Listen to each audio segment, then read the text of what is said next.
racing while at rest. Depression or thoughts of suicide may occur. Call your provider right away if you have any mental changes. Common side effects like nausea, vomiting, and diarrhea may lead to dehydration, which may cause kidney problems. With Wegovy, I'm losing weight. I'm keeping it off. And I'm lowering my CV risk. That's the power of winning. Check your cost and coverage before talking to your healthcare professional about Wegovy. I'm not old enough to vote yet, but I learned how 1 out of 6 of us will someday be raped. So please, think about me when you vote. I learned how our freedom to have an abortion was taken away. Even in cases of rape or incest. Even to travel to get an abortion. Please, think about me. You know who got rid of Roe v. Wade.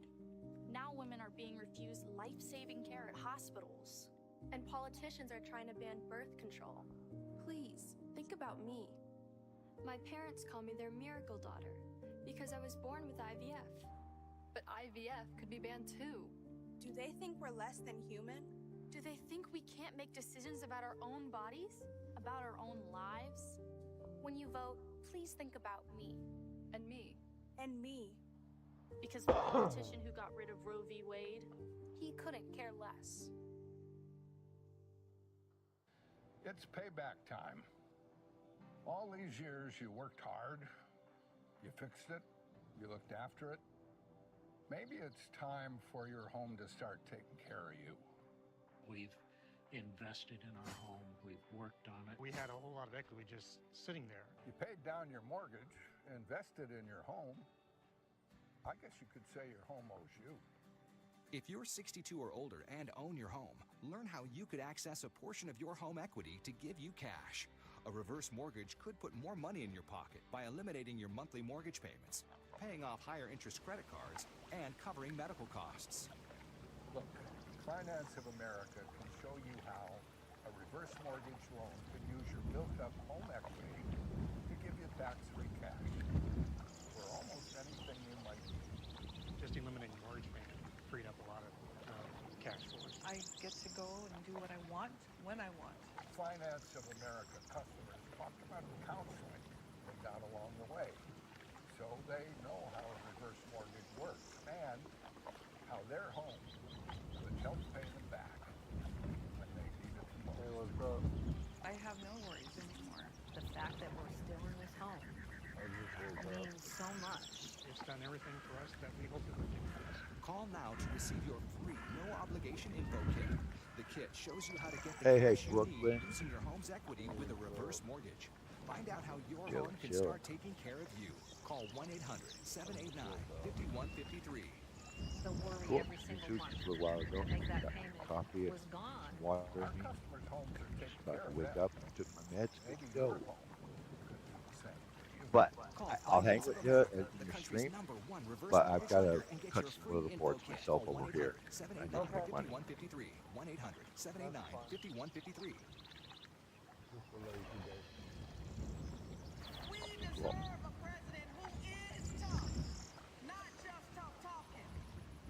One who shatters the boundaries of what's possible, not the boundaries of what's legal. And one who wipes the floor with cheats and fraudsters because, well, Democrats, she knows the type. She knows the type. That was one of the impassioned popular speeches at the DNC, Senator LaFonza Butler. She has actually worked with Vice President Harris for many years, including on the ground in grassroots efforts across the state of California. She was also sworn in by Harris last year when she replaced the So how you looking on that next warehouse? And in the newsworthy Kraken spin room, The warehouse to your left. California Senator LaFonza Butler. Oh, nice, bro. Good job.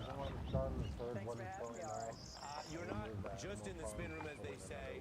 You've been a close confidant and Yep. ally of the Vice President, now the Democratic nominee. What can you tell us about what you're seeing on the ground in the room there, the preparations for tonight, and what you're hoping she gets across? I'm going to do a little focus on here in the room in Philadelphia. We have leaders from across both campaigns who are here talking about their candidates and what we all expect to see. Look, I think that the Vice President is going to continue the business What? of the quality of it? Yeah, the first one that I built the second. Introduce herself to the American people. She's going to talk Oh, about yeah. what her vision is for the country, to take the country to in a new way forward. And she's going to contrast that with Yeah. what are the policies of Project 2025 from former President Trump. And I think she's going to Hey, do a lot of work I to understand the extend an reorganization of it, but invitation you're to also going to voters need who have not the yet black. made up their minds, I voters don't who I see think it, are but the commonly blacksmith curious. And she's going to talk workstation. about how Yeah, they can see themselves in her and Governor Walz's campaign to Okay, bring yeah, the around the country in a side new there. direction. So you say Kamala curious. What do you and her allies and the vice president prioritize in conversation with those voters? And I think, as you know, you're absolutely right. We've been telling viewers tonight we expect tens millions more viewers for this than anything else this year. Somewhere So kind the of big, less but informed or the super busy are they going to hear from her tonight? I'm not sure how many squares it is. It might fit right if you build that wall. It might fit in right to your left there. But you're going to reorganize all this anyway, so you'll see how the space ends up. So many discussions in families all across this country. She's going to focus on the fact that prices that people are facing really high prices in their homes, and whether they're trying to buy a home or just trying to rent a space for themselves and their family. She's going to talk about the price of groceries. Oh yeah, okay, and yep. her plan to bring grocery prices down. She's going to talk about I think that's prescription drugs and the work that 30 she or 60. wants to do with Governor Walz to continue to address the cost of prescription drugs for so many across our country. She's going to talk about how we can rebuild an economy that includes small businesses and really build that opportunity economy. I believe that is a way to invite everyone to see themselves, whether they're small business owners, young Yeah, families just to just clarify getting that it's started, moms and construction dads, single parents, 30 families for the all ore across this wash. country, whether they're in red Construction states 30 or for the blue, ore wash who to be really built. want to see our country move away from the politics of division and hate. Yeah, And really that's the hill. That's the hill I was talking about. I was standing on top of that point, that hill there, and that's what I was asking. I was like, what the hell is this going to be? Because it's just like a big point of dirt, you know? When this comes all the way out, this road right here, Yeah. it's going to wrap around I'll warn you and everyone, we got about 45 seconds, so I'm going to hand off to Rachel. But in our final question, you are dealing with a proven known law. Yeah. I don't say that as a criticism or an opinion. Right. So how far out from the slope is the road going to come? You know what I'm saying? If you look over here, you see how it's 3 tiles to get to Yeah. this level What I know of this vice president is that she's focused on the business. She is clear about who the former president is, what his tactics have been in the debate. But she most importantly is clear about her mission. Communicating with the American people, introducing herself, offering a vision forward. She's going to be a truth teller, not So you're going to be connecting and those. I believe that's how she's going to use her time. It's interesting you put it that way, very thoughtfully, and there is a difference between telling the positive or the truthful story you have versus having to clean up all of his mess, which factually just goes through the whole 90 minutes and beyond. Senator Butler, good to see you. Thanks for joining us tonight. Yeah, right. I'm sure we'll be hearing from the senator and many others outside that spin room. Rachel Maddow takes care of our coverage that takes it over next. We'll be right back. It's going to go like this. Gum problems. You're going to have to make a 4x4 or bigger platform right there where those two roads will join. Because you won't be right back where you were, where where you just came out of, where that road's going to come over and meet over here. Yep, right down here, like right about that, right, the 6'4" or the 6'3" right there. You're going to have to make a 4x4 flat platform because you can't ramp sideways, diagonal. You know what I'm saying? Your record label is taking off. Yeah, you're going to have a flat 4x4 transition for that road. Come down from that point that you're looking at, with a flat 4x4 about where you are, and then connect it over that way. Oh, moose! Hey, you got apples on you? Oh, shit. Holy Alright, that was a good call. Close. Best-selling author David Rubin Rubenstein returns with a timely new book on leadership, The Highest Calling, Conversations on the American Presidency, featuring interviews with living presidents, top historians, and journalists as they reflect on the role Yeah, I of do U.S. too. Commander-in-Chief. The Highest Calling, on sale now. I'm out here telling people how they can save money with experience. You think like someone who has a lot of subscriptions. I have a lot. Too many, I'd say. You can see your subscriptions all in one place and cancel the ones you don't like, too. That's so easy. Did I tell you, explain my first hunting trip where I lost the moose?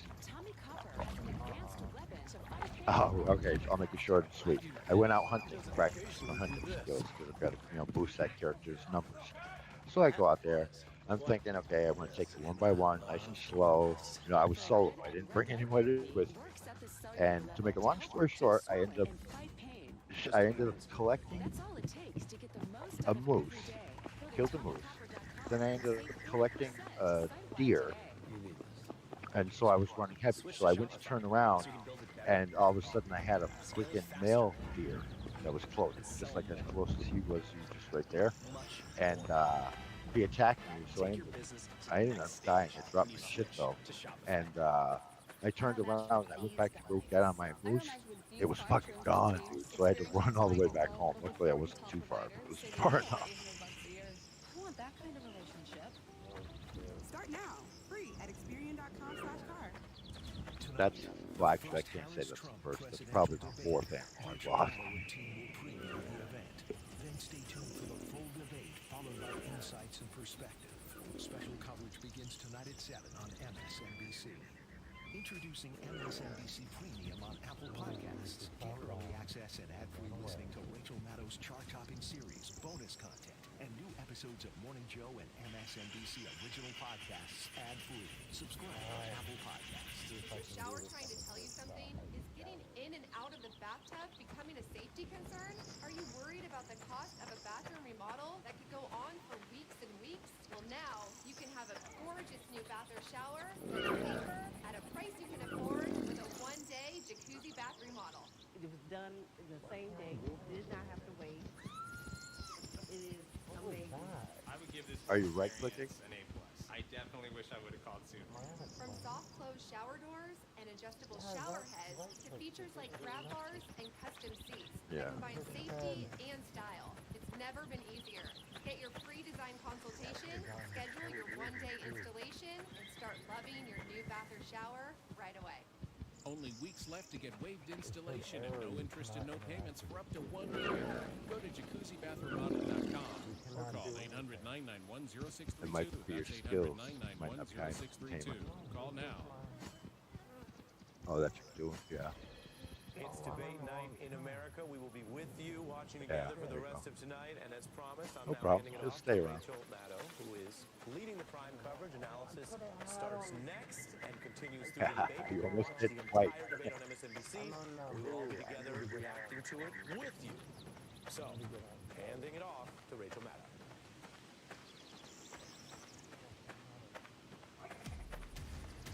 Good evening. Good evening. And good evening. The candidates need no introduction. And I have a debate coming up with this one. Are you ready, Vice President? Ready. A new race with a new Democratic candidate. Mr. Vice President speaking. And a familiar Republican opponent. Do I still have to stick to policy? A vice president running to chart a new course. It doesn't have to be this way. Against an ex-president with a criminal record. I've been indicted more than Alphonse Capone. With major issues facing the American people, reproductive rights, the economy, immigration, foreign policy, and the future of democracy itself. We are not going back. Tonight, full team coverage with Rachel Maddow, Nicole Wallace, Joy Reid, Chris Hayes, Lawrence O'Donnell, Ari Melber, Stephanie Rule, Jen Psaki, Simone Sanders Townsend, plus Steve Kornacki on the road to 270. Alex Wagner at the debate in Philadelphia. New Jersey Senator Cory Booker, California Governor Gavin Newsom, and Pennsylvania Governor Josh Shapiro. MSNBC's special coverage of the presidential debate between Kamala Harris and Donald Trump begins now. Yeah. And here we go. Thank you for joining us for our coverage of the first debate between Vice President Kamala Harris and former President Donald Trump. It is being held tonight in Philadelphia at the National Constitution Center on beautiful and historic Arch Street in downtown Philly. None of us has a crystal ball, and anything is possible, but as of now, this is the one and only scheduled debate between Harris and Trump. This is a presidential race that the polls say is tighter than just about any election at this point in modern history. And unless there is a second debate, this event tonight will almost certainly be the largest audience either candidate will have the chance to speak to before the November election. Hey, just be sure you've got the TV on, right? What turned out to be the most consequential All right, just presidential making sure debate that it isn't coming from another It feed led to here. the remarkable decision by the sitting president of the United States. No, not at all. I was not just his curious bid as to for where it was coming re-election from. So in I got it. favor of his vice Thank you. president. A historic and still, frankly, gobsmacking decision by a president who really is beloved by his party. Oh, yeah. Whose decision to step down in favor of Vice President Kamala Harris was viewed positively by nearly 90% of all Americans. On what else Did they charge her with that? 90% of Or Americans just removal? agree, particularly when it is something about politics. When Vice President Kamala Harris takes the stage tonight, she'll be facing an opponent who is a convicted felon. He is currently awaiting sentencing on 34 felony counts. He is facing numerous other pending criminal charges. He's an opponent who tried to stay in power through insurrectionist violence when he lost his last election. An opponent who said this weekend that if he regains power, there will be, quote, long-term prison sentences for his political enemies, including, in his words, quote, lawyers, political operatives, donors, illegal voters, and corrupt election officials. An opponent who is promising the mass deportation of millions of people, something he says will be a, quote, bloody story.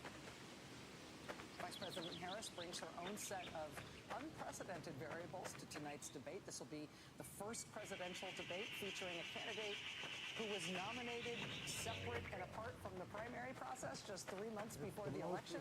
A presidential debate likely to be watched by literally tens of millions of Americans, including many, according to the polls, who say they want to know more about Kamala Harris, even though she is the sitting vice president of the United States. Tonight's debate will be Donald Trump's 7th presidential debate. It will be Kamala Harris's first presidential debate, and her first debate of any kind in 4 years. It's also likely the best chance you got to do it either of fast. these candidates will get. It's not just one apple. To try to bend this incredibly close, incredibly high-stakes contest. Ah, in their got own luck. No pressure. Right. I'm Rachel Maddow here at MSNBC headquarters in New York. I'm joined by my equally overcaffeinated, stressed out colleagues, Joy Reid and Jen Psaki and Chris Hayes and Stephanie Rule. Alex Wagner is going to be joining us from the debate spin room in Philadelphia, which is both an awesome job and also a terrible one. Our friend Steve Kornack is here. He's going to be joining us very shortly. Joy, let me start with you. I mean, how are you doing? How are you feeling about this? What do you think the stakes are? Caffeinated was accurate. Yeah, I've had a lot of coffee and with espresso. Yeah. You know, I think that it is an interesting moment for Vice President Harris. Most people don't generally know much about Vice President, so it's not like she's in this unique position of being relatively unknown. I think for the Vice President, her only job tonight is to make people who are not yet decided comfortable with the idea of her as president. I think that's really all she has to do. She doesn't need to do a knockout blow. She doesn't have to do anything extraordinary. She just needs to make the small percentage of Biden voters who aren't there yet feel like, okay, I'm good with her. And the small number of undecideds who are going to decide the election decide that she doesn't seem too radical, too whatever. She's a woman. Whatever it is that is stopping them from closing the deal, I think that's her job. Because Donald Trump has a ceiling. And I don't see anything that he could possibly do whilst tweeting out cat memes and threats and weird stuff from Truth Social to add to his number. She just needs to close that gap, and that's all her job is tonight. Steph, do you think that's right, that there's nothing that Trump can do tonight to change the ceiling that he's got to make people who are against him turn toward him? He has hit his ceiling, but for her, besides introducing herself, familiarizing the American people with who Kamala Harris is, she can also make it clear this man has great taglines and no policy. The two things he has been saying for the last 2 years are mass deportations and tariffs. And And there are people across this country, many people who don't like politics, who are upset about the cost of living, who are upset about inflation. But this idea that he has, that he says at rallies, you know, the made in USA, tariffs from other countries, we're charging you. People need to understand this will be devastating to our economy. So traditionally, you know, Republicans have this brand that they're good for the economy. Joe Biden and Kamala Harris have presided over a very strong and complicated economy.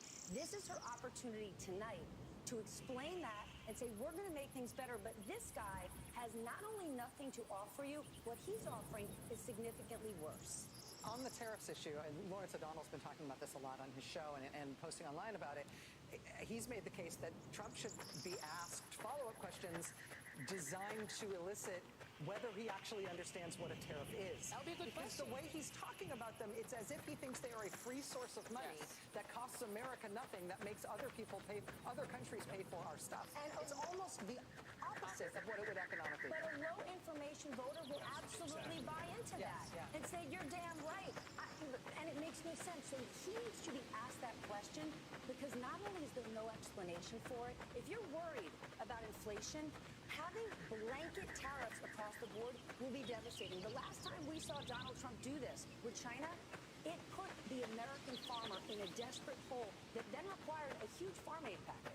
Billions and billions and billions of domestic emergency aid to make up for the economic harm that he caused the last time he tried this in a smaller way. He must be asked about this tonight because pocketbook issues, the economy is a #1 issue for scores of Americans. Jen?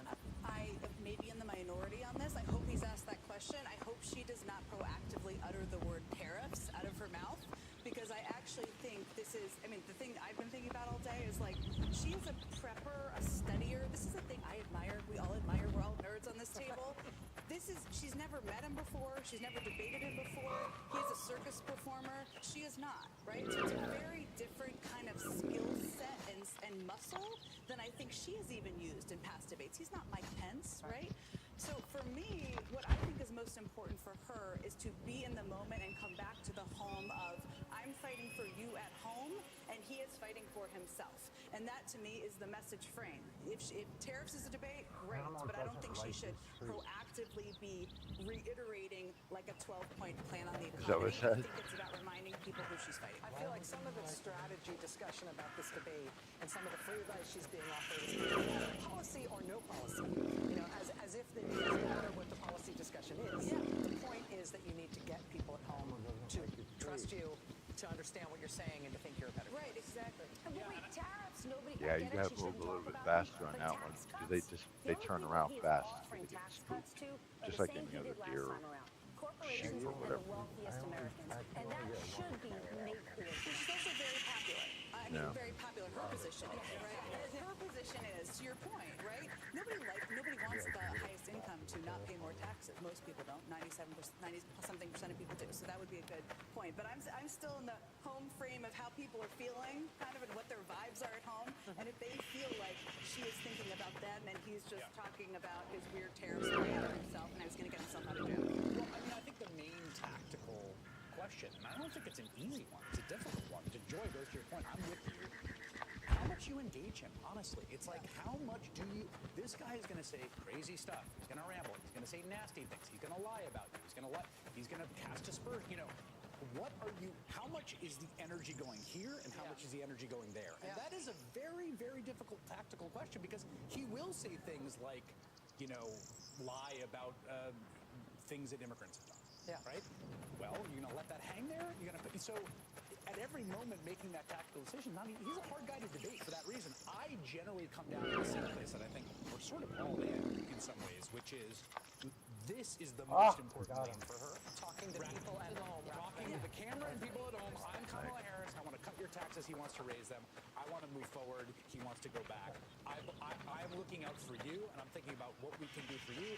He's looking out for himself. They've set that message frame pretty well. They've been hammering it in ads. This is an opportunity for people to hear from her, and it's very hard to not get lured into debate. The last thing I'll say is, the one other thing is, it is actually pretty easy to get him to swim upstream.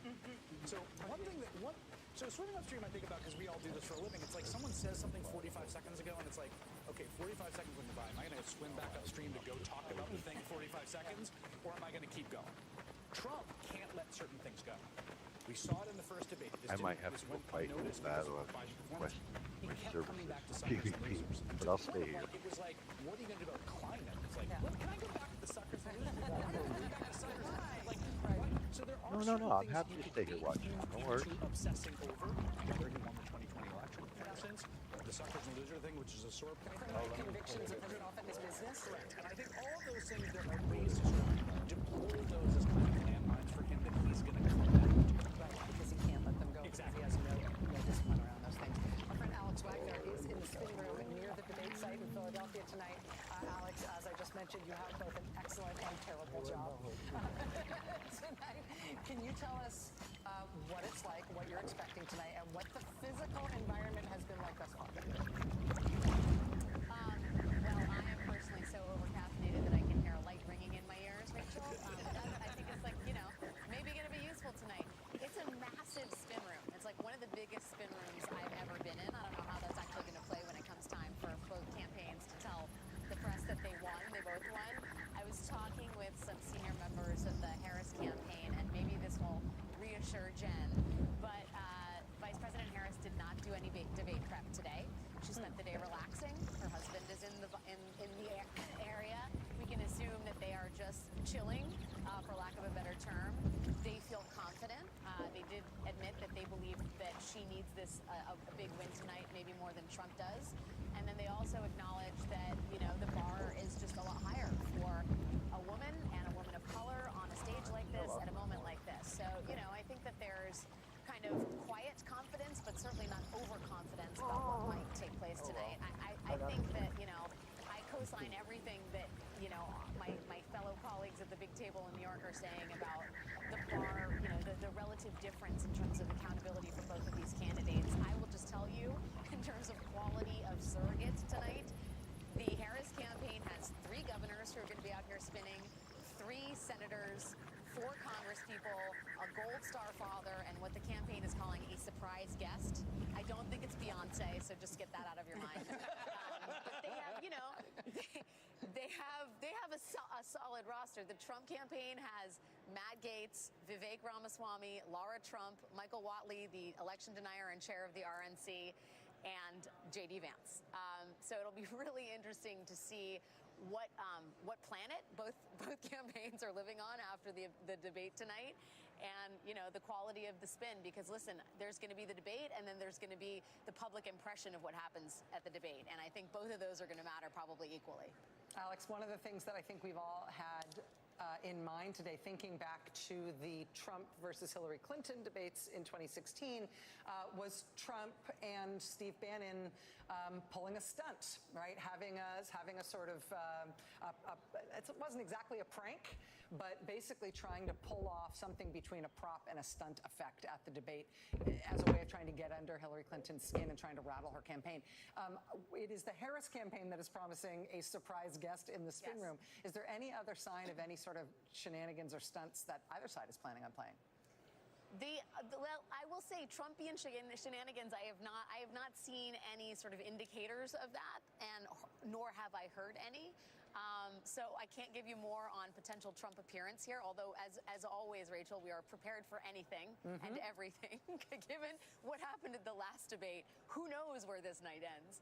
And we will certainly be here if Donald Trump takes to the spin room. But as of right now, it's just the murderer's row of Vivek Ramaswamy, Laura Trump, and Michael Whatley spinning in the former president's favor tonight. Yeah, I mean, prepping for debates now, like now that it's the 3rd Donald Trump election cycle, and now that we've seen what have happened at other debates and the stunts and all the other things, I feel like we're prepared. You used to prepare for like things the debaters might say. Now you have to prepare for like, is somebody going to bite the head off of a live bat? Is somebody going to come out without their pants on? Like you have, like the realm of things that could happen is no longer 0 to 100. It's 0 to N. And who knows? But you'll be there physically to have to deal with it, not us. If a bat loses its life, I will be here to tell you about it. Right on, Alex. Also sorry. Yes, thank you. All right, we'll be back with you, my friend. For more on the state of the race and what is at stake as we head into tonight's debate, we have been dying to do this segment. Steve Kornacki set it up for us. Tell us how high the cliff is that we are peering over the edge of. Oh, well, let's take a look, Rachel. We'll start here.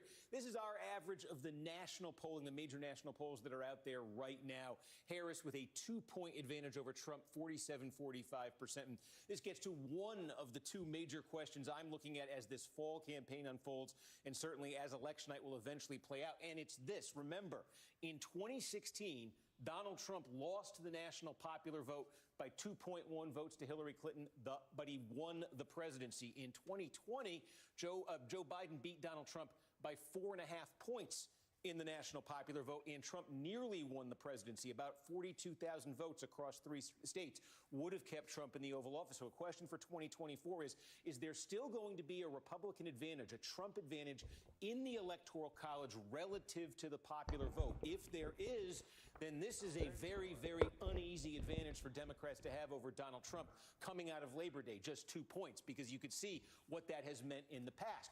Or have things changed a little bit? One reason they might have changed a little bit, we've seen Donald Trump's appeal in polling broaden out demographically. He has made some inroads with non-white voters this time around, at least in the polling, that he didn't have in 2020 and that he didn't have in 2016. Is that going to allow him to get more votes in places like California, New York, Illinois, big blue states where he's not going to pick up electoral votes, but it might tighten the national popular vote? So that's one of the big questions. Is that Republican advantage, that Trump advantage, still there when it comes to the Electoral College? Then let's look at that race for 270, the core 7 battleground states. Again, looking at our current polling averages in those states. And this will get to the second big question that I'm kind of looking at here. And you see right now, look, you do see some Harris blue here, 5 of them just today. Their new polling out in North Carolina has actually given Harris 1/10 of 1 point, the advantage there for her in North Carolina. You see Trump right here. You see just very, very close, 1.5, 0.5, all this. Except, draw your attention to the lower right corner, you do see Wisconsin, Harris with comparatively here 4.3 points. This is significantly larger than you're seeing in these other ones, again in the poll average. Remember Wisconsin 2020. There was a poll 3 weeks before Election Day in that state that had Joe Biden ahead by 17 points. He won it by a fraction of a point in the end, just 20,000 votes. The biggest single polling miss in any key state in 2020 Sorry, what was that? was in Wisconsin. It was also a state where there was a huge miss in 2016 as well. One of the other big misses we saw in the 2020 polling was in Michigan. Both states, Democratic support significantly overestimated. Trump support underestimated. We saw polling misses that were not evenly spread out in 2020 among all the battleground states. They were demographically, geographically specific. So that's the other question I think that I'm looking at here. Are we seeing polling misses in those states again? Trump voters undercounted in the northern battlegrounds. If they are, again, any Democratic advantage you're seeing in the polls come with a huge grain of salt. If the polling issue's been finally fixed, talking about something very different here, maybe. Wow. So if we were just going to bottom line this, Steve, is it fair to say, hey, look, it's a tie? Yeah, that's it. I tell people I've got it narrowed down to 2. Yeah, very good. All right, Steve, thank you so much. We're just getting going tonight as the second presidential debate draws near, the first one involving Vice President Kamala Harris and former President Donald Trump. Head-to-head in Philadelphia, we're going to hear from a former colleague and longtime friend of the Vice President. Senator Cory Booker is going to join us live next. Lots to get to. Stay with us.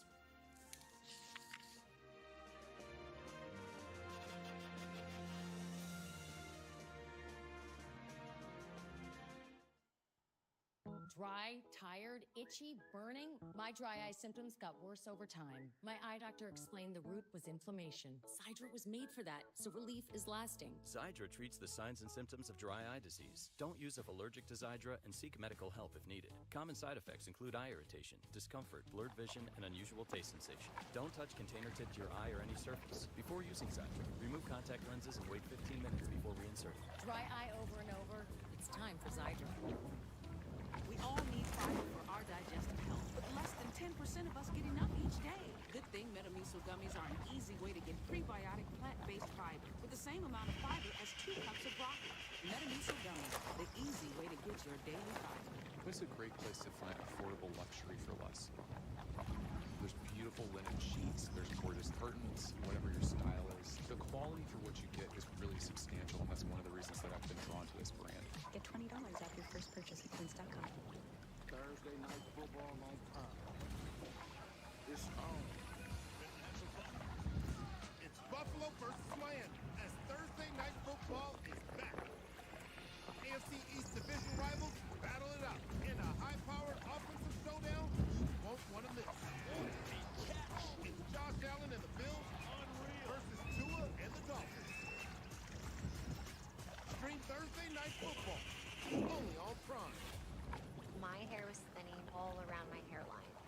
dermatologist recommended Nutrafol.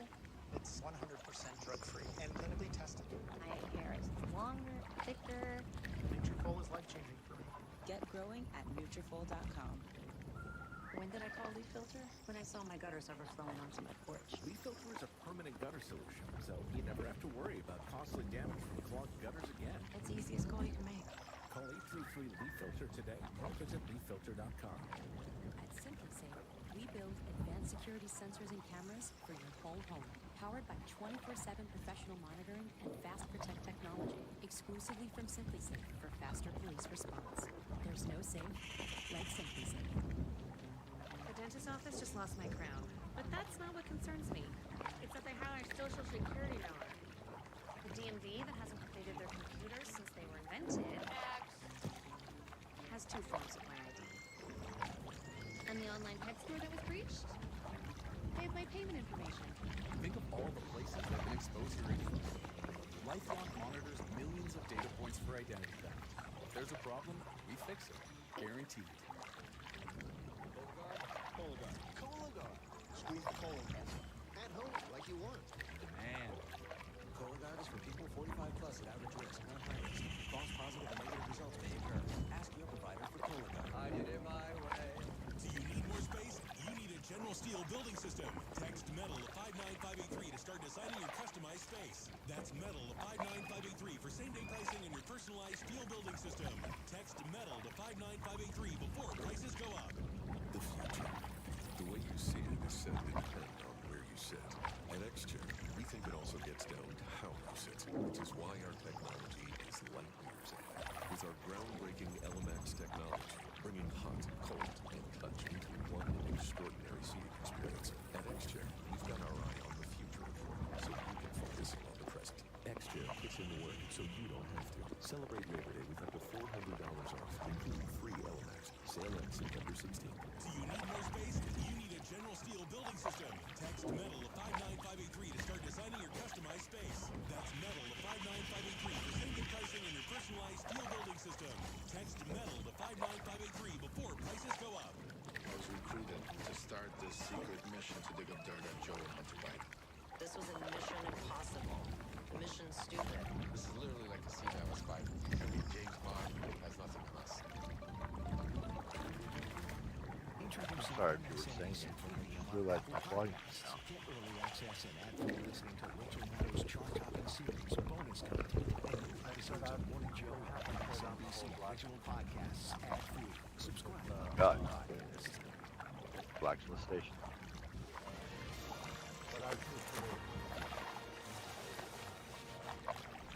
So tonight will not only be the first debate between Kamala Harris and Donald Trump, but will also be the first time they have ever spoken to one another. The two candidates before now have never met each other. You might have thought that they would have met at the inauguration in January 2021, but of course Trump did not attend the inauguration of his successor because he was the first president in U.S. history to refuse to concede that he lost and peacefully leave office thereafter. So, he didn't go to the inauguration, they didn't meet then.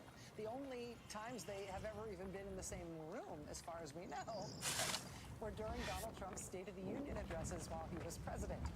State of the Union addresses that Kamala Harris attended as a U.S. Senator. But as far as we know, that is it. We did just get, Joy, a new piece of reporting. I know you have an interview to get to, but I want to tell you this before we go to it.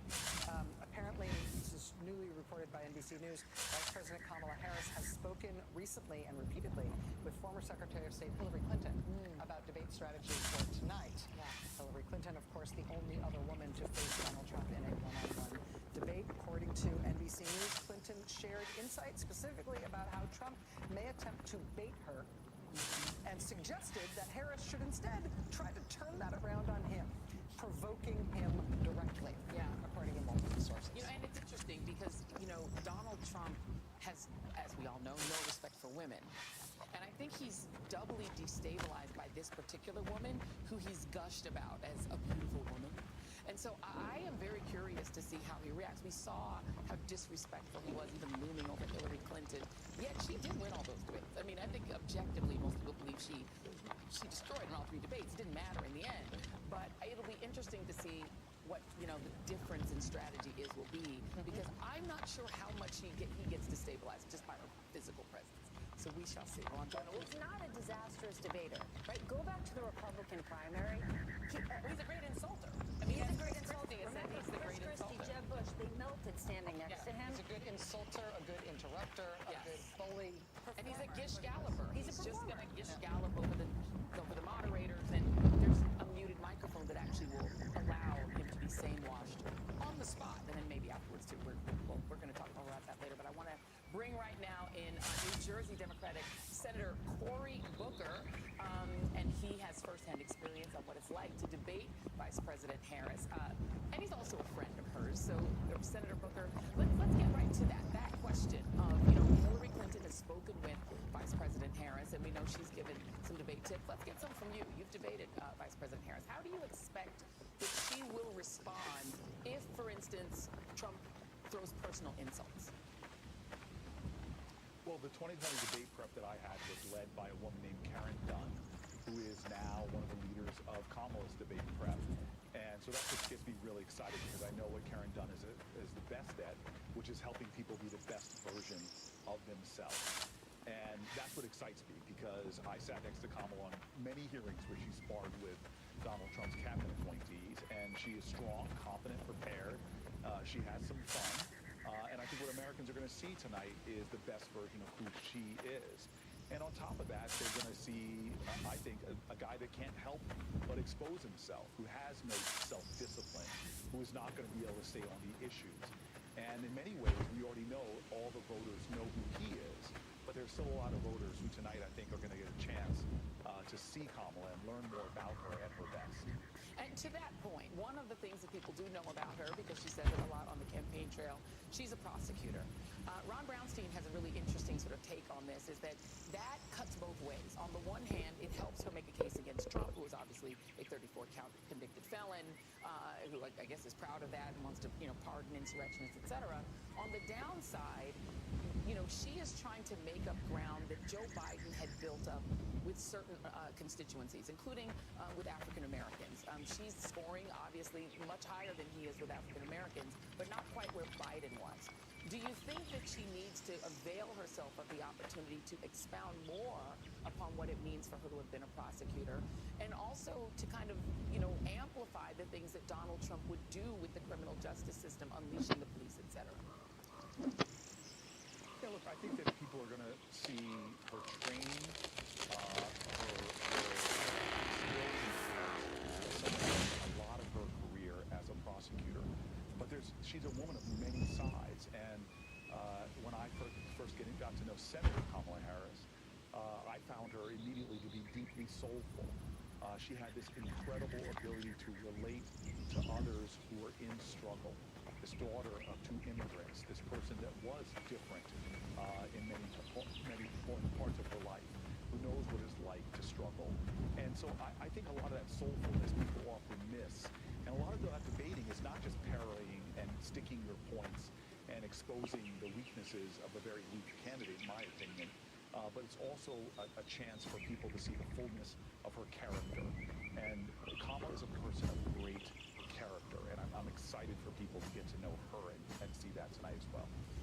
President Biden, when he was the nominee, was really leaning into the dangers of Trump and leaning into, the fact, this sort of crypto-fascist plan that he has for the United States if he becomes president again. Whereas Kamala Harris is doing it kind of a different way.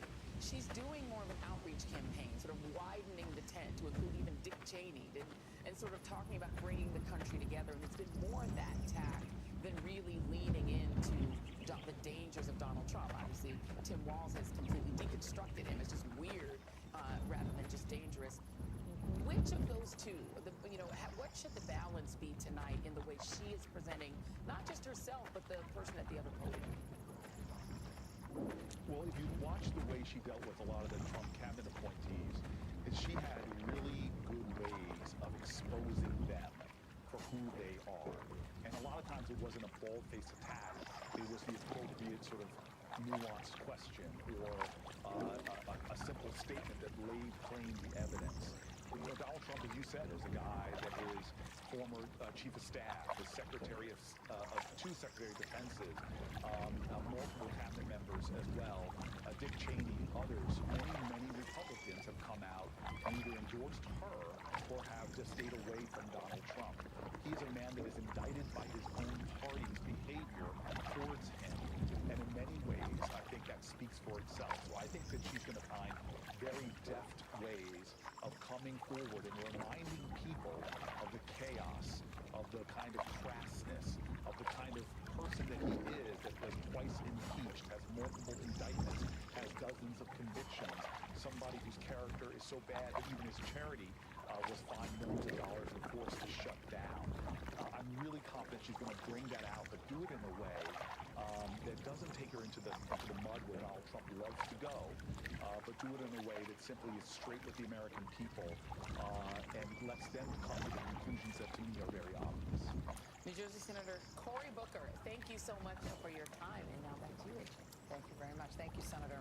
No matter what the candidates might have done or not done to prepare for this debate, you can't prepare for everything, not every last little thing. The story of one moment that no one could have anticipated from a 2020 debate, and what it tells us about the vice president's abilities and discipline on the stage. That's when we come up. Stay with us.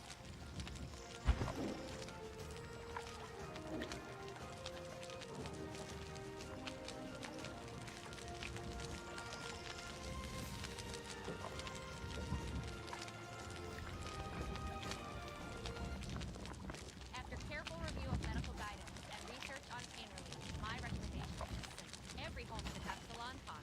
Powerful yet non-addictive. Targeted and long-lasting. I recommend Salon Talk. It's good medicine. Experience a complete nutrient-packed meal in under 2 minutes with Golo Foods. Don't deprive your body. Fuel it. Visit GoloFoods.com today and experience how delicious fueling your body can be. Quince has been my best kept secret. I love luxury at affordable prices. If I want to dress down but still look amazing, they have it. If you need jewelry, they have it. I get so many compliments. The whole outfit, one-stop shop. Get $20 off your first purchase at Quince.com. O'Reilly filter? It's well designed and efficient. I appreciate that. Leaf filter technology keeps debris out of your gutters for good. Guaranteed. What more could you ask for? Call 833-FILTER today or visit leaffilter.com. This is it.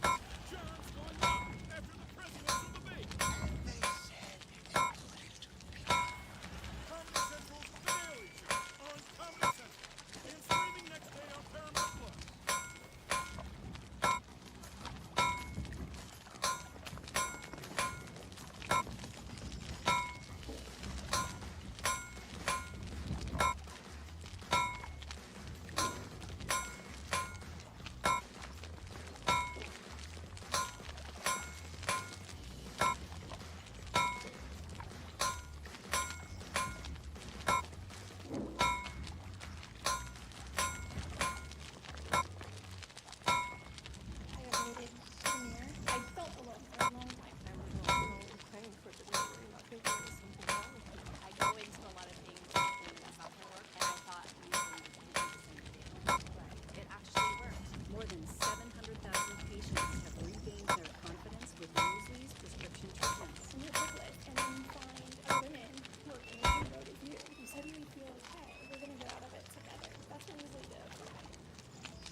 Managing your diabetes just got easier.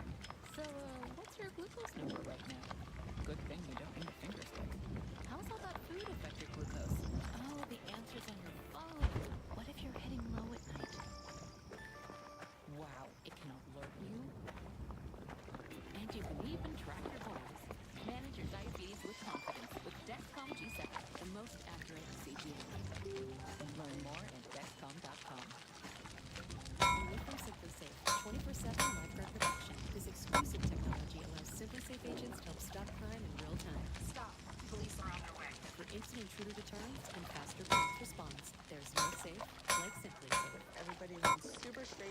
white teeth. They want that Hollywood white smile. New Sensodyne Clinical White provides 2 shades whiter teeth and 24/7 sensitivity protection. I think it's a great product. It's going to help a lot of patients. Do you need more space? You need a General Steel building system. Text METAL to 59583 to start designing your customized space. That's METAL to 59583 for same-day pricing and your personalized steel building system. Text METAL to 59583 before prices go up. The future. The way you see it is said to depend on where you sit. At Exchanger, we think it also gets down to how you sit, which is why our technology is light years ahead. With our groundbreaking LMAX technology, bringing hot, cold, and touch into one extraordinary seating experience. At Exchanger, we've got our eye on the future of work, so you can focus on the present. Exchanger puts in the work, so you don't have to. Celebrate Labor Day with up to $400 off, including free LMAX. Sale ends September 16th. Do you need more space? You need a General Steel building system. Text METAL to 59583 to start designing your customized space. That's METAL to 59583 for same-day pricing and your personalized steel building system. Text METAL to 59583 before prices go up.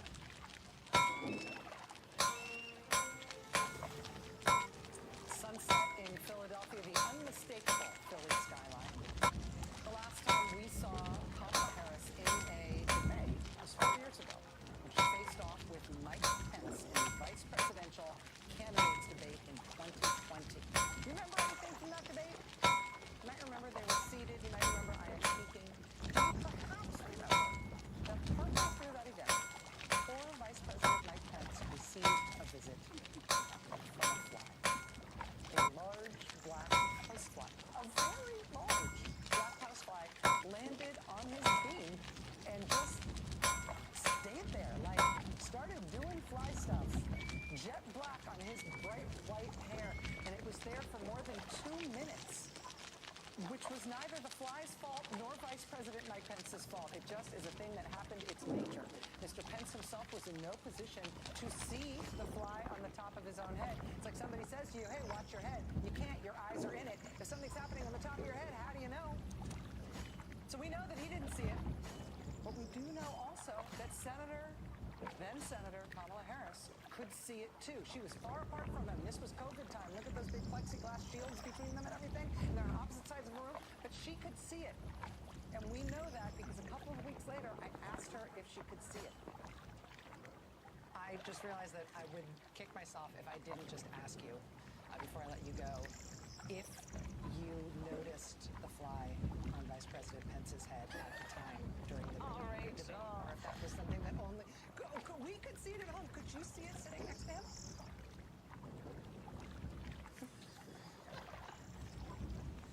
So again, it is not his fault. But if you want to know how aware the candidates are of what is going on around them, then Senator Kamala Harris, then vice presidential candidate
sure that the preparation for the debate mirrors almost the environment is almost as identical as what will actually happen. So there was a full stage mock-up with the chairs and everything, looked just like, almost identical to the set that you just saw. So I have no doubt that while Vice President Harris was in her debate camp, as we like to call it in the political world, because you camp out for a week essentially, oftentimes, there was a full stage mock-up of the stage that she will meet former President Trump on tonight. And it seems like that would have been particularly important for that debate because of COVID rules. It was such strange geometry. They were really far apart from each other. They were seated, which is not that weird for a vice presidential debate, but they're far away from each other at an angle with plexiglass shields that did not keep out flies. It didn't keep flies out, absolutely not. And literally, the physical representation of, there was plexiglass, as you said. COVID was the through line. The coronavirus pandemic and the Trump administration's handling of it was the through line, was her home base for that debate. What is her argument? All these other things we can talk about, but her argument centered on, she kept bringing it back to the coronavirus and the botched handling by the Trump administration. So tonight, I'll be watching for what is the through line, the home base for this debate. And if I am just looking at what the campaign has put out, what the vice president herself has been saying, I think the through line is going to be the economy, but when it comes to like the inflation, the price gouging, she's going to talk about her plans, going to talk about what the administration has tried to do, going to talk about the botched handling of the pandemic, and then she's going to juxtapose it with what Donald Trump is saying about tariffs, because that will exacerbate the effects on the American people. Tariffs are literally a tax that gets passed on to Americans. So that is going to be the through line, I think, just from reading the tea leaves, but you never know. You never know. Ari, in terms of looking at this, I saw you had a lot of expert opinion, a lot of good advice on your show, on your hour tonight, looking ahead toward what we're going to see. But just personally, for you, what are you, either what's your advice or what are you expecting? Well, I think you prepare for everything, but from the fly to how Donald Trump operates, you have to see it in the moment, and you have to have enough preparation. Also, just be human and be sharp and trust yourself to go in the moment. I think Kamala Harris has done that throughout her career. That's how she got here.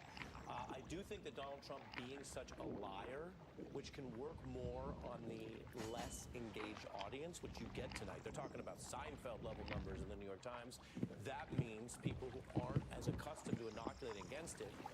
And as we think about that challenge, I'm going to go 50 Cent. Okay.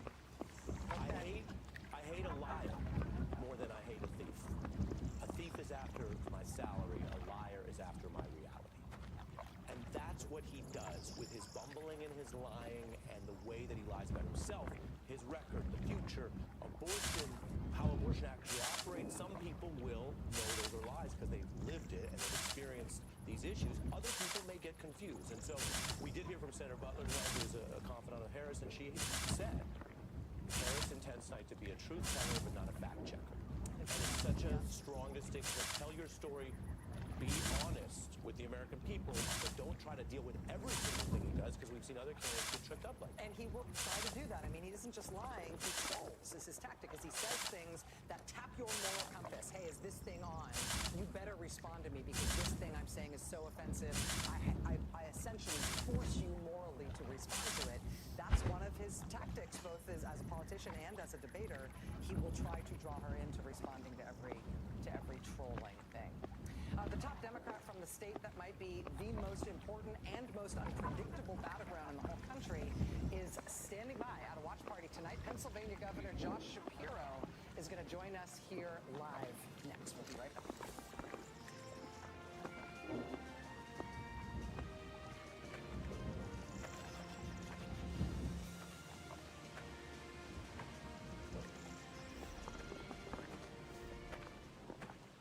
It's a smart move to get a second opinion.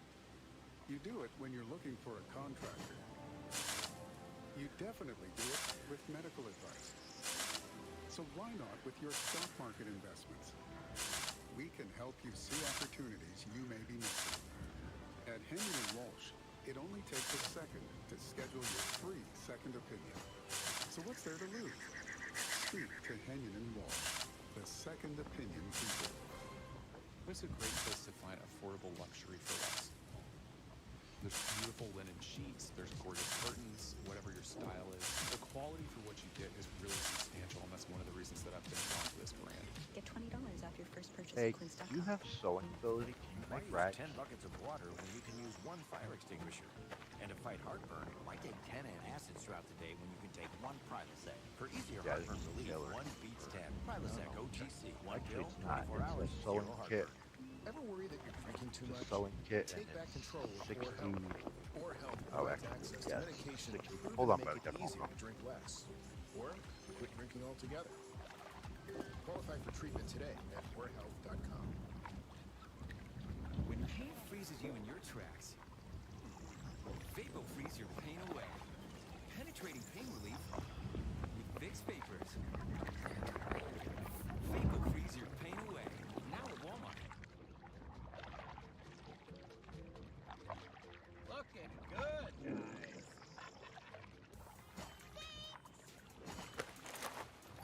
Oh, hey, Pickle! Hi, Dad! I brought Mom's glasses from the hotel! Oh, great! She's in the phone room, the big one!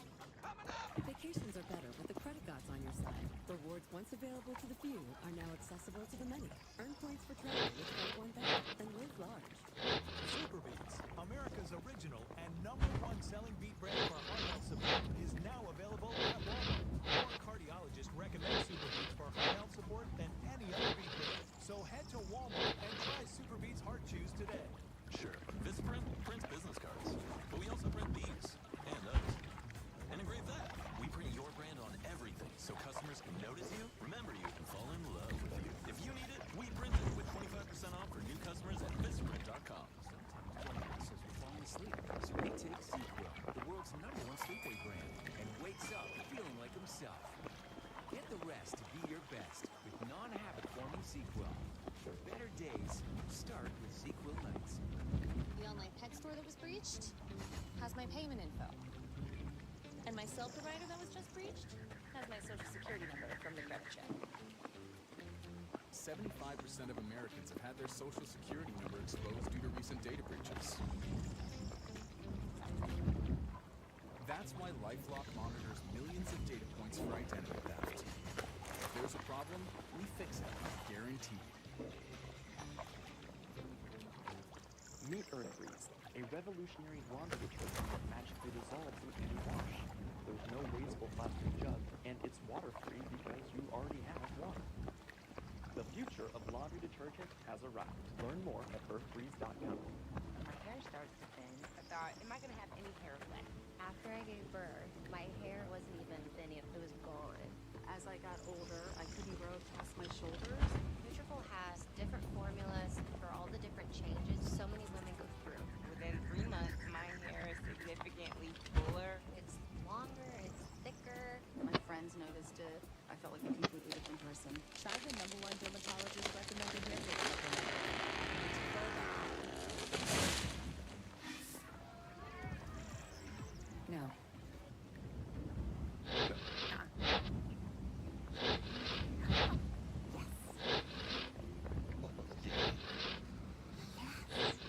Isn't this great?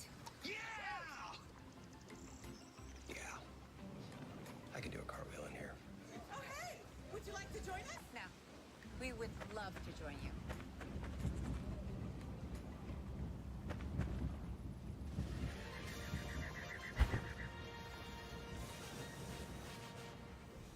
It is fitting that this Philadelphia debate tonight takes place in the largest city in what is likely the most important swing state in the country, and I mean that mathematically. Pennsylvania is definitely a swing state. It has 19 electoral votes, which is more than Michigan, more than Georgia, more than Virginia, more than I mean, unless the Democrats somehow put Florida in play and make it a swing state once again, it is Pennsylvania that has more electoral votes than any other swing state in this country. And polling out of Pennsylvania in the last few days shows the Harrison Trump locked in what is essentially a tie in that state. Jen Psaki has the best possible expert on this issue.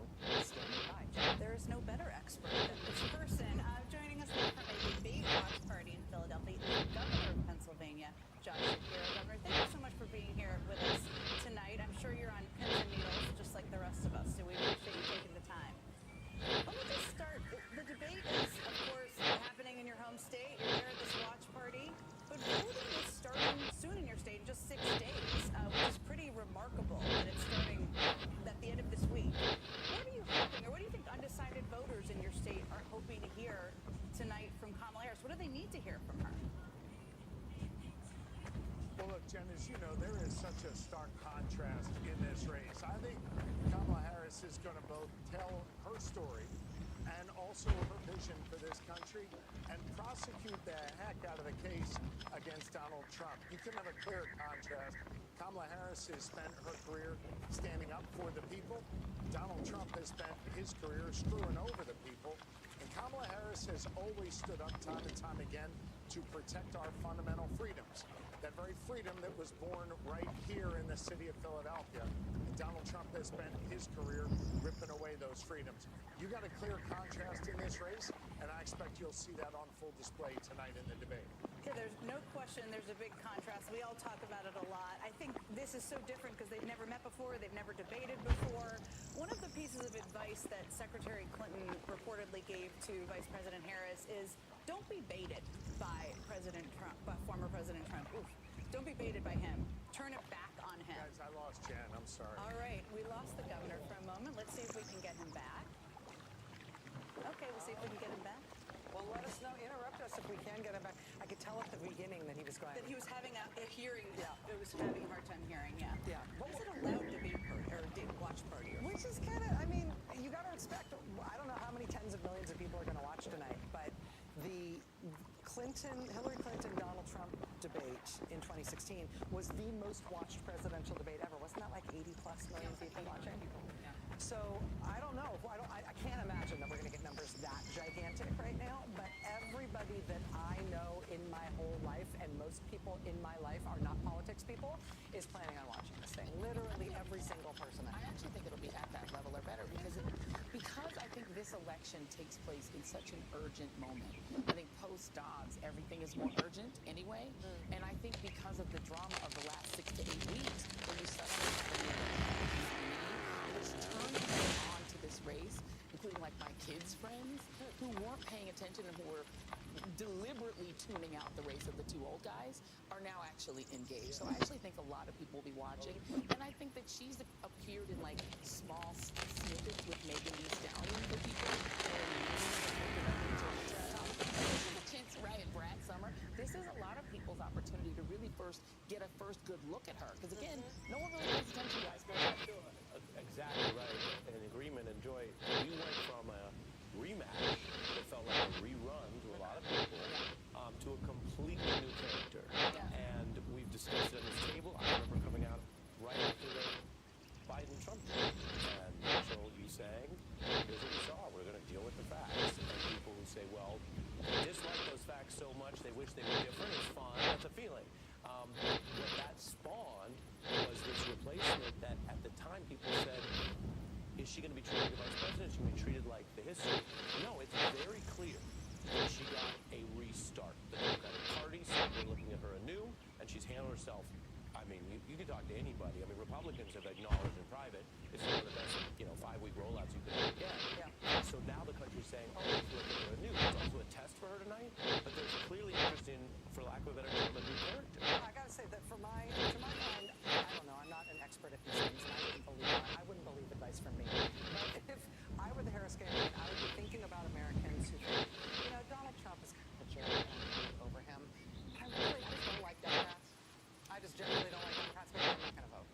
And try to get people to say, hey, take another look at Democrats. You don't need to persuade people of anything new about Donald Trump. You are there for them if they're looking for something to vote for. And there's no question, I think those are the people, and Simone and I have been in these rooms, that they're thinking about. I mean, a challenge for them, I think, is this. Democrats are so hungry for somebody to absolutely eviscerate Donald Trump, right? And just kind of go after him and go after him and go after him. That may not be what the 28% of people in that New York Times poll want to see, right? Exactly right? They want maybe something different. And for them, you have to punch them and do it quickly, I guess. Give them something to vote for. Yeah, give them something to vote for. That's on their minds. We're counting down the minutes until the debate starts 9 o'clock Eastern. A reminder, you can watch the entire debate here with us, plus our full coverage after that. We're trying to fix the audio with Governor Shapiro in Pennsylvania right now. Still to come, we've got Governor Gavin Newsom live from the spin room in Philly. We've got so much yet to get to. Stay with us.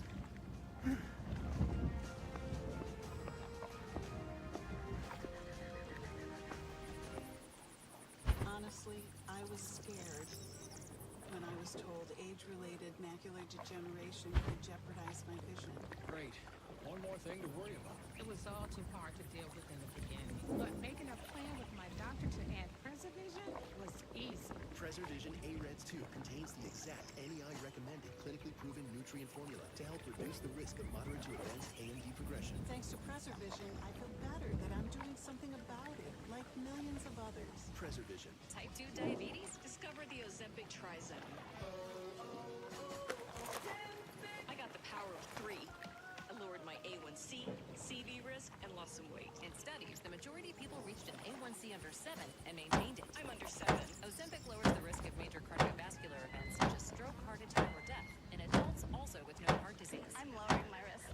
Adults lost up to 14 pounds. I lost some weight. Ozempic isn't for people with type 1 diabetes. Don't share needles or pens or reuse needles. Don't take Ozempic if you or your family ever had medullary thyroid cancer or have multiple endocrine neoplasia syndrome type 2 or are allergic to it. Stop Ozempic and get medical help right away if you get a lump or swelling in your neck, severe stomach pain, or an allergic reaction. Serious side effects may include pancreatitis. Gallbladder problems may occur. Tell your provider about vision problems for changes. Taking Ozempic with a sulfonylurea or insulin may increase low blood sugar risk. Side effects like nausea, vomiting, and diarrhea may lead to dehydration, which may worsen kidney problems. Living with type 2 diabetes? That's about the power of 3 with Ozempic.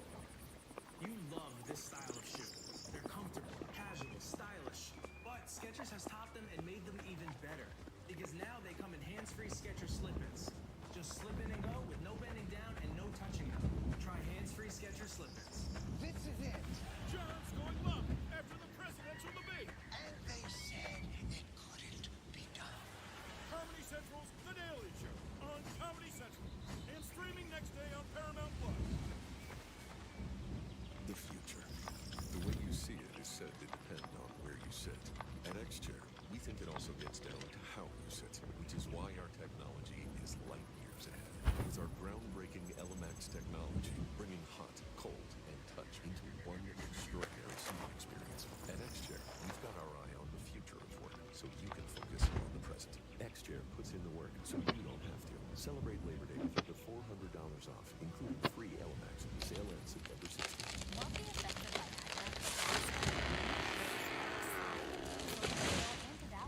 but sparks dissolve under the tongue. Dissolvables work faster than milk school pills. Connect with a medical provider at road.co/sparks.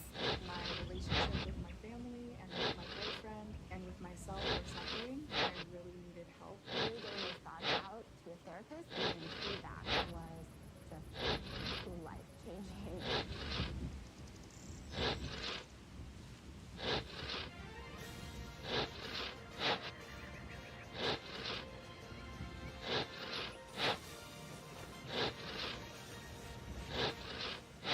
Welcome back to our special coverage of the presidential debate tonight between Vice President Kamala Harris and former President Donald Trump. We're looking live at the National Constitution Center on beautiful historic Arch Street in downtown Philadelphia, where we are awaiting the start of the debate in about 1 hour's time.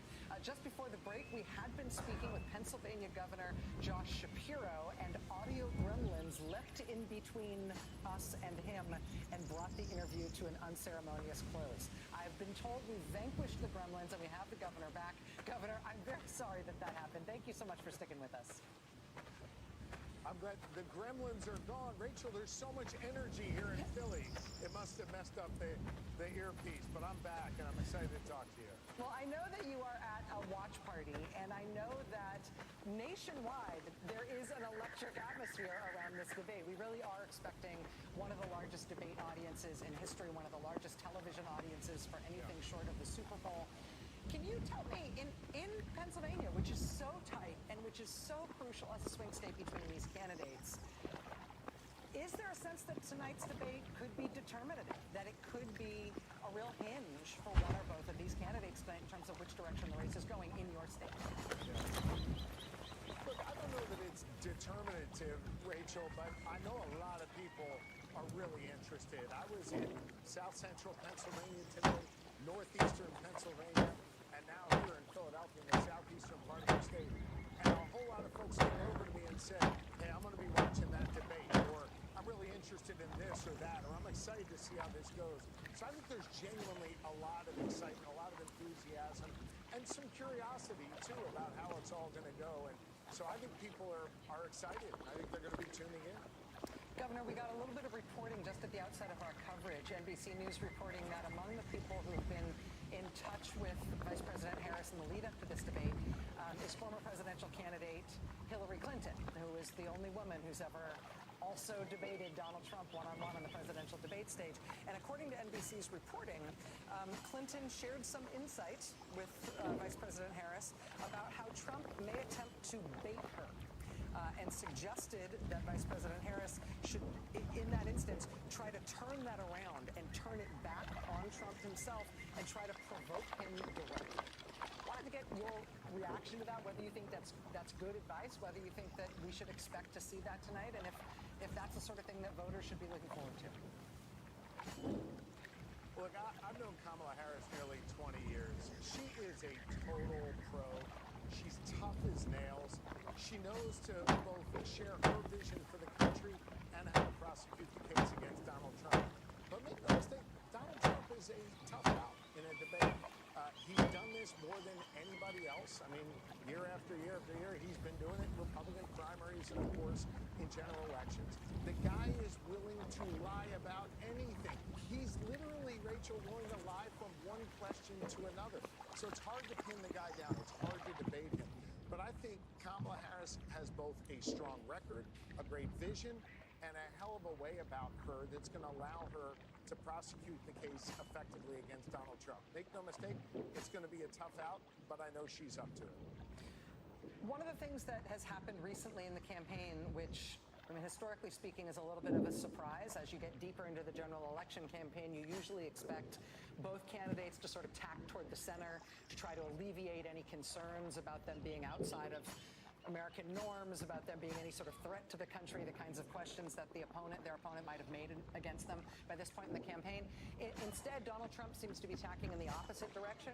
He has promised in writing just in the past few days that he wants long-term prison sentences for all of his political opponents, which he defined very broadly to include, for instance, donors, people who donate money to political candidates. He wants long-term prison sentences for those people. He's talked about it being bloody, what he plans to do in terms of deporting people by the millions from this country. Do you think that Vice President Harris should bring those things up directly and confront him with those things? We know the candidates aren't supposed to ask each other questions directly, but she'll have some leeway to do that if she chooses to. Do you think she should confront him with that stuff? I'm sure she will, and I'm sure she will prosecute the case to make clear that Donald Trump is an extremist. And listen, Rachel, this isn't theoretical. You know, back in 2016, we sort of wondered if he was really serious about all the crazy extreme stuff he was saying. Then he got elected president, and he did a lot of that extreme stuff before he knew what the hell he was doing, before he even knew how to run the federal government. Now, all these years later, he's not only more extreme than he was before and has a track record of dangerous positions, he's literally told us what he plans to do if he's afforded a second term in that whole Project 2025 thing. Look, Maya Angelou said, you know, if someone tells you who they are, believe them. We need to believe Donald Trump's extremism. He's got clear plans on how to rip away more freedoms from the American people, how to weaponize our military, how to weaponize our justice system and use it against people that he considers to be enemies. This is really dangerous stuff, and it's not theoretical anymore. This is very, very real. And so, yes, I anticipate Kamala Harris will press that case and make clear to the American people not just the stark contrast between she and Donald Trump, but also the real danger that he poses to our freedoms, to our democracy, and to our way of life. Pennsylvania Governor Josh Shapiro, really appreciate you being here tonight, sir. It's a night where a lot of people feel like a lot is on the line, and it being your home state, it being in Pennsylvania tonight, I know that you got a lot of demands on you. Thanks for spending some time with us. Good to be with you. Thanks, Rachel. All right. Vice President Harris and former President Trump will take the stage tonight at that stage that we've been showing you. This is at the National Constitution Center in Philadelphia. For perspective on the size and potential impact of this event, you should know, as we mentioned earlier, that presidential debates usually rank just behind the Super Bowl in terms of the American public's viewership. It means that tonight will almost certainly be the biggest audience these candidates are going to speak to before Election Day. The rules of this debate, which were set by ABC News, are more or less identical to the rules of the last debate, the one between Trump and President Biden. The debate will be 90 minutes. There will be 2 relatively short commercial breaks. The candidates are not allowed to leave the stage during either commercial, nor are they allowed to talk to anyone from their campaigns during those breaks. And no, before you ask, no, we will not be allowed to spy on them during the commercial breaks, to see them awkwardly standing there talking to no one and definitely not making small talk with each other while the commercials play. I asked. There will be no opening statements. The questions from the moderators will start right off the top. There will be no studio audience, importantly. The only people allowed to ask questions will be the moderators. Candidates will not be allowed to ask each other direct questions, although you know they always do. Each candidate will get 2 minutes to answer a question, 2 minutes for a rebuttal, and then 1 more extra minute for any follow-ups. The candidates will not be allowed to bring any pre-written notes with them on stage or any prompts. They will each be provided a pad of paper and a pen and a bottle of water, and that's it, and they can't have anything else with them. Donald Trump won a coin flip that took place before tonight's proceedings. Winning that coin flip allowed him to choose either which side of the stage he wanted to be on or the order of the closing statements. He decided to let Kamala Harris choose which podium she wanted. She'll be on the right. And he decided to go second in the closing statements, which means effectively that tonight he will have the last word. And then there's perhaps the most contentious rule. When a candidate is not speaking, that candidate's microphone will be muted. Now, that rule was in place during the last debate between President Biden and Donald Trump. Now that Kamala Harris is at the top of the Democratic ticket, her campaign actually tried to change that. Her campaign sent a letter to ABC arguing that she would be disadvantaged by this format. The campaign argued that it would, quote, shield Donald Trump from direct exchanges with the vice president. But in the end, the Harris campaign did not prevail on that, so the microphones will be muted when the candidate is not speaking. Now, that said, just to keep things spicy, apparently the moderators do have the option. I don't totally understand this. Perhaps my colleagues here do. The moderators apparently do have the option to unmute both candidates' mics at the same time if there is significant enough crosstalk that they feel they need to.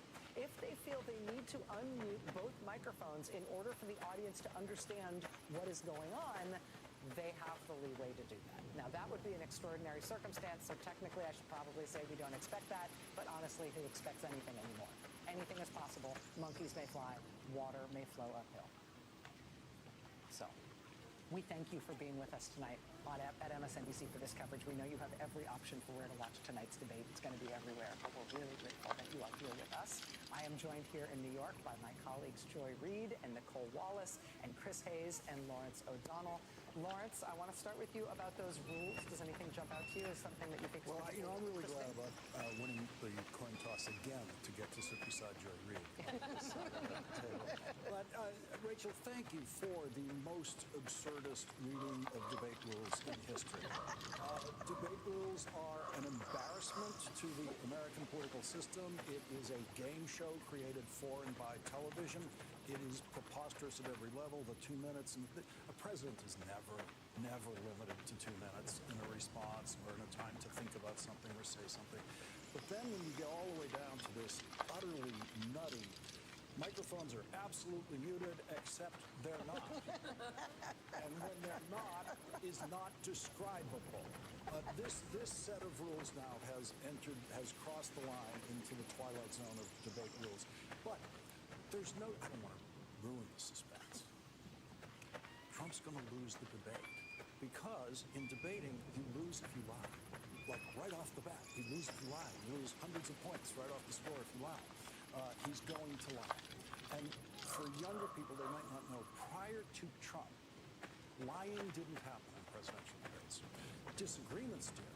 You know, a Bush might say, well, you know, tax increases will hurt the economy, and a Democrat might say, please tell me when that's ever happened, because they don't. You know, there'd be that kind of interpretation of what happens with a tax cut. Or, you know, idea of how to cut the deficit won't actually work. But people weren't lying. It didn't happen.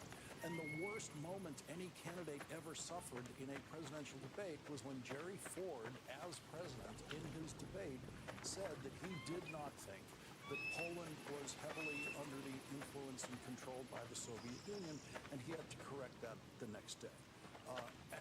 And that's it. That's it in the whole history of it. You can't pick another factual mistake. Right. Yes. Yeah, it was like, that's known. Sorry, Mr. Ford, that is actually wrong. And it wasn't a lie. It was an attempt by a politician to make something sound better for his purposes. You know, it lived within the norm of political attempts to bend stuff, and he bent it too far. He bent reality. And he lost, arguably, over. I mean, it was really a devastating moment. This Trumpian thing is nonsense. It makes the entire debate idea even more absurd than it's always been.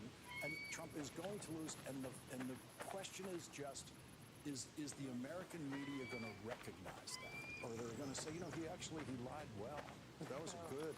That lie worked. And that's what's going to happen after this. There are going to be people who are saying, you know, arguing that Donald Trump did okay or that Kamala Harris didn't do okay, when he is going to lie and lose. There's no doubt about it.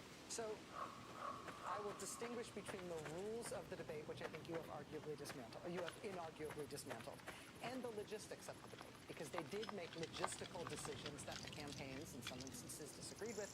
Nicole, one of those is no audience, which the Harris campaign has contended is a disadvantage, actually, and that might be a little bit counterintuitive, but their contention is that a live audience brings out the worst in Donald Trump, and that without a live audience, you essentially get quiet Trump, which is not real Trump, and is actually maybe his best foot forward in terms of presenting himself, just in terms of whether he seems like a person who can control his own faculties.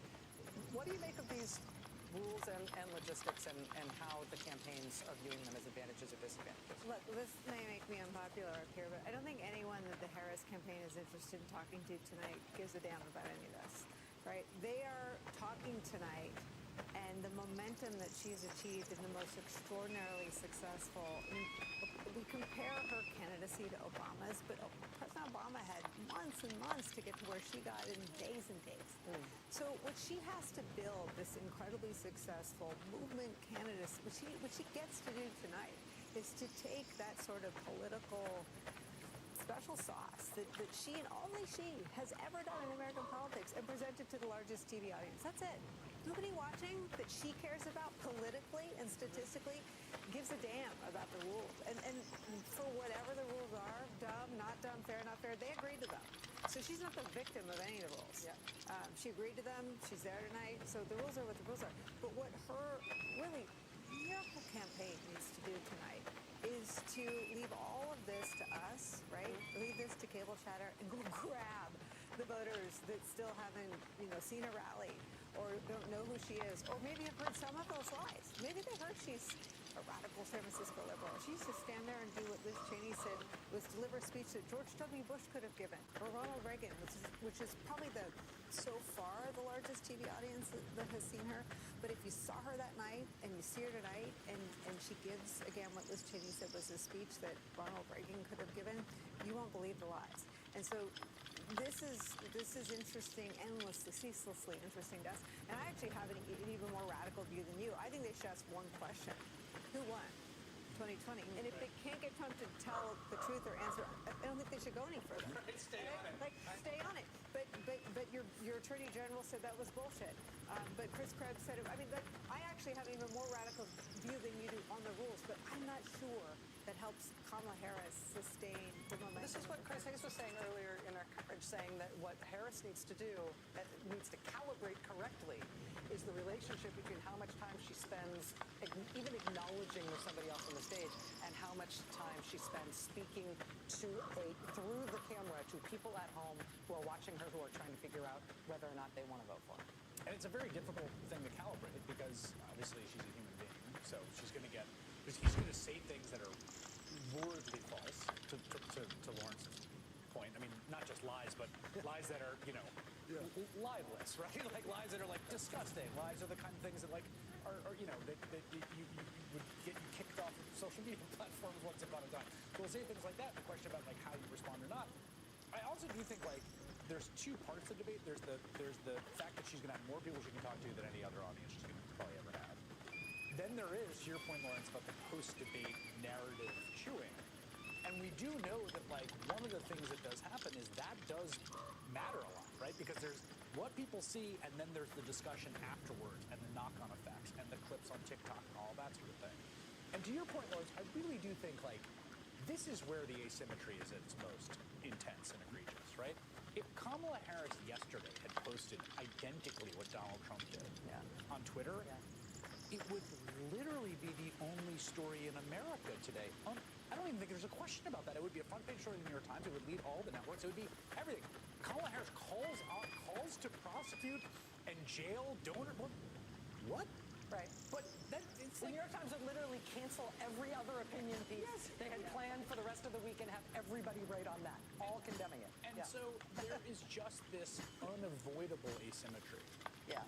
And maybe it's avoidable depending on the press, but that will also be part. There's two stages here. There's Kamala Harris addressing the American people, and there's the way that this debate gets digested and sort of broadcast. We have to take one last break before we're getting into the debate tonight. I want to remind you that you can watch the whole debate right here, plus our analysis thereafter. California Governor Gavin Newsom is going to be joining us from Philadelphia right after we squeeze in this very quick break. Governor Newsom with Alex Wagner just ahead. We'll be right back.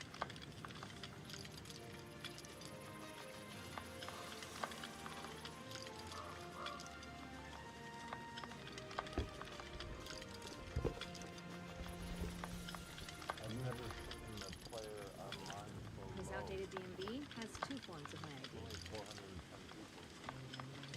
Think of all the places that can expose your info. LifeLock monitors millions of data points for identity theft. If there's a problem, we fix it. Guaranteed. University of Maryland Global Campus is a school for real life, one that values the successes you've already achieved. Earn up to 90 undergraduate credits for relevant experience, and get the support you need from your first day to graduation day and beyond. What will your next success be? A heart attack? Do they have life insurance? No. But we have life insurance. John. I'm trying to find something we can afford.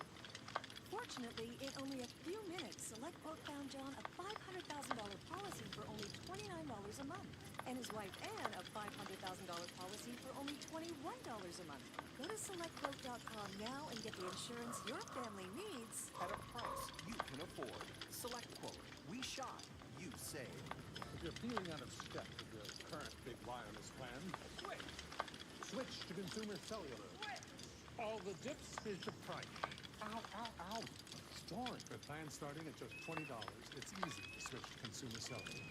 Kamala Harris cast the tie-breaking vote that created America's inflation. The vice president votes in the affirmative, and the bill is passed. Economists said Harris's vote led directly to the higher prices we pay. 22% more for groceries, 50% more for gas. Mortgage costs nearly double. Thanks a lot, Kamala. Trump had our economy humming. He'll do it again. I'm Donald J. Trump, and I approve this message. For the facts. Susie here is shopping for a used car, but she doesn't know that nearly half of them have been in an accident. Interesting. But Carfax.com shows how accidents impact price, so she doesn't have to overpay. Unpause. Shop the all-new Carfax.com. Here are some of the iconic artists performing live at this year's Video Music Awards. Anita, Benson Boone, Camila Cabello, Chavel Roan, Glorilla, Halsey, Carol G, Lenny Kravitz, Lisa, LL Cool J, Rauw Alejandro, Sabrina Carpenter, and Shawn Mendes. Plus a Candace performance by Video Vanguard, Katy Perry. And it's all hosted by Megan Thee Stallion at the MTV Video Music Awards. Live tomorrow at 8, 7 Central. There's some things that work better together, like your workplace benefits and retirement savings. Gloria helps you choose the right amounts without over or under investing, so you can feel confident in your financial choices. Gloria, well planned, well invested, well protected. Why didn't we do this last year? Before you implement your migraine with And look at me now. You'll never truly forget migraine, but 0 migraine days are possible. Don't take if allergies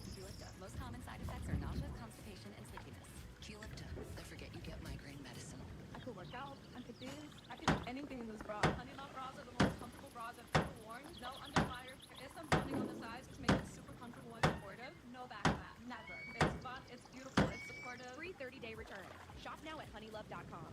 When things go sideways, will you be prepared? I want to introduce you to the Patriot Power Generator 2000X. Use the endless free power of the sun to power lights, your TV, medical equipment, even run your fridge. And that's without gas, fumes, or noise. Go to 4patriots.com. You'll get a solar panel included free. Double the capacity, expandable for more power, and more outlets than ever. This is about peace of mind. Get your solar generator and free panel at 4patriots.com. Want the effects of Viagra, but faster? Meet Rose Sparks. They contain sildenafil and tadalafil, but Sparks dissolve under the tongue. Dissolvables work faster than most pills. Connect with a medical provider at ro.co/sparks. I was recruited to start this secret mission to dig up dirt on Joe and Hunter Biden. This was a mission impossible. A mission stupid. This is literally like the scene out of a spy movie. I mean, James Bond has nothing on us. Introducing MSNBC Premium on Apple Podcasts. Get early access and ad-free listening to Rachel Maddow's chart-topping series, bonus content, and new episodes of Morning Joe and MSNBC original podcasts ad-free. Subscribe on Apple Podcasts.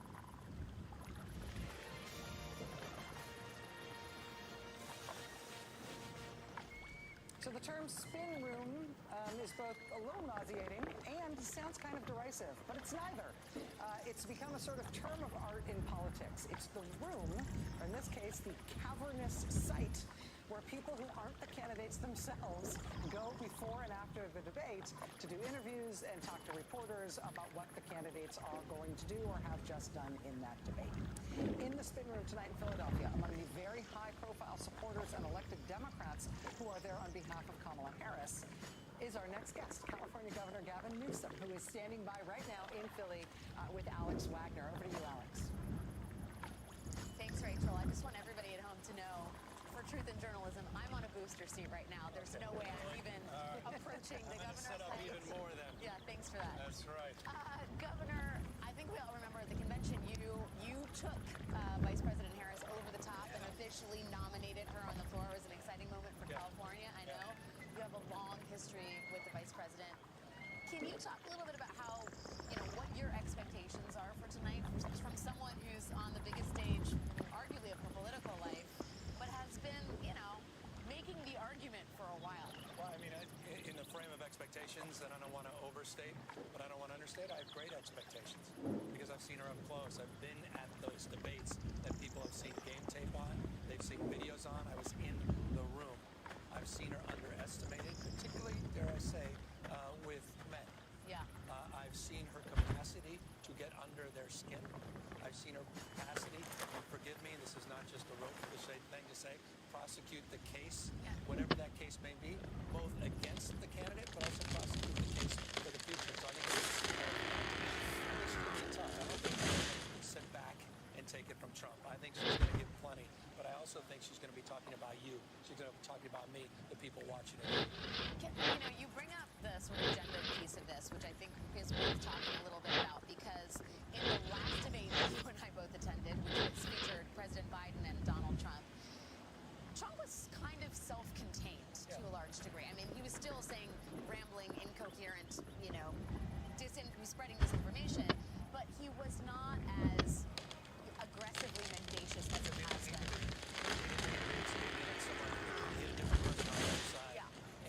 And if President Biden took it to him, he's thin-skinned.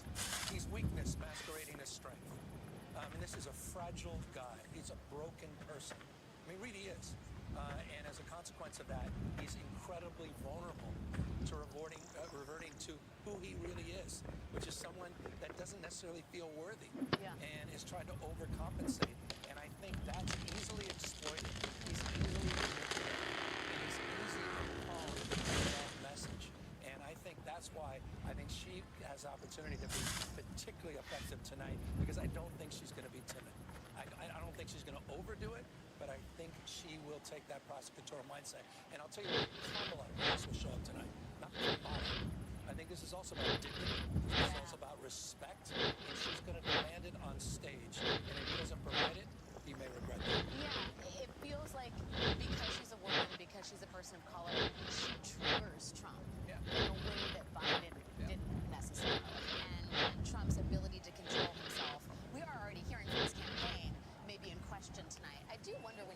say you're confident that she's going to bring her prosecutorial A game. One of the things that's been successful for her in previous debates and previous moments is her ability to be naturally herself and to laugh at things that are worth laughing at, or to have sort of natural human reactions to things. How much do you expect humor to be a tool she deploys against? Well, I know we've talked a lot about that, and I've seen a lot. I mean, people ask, what is about Kamala Harris that most people don't know that you know, going back decades and decades, is her humor, is her wit, is the joy you're now seeing. I saw a few weeks ago at a fundraiser, I said, this joy is back. It's the old Kamala. There's a lightness to her. And so I think she can still bring that as she brings it to Donald Trump and then pivots to, again, prosecute the case for the future. Because here's the differentiator. People say, well, how could she be the change candidate? She is change. She's not Joe Biden, and she sure as hell is not Donald Trump. But she can focus on the future because she represents the next generation, a new generation. But that's, again, prosecuting the case for a future where everyone feels seen and everyone feels included. You know, that's a lot to do, right? Humor, natural reactions, prosecuting. You're someone who is a habitué, can I say that, of Newsmax and Fox. Yes, you are unafraid of going, you know, to the other side, Earth 2, as we like to call it, on MSNBC. How do you pick and choose which pieces of disinformation, which trolls to respond to in a format where, you know, there's a healthy back and forth? Well, I think when you're demeaning other people, when you're attacking vulnerable communities, when you're being a bully, I think that's when you stand up. And I think that's about character, that's about values. And I think anytime it reflects in that space, where you're attacking the LGBTQ community, where you're attacking minority communities, where you're attacking immigrants, you're talking down and past people, standing up tall and asserting yourself and pushing back, I think that has universal traits. We all want to be loved. We all need to be loved. We all want to be respected. We all want to be protected. We all want to be connected to something larger than ourselves. If she can bring that universality to this and defend the defenseless, boy, she walks away with this debate. Let me ask you one last one in terms of just how we should be thinking about this debate, because I think belatedly we're having this natural conversation about sane-washing Donald Trump. The fact that this man has been rambling incoherently, irresponsibly for months, if not years, but it's been especially acute in recent weeks. And I think we're finally having this dialogue about how do you not normalize, or how do you not trend towards coherence when you're talking about what Trump just said? Well, how do you accurately sort of explain to the American public the mendacity, the incoherence, the irresponsibility, the aggression in a way that accurately reflects the tone and tenor of a person that is increasingly unhinged? He's not only unhinged, but he's derivative of himself. I find him incredibly... Wait, what does that mean, derivative of he's himself? Boring. And this, I may get in trouble, particularly with this audience. 5 or 6 years ago, you'd tune in, maybe for the train wreck, the clown show, but there was some entertainment value. I mean, you've been watching some of his speeches. It's monotone. He's boring across the board. Even in his audiences, you see people paying attention not to the speech, to themselves, walking out early. Looking at their clocks. He's lost a step. And what happened, what I think will happen tonight, I expect, if she's successful, he'll start off that old Trump, perhaps in that last debate, and try to be the new Trump again. He's one guy universally graded on the curve. He's, in his little pity party, he's the victim. He's always been the victim. But there'll be a point where he gets off his game. These are 2 minutes. That's a long period of time. 2 minutes, 2 minutes. 2 minute answers. The 1 minute follow-up, he's incapable of not taking the bait. And she's very capable of not taking the bait. She's extraordinarily disciplined, particularly in an environment like this. Again, look back at her one-on-one debates. Consistently, back decades and decades. This is where she shows up and shines. All that said, I'm not naive. This guy doesn't play by the rules, which means then he has more options in a debate. And when someone has more options, he's a more challenging person to debate. So I'm not suggesting this is not only high stakes, this is a huge challenge. But I have all the confidence, back to your opening question, that she's up for the challenge. All right, Governor Gavin Newsom, it is great to hear perspectives, some words of wisdom as we head into a consequential night in American politics. Back to you, Rachel. Thank you. Thank you very much, Alex. Thank you, Governor. Troy, on that last point that he just made, he said he may lose people in our audience by saying it, but he essentially said, that Trump is derivative of himself. Alex got him to clarify that by that he means he's boring. He says Trump used to be, even in his political life, more entertaining, he actually can't hold a tune. Like he can't tell a good joke. He can't follow a story through to the end. He can't make a point. He's constantly referring back to some tangential or self-referential thing in a way that loses people. And he's describing that as a weakness that Trump won't be able to resist falling into, particularly as the night goes on. Yeah, and I think it's always important to remember this Donald Trump is 4 years older than the Trump that debated Hillary Clinton. And he's older yet than the person who was on The Apprentice, who could read, when the producers would tell him who to fire, he could do that, he could perform that. 8 years older, sorry, your time is a myth. Nicole makes this point a lot. His act is so stale that Fox doesn't even really cover him live anymore. It's very rare that they take him because I think they've even started to realize it's not helpful to their preferred candidate to show him. And the more that you actually watch him, which is why, we all debate whether to show him. We do show him sometimes. Because you watch it and what you really see is a decrepit mind. You see a person who is declining.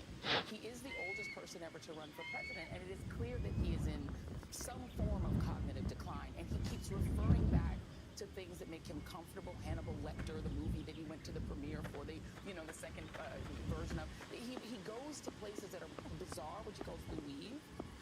But I think to take it back to what Lauren said, and I think to what Nicole said too, this is the reason that this debate is so artificial and so, in some ways, built in a nonsensical way. Because they are sane-washing him in real time by muting his microphone and not showing you what Trump is really like, which is the way he is at his rallies. What they're doing is presenting an artificially cleaned-up version of Donald Trump. And so I think for Vice President Harris, she really can't think about him.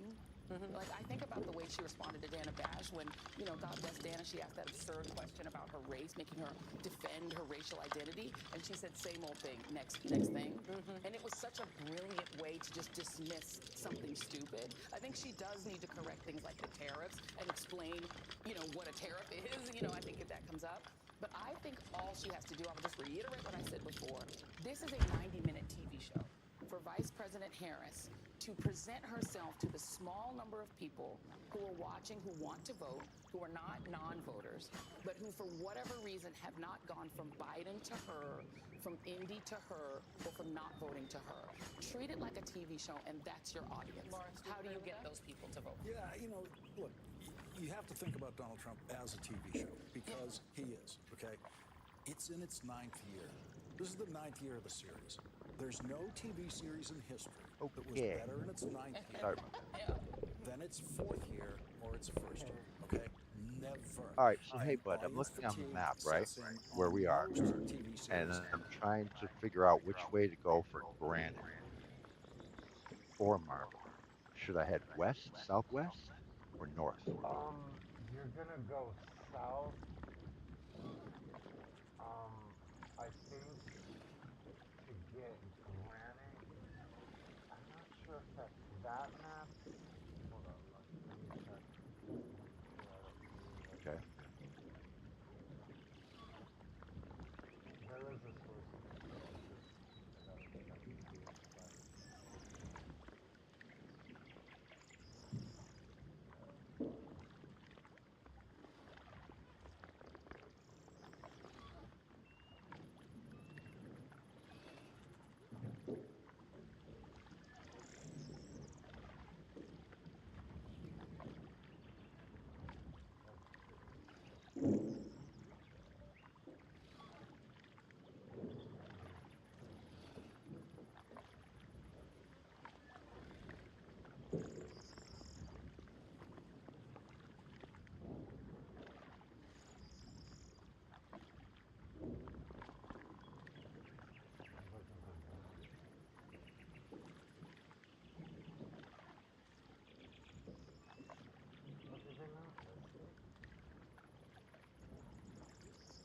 Or what? I'm pretty sure there's Granite right there.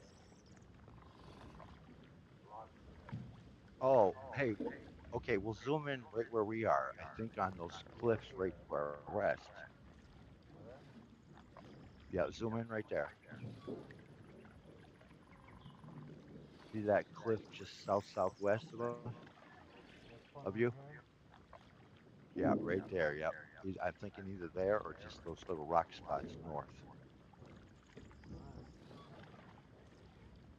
But it looks like this is a really good test bed. I would go here. Yeah. Is this near Yep. the... Okay, it's near the entrance. It's right there. So you're just gonna go southwest. Okay, cool. Hey, did you read my note about another horse cart? I did not. Did you send me something? I just asked if you had the ability to create another one because it would help, I think. I think I have enough material to make another one. I'm pretty sure I do. Let me check. Okay, your call. I was just offering an idea.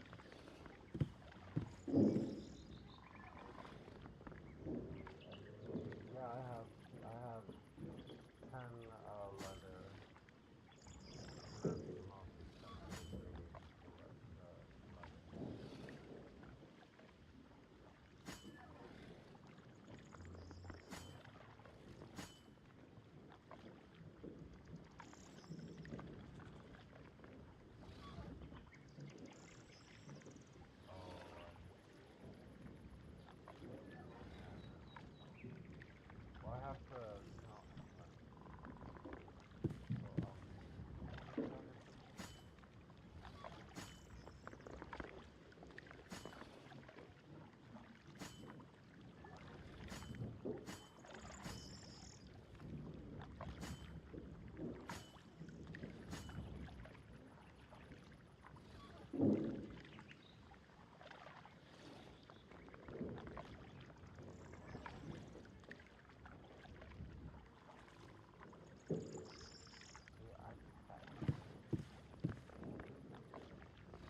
Yeah, okay.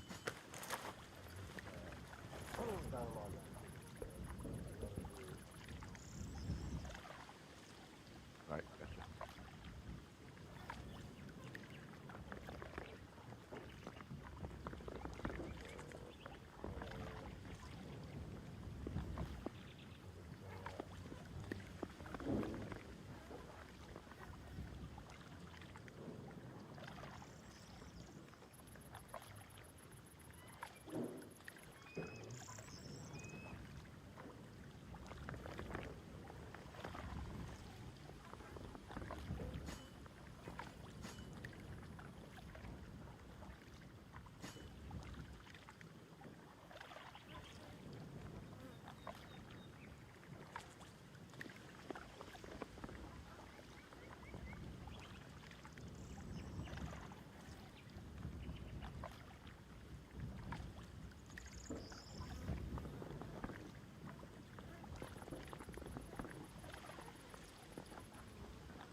Okay.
I got a log real quick. I'm stuck between my cart and the wall.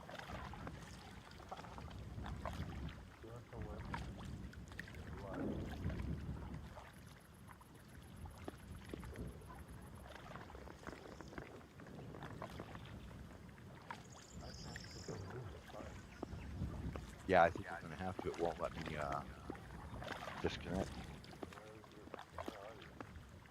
I am towards the. Hold on. I'm towards the south side, south east. I believe, where I'm sticking a big rock wall. There is a timer on the cart though, and it goes 10 minutes. Yeah, no, no, no, no. Do what you gotta do. Finish that. Oh, all right. Maybe not.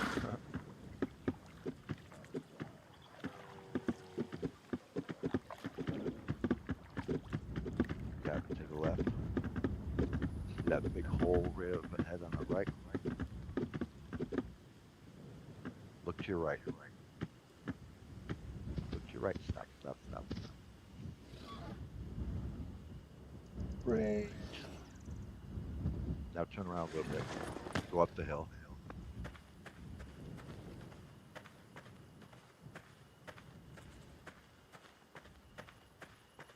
See how that rock starts right underneath that tree? Yep, right over that way. Right to the right.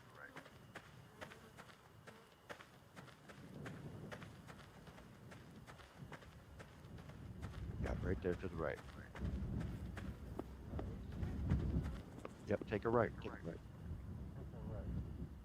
See all that dug out right there? A little left.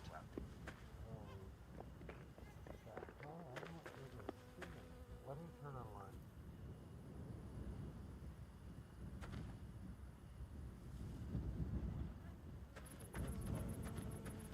Nope, the other way. Turn around. Yep, right there.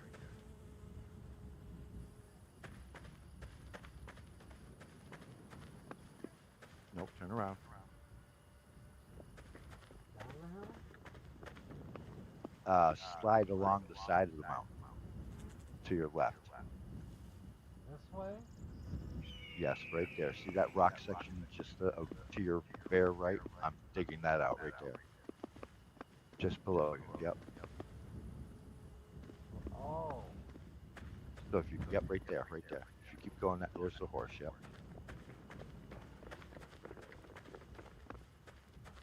See, I'm stuck on the cart on the back side of it. Oh, it doesn't even show you me. Oh yeah, see, I'm stuck. Can't get out of there. Oh, now I'm stuck. What the hell? Right.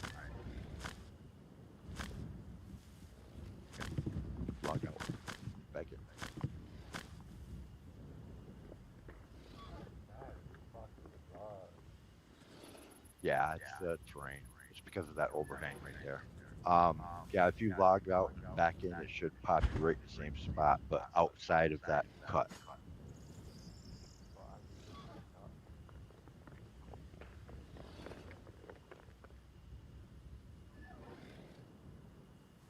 You know what?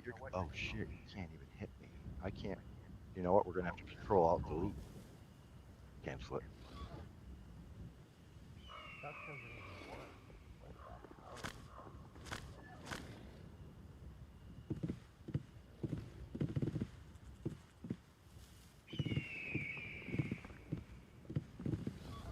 This is bizarre. Right. Yep. Me too. This is fucking weird.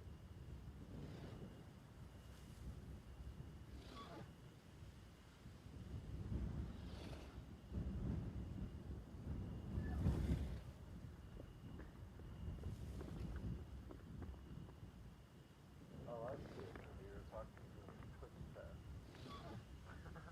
Yeah. Yeah. I hardly ever even notice it. I need to set up my TV screen. I wish I could make a noise when someone says something in the chat. That would make it so much easier. I think you can. I think within your settings, there's all kinds of settings that you know when somebody pops in a room, when somebody pops out, all that. Well, I'm using OBS chat room because I'm streaming to YouTube and Twitch. So Oh, my okay. chats are combined, and I can't find a setting that. Oh, let me click on settings. Reply, commands, master, filtering.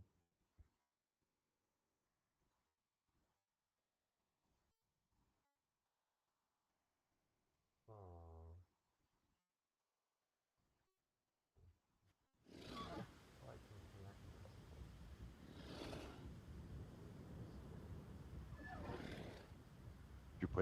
put you outside of it. Can you move?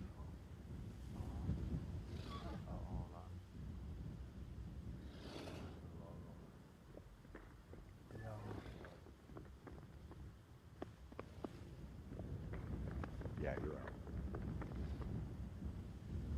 Well, thank you for the effort. Sorry to get you stuck too.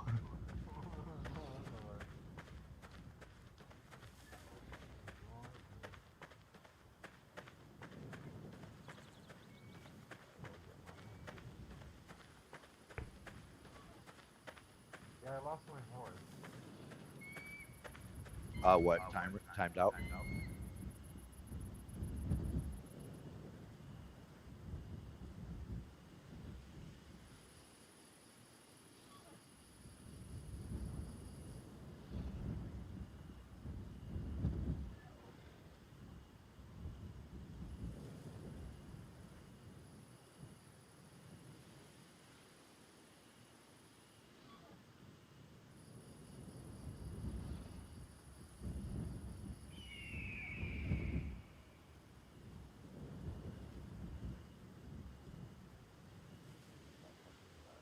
No, I just forgot to put it away.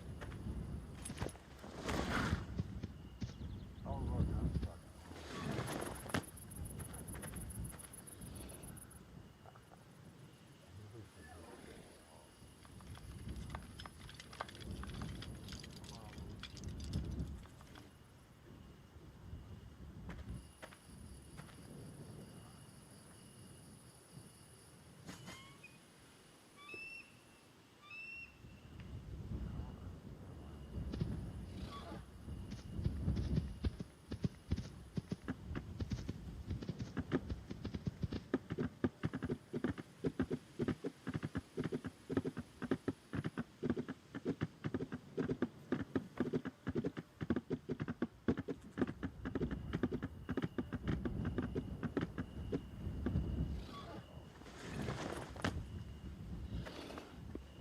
Yeah, so now you know. At least you got a rock mine.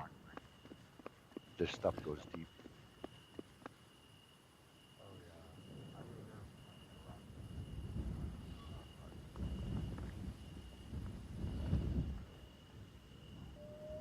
You're putting up stone walls, right? Yeah. I need to go on a field trip first. Yeah. To get, some white wood.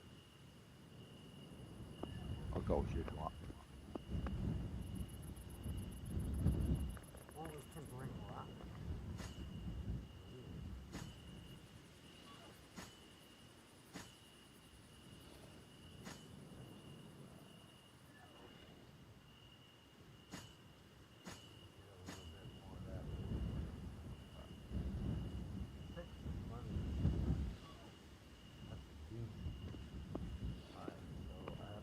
What? 600 or what? Oh, I'm bringing rocks with me to the so that I Oh, can yeah. get more of the road.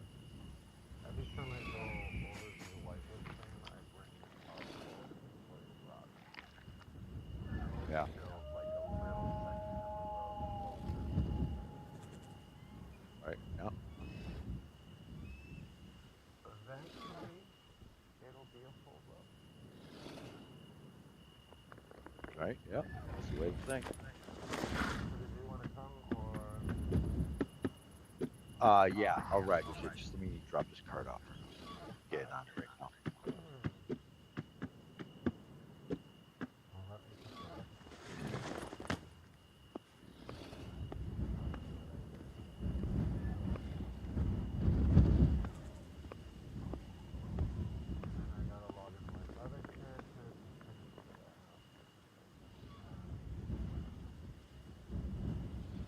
Oh, and also, just as far as you liking the horse for the speed and such, it will go faster. This snow also just slows it down.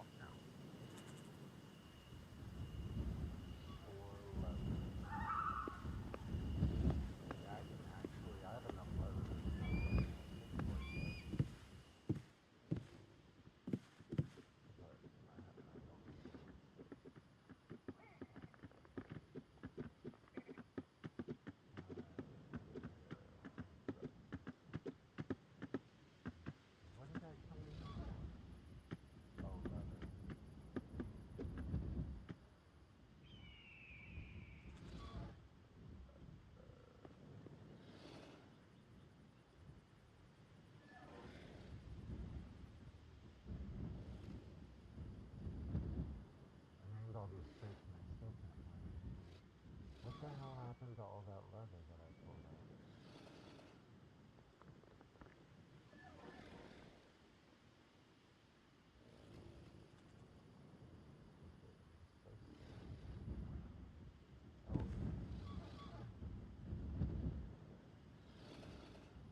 gear on here.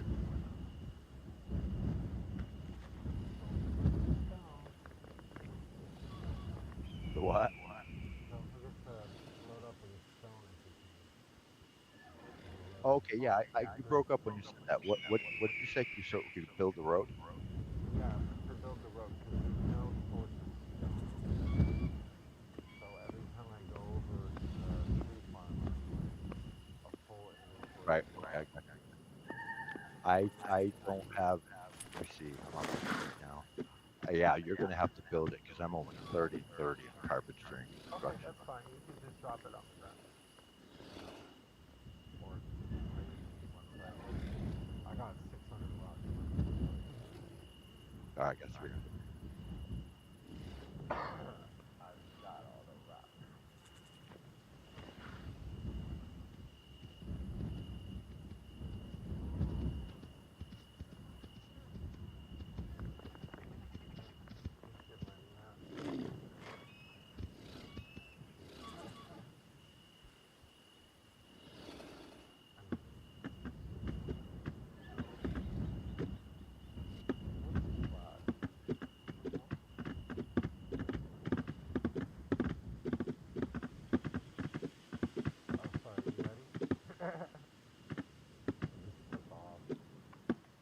Yeah.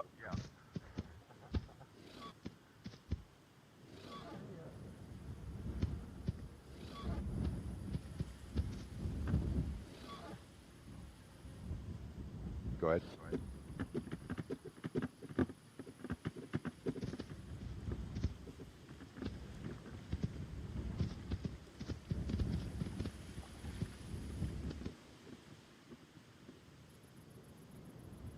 Floating is the best. Right.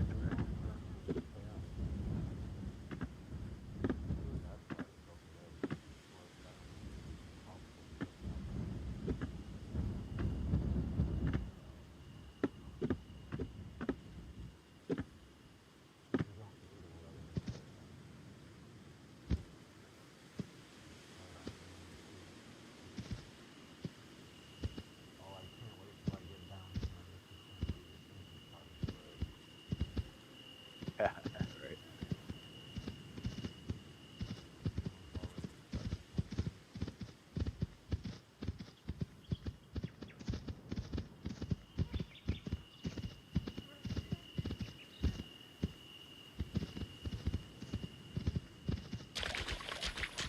I don't know what it is, dude, but I always seem to get the lame moose.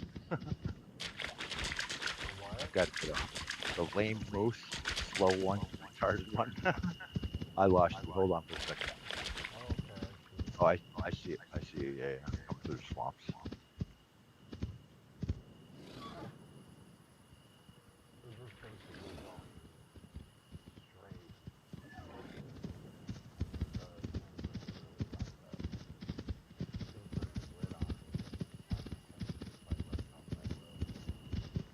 Right.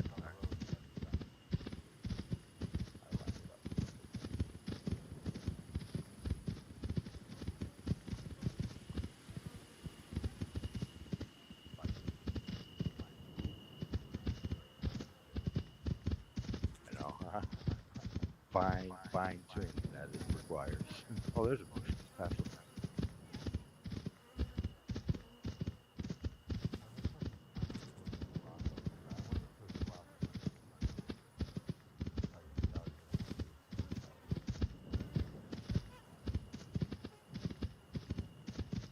All right, I'm gonna stam out. What's your riding skill at?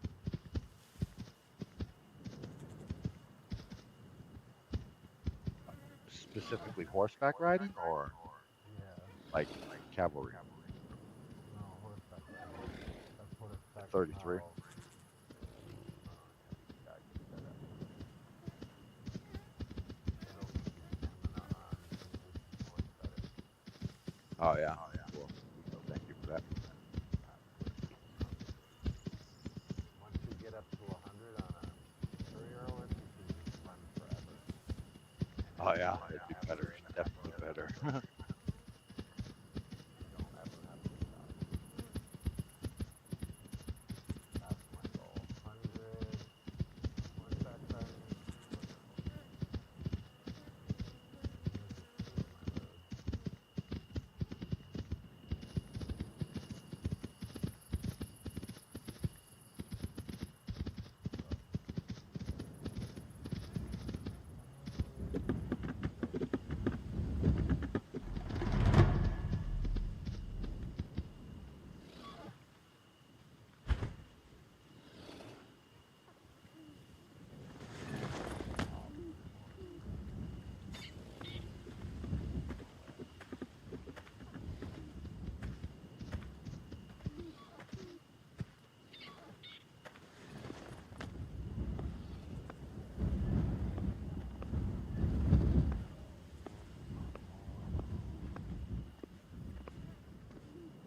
yeah, you got it. This is your property too? I didn't for it. Do what? This is your property too? Yeah. You should have all. You should have full. Yeah, no, I'm just looking at the warehouse here that you're building. Yeah.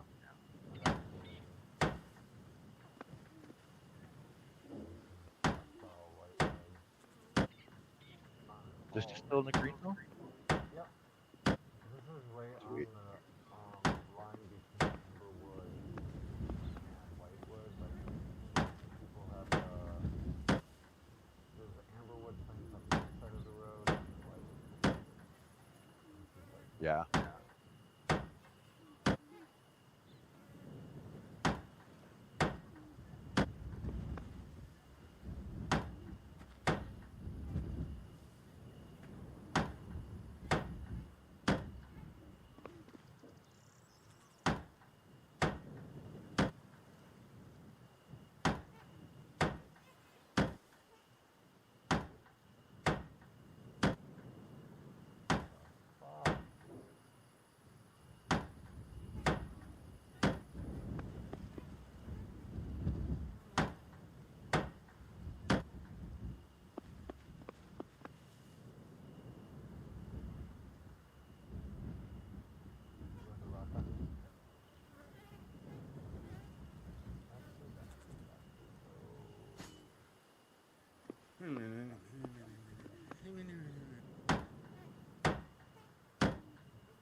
If you flatten it, it'll turn it green again, and I don't think they can fix it that way. I'm gonna do it on the way back.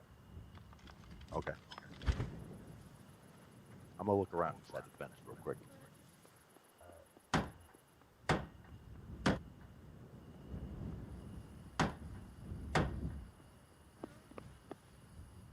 Oh, so this is your animal section, yeah?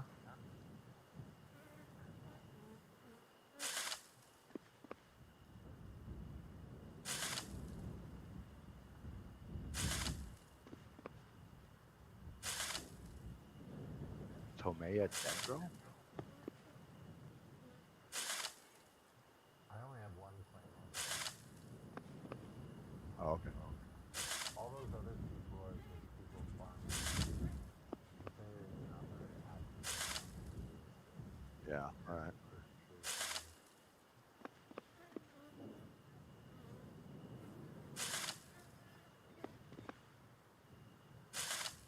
Okay, I see your purple. Yeah.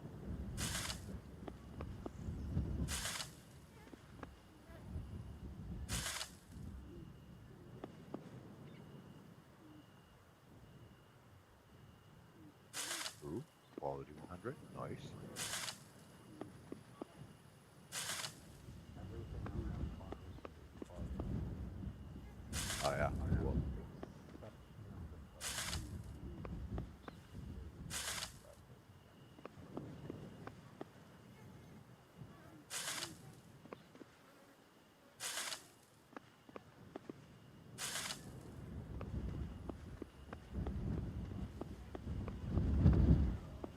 Alright. Do you want me to bring some 100 tall branches back? Your roof is all. Oh yeah. Bring back some what? 100 tall branches? I mean, if you want, yeah. I mean, we have 100 quality branches. I'd rather you bring back,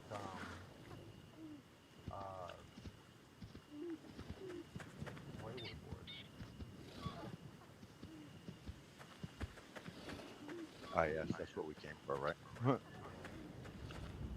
we have lots of 100 quality tools.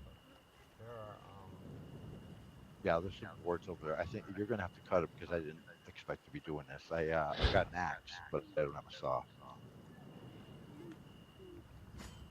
I have an extra saw. Okay, cool. Yep. Right by the horse.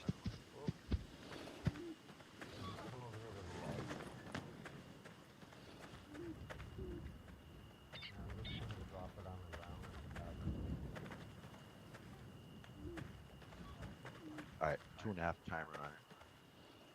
Oh shit. That's all right. No, no, no. Go do what you gotta do. I'll get these boards. Well, I need to get done in 2 seconds. Either way, that's all right, bro.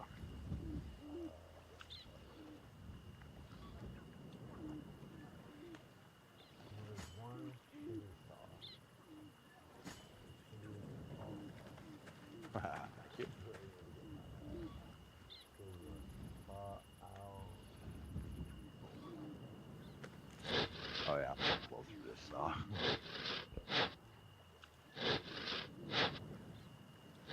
Yeah, it's a little crusty. I need to get my tools up. I need better tools and better weapons.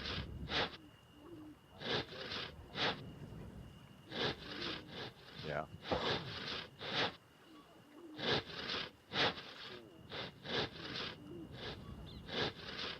Okay, are you cutting out 100 walls?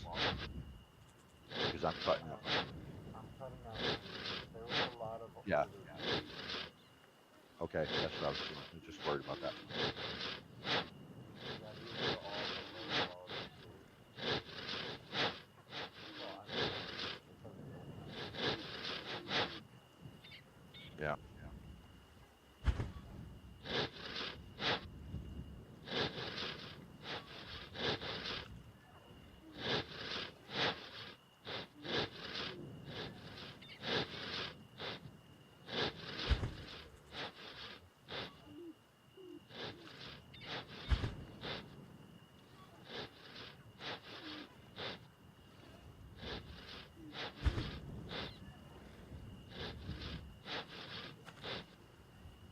I dropped some boards in the jungle.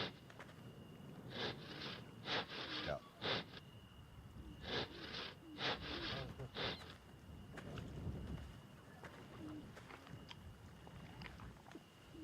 Alright. I got exactly enough 3.16.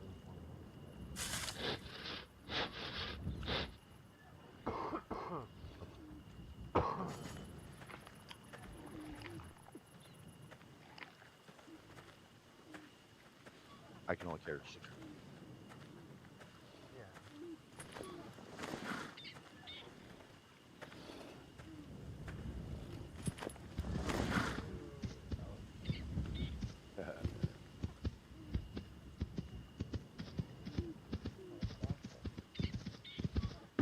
On a new road.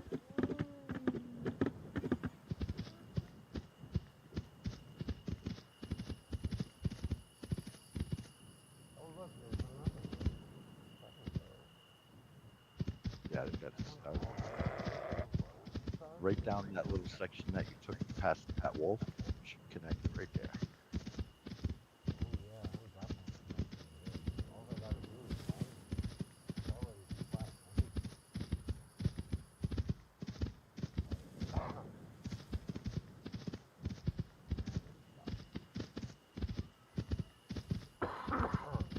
I might just stay for this. Nothing's wrong.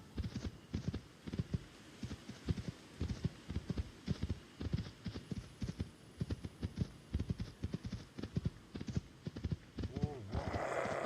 Starting wolf. Yeah. So quick.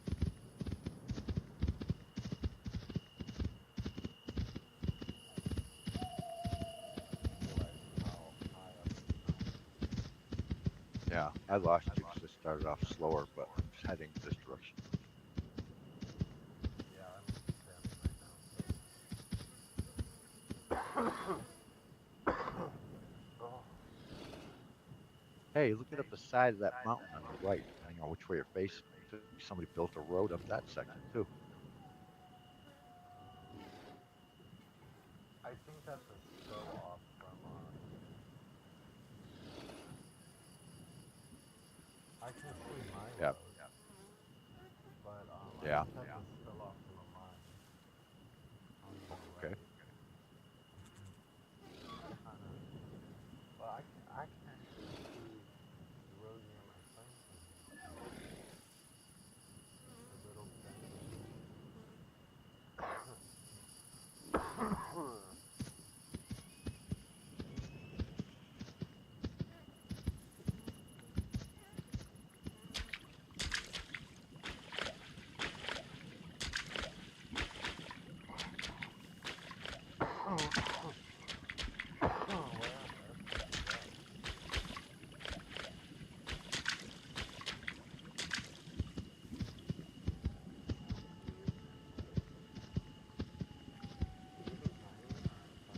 Yeah. Hey, be careful of some shit over here. And there's a horse if you want to try and catch it. You got apples.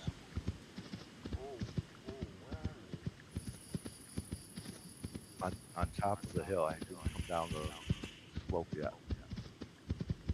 Oh, you were way past it.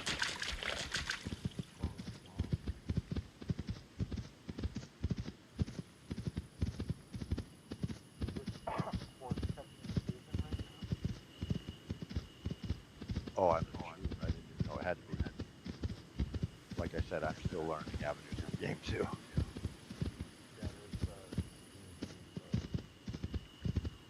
Of course, if they're actually spawning, that probably means they're catching them. I don't think they spawn. Oh yeah, they Yeah. do spring time. This time they would spawn. Or, well, not quite spring, but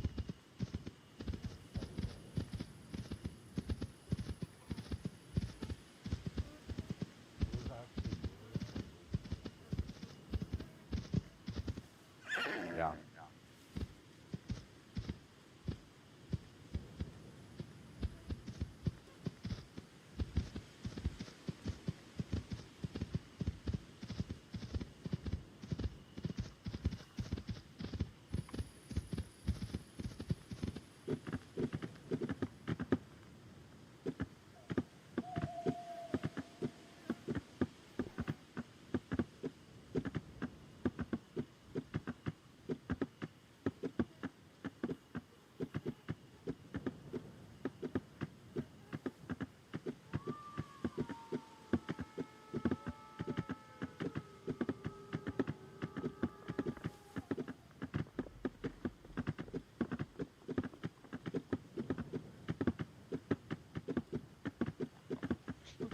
So did you turn around or no?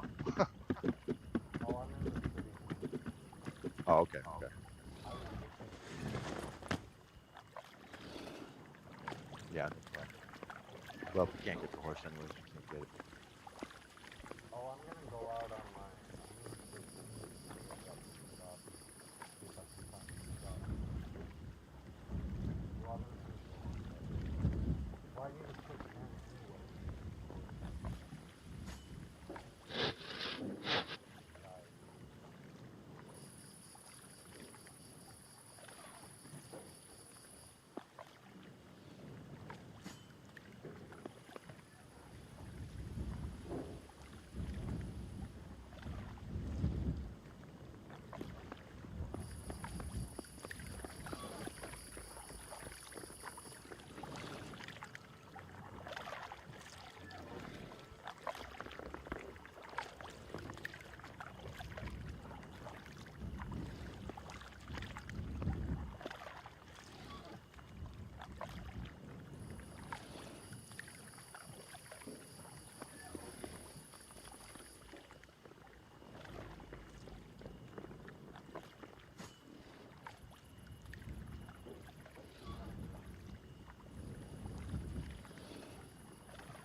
Shit. I think I went way past you.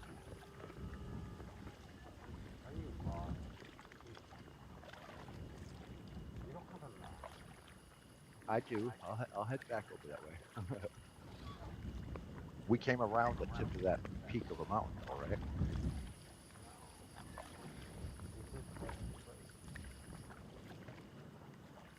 Okay.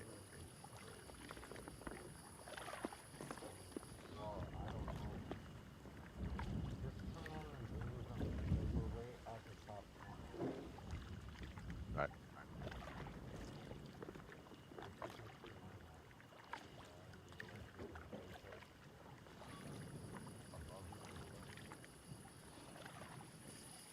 Yeah.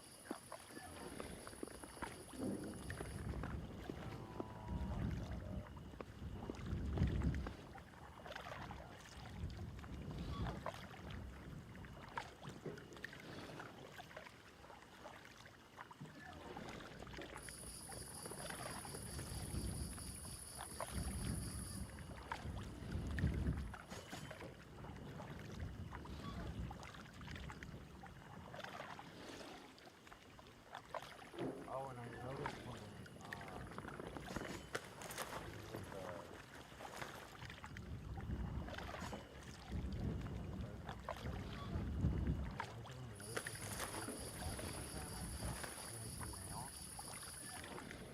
Yeah. they were much higher quality. Okay, there you go. That's about all I know how to make. I know how to make nails, metal bands. It's about my skills.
sir.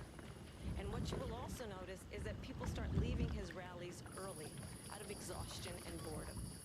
And I will tell you, the one thing you will not hear him talk about is you. You will not hear him talk about your needs, your dreams, and your desires. And I'll tell you, I believe you deserve a president who actually puts you first, and I pledge to you that I will. Vice President Harris, thank you. President Trump, on that point, I want to get your response. Well, I would like to respond. Let me just ask, though, why did you try to kill that bill, and successfully so? That would have put thousands of additional agents and officers on the board. First, let me respond as to the rallies. She said people start leaving. People don't go to her rallies. There's no reason to go. And the people that do go, she's bussing them in and paying them to be there, and then showing them in a different light. So she can't talk about that. People don't leave my rallies. We have the biggest rallies, the most incredible rallies in the history of politics. That's because people want to take their country back. Our country is being lost. We're a failing nation. And it happened 3.5 years ago. And what's going on here, you're going to end up in World War III, just to go into another subject. What they have done to our country by allowing these millions and millions of people to come into our country, and look at what's happening to the towns all over the United States. And a lot of towns don't want to talk. It's not going to be Aurora or Springfield. A lot of towns don't want to talk about it because they're so embarrassed by it.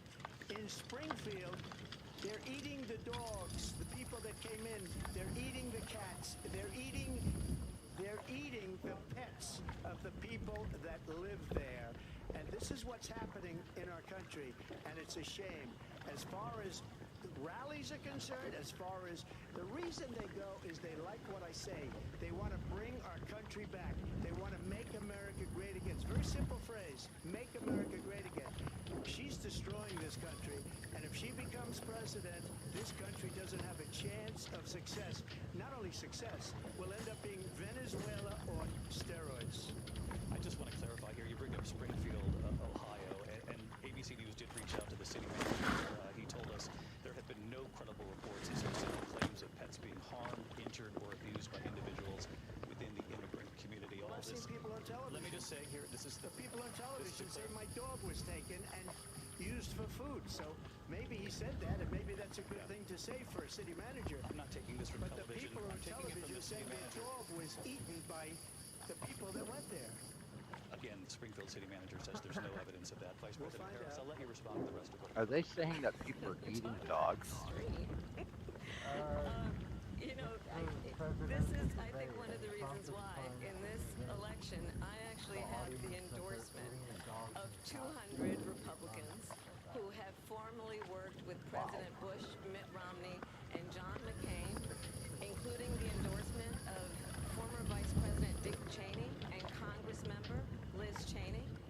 And if you want to really know the inside track on who the former president is, if he didn't make it clear already, just ask people who have worked with him. His former chief of staff, a 4-star general, has said he has contempt for the Constitution of the United States. His former national security advisor has said he is dangerous and unfit. His former Secretary of Defense has said the nation, the Republic, would never survive another Trump term. And when we listen to this kind of rhetoric, when the issues that affect the American people are not being addressed, I think the choice is clear in this election. President Trump will give you a quick minute to respond. Thank you, because when I hear that, see, I'm a different kind of a person. I fired most of those people. Not so graciously. They did bad things or a bad job. I fired them. They never fired one person. They didn't fire anybody having to do with Afghanistan and the Taliban and the 13 people who were just killed, viciously and violently killed. And I got to know the parents and the family. They didn't fire. They should have fired all those generals, all those top people, because that was one of the most incompetently handled situations anybody has ever seen. So when somebody does a bad job, I'd fire him.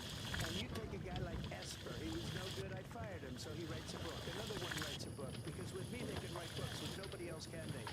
But they have done such a poor job, and they never fire anybody. Look at the economy, look at the inflation. They didn't fire any of their economists, they have the same people. That's a good way not to have books written about you. But just to finish, I got more votes than any Republican in history by far.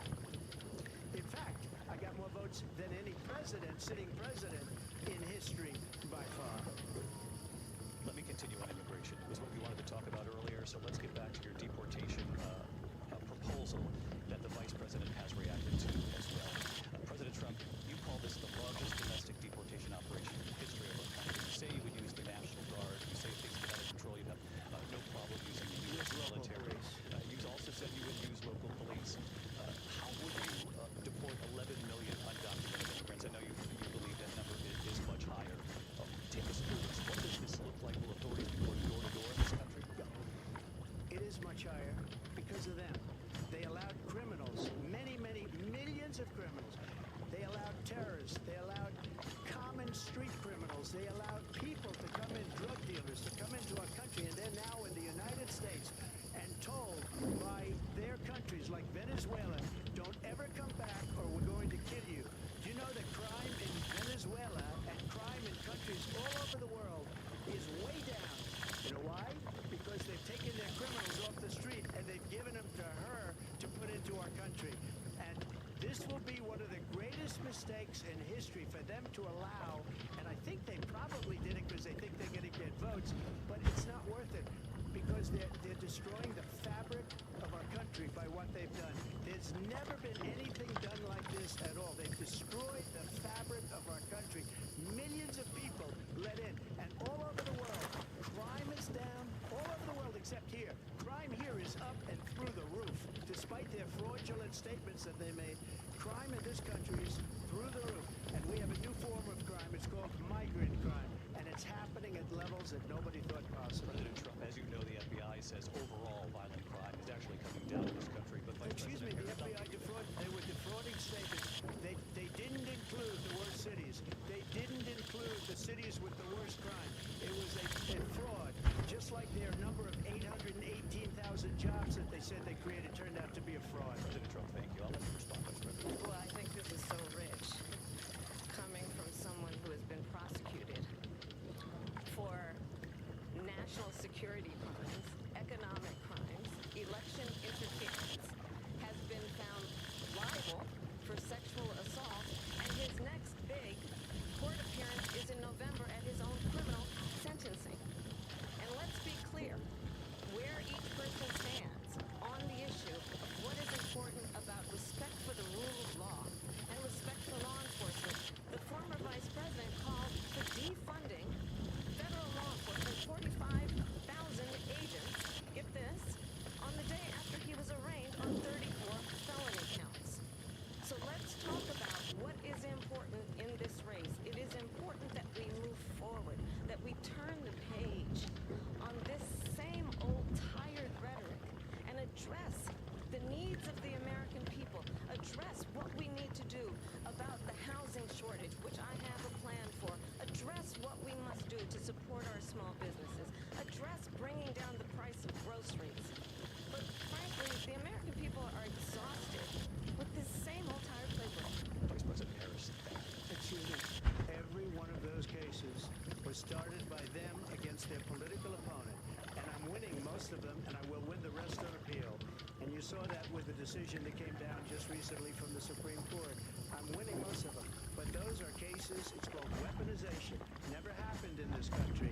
They weaponized the Justice Department. Every one of those cases was involved with the DOJ, from Atlanta and Fani Willis to the Attorney General of New York and the DA of New York.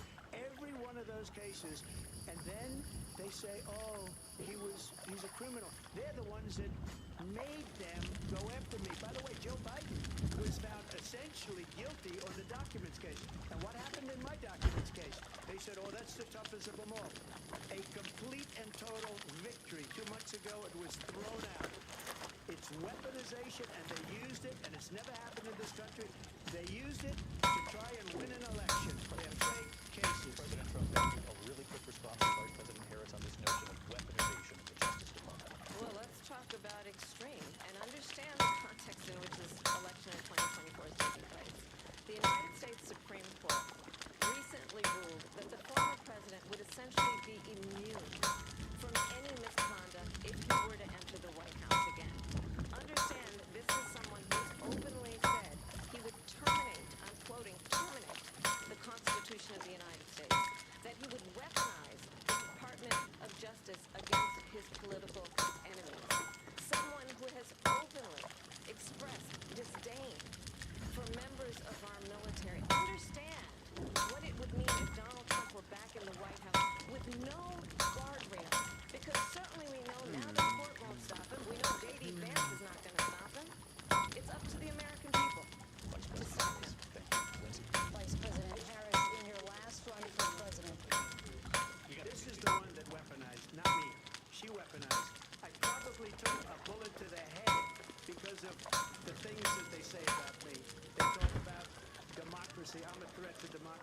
They're the threat to democracy with a fake Russia investigation that went nowhere. We have a lot to get to. Lindsay?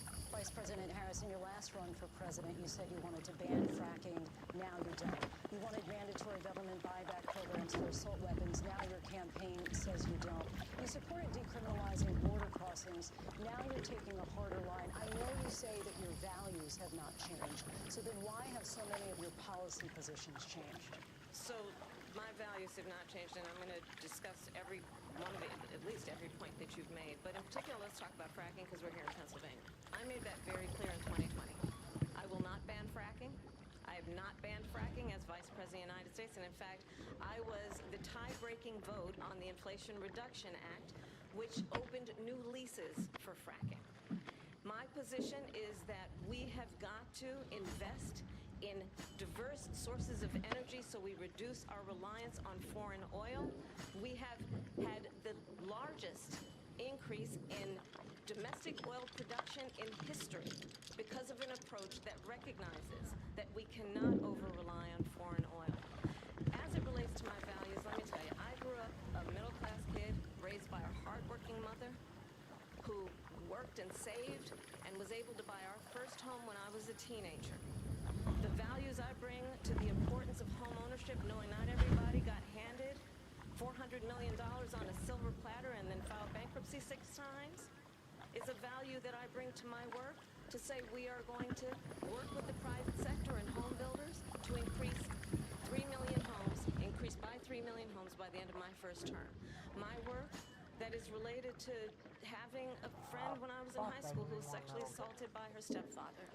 And my focus then on protecting women and children from violent crime is based on a value that is deeply grounded in the importance of standing up for those who are most vulnerable.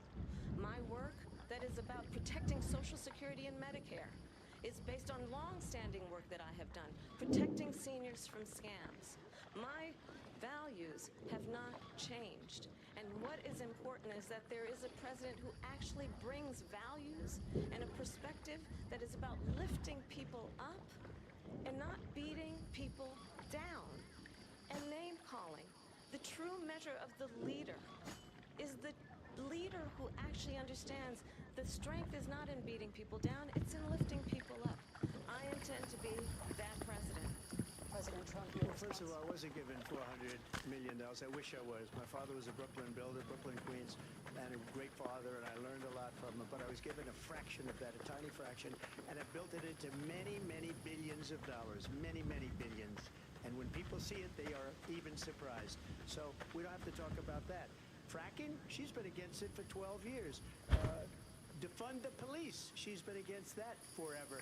She gave all that stuff up very wrongly, very horribly, and everybody's laughing at it, okay? They're all laughing at it.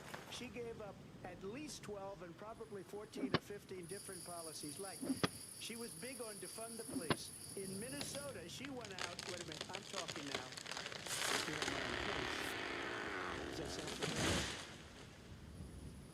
She went out in Minnesota and wanted to let criminals that killed people, that burned down Minneapolis, she went out and raised money to get them out of jail. She did things that nobody would ever think of. Now she wants to do transgender operations on illegal aliens that are in prison. This is a radical left liberal that would do this. She wants to confiscate your guns, and she will never allow fracking in Pennsylvania. If she won the election, fracking in Pennsylvania will end on day one. Just to finish one thing so important in my opinion. So I got the oil business going like nobody has ever done before. When they took over, they got rid of it, started getting rid of it, and the prices were going up the roof.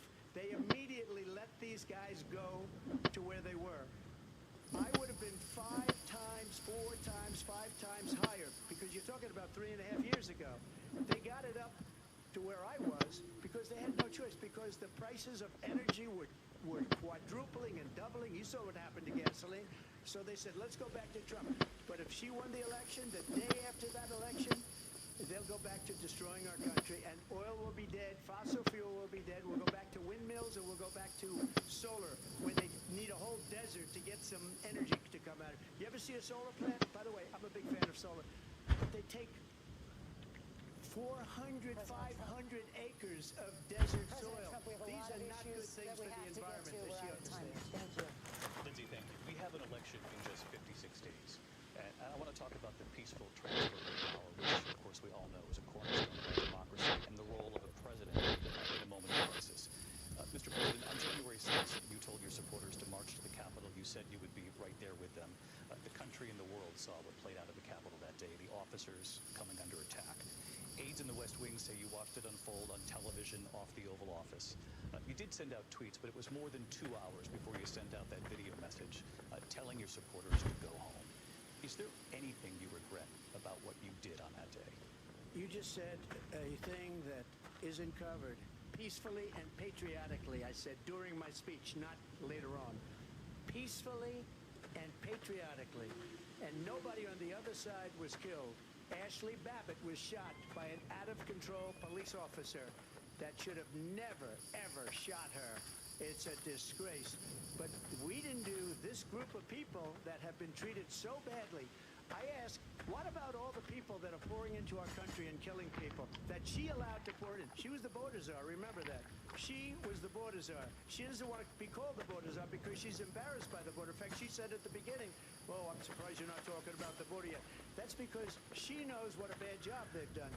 What about those people? When are they going to be prosecuted? When are these people from countries all over the world, not just South America, they're coming in from all over the world, David, all over the world, and crime rates are down all over the world because of it. But when are those, David, when are those people going to be prosecuted? When are the people that burned down Minneapolis going to be prosecuted? Or in Seattle, they went into Seattle, they took over a big percentage of the city of Seattle. When are those people going to be prosecuted? But let me just ask you. You might ask her that question. You were the president. You were watching it unfold on television. It's a very simple question as we move forward toward another election. Is there anything you regret about what you did on that day? Yes, sir. I had nothing to do with that other than they asked me to make a speech. I showed up for a speech. I said, I think it's going to be big. I went to Nancy Pelosi and the mayor of Washington, D.C., and the mayor put it back in writing, as you know. I said, you know, this is going to be a very big rally or whatever you want to call it. And again, it wasn't done by me. It was done by others. I said, I'd like to give you 10,000 National Guard or soldiers. They rejected me. Nancy Pelosi rejected me. It was just 2 weeks ago. Her daughter has a tape of her saying she is fully responsible for what happened. They want to get rid of that tape. It would have never happened if Nancy Pelosi and the mayor of Washington did their jobs. I wasn't responsible for security. Nancy Pelosi was responsible. She didn't do her job. The question was about you as president, not about former Speaker Pelosi, but I do want Vice President Harris to respond. I was at the Capitol on January 6th. I was the vice president-elect. I was also an acting senator. I was there. And on that day, the president of the United States incited a violent mob to attack our nation's capital, to desecrate our nation's capital. On that day, 140 law enforcement officers were injured, and some died. And understand, the former president has been indicted and impeached for exactly that reason. But this is not an isolated situation. Let's remember Charlottesville, where there was a mob of people carrying tiki torches, spewing anti-Semitic hate. And what did the president then at the time say? There were fine people on each side.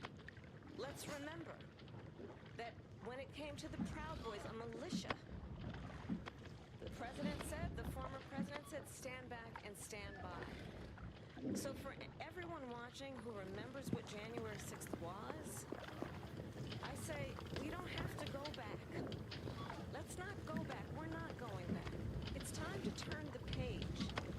And if that was a bridge too far for you, well, there is a place in our campaign for you to stand for country, to stand for our democracy, to stand for rule of law, and to end the chaos, and to end the approach that is about attacking the foundations of our democracy because you don't like the outcome.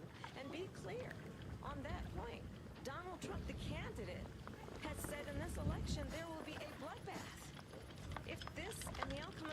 election is not to his liking. Let's turn the page on this. Let's not go back. Let's chart a course for the future and not go backwards to the past. Let me just follow up here. It was a different term, and it was a term that related to energy because they have destroyed our energy business. That was where Bloodbath was. Also, on Charlottesville, that story has been, as you would say, debunked. Laura Ingraham, Sean Hannity, Jesse, all of these people, they covered it. If they go an extra sentence, they will see it was perfect. It was debunked in almost every newspaper, but they still bring it up, just like they bring 2025 up. They bring all of this up. I ask you this, you talk about the Capitol. Why are we allowing these millions of people to come through on the southern border? How come she's not doing anything? And I'll tell you what I would do, and I would be very proud to do it. I would say we would both leave this debate right now. I'd like to see her go down to Washington, D.C. during this debate because we're wasting a lot of time. Go down to, because she's been so bad, it's so ridiculous. Go down to Washington, D.C. and let her sign a bill to close up the border because they have the right to do it. They don't need bills. They have the right to do it. The President of the United States, you'll get him out of bed, you'll wake him up at 4 o'clock in the afternoon, you'll say, come on down to the office, let's sign a bill.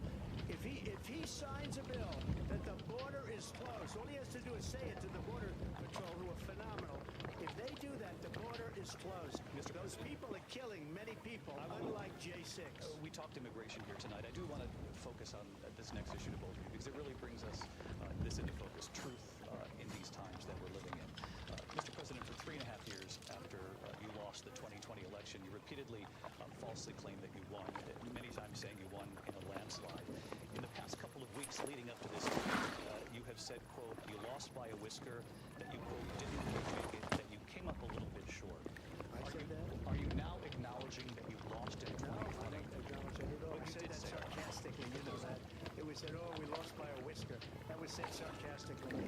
Look, there's so much proof. All you have to do is look at it. And they should have sent it back to the legislatures for approval. I got almost 75 million votes, the most votes any sitting president has ever gotten. I was told if I got 63, which was what I got in 2016, you can't be beaten. The election, people should never be thinking about an election as fraudulent. We need two things. We need walls, and we have to have it. We have to have borders, and we have to have good elections. Our elections are bad. And a lot of these illegal immigrants coming in, they're trying to get them to vote. They can't even speak English. They don't even know what country they're in practically. And these people are trying to get them to vote. And that's why they're allowing them to come into our country. I did watch these pieces of video. I didn't detect the sarcasm. Lost by a whisker. We didn't quite make it. And we should just point out here as clarification, and you know this, you and your allies, 60 cases in front of many judges, many of them. No judge looked at it. And said they said we didn't have standing. That's the other thing. They said we didn't have standing, a technicality. Can you imagine a system where a person in an election doesn't have standing? The President of the United States doesn't have standing. That's how we lost.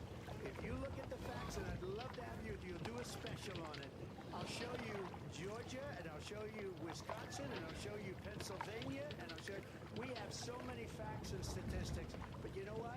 That doesn't matter, because we have to solve the problem that we have right now. That's old news, and the problem that we have right now is we have a nation in decline, and they have put it into decline. We have a nation that is dying, David. Mr. President, thank you. Vice President Harris, you heard the President there tonight. He said he didn't say that he lost by a whisker, so he still believes he did not lose the election that was won by President Biden and yourself. But I do want to ask you about something that's come up in the last couple of days. This was a post from President Trump about this upcoming election just weeks away. He said, when I win, those people who cheated, and then he lists donors, voters, election officials, he says will be prosecuted to the fullest extent of the law, which will include long-term prison sentences. One of your campaign's top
because you need Trump back as president.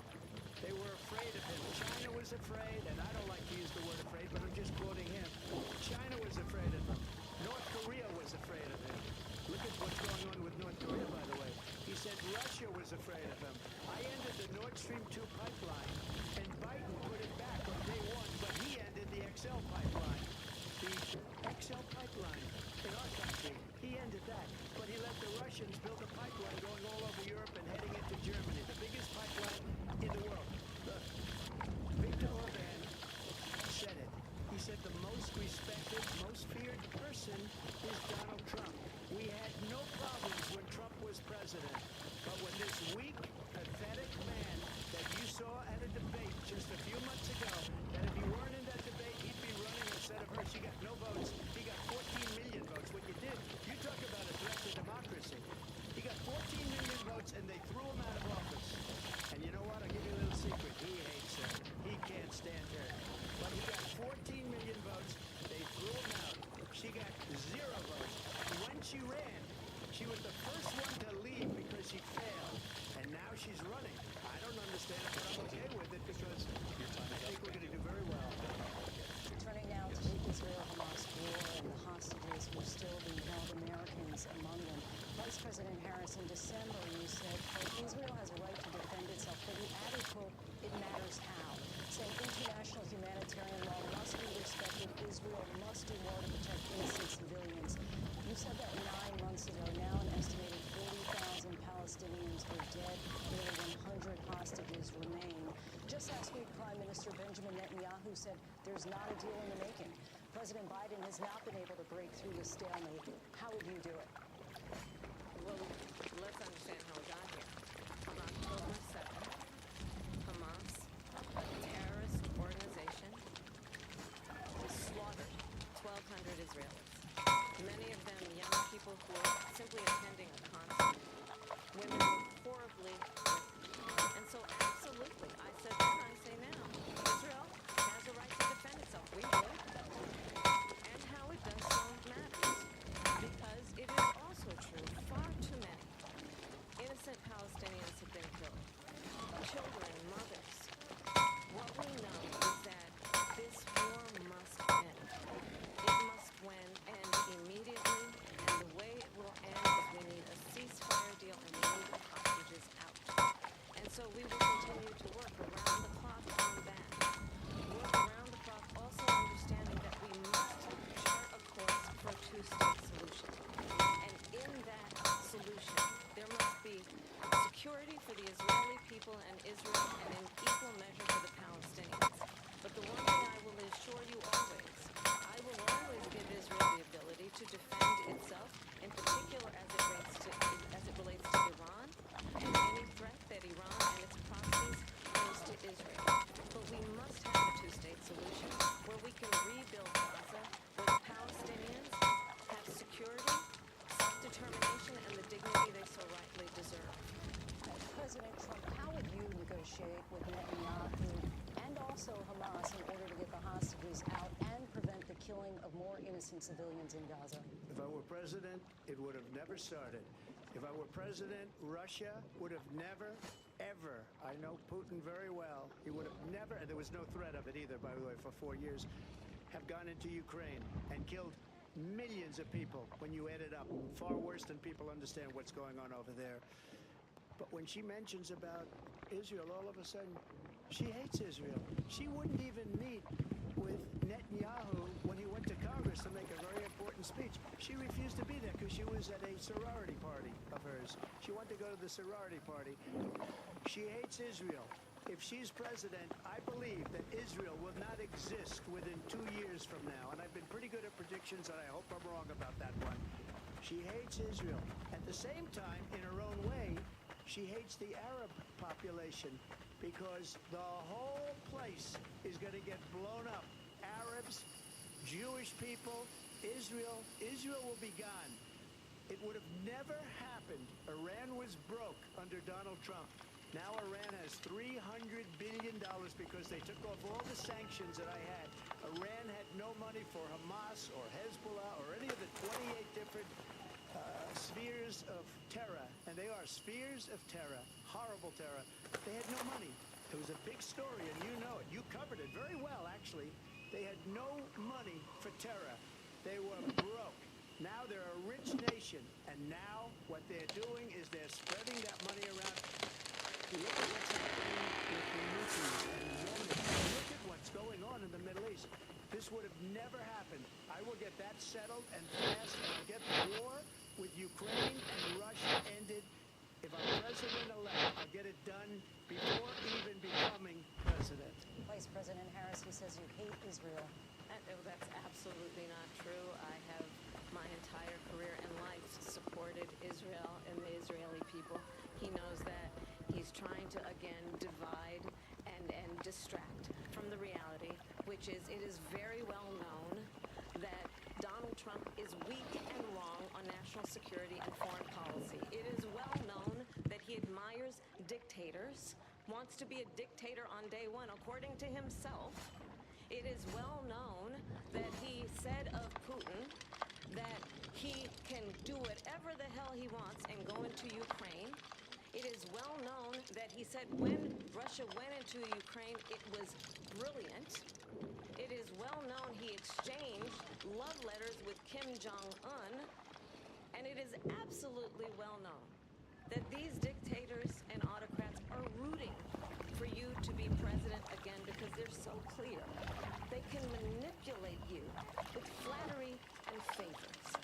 And that is why so many military leaders who you have worked with have told me you are a disgrace. That is why we understand that we have to have a president who is not consistently weak and wrong on national security, including the importance of upholding and respecting in highest regard our military. Vice President Harris, thank you. And she's the one that caused it, that's weak on national security by allowing every nation last month for the year, 168 different countries sending people into our country. Their crime rates are way down. Putin endorsed her last week, said, I hope she wins, and I think he meant it. Because what he's gotten away with is absolutely incredible. It wouldn't have happened with me. The leaders of other countries think that they're weak and incompetent, and they are. They're grossly incompetent. And I just ask one question. Why does Biden go in and kill the Keystone Pipeline and approve the single biggest deal that Russia's ever made, Nord Stream 2, the biggest pipeline anywhere in the world going to Germany and all over Europe? Because they're weak and they're ineffective. And Biden, by the way, gets paid a lot of money. Thank you. We have a lot of issues to get to. We'll be right back with much more of this historic ABC News presidential debate from the National Constitution Center right here in Philadelphia. Back in a moment. If you thought the first debate was high stakes, how about this second one? We're glad you are watching it here with us on MSNBC. Vice presidential nominee Tim Walz is going to join us after the debate right here on MSNBC, so do please stay with us. Why has America accepted the wait for payday when life doesn't wait for you to get paid? Introducing MyPay from Chime, a revolutionary new way of getting your pay when you want. Get up to $500 of your pay before payday. No interest, no credit check, no mandatory fees. When any day is payday, it's a good day. Get paid when you say with MyPay. Get started at Chime.com. Looking for a way to stretch the dollar? With Insurify, you can cut your car insurance bill in half. Scroll through dozens of prices and tap to switch online. That's it. No phone calls and no wasted time. Go to Insurify and save today. Oh my God! Jon Stewart's at the desk. The crowd went crazy. Making sense of this senseless election. Stock market crash. World War III. Suburbs destroyed. It's fresh. It's new. So sexist saying Kamala Harris slept her way to the top. Joe Biden and Donald Trump literally slept their way to the top. And we never heard a peep about it. Comedy Central's The Daily Show. Continuing election coverage on Comedy Central. And catch up on Paramount Plus. Protect against RSV with Arexvy.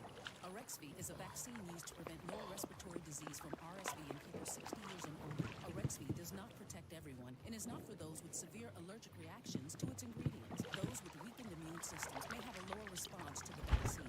The most common side effects are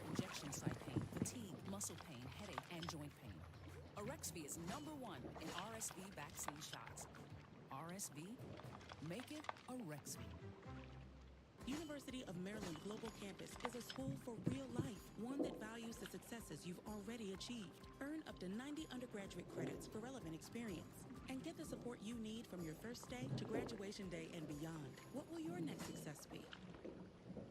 This whale is unaware it's being exploited for financial advertising. Look at this silly little sailor. These men of means with their silver spoons eating up the financial favors of the 1%. What would become of them when they discover Robinhood Gold allows others to earn their very liberal rates on idle cash and unlimited deposit bonuses? They would descend into chaos. Merciless chaos. Nobody wants to put a new roof over their head. It's too expensive.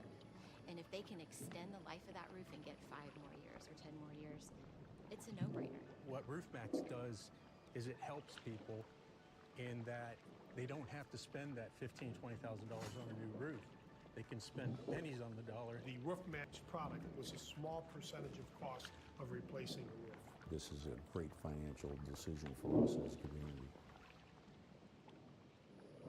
I got this $1,000 camera for only $41 on DealDash. DealDash.com. Online auctions since 2009.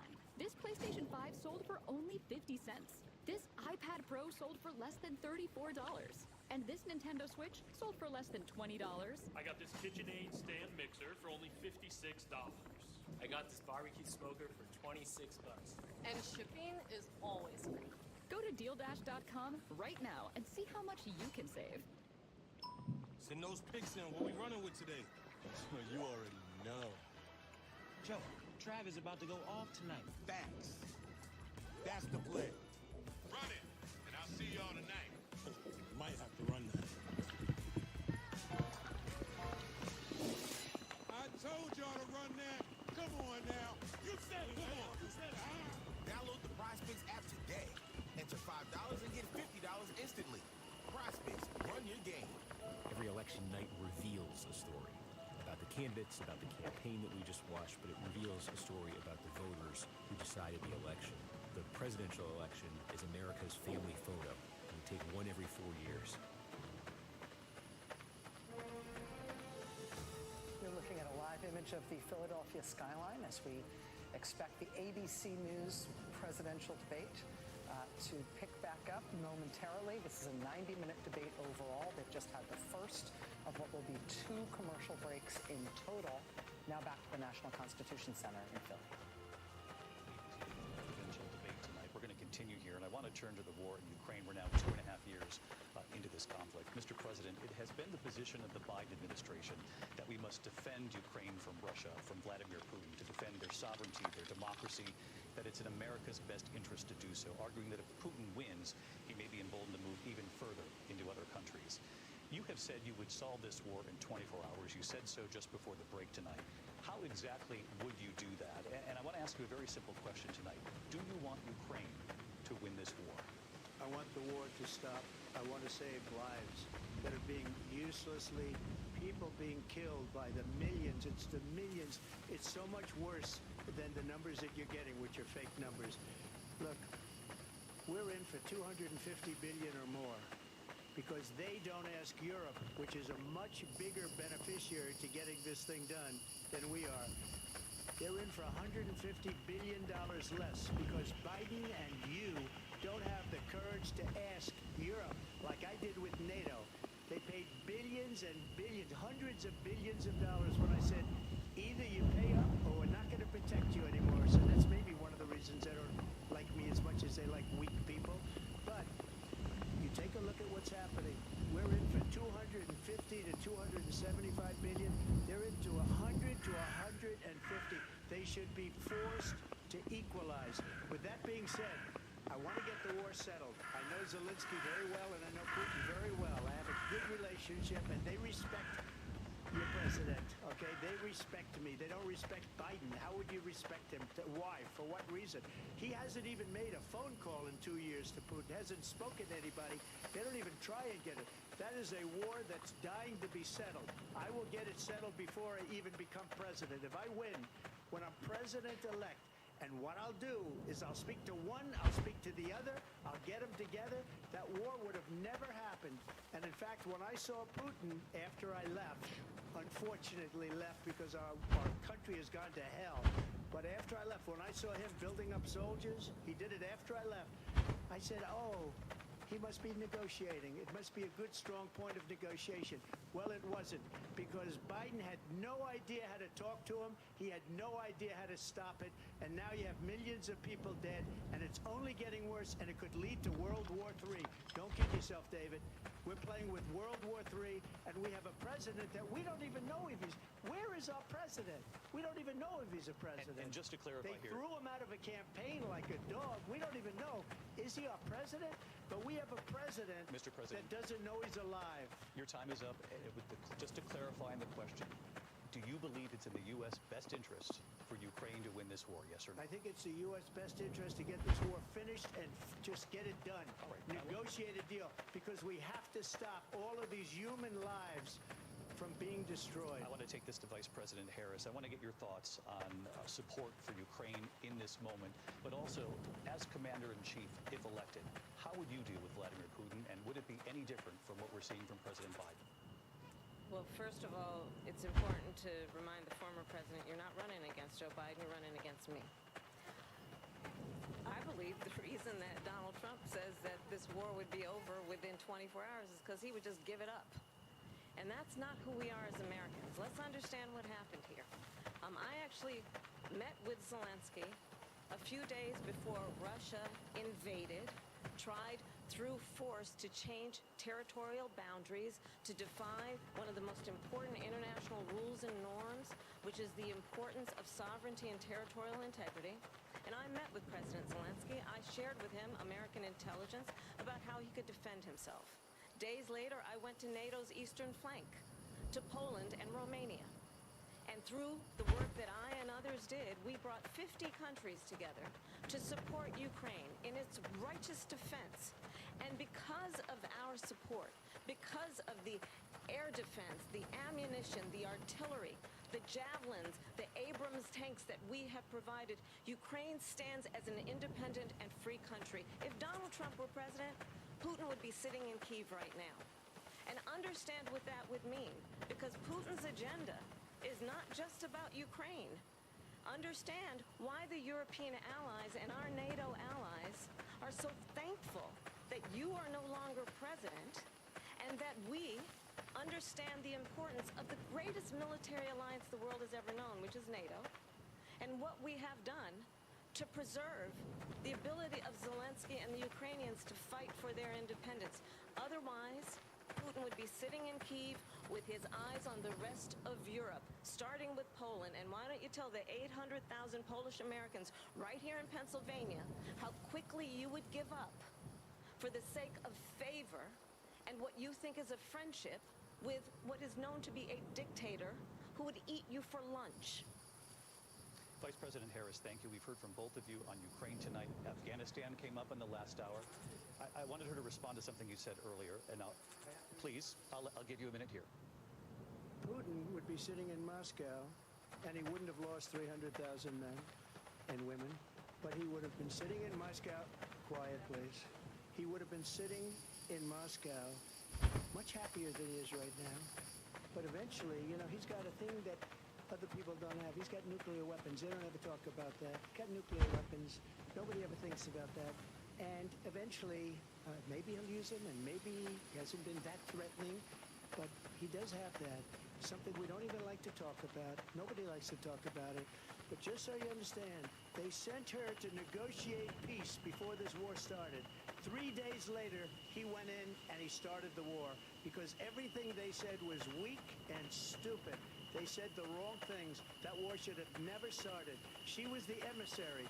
They sent her in to negotiate with Zelensky and Putin, and she did.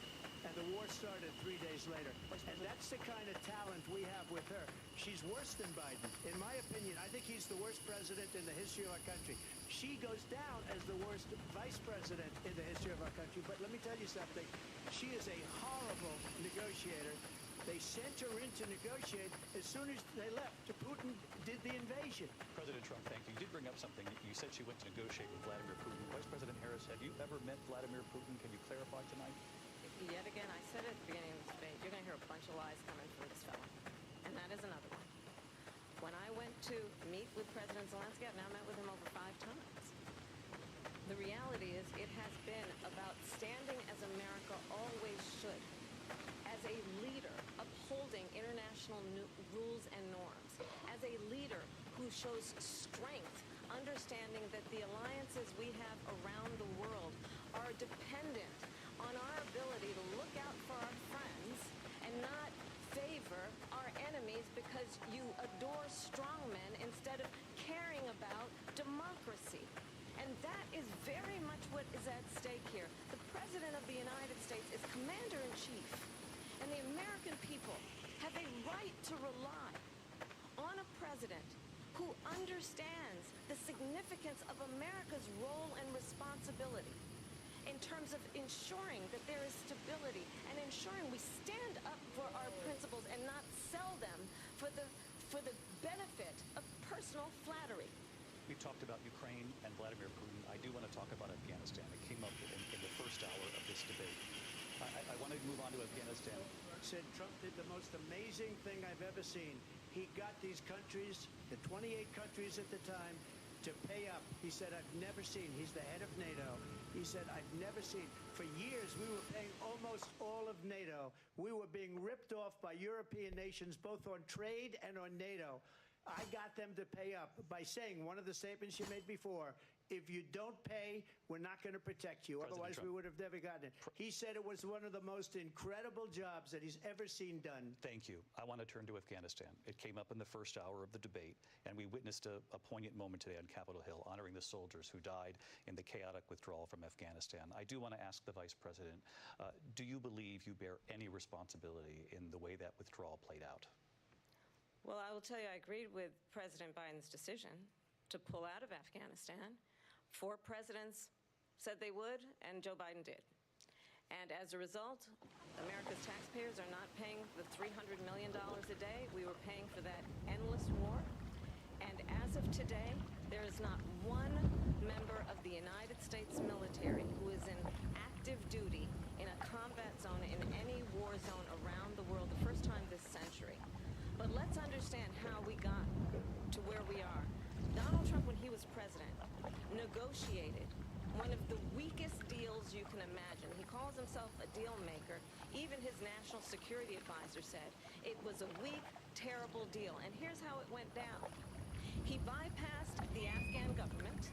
He negotiated directly with a terrorist organization called the Taliban. The negotiation involved the Taliban getting 5,000 Taliban terrorists released. And get this, and the president at the time invited the Taliban to Camp David, a place of storied significance for us as Americans, a place where we honor the importance of American diplomacy, where we invite and receive respected world leaders. And this former president, as president, invited them to Camp David because he does not, again, appreciate the role and responsibility of the President of the United States to be Commander-in-Chief with a level of respect. And this gets back to the point of how he has consistently disparaged and demeaned members of our military, fallen soldiers, and the work that we must do to uphold the strength and the respect of the United States of America around the world. Vice President Harris, thank you. President Trump, your response to her saying that you began the negotiations with the Taliban. So, if you take a look at that period of time, the Taliban was killing our soldiers, a lot of them, with snipers. And I got involved with the Taliban because the Taliban was doing the killing. That's the fighting force within Afghanistan. They don't bother doing that because, you know, they deal with the wrong people all the time. Do you know how to check your points that you have left? It's the little white bar on the bottom, just on the right side underneath the number million. Don't do it anymore. You do it anymore. Hover on that little bar. And he said, why do you send me a picture of my house? I said, you're going to have Come down, bring your mouse right down to the number 1 million, and that little, see the white bar? And it's almost filled up. There you go. Yep. 857 out of 1,004. You're kind of spreading yourself around as far as skills go.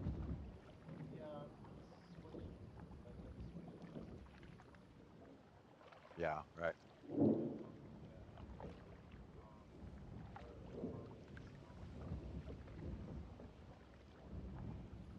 Yep. Map processing is really good. You should get that to 100.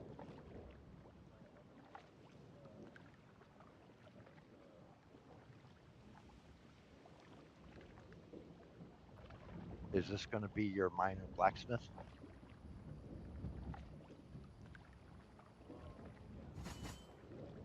Okay, cool. Yeah, you know how you can reduce them, right? You right click on that little tab.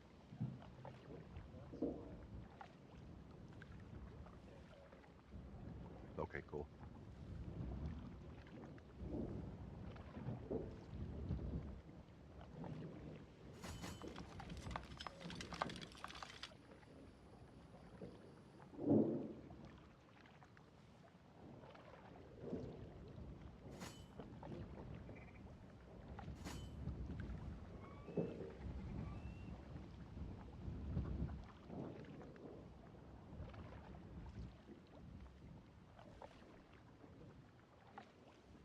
Oh man, I hate your moderator.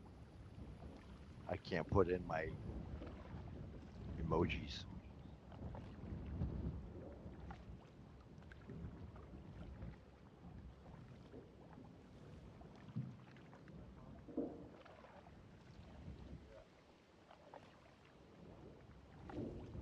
I think I think what it is obviously if you type two messages too fast, that'll give you a timer. But also I think you've got it set where if you send too many emojis at once, it'll catch you.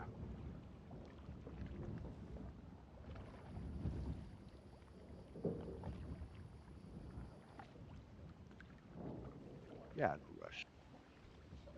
Right?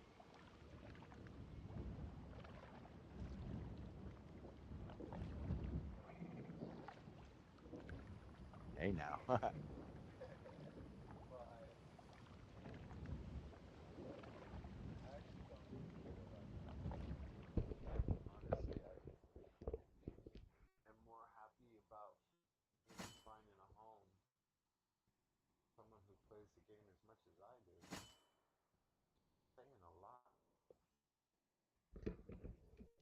Well, I think I would have to say I guess you already have, but it's up to your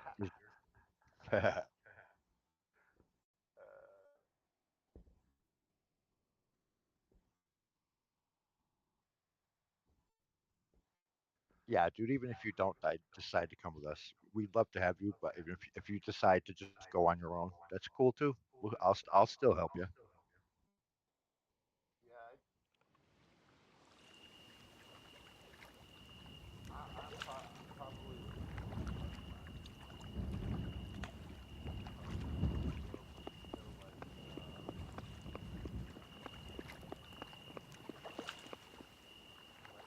Okay. Yep.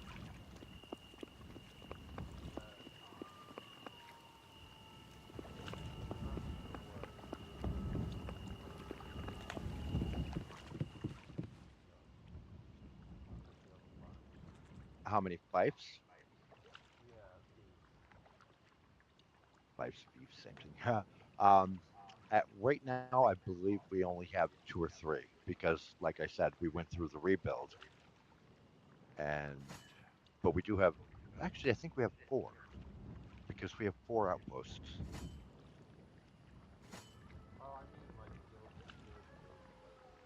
Yeah, I think we have. No, we don't really. We just have one. I still have a dick I can drop, but not yet.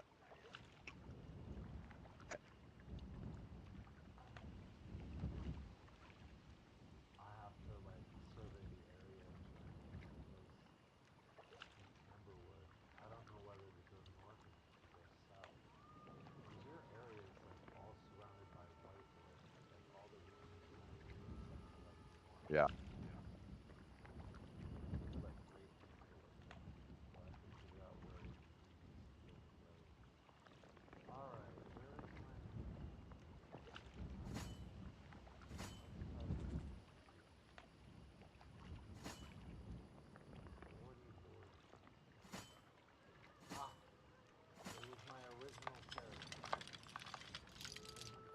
Yeah.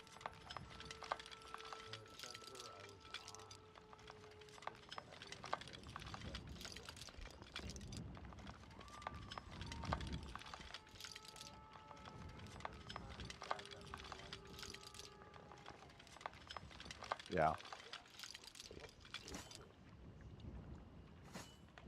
Well, just discovering it now, we have two regions just above us that are split, that are whiteboard, and we always usually make a run north to get sand.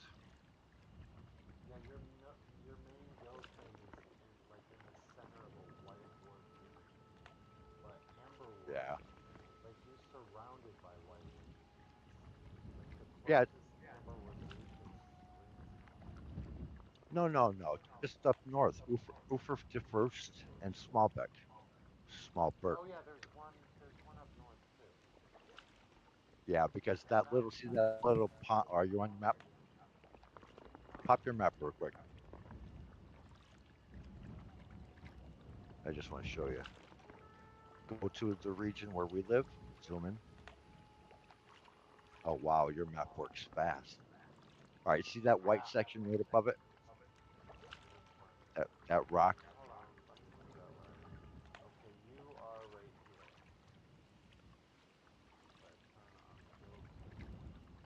Yes.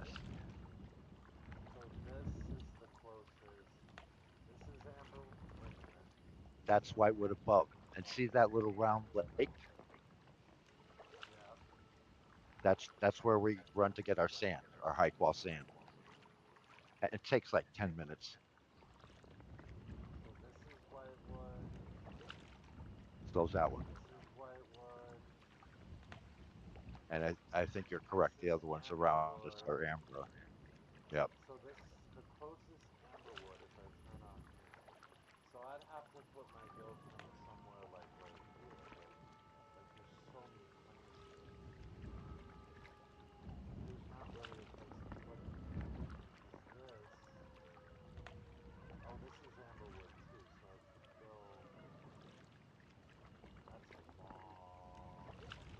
Are are you looking for the Amberwood or do you want the Whitewood?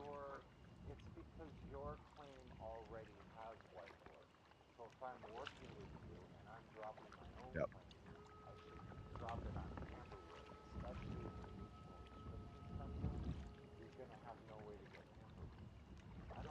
Yeah. Oh, we need. Yeah, we need it for. There's other stuff that we need it for. Yeah, but we can also use Amberwood boards when we had them for walls.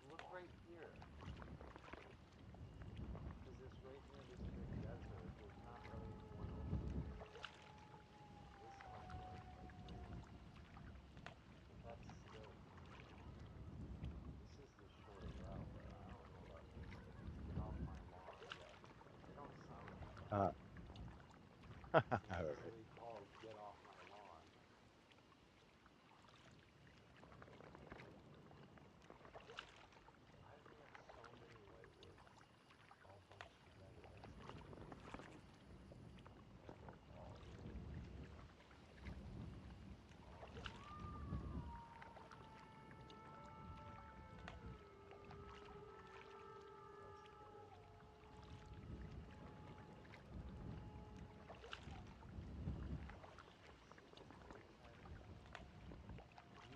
You could.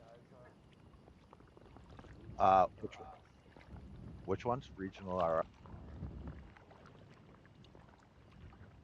Oh yes. See how they're situated right at a region border of three joints? That's how we did it in our second base, the Lothlorien. That's one I was head of. Right. But as you know, I think those regional borders suck. Oh, I'm not gonna settle on a regional border, but Yeah.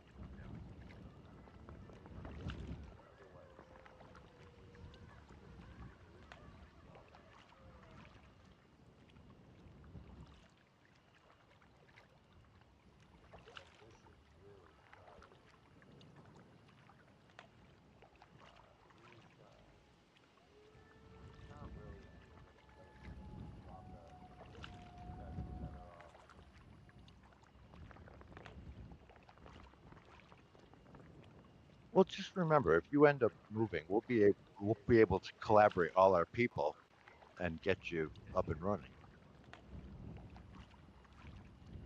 Get your trade posted up.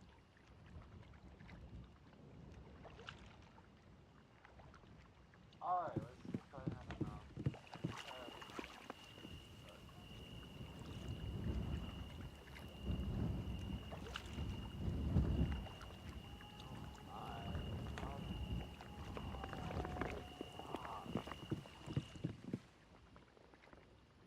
I have flex then? I have to make more flex. Yeah, I believe so.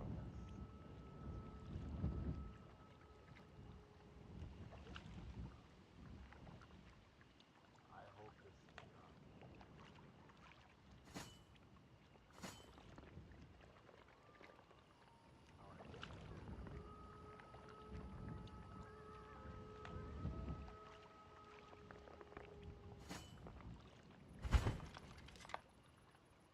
Oh yeah, I just have to wait.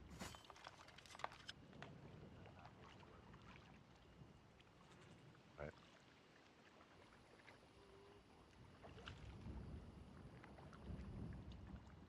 So the horse perk's almost done.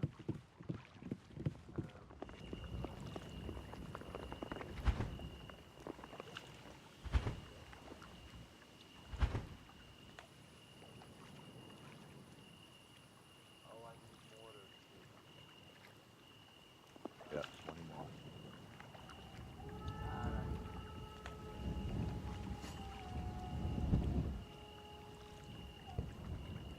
I should have brought all my tools with me. I just thought the offering that I could give and my services would be enough help, but I could have offered more. I can always bring them back to you too.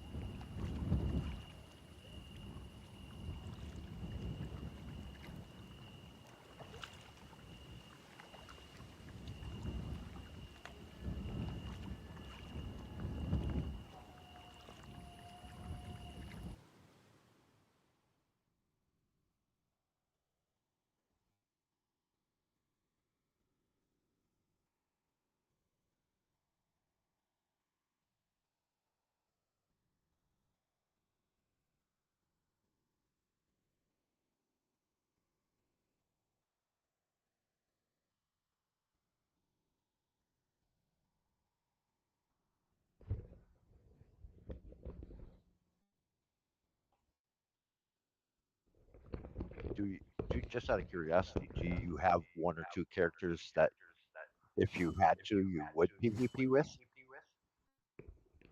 I would what with? PvP, like just defense wise? Oh, I'm gonna dedicate one of the characters to PvP. Right. Okay. I haven't decided which one, but I haven't started training any characters yet for it. Right. I mean, I can't even weapons now.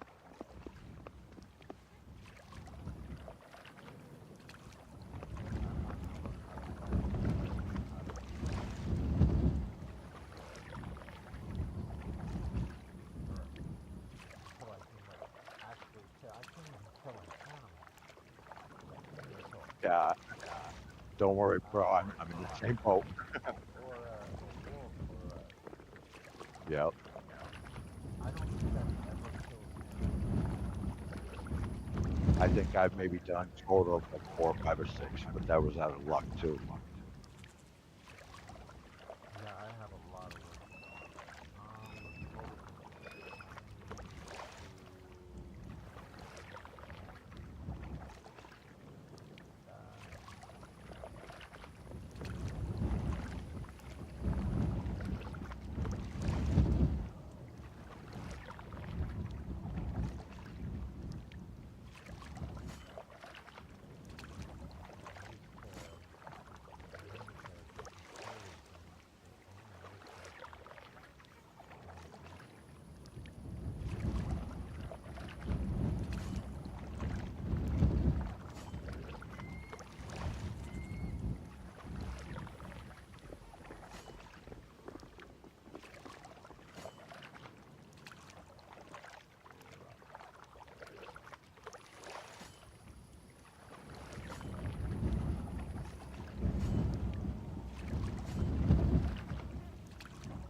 What?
I don't understand.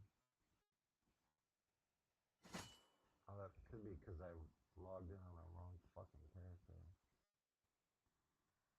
Now watch, I left the goddamn. Yeah. I think I left the.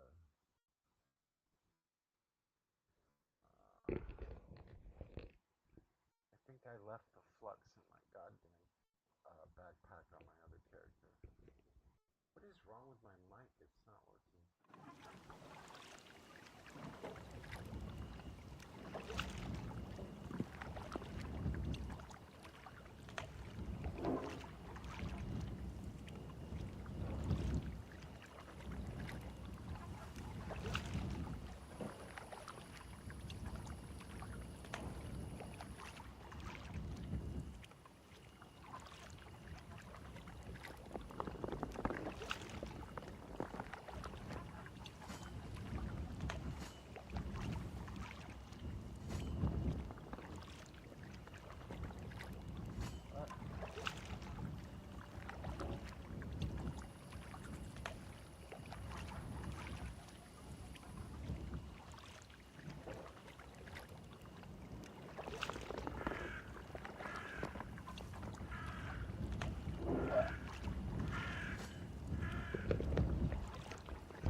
The future.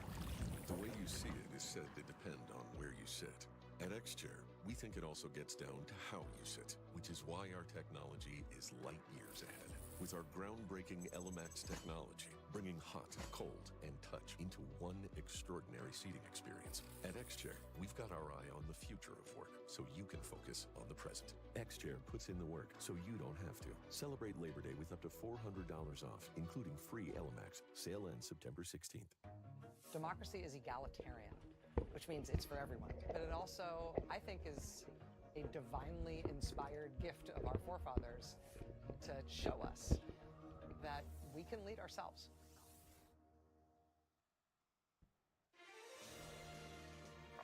Welcome back for the final segment of this presidential debate between former President Donald Trump and Vice President Kamala Harris. Is at the National Constitution Center in Philadelphia. The final segment starts now.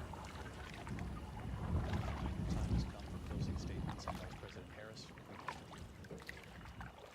So I think you've heard tonight two very different visions for our country. One that is focused on the future, and the other that is focused on the past, and an attempt to take us backward.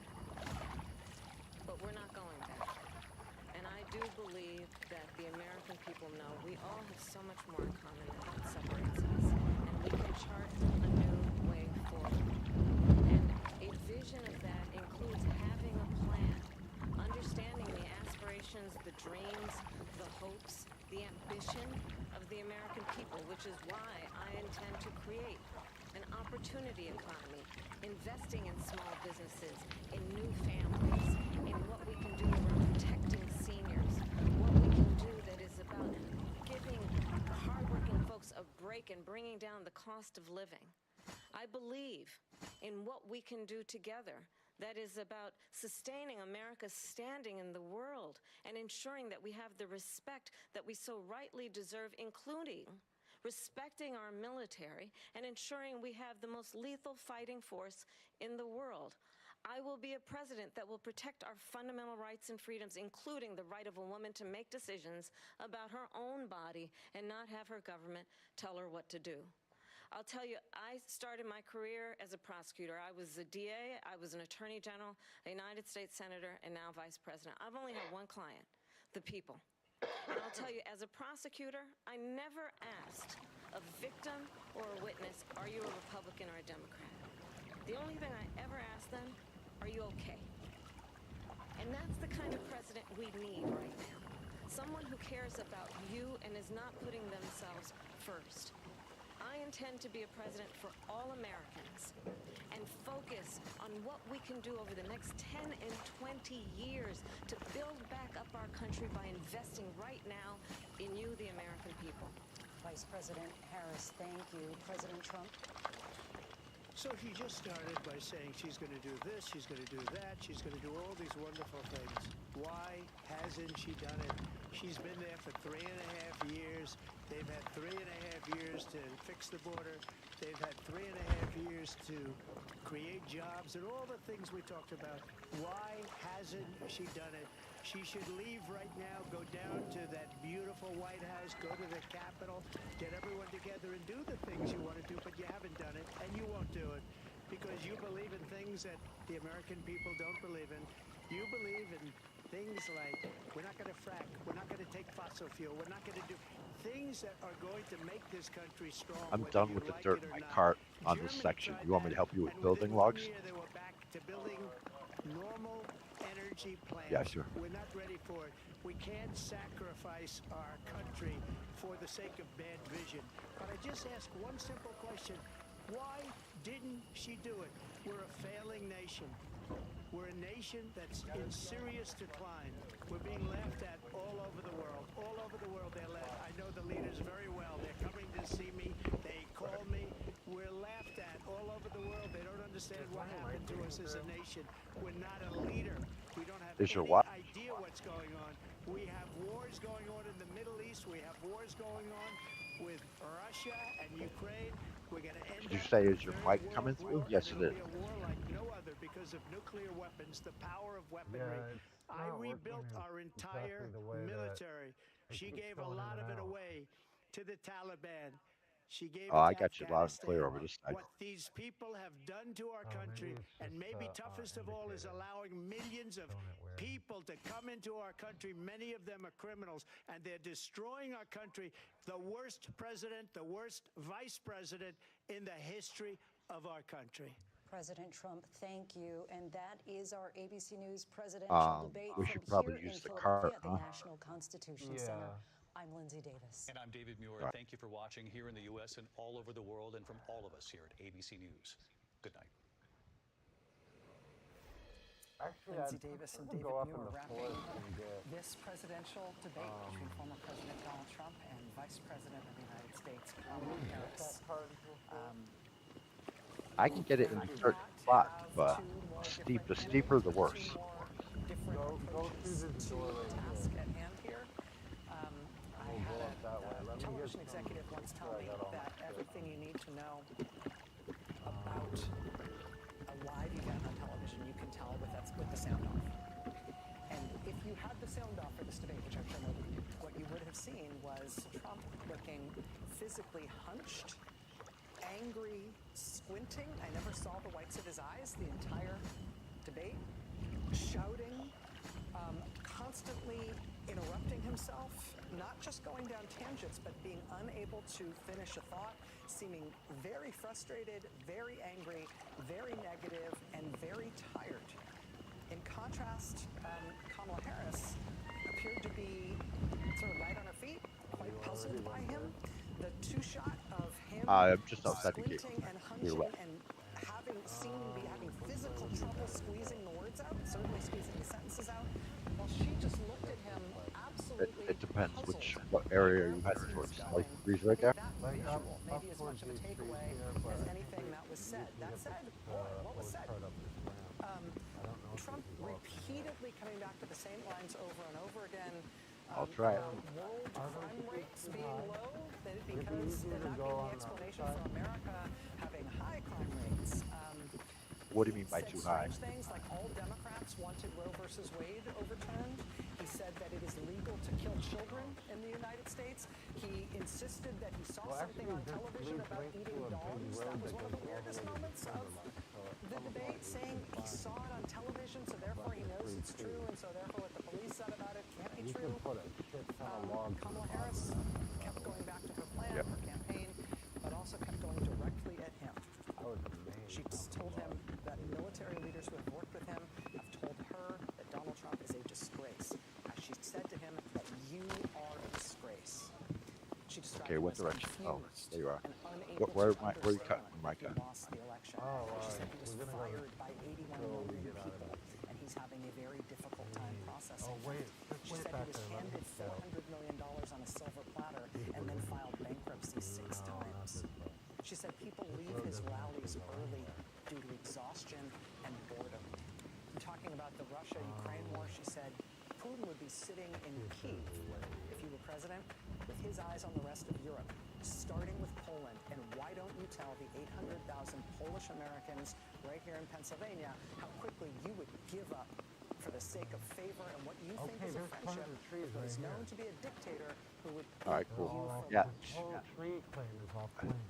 I've never seen a Right. starker Did you see that blue zone? presentation from two candidates in any debate, in any The type blue of zone that contest, was in painted any blue?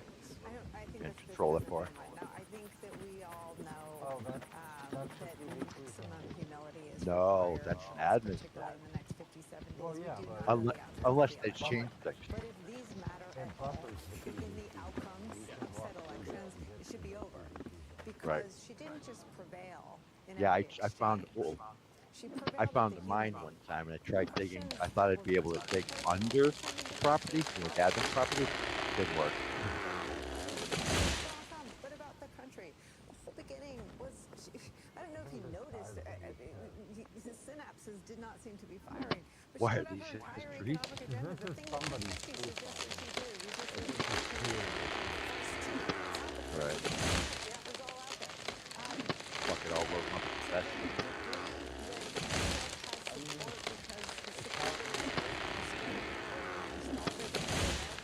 there's a timer. There's a timer on the log.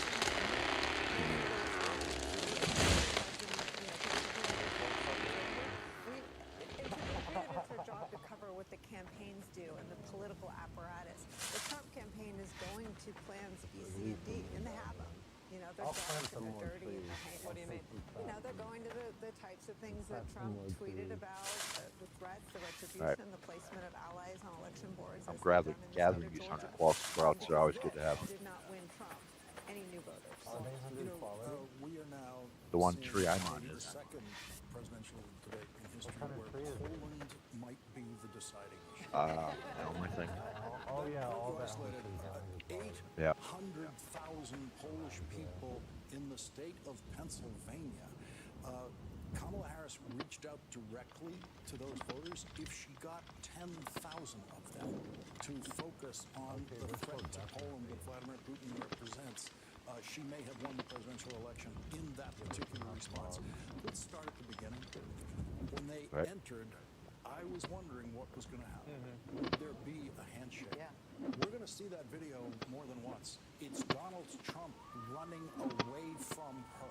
It's Donald Trump trying God, I to forgot turn how it was, how to have to chop away at the tree. I've already done it. I've already done that about 4 times. Now it finally goes. which is to extend her hand to the other candidate, and Donald Trump runs away from it until he can't. She literally has to corner him to shake his hand, and she doesn't. 2 things I would point out quickly about it. You heard the person who was president of the United States on January 6th say to the American people, I wasn't responsible for security.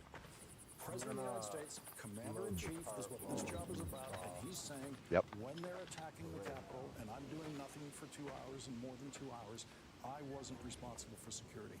Another thing you isolated where he said that Democrats and everyone wanted Roe versus Wade overturned. Here's the problem with that lie. That's his worst lie of the night.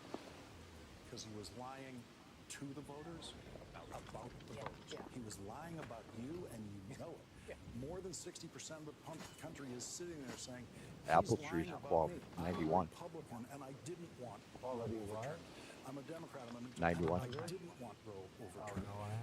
He actually But lied no sprouts directly available. to the voters about the voters. Joy?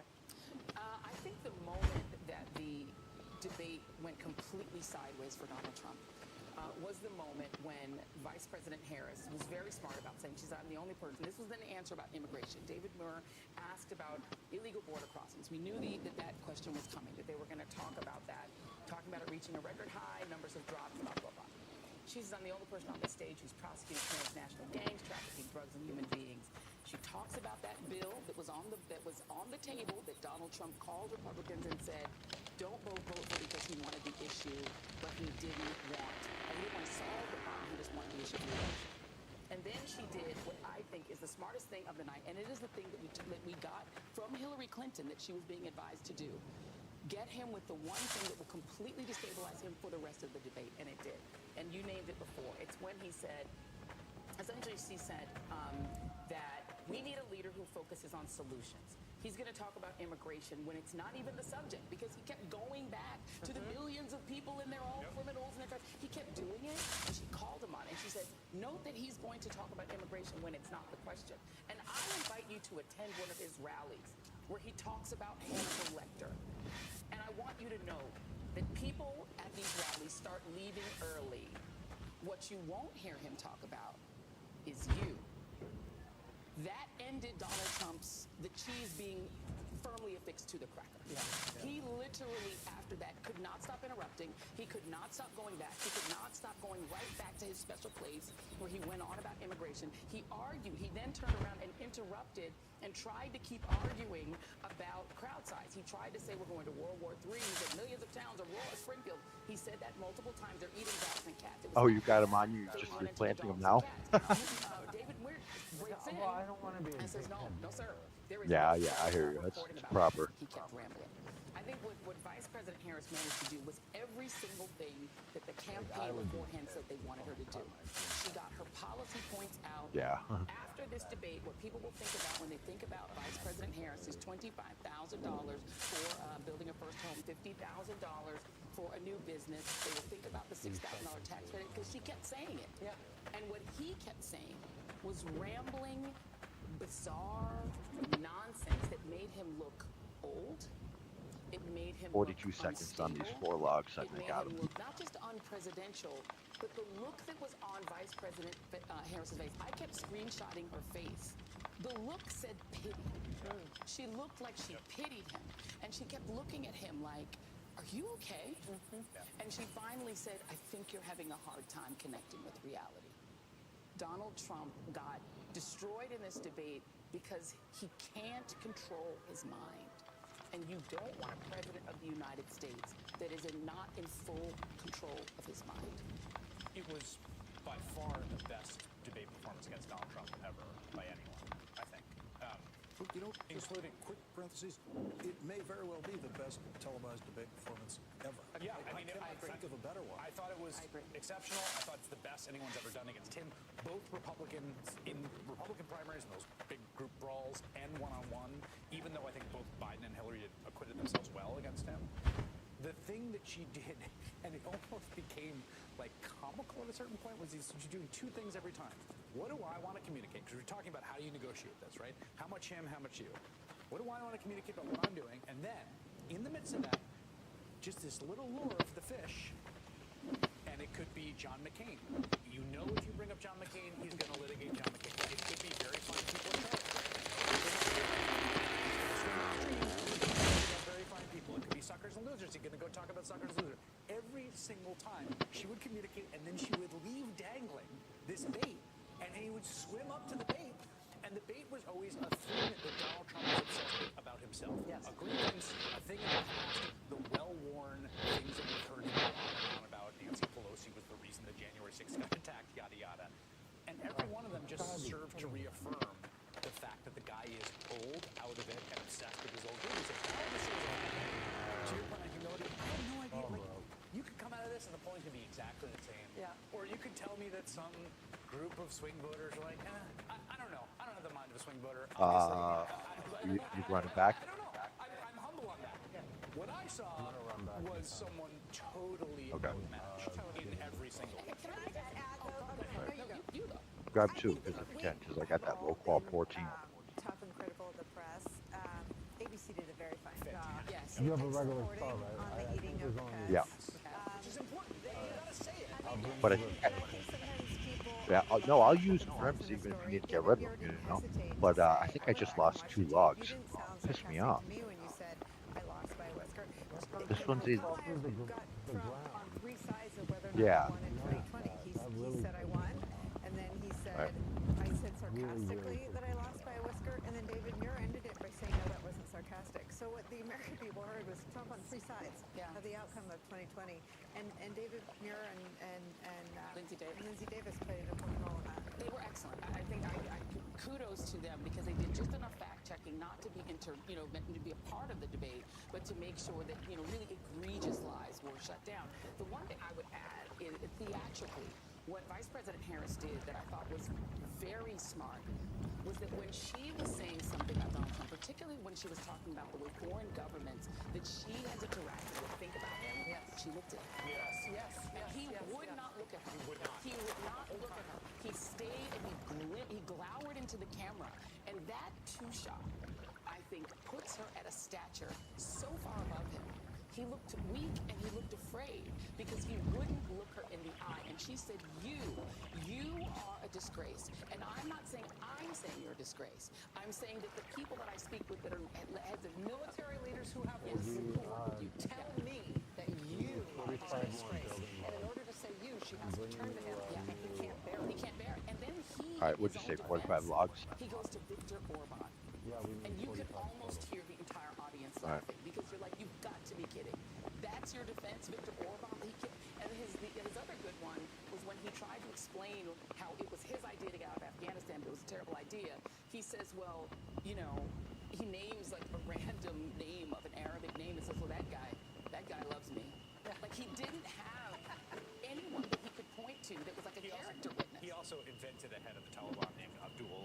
Not the name of the head of the Taliban. Just to be clear, he just like randomly named him. Just one more thing, and then I know we have colleagues, whatever. But just on the abortion answer, which was like, to me, was like the worst moment in the first debate because Joe Biden got asked an abortion question and he just did not deliver the answer that. She talked about why we're here. She talked about the consequences in the real world of women bleeding out in a parking lot waiting to get care. She completely destroyed him on it. Only room for 2 more in the cart. No territory to like wiggle away from it, and also he refused. 2 logs, yeah. If you end up putting building logs, put them in inventory. It's now 11 o'clock on the East Coast. You are watching our coverage of the second presidential debate, the first debate between Vice President Kamala Harris and former President Donald Trump, which concluded just a few minutes ago in Philadelphia. I mean, Chris, to your point about moves being made, Trump refused to say that he would veto a national election. Trump also repeatedly refused Yeah, to you say got a that good he weight load. thinks or thinks that it would be good or wants for Ukraine to win the war against Russia. He would not say it. Dozen opportunities. He would not say it. And then he talks about how he's very concerned about the number of troops that Russia has lost. 2 total in the cart belly. I mean, it was stunning. Joy, to your point about the way that Kamala Harris turned it to him directly. I just want to read that part of the transcript. Donald Trump, Kamala Harris clear about that. And clearly he's having a very difficult time processing that. But we cannot afford to have a president of the United States who attempts, as he did in the Minute and a past, half timer on to that too. upend the will of the voters in a free and fair But I'll get election. it. And I'm going to tell you that I have traveled the world as vice president World Yep. leaders are laughing at Donald Trump. There's a timer. I mean, he cannot Yeah, no bear biggie. the idea of somebody laughing at him. World leaders are laughing at Donald Trump. I have talked with military leaders, some of whom work, and then she turns with you, and they say you're a disgrace. And when you then talk in this way in a presidential debate over and over again about court cases you've lost because you You did know, in it would fact be lose that election, bad, but it would leads be one to really believe fucking that funny perhaps if we do just not chopped have down all in those the trees candidate and to left my it right bare. temperament or the ability to not be confused about that fact. And that's You're the deeply good guy. troubling, That's all right. You and the replaced American it. All people right. deserve better. That is playing those two tracks that you're talking about, Chris. Oh, I can't the camera even talking to take it people at out. home Hold on, and I can talking give to you her the one in my opponent in ways that deeply, deeply rattle him. And she's able to do it in the same answer. Joining us now, I'm honored to say, is the Democratic Vice Presidential I believe I can carry four. nominee and City Governor Tim 3 or Walz. 4. Governor Walz, I really appreciate you making time to be with us here tonight. Thank you. Thanks for having me, Rachel. Great night. You were at a watch party in Arizona. You think it was a great night. Tell us how you It's assess 20 your seconds, running mates' depending on how many are in there. performance this evening. Yeah, I'm out here in Mesa, and folks across the country got Oh, to okay. see a president for all Americans. Oh, you got it. saw Kamala Harris conduct herself with dignity. I'm She laid fully out a loaded. clear vision forward.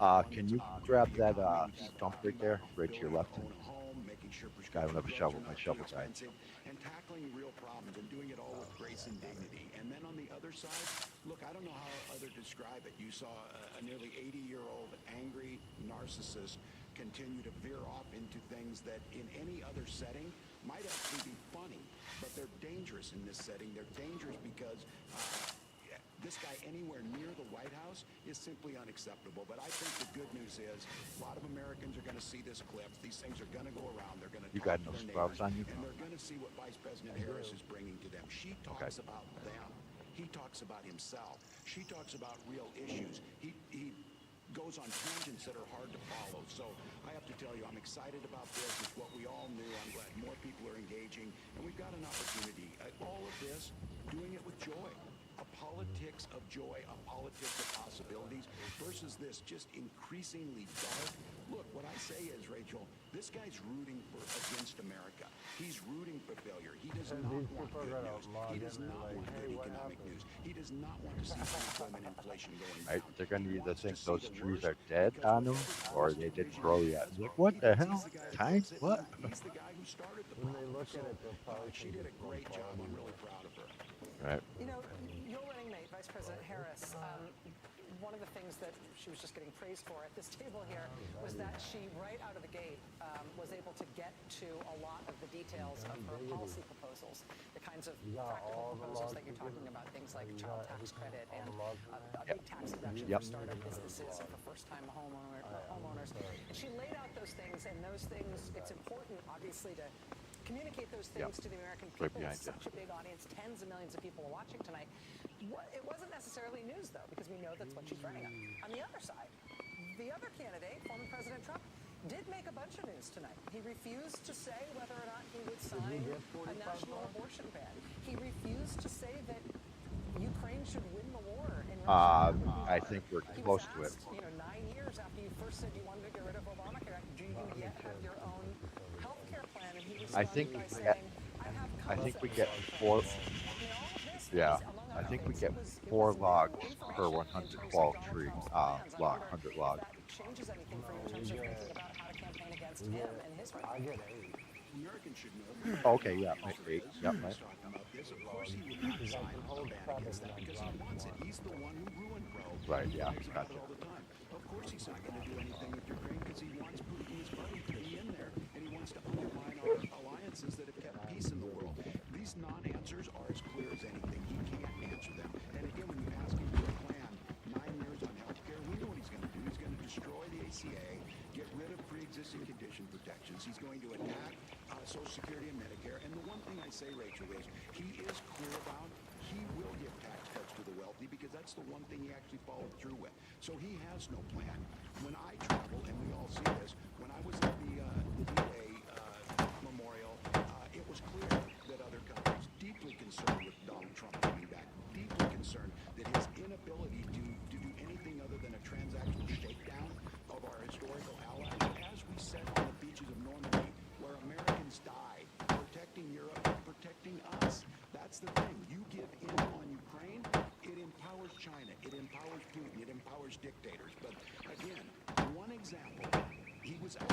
one world leader who is with him, and it's Orban. My God, that's what you need to know. You've got a leader in Kamala Harris that understands the importance of these alliances. She understands what it truly means to stand up for the Western democracies, and she truly means to talk about others. Donald Trump talked about himself 99% of the time, and other than he wasn't talking about that, he was talking about Orban. So it was, couldn't have been clearer. Couldn't have been clearer. And I'd just like to say, if I can make my plug, she did her job. Americans need to do theirs. Get engaged. Get the facts. Go to KamalaHarris.com. Go down and do some door knocking. Talk to your neighbor. Talk to your relatives. It was clear tonight that there is only one person on that stage that should be president of the United States, and that was Kamala Harris. One of the more interesting, I think, unpredictable moments in the debate, Governor Walz, was a back and forth with the former president about whether or not he believes that he won or lost the last election. He has made some contrary remarks about this in recent days. He tried to claim, I think not very credibly, and was called out by one of the moderators, tried to claim that those recent comments were meant sarcastically, as if he had been joking. It really didn't seem at the moment like he was. The reason this isn't just about 2020, it's not just about 4 years ago, it's about now, is because presumably his attitude toward American elections carries through from the last one to this next one. And I have to ask if you and your campaign and Vice President Harris are fully expecting that even if you wipe the floor with him, even if you win by a lot in November, that he is going to enlist the entire Republican Party, both nationally and in every state that he can, in trying to claim falsely that he won. Yeah, that's who this guy is. And let's be very clear, this is a threat to the democracy. It is the most treasonous thing you can do to undermine what was fair and free election. He's never had anybody support anything other than a pillow guy support his insane rhetoric around this. But look, this is dangerous. 140 police officers were hurt and some were killed. This has caused issues across this country. The campaign, we're ready for this. We know it's going to be a tough race. We know that he's not going to probably concede. That's why I say once again to Americans, get out there, get engaged, make sure that we're doing everything necessary. And I'm going to give a huge thank you to those election workers, folks like my mom who's been a poll watcher for years, folks that are on the Republican, Democrats, Independents, who do the hard work of democracy for no money. They're being put at risk by the recklessness of Donald Trump because he can't at nearly 80 years old, do something that my fourth graders, when I taught them, did. When you lose a game, you go shake hands and you congratulate the other person and you move on. We're in this together. This guy cares nothing about the democracy. He cares nothing about the American people. He cares about himself and himself only. So again, I appreciate the moderators calling him out on this, re-questioning on it, making it clear that he's not lost. But look, this guy is a threat. This is going to be a close election. We know it comes down to the battleground states. So for all the listeners out there, we need you.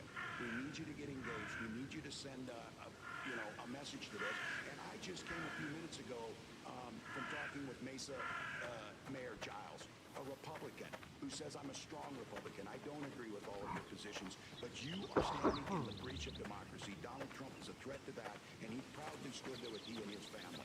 That's the type of things we need Americans to do across this country. Kamala Harris is going to be that president for all of us. You don't have to agree with every policy, but it's very clear.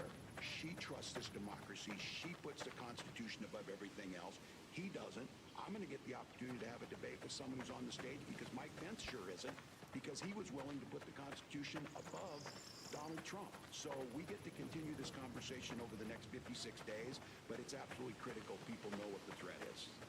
Governor Walz, I want to ask you about your prep for that debate with J.D. Vance coming up. But while we have been talking, somebody's just handed me something, and I'm going to do sort of a not very TV thing, and I'm going to read it to you in totality. I'm going to read you the whole thing because this was, I don't think you know about this, but this was just posted online by a woman you might have heard of whose name is Taylor Swift. And she has posted this online along with a photo of her cat. And I'm going to read to you what she just posted. Quote, like many of you, I watched the debate tonight.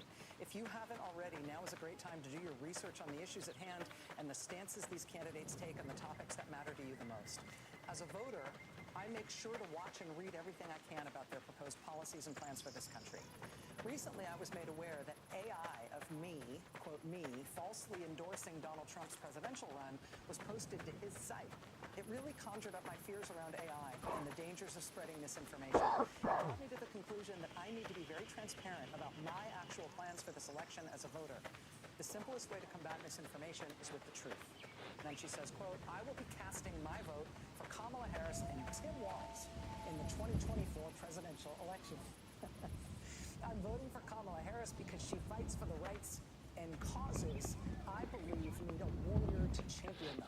I think she is a steady-handed, gifted leader, and I believe we can accomplish so much more in this country if we're led by calm and not chaos. I was so heartened and impressed by her selection of running mate Tim Walz, who has been standing up for LGBTQ+ rights, IVF, and a woman's right to her own body for decades.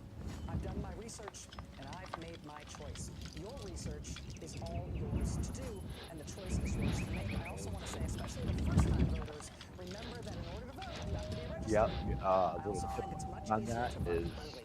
you try to keep them and hold them as long as you can. Hold on. Info in my story. With love and hope, Taylor Swift, signed Childless Before they die, and they bring you the max amount of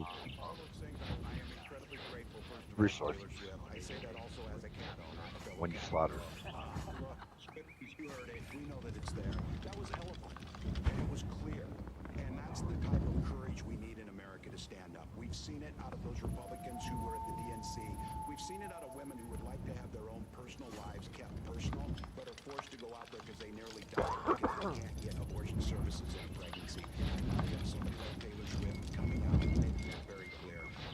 Yeah, also having too many animals. If you're maxed out at 20, it'll kill higher grade birth. You know? With JD Vance that is coming up and coming up quickly. Have you started prepping for that yet, or do you have thoughts already about how you're going to approach that? Yeah, I need to. Look, he's Yale law guy. I'm a public school teacher, so we know where he's at on that. Sure, I think it's a good opportunity to contrast where we're at. You'll hear me talk like I have about things that impact Americans, making sure they have the opportunity to thrive, making sure that we're being factual and out. So I'm looking forward to it. I'll work hard. That's what I do. I fully expect that Senator Vance, a United States Senator, a Yale law guy, he'll come well prepared. But I think what you saw tonight is the American public is on the side of truth. The American public is on the side of things that impact their lives in a positive way. And I'll continue to put that out and continue to lift up this incredible vision that Kamala Harris brought out tonight. This incredible just change in our politics to be joyful, hopeful. And look, she did what it is. We can be joyful, but don't mistake her kindness for weakness, because she called that out. And I said, I did enough supervision. You put bullies in his place, and she put a bully in his place all night. And right before our eyes, Donald Trump got angrier and smaller and more irrelevant. We need to keep pressure on for 56 days and win this thing. We don't know yet what the voters will think. Oh, you're doing something else? I got it. We don't know yet how many people have tuned in and watched it. The immediate reaction from the political Okay, no problem. I got it. here at MSNBC was that your running mate, Vice President Harris, essentially wiped the floor with Donald Trump tonight. Joy Reid said the word that she chose was destroyed. Chris Hayes and Lawrence O'Donnell had an interesting colloquy between them as to whether or not this might have been the best televised presidential debate performance ever, not just against Donald Trump, but in any presidential debate. That's the one thing I should do around our place. Our viewers at large will view it, but I think at least here, our tiny, weird focus group thinks that she did very well. Given that, it doesn't necessarily lend itself toward an obvious next choice. You could just leave it at this. You decide that that was a pretty good way to leave yourself in the minds of voters before they head into the voting booth, or you could agree to another debate. I mean, if Donald Trump agreed to do it, do you think that Vice President Harris should debate him again after tonight? Look, I don't want to speak for her, but I would be there encouraging her to do it every day if she could. we know there's going to be nothing new. It's the same old tired agenda that he brings every time, and she's bringing this new hopefulness, this ability to be able to articulate what Americans are asking for. The agenda that he brings up, no one's asking for that. He can, in his mind, 99% of people, or whatever that is, it's him and whoever else is in his head. Those are the people that are thinking that way. So, look, she'll make that decision. We agreed to these two debates. We will carry them out. We'll see where it goes. But again, I would just encourage Americans, don't believe this thing's over by any stretch. This thing is going to be a margin of error race.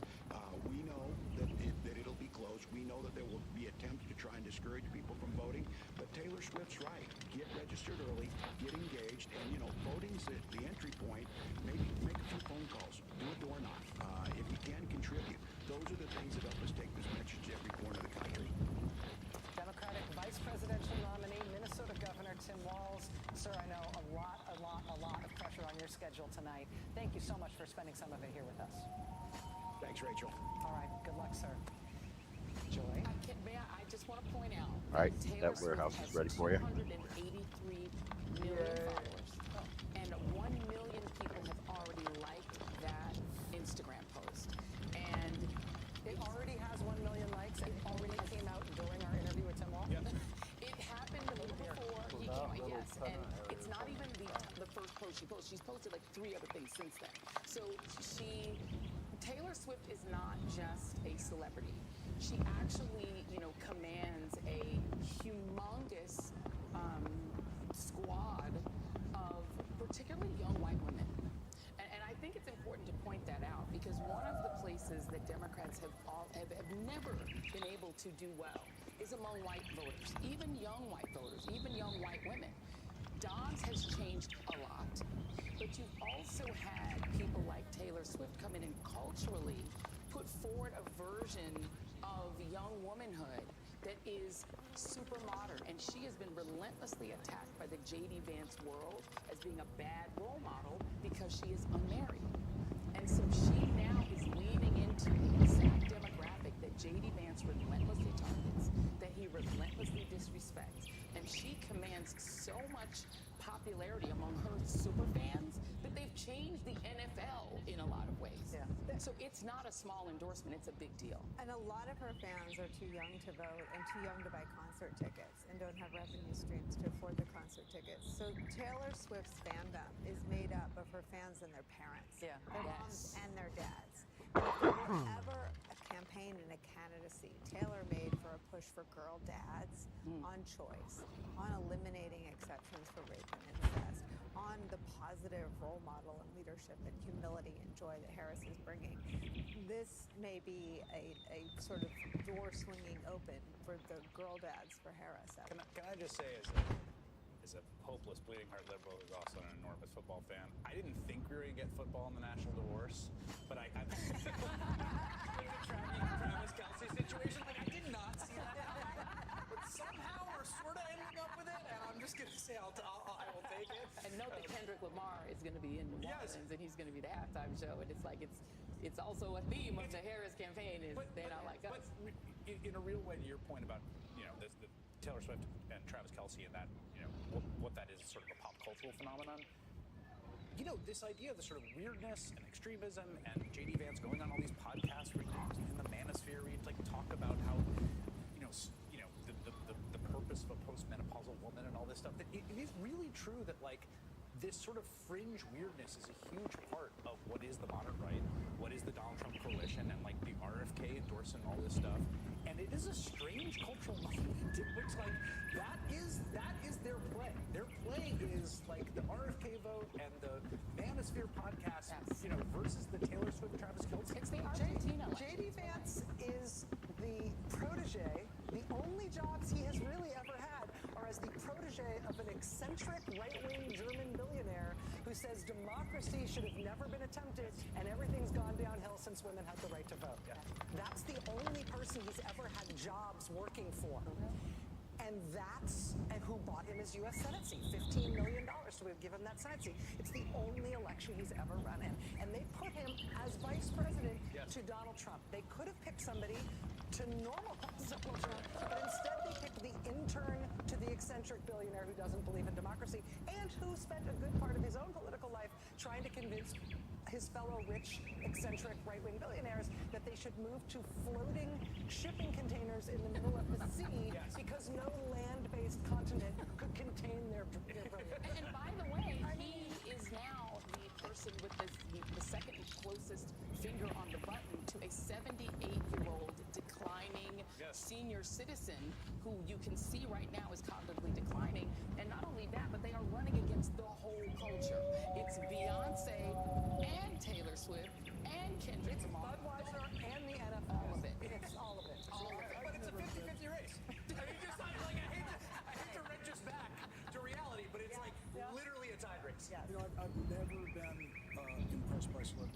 endorsements. I think they are helpful to the base that you already have. They tend to be people who the base already identifies with. This is someone who crosses over.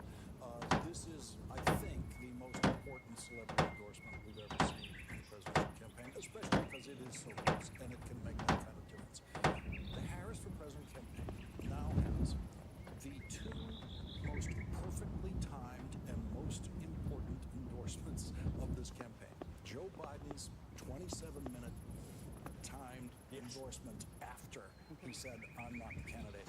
Perfect time. It just put a rocket on her to the nomination. This, about 27 minutes after the end of the debate. And it's so important, I think, to the people who are going to be consuming that Taylor Swift endorsement, including those fathers of 8-year-old girls, and that she said, "I watched the debate. Yes. I didn't decide this yesterday. This is a new candidate. It's a new candidate for all of us. And so I watched a more than 90-minute debate. I watched this candidate against the other candidate, and I thought about it, and here I am. And here's my endorsement." The timing on it is absolutely exquisite. The wording of it is flawless and perfect, right down to the cat lady stuff. It is, for someone who's never been impressed by a celebrity endorsement, this is perfect and powerful. There is also something that is amazing non-bookends about the Taylor Swift endorsement and the Dick Cheney endorsement. Yes. I was going to say, same campaign. It's big enough. coalition. It's a Big enough for them. really big coalition. Let's bring in Alex Wagner and Claire McCaskill, who are in Philly at the site of the debate. Alex and Claire, what did you guys think? That was fun. There were moments, I'm going to say, when I ran over to Claire and I was like, is what happening? Are you saying what I'm saying? To Miller Brazil. I will just say, Rachel, we've been hearing your coverage in New York. One of the things that really stood out to me tonight was the stagecraft of these two candidates. The fact that Kamala Harris repeatedly, almost constantly looking at the camera and talking to you at home. The fact that Donald Trump's sort of pronoun of choice was not you or me, but she, directing all of his comments to Kamala Harris, and she was directing all of her answers to the viewers at home. She knew who she was making a case to, and to me, it felt like she was making a case to moderates and Republicans. Like, over and over again, she was speaking in language that was, I think, welcoming to people who might still be on the fence. And even on some of the most incendiary topics, right, the issues of race and identity, she talked about uniting the country rather than sort of taking Trump's bait and talking about, the politics of the personal. Not that that would have been necessarily inappropriate given the deeply personal attacks Donald Trump has launched on her, but I think that that's an effort to show that she has an expansive view of the presidency and wants to bring back into the fold people who may be skeptical about where the Democratic Party is on questions of identity and race, and also bringing people who maybe just don't know that much about, what Donald Trump has been saying and what her reaction to that is. So I was really struck by the kind of the welcoming, sort of involved nature of her responses. Let me just jump in. Really reflected in her. Sorry to interrupt. We're just going to go to Kamala Harris live here. We have folks here who've been knocking on doors. Well,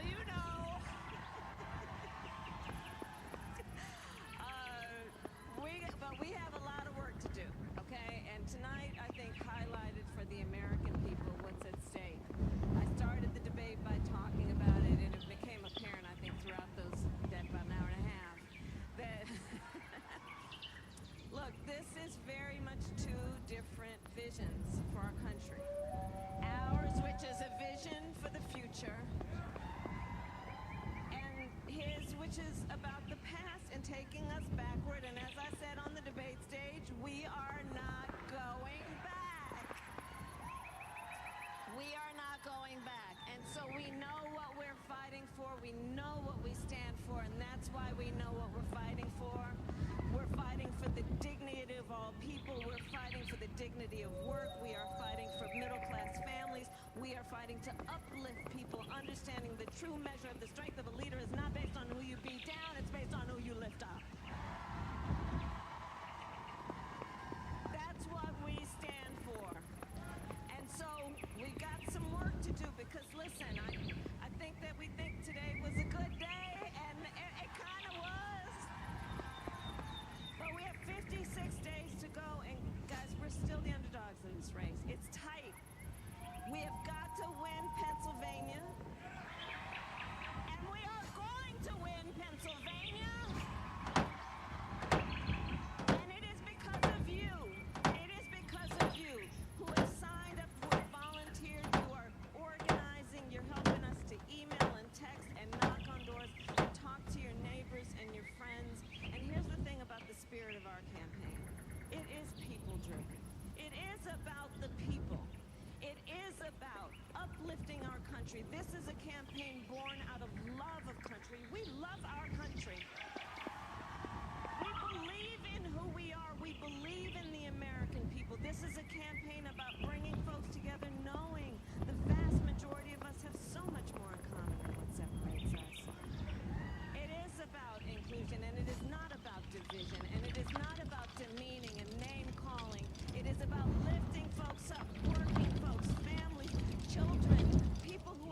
tonight's blockbuster presidential What, debate. timer? They're playing Taylor Swift right now, and that, maybe they'd be doing it anyway, but Taylor Swift just issued her mega celebrity endorsement of the Harris Walls campaign with a post on Instagram that, as Joy pointed out, had Hey, a large million numbers likes and here. counting. 100 Perhaps whiteboard, the most anticipated and 1,400 potentially clay most consequential presidential for this gatehouse over here. celebrity campaign endorsement that we've seen. I don't know how long. I don't even know what to compare it to. High numbers, but it's Can we easily go doable. back to our friends Claire and Yeah. Alex, who Let are me in bless you. Philadelphia in the spill room? Claire, we so rudely ripped the camera away from you because we wanted to get Vice President Harris in her live remarks at that watch party, but I didn't. I need to hear more from you about what you thought about her performance tonight, how this went. Up it, up it. His premise Damn of it. the debate was she's not strong enough Yeah. to negotiate with people or to go toe-to-toe with people. And what the American people watched was her going toe-to-toe with him and owning him. From the moment she walked out and chased him down to shake his hand and introduce herself, and then the way Yeah, I she gotta bless you. reeled it Get in, that luck up. you know, like shooting fish in a barrel on the crowd size and people leaving his rallies. She got it. And she really owned that debate from that moment on, because that's when he got mad. That's when he got rattled. That's when he got so agitated he started talking about eating dogs. And all of those things, if you just turned into this debate and you hadn't been paying attention, you'd go, that guy is running for president? That's weird.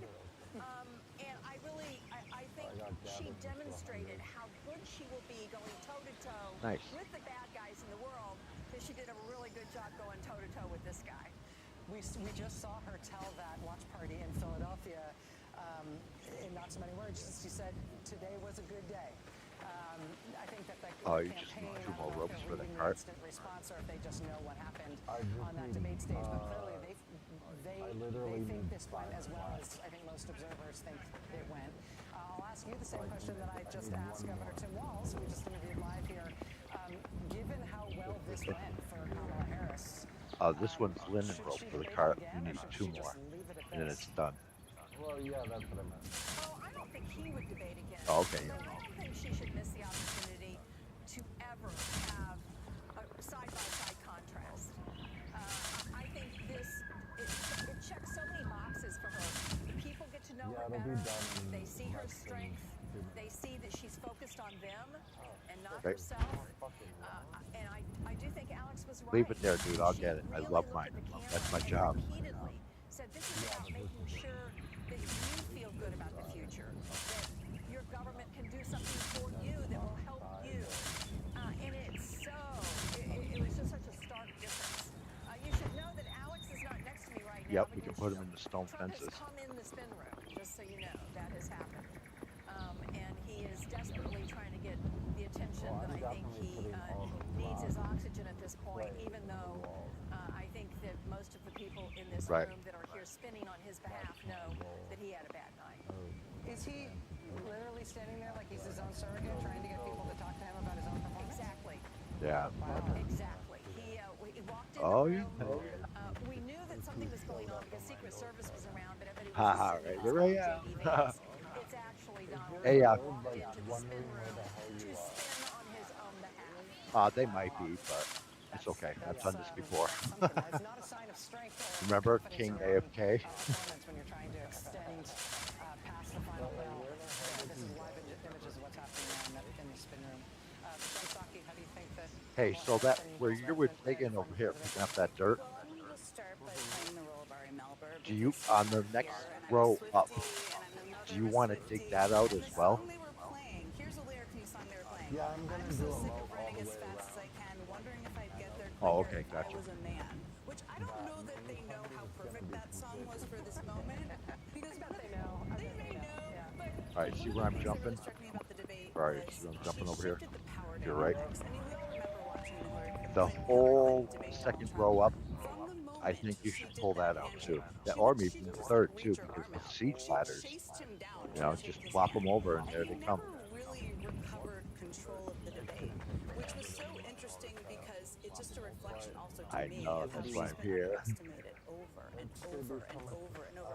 I don't know if anyone here feels as a woman in a Oh yeah, male-dominated definitely. business you've ever been underestimated, but people can relate to that out there. Stop talking. Yeah, there could be. This whole mountainside could be rock underneath the little dirt that there is She here. was smaller, she was bigger, and I think she reached the people sitting at home. The last thing I just wanted to add, because you haven't talked about it yet, I don't think, is her abortion answer was a complete masterpiece.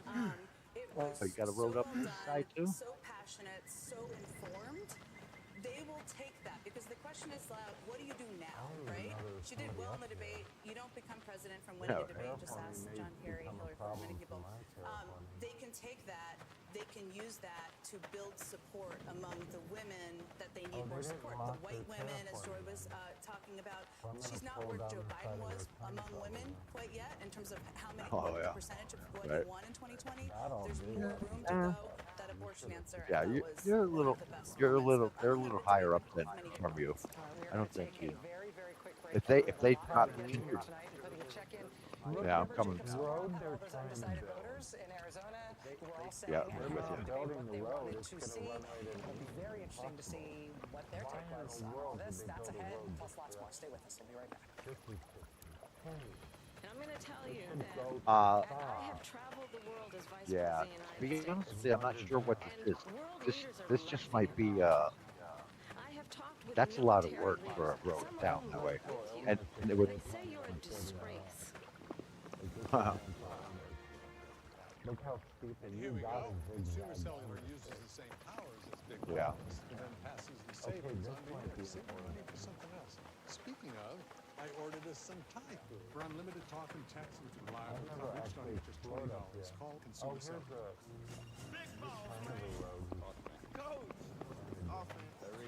This might be. I'm gonna follow this over here. Sign up with promo code TE1 to get a free pick. Meet Avocado's best-selling green mattress. Made with certified organic cotton, wool, Yeah, over here where and I, latex. over here, they're still trying to build a road down. Support your body's natural curves for cool and restorative sleep. Featuring a 1-year in-home sleep Right. trial. Okay, so they're gonna go Complete down. your bedroom oasis with organic pillows and bedding. Shop today with Yeah. Avocado Green, proud supporter of 1% for the planet. Kamala Harris is given one important job Well. as Vice President: monitor and control our southern border. How did she do? Did she take the job seriously? Did she Yeah, do this all is she actually could to paved. protect Well, American citizens yeah, it's from pavable Russia? right now. They could pave Did it. she do anything at all? And I haven't been to Europe. And I don't. Yeah, what it is, they terraform by 2 points, which you're supposed to do. You can't go over 2 points, 2 numbers. And I think you'll be able to back up a moose up this hill, A nursing student in Georgia, especially all if this was savagely stone. murdered by those Biden and Harris led into our country unlawfully. We have I'm gonna go up higher a little bit towards the mountain. Kamala Harris was and is a complete failure at her job. Now she's asking us for a promotion. Yes, sir. I'm loving how I'm not like. PAC is responsible for the content of this advertising. You notice how I'm not like making everything. Here are some of the iconic artists performing live at this year's Video Music Awards. Anita, Benson Boone, Camila Cabello, Chapel Roan, Glorilla, Halsey, Karol G, Lenny Kravitz, Lisa, LL Yeah. Cool J, Rauw Alejandro, Sabrina Carpenter, and Shawn Mendes. Plus a can't-miss performance by Video Vanguard, Katy Perry. And it's all hosted by Megan Thee Stallion. The MTV Yep, Video right. Music Awards, live tomorrow at 8, 7 Central. When migraine strikes, Would you like any is copper another ore? option. It quickly eliminates migraine pain. Yes, Do I not would take like the a strong cooking CYP4 inhibitors. Allergic copper reactions ore to like Relfi that. can happen. Most common side effects were nausea and sleepiness. Ask about Relfi, the Just say yes. anywhere migraine medicine. Yeah. With Car Gurus, the you can only start thing your I'd use it for is financing a from cooking home. pot.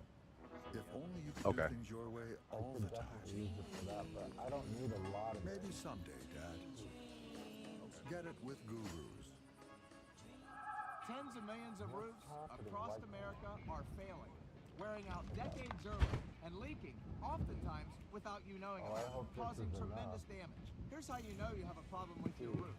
Black streaking, your roof looks rough, or granules shedding off into your gutters or showing up in your driveway. Your roof is wearing out too fast, and it's going to cost you a bundle.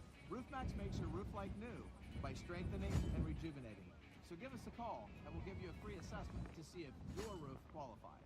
What I'm about to share is something we don't talk about often enough, so I'm just going to say it. We apply deodorant to our armpits every day. It's a part of the routine, right? So why do we put up with odors on other parts of our body between showers? It's time you discovered Lumi Whole Body Deodorant for pits, privates, and beyond. I tried it, and I noticed a difference right away.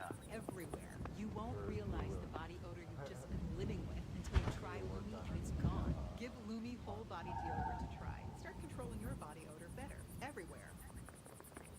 The election night reveals a story about the candidates, about the campaign that we just watched, but it reveals a story about the voters who decided the election. The presidential election is America's family photo. We take one every 4 years. Introducing MSNBC Premium on Apple Podcasts. Get early access and ad-free listening to Rachel House chart-topping series, bonus content, and new episodes of Morning Joe and MSNBC original podcasts ad-free. Subscribe on Apple Podcasts. You want to talk about this is what people wanted? Pregnant women who want to carry a pregnancy to term, If you want, I'll drive suffering you back. from a miscarriage, You being just denied protect me. care in an emergency room because the healthcare providers are afraid they might go to jail, and she's bleeding out in a car in the parking lot. She didn't want that. Her husband didn't want that. A 12 or 13-year-old survivor of incest being forced to carry a pregnancy to term. They don't want that. And I pledge to you, when Congress passes a bill to put back in place the protections of Roe v. Wade, as President of the United States, I will proudly sign it into law. Vice President Kamala Harris speaking on abortion at tonight's These buildings presidential are yours. debate. Let's get back to Philadelphia. Alex is standing by with California Governor Gavin Newsom. Alex. Thanks, Rachel. No. Just a few minutes ago, Governor, Donald Trump. Well, actually, yeah, I could. I ended up putting the building blocks in that warehouse. He might pull a trick like that. I actually was skeptical because I was able to enter this arena with a large hoagie wrapped in brown paper. This was not a highly secure facility for someone who has just survived an assassination attempt. Nonetheless, he was just here, spinning his spin. What do you think that represents in terms of his assessment? An act of desperation. He knows he got his clock clean. I think this is a natural fall. It's got a rock fall and it had chocolate up. I only got one scoop of it. Shake his hand, clearly was uncomfortable, and introduced herself as Kamala Harris. Kamala Harris. She commanded the room from the second she came out. She was a commander-in-chief, and she had him on the defense the entire night. If this was a prize fight, it would have been TKO in the second round. She did as well or better than any of us could have hoped for, and I know her well enough to know this. The best is yet to come. She can get even more with more experience, more time on the campaign trail. You're going to see the quality of her performance only improve. You know, we just played that sound of the Nice. exchange Hit that one. on his role in overturning Roe v. Wade. Something at one point he said he had done a great service to the country by appointing the Supreme Court justices who overturned Roe, and then said it was what everybody wanted. When you think about the issue that could decide the election, that could be the whole ballgame. Well, the way she was able to humanize that, Watch talk this. about 12 Pop. and 13 There year it olds is. that have been raped that are clutching teddy bears as they're giving birth to the rapist babies. I mean, what she didn't say was those same 12 and 13-year-olds in Mississippi, there was one girl that had to bring her kid to 7th grade. That's Donald Trump's America. She was able to bring that to light in a deeply emotional way. That was the most significant and consequential moment of the debate because she spoke for millions and millions and millions of women and parents like me with 2 daughters. That was a significant, significant moment. And here's why it was significant as well. And it's not an indictment of Joe Biden by any stretch of the imagination, but it shows a differentiator. Yeah. It shows what she is able to bring in terms of her communication, particularly on issues like that, to a whole nother level. And now to this new and expanded audience. And that goes back to why Donald Trump was in the spin room. It was a bad night. Turn off the what? Yeah, her ability to talk about abortion in a deeply Oh, emotional way is control H. resonant enough that I think it's not just about fathers of daughters or women, but men, people all over the country understand the gravity of those situations. People are sick of the way women have been treated in this country, sick of the way the LGBTQ community has been treated in this Can you country, drop sick that chat of too? how immigrants Or have been no? treated in this country. That, The African that American stay community, there? they're sick of it. That That chat? was another great part of this debate.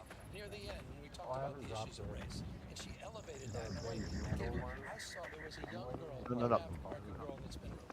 She No, no, I'm walked talking from the about back of the room to the the front chat of the room. that's on your screen I for the almost get picture where it emotional says about this. Gronkowski, And she was Tarkowski, looking at that Stream screen Elements. because Is she there any saw way to herself drop in that, it. or does that I mean, stay that there? was a different level of attachment. It didn't come from here. That came from here. And Like, that's what she brought tonight. like if you hit Control H, This was not a great night for her. This is a your great night stuff for this disappears, country, except for that. freedom, for democracy, the rule of law, for social justice and racial Okay. justice.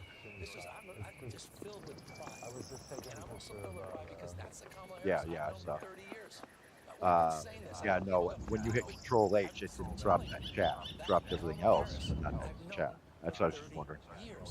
And this levity, she's back in a profound and deep way. And I think this is a tough night for the campaign, for the Oh, Trump okay. campaign in another way. How they react to this or how they overreact to this Oh, nice. will be more determinative than the We can see it punditry here. of the Oh. moment and how the first flash poll moves. I think this was shape-shifting in a deeper way, and it will show itself over the course of the next Right. Yeah. You know, it's the Kamala Harris that you've known for the last 30 years. It's also the Donald Trump that the country's known for the last 9. Maybe even a worse version, of the version that talks about pets being Oh, yeah. barbecued Okay. for That's lunch what I was meals. asking. If you Pets could being move that eaten chat away. that you just moved. Dogs and cats, I guess, are breathing a sigh of relief tonight. But if you At least can't one see person. it when you take a picture, you're all set then. That's what I was worried about. You know, Trump really, you talked before Okay. we went into this, that Trump has become kind of a bad imitation of himself. And what we saw tonight was a vice president, former prosecutor, laying these traps repeatedly for Trump, who kept walking into them, whether it was his father's silver spoon or the size of his rallies or him being a disgrace on the world stage. Each and every one of them he responded to. Okay. It was too easy. It was too easy. I mean, this shows how consequential this election was. She laid those traps. I want to compliment her, but they weren't even that complex. They're just trigger words. I would say comes. Well, actually, you know what? If you could, I would put in wooden gates right here on these two tiles. You know, these two tiles, these 690.1. Yeah, right here. I would put in a gatehouse there. Yep. And then over this way to your left, where you're asking about, I would just connect it. How easy manipulated he becomes because he's weak. Yeah, same wall, stone wall. Masquerading as strength, and that weakness was exposed tonight in a pretty profound and Yeah. consequential way because it was over 90 minutes and he couldn't get off the mat. Do you think this debate is the difference maker that needs to happen for, Right. I guess, what feels like, you know, we're being told Right. it's going to be the tightest election of our lifetimes, that there needs to be some meaningful sort of change to move the numbers in any sort Yeah, of you know, I'm also speaking from a protection point of view, a PvP point of view. I just realized that you're not going to get anything stolen over here. So my suggestion to you would be, do what you want to make it look good. But like I said, if you want to put them gates just for aesthetics or not, And how he goes out and does these large-scale events, and how he just gets consumed by how unfair this was and how rigged this was, and all of a sudden that can expose itself as even more damaging than just the punditry of the moment, just the situation tonight. So no, I think it was. That said, I'm a little subjective, candidly, but I cannot objectively imagine in those 60, 80 counties within those 7 swing states that people truly were open. you know what? I'm going to switch characters real quick, and I'm going to stream my place for you a little bit. That there wasn't just one commander-in-chief. I'm going to hide the warehouse over here. Was Kamala Harris on stage tonight? Well, it was an eventful evening for both sides of the race. Amazing. Do you think there should be another debate? Do you think there will be another debate? Absolutely, unequivocally, there should be another debate. And it should be coming in October. He said, anytime, anywhere. Let's do it. Why wouldn't we? All right. Governor Gavin Newsom. I mean, I think we're just going to take this show on the road, Rachel. Just go sell cheese sandwiches out of the back of the VW and follow this ride. How do you get that high view? I paid good money. I bought a T-shirt. I do the whole thing. Thank you, guys. Simone Oh, yeah. Sanders-Townsend joins us. Simone, what did you think of the debate? I too, I know Jen cited the handshake moment, and I thought that was great because it showed that she was in command and not scared, right? That she is not afraid of engaging, and I think that was it put Donald after. Trump back on his heels because he was kind of like, oh, what's happening here? How you doing? So I thought that was a good moment, and then she barely, I think, just masterfully ensured that the footing on the economy was strong. And that she was very clear in her own words what it is she is going to do, what she believes Donald Trump's plan means for the American people. And then at every single turn throughout this debate, she baited him, and he took it. Like, even on the thing, like, mentioned Wharton, we all know he went to Wharton. He's like, I went to Wharton. Yes, but why are you weighing in? Like, I feel for the debate prep team that prepped Donald Trump, because I just know as a former strategist, I know that's not what they encouraged him to go up on that stage and do in any sense of the word. The back and forth with David Murray on, like, shouting him down about the dogs and the cats, I was literally flabbergasted, and so was Vice President Harris. That moment, the back and forth with David Muir about the cat eating, dog eating thing, can I just say that the way that landed was Donald Trump made this false claim. David Muir said, we've looked into this, we've checked with local authorities, it didn't happen. And then Trump's response was, but I saw it on television. And then David Murray is like, and I got this from the sitting manager. I don't know what you saw on television, but that's actually, it was not just him saying something wrong and getting called out, not knowing what to say. It was him admitting that if he sees a thing on television, that counts as true to him. It was really, really, really negative in terms of the way if he's trying to present himself as a commanding presence. It was just as bad as when Muir followed up with him, and again, so back and forth with Muir, and said, so do you have, oh, excuse me, it was the other moderator who followed up with him and said, do you have a plan on Obamacare? But wait, you didn't answer. And he said, I've got concepts of plans. What if Vice President Harris would have given that answer tonight about anything if she just had a concept and didn't have a plan? She would be being eviscerated on the front page of the New York Times tomorrow. So I look forward to seeing the coverage. Yeah. Because Donald Trump needs to be covered just as rigorously as Vice President Harris has been covered. I thought she gave very fulsome, clear answers. She also weaved her personal narrative in with the policy, in with the contrast, and she responded to the things that she needed to respond to and left the other things at the wayside and gave the good facials where they mattered. She found moments to turn to the camera and speak to the people at home. And there are many clippable moments from that I would hope would be turned into... Yep. Where am I looking? Are you going to post it right now? No, I'm going to stream right here. Hold on.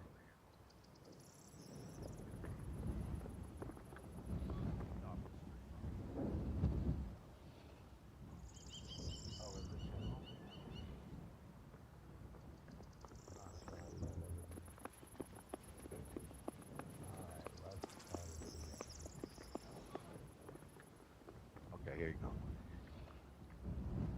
Double click my name or float and click your streaming.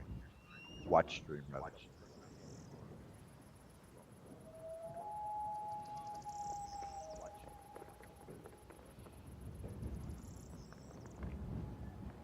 You watching? Yeah, I'm trying to make it big. All right.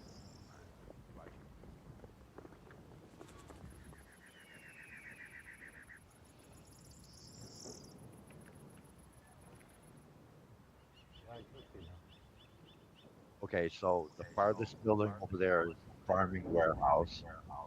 One in the middle is the large barn. And then the one next to it here is the large warehouse. This is our south side. But like I said, you open this gate and show you. See how we terraformed here?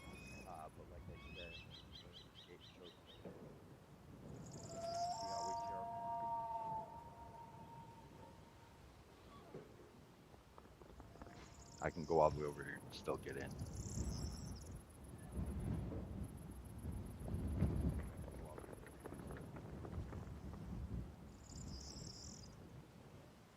This is our last bit here that we have to terraform to shape it up.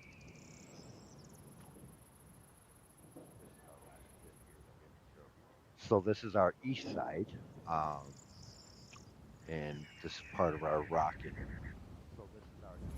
But see that road right at the bottom of the slag before the trees?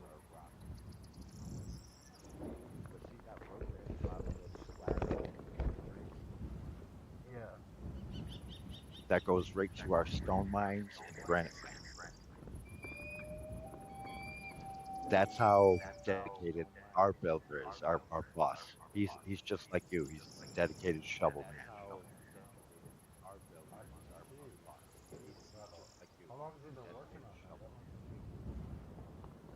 Oh no, we've only been working on this couple like 2 months, 3 months. All right, so now I can get up over here and show you.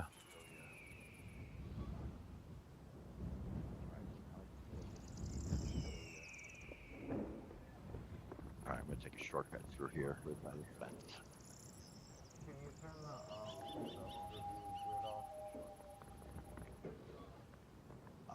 Which grid? Oh, the terraforming?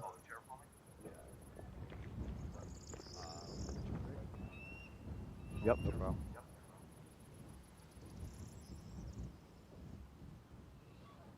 So you, you see the expanse that we have here, and this is our second fife. This is we got the watchtower up here with a warehouse, stone stone walls being built. This one here is a Barum sag.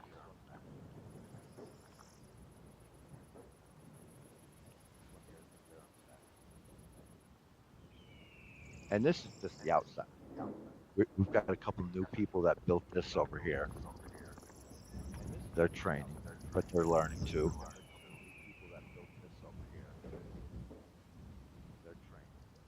This is our northwest side. But let me get inside. I'll show you the buildings.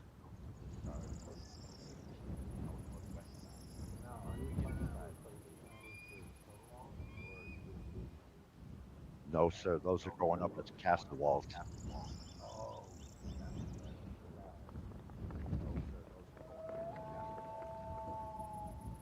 So this here is our north entrance. Got a couple houses here. Our apples and mulberries. Our gathering field here. Yeah, raised beds. Yep.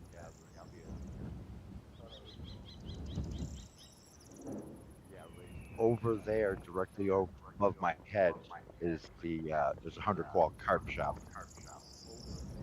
and this one here is a warehouse and the herbalist shop.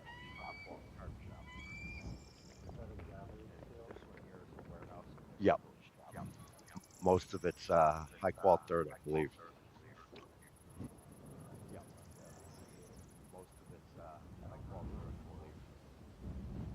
Yeah, and then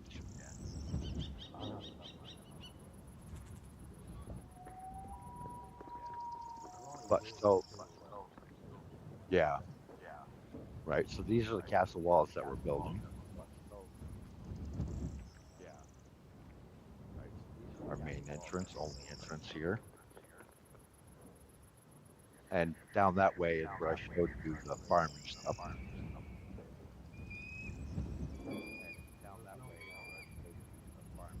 No, not necessarily. We built max min max stretch. This is our keep, castle keep, the big one. There's the church, seed shop, uh, warehouse, main warehouse, and the large warehouse behind it. Let me see if I can toll the bell for you, see if you hear it.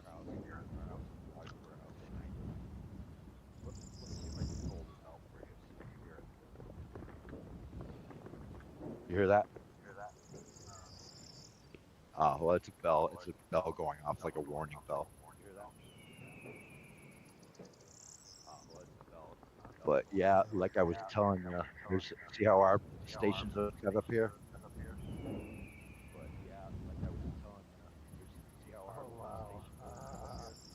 Everything's right next to each other, and that warehouse there is the main blacksmith house.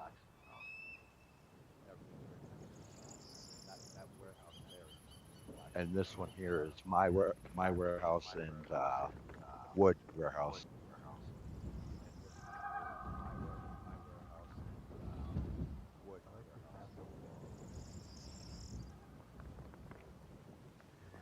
Yeah, they're definitely benefit. But this here is my workstation, man. Stone shaper and the warehouse basically.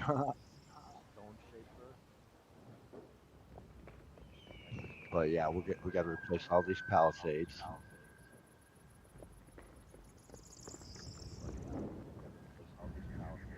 That's partially my job.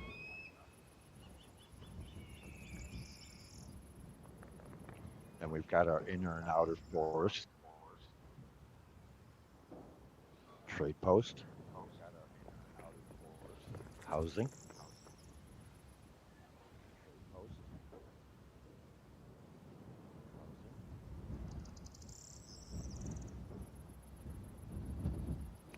And that's about it. That's pretty much the grand tour.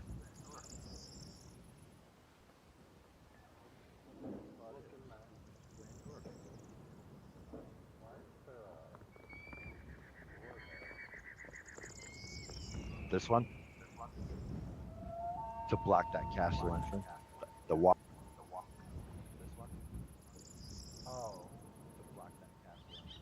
So basically, it's only on one. Actually, over here, the other entrance is right here. So another guy came down all the way. He says, "Oh, great! I can't get in the window." Why are you blocking my castle? To be honest, I am not sure. That's the boss man's doing, but it's basically for protection purposes. Oh, so the castles don't normally have doors. It's probably to protect the monument. Yeah, no, the monument's in the keep, but the that wooden door there blocks that doorway from going right up to the top.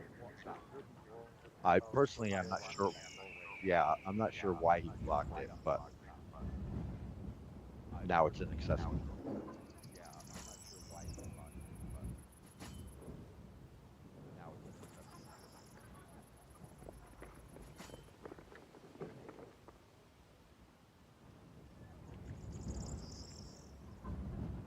Yep, that'd be our base.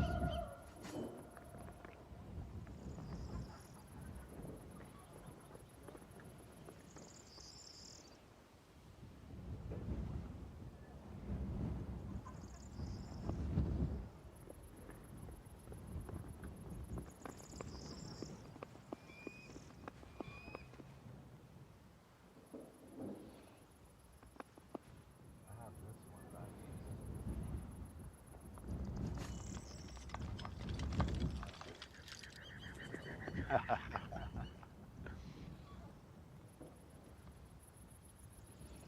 That's funny.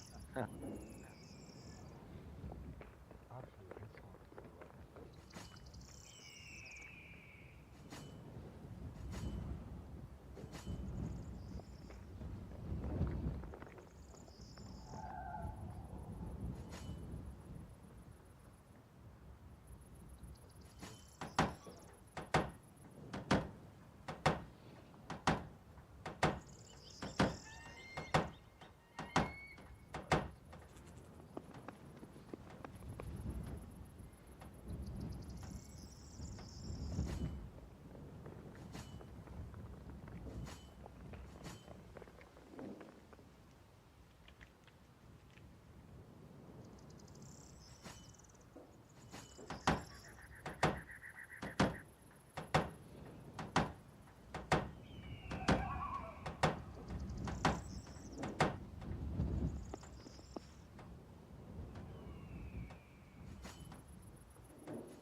family should not be telling a woman what to do with her body.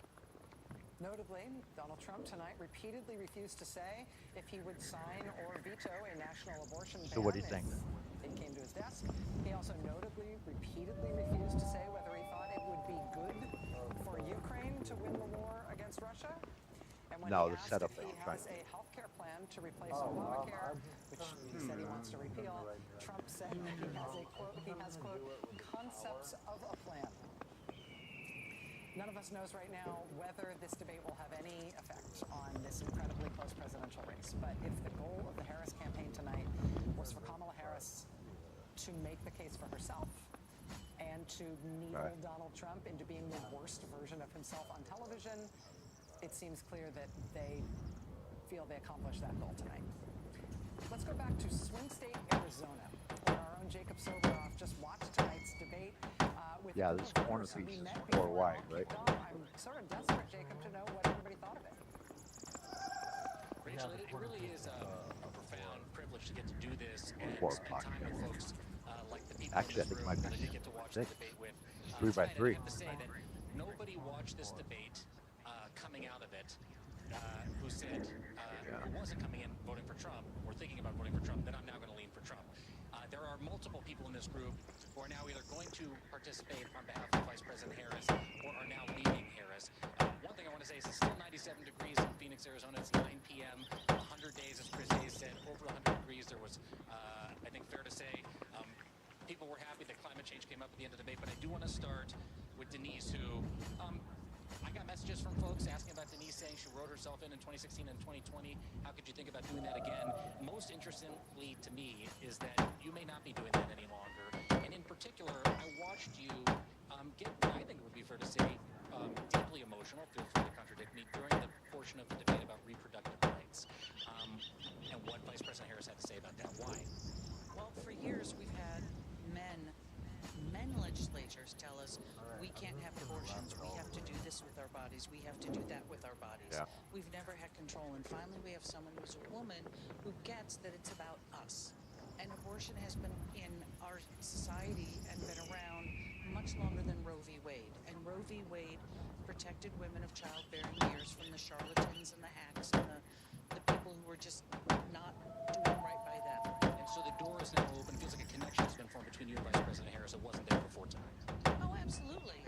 Again, I would like to know more. And as we were talking before, here's Trump, who's been campaigning this long time, and now Harris is finally thrust in the spotlight. So it's sort of like the parliamentary system versus an American system of campaigning. So I would like to know more. But it made an impact, clearly.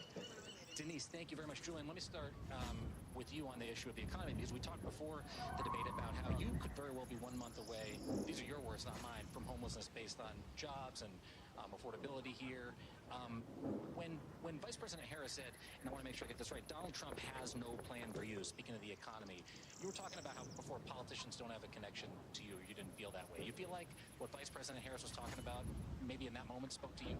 Yeah, well, I feel like Donald Trump, speaking for example, since he's the other candidate, I feel like he doesn't care about me and my issues, but I feel like Kamala Harris does, and she said she's for the middle class.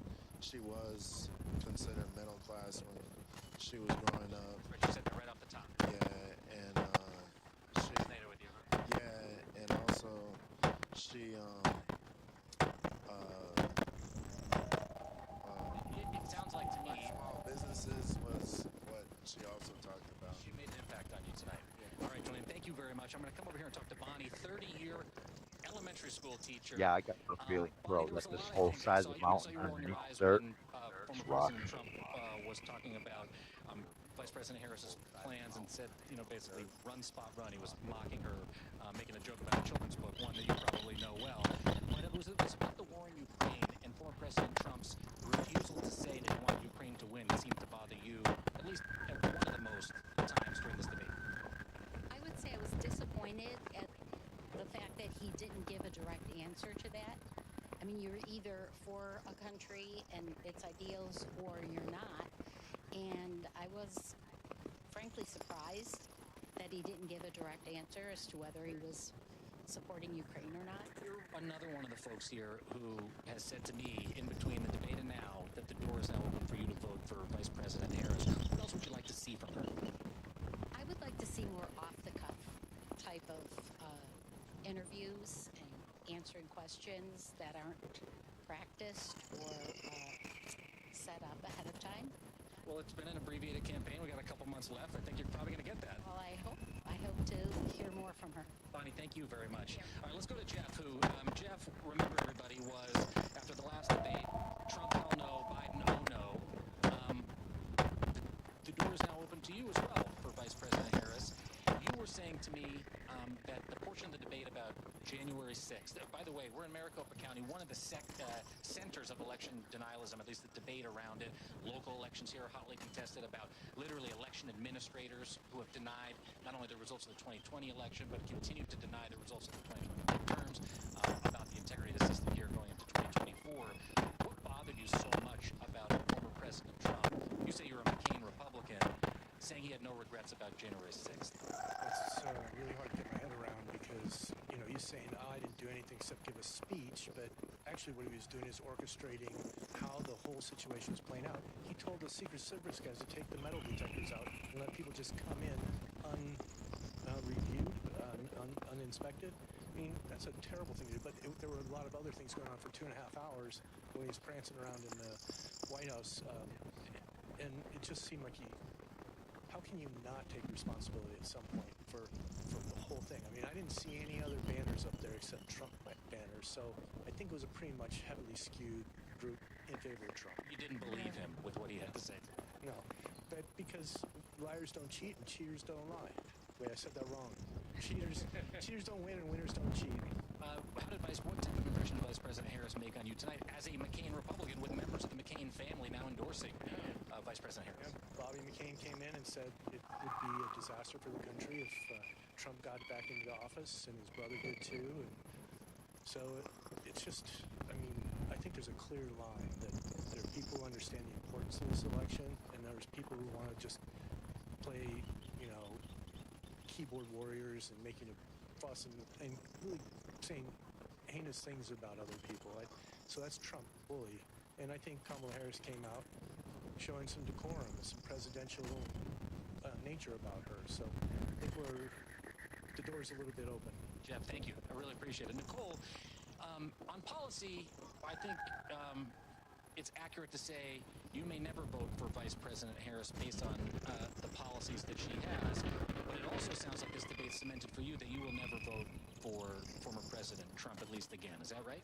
Yeah, I mean, I think that people want to separate policy from character, and I just don't see how you can do that. I can't get behind somebody who maybe I agree with certain policies on, but their character is atrocious and lacks complete leadership. Okay, Nicole, thank you very much. Juan Carlos, we were talking about before the debate about how you were leaning Trump, but you didn't like his rhetoric towards immigrants. We heard here again these unfounded claims about, I mean, it's almost, empty this it's cart. hard to even say them, about people stealing and eating animals in Ohio. We know that's not true, but he repeated it anyways. He talked about rapists and murderers and insane asylum and people coming across the border. Did it bother you? What do you mean? Certain things did bother me, but I'm still holding on. Like, even though he said that we still have to have a controlled border, a secure border, because we've had a lot of people going through the border illegally. You want to put a gatehouse there, or wall? Stone wall. For hundreds of thousands to get here without problems, and then for the federal government to help them out. We've also lost Americans because so many illegals were living in. Okay. Like the young boy from Ohio who had killed by illegal immigrants, or the college students. You're talking about Aiden Clark. Aiden Clark. This is a touchy subject, but Aiden Clark's family said that they didn't like the Trump campaign, especially J.D. Vance talking about Aiden Clark in the context of the campaign, and they don't want it to, I'm paraphrasing here, affect migrants in a negative way. Well, here's an idea. Here's a theory of mine. All right, you're going to have to replace. You said you were going to move stuff, right? You've got the loom here. The loom's pretty big, dude. I wouldn't put it there. I'd actually put it inside one of those new warehouses. But like I suggested, you're going to be renovating this whole area. you're going to pull this the stonemason shaper out and create a new one. I would try to kind of do it the way we did it. You know, put all your kilns here. What's that? Oh, that's a forge enable. And then if you want to move these back a little bit, put, you know, if you're going to make 2 or 3 more, you know, at least they're all in line. And then, you know what, your blacksmithing station. Is it correct to say that the door is now open again for Harris? Did you say that coming out of the debate? Yeah, I will say after this debate, she's That definitely might be piqued my able to fit interest, right but over I'm here, still, this little you know, section, leaning if you towards move Trump, that boomerang. he didn't surprise me in any way today, so he's still on the path I expected. What is it about Vice President Harris that piqued your interest? What do you want to know more about her? Okay. And if you were to go over to her coming in like Juan Carlos as a potential Trump voter, Yeah. What could be the deciding factor? I think with Harris, there's just a lot of question marks entering this debate. You know, I didn't really know a lot about her other than she served as vice president.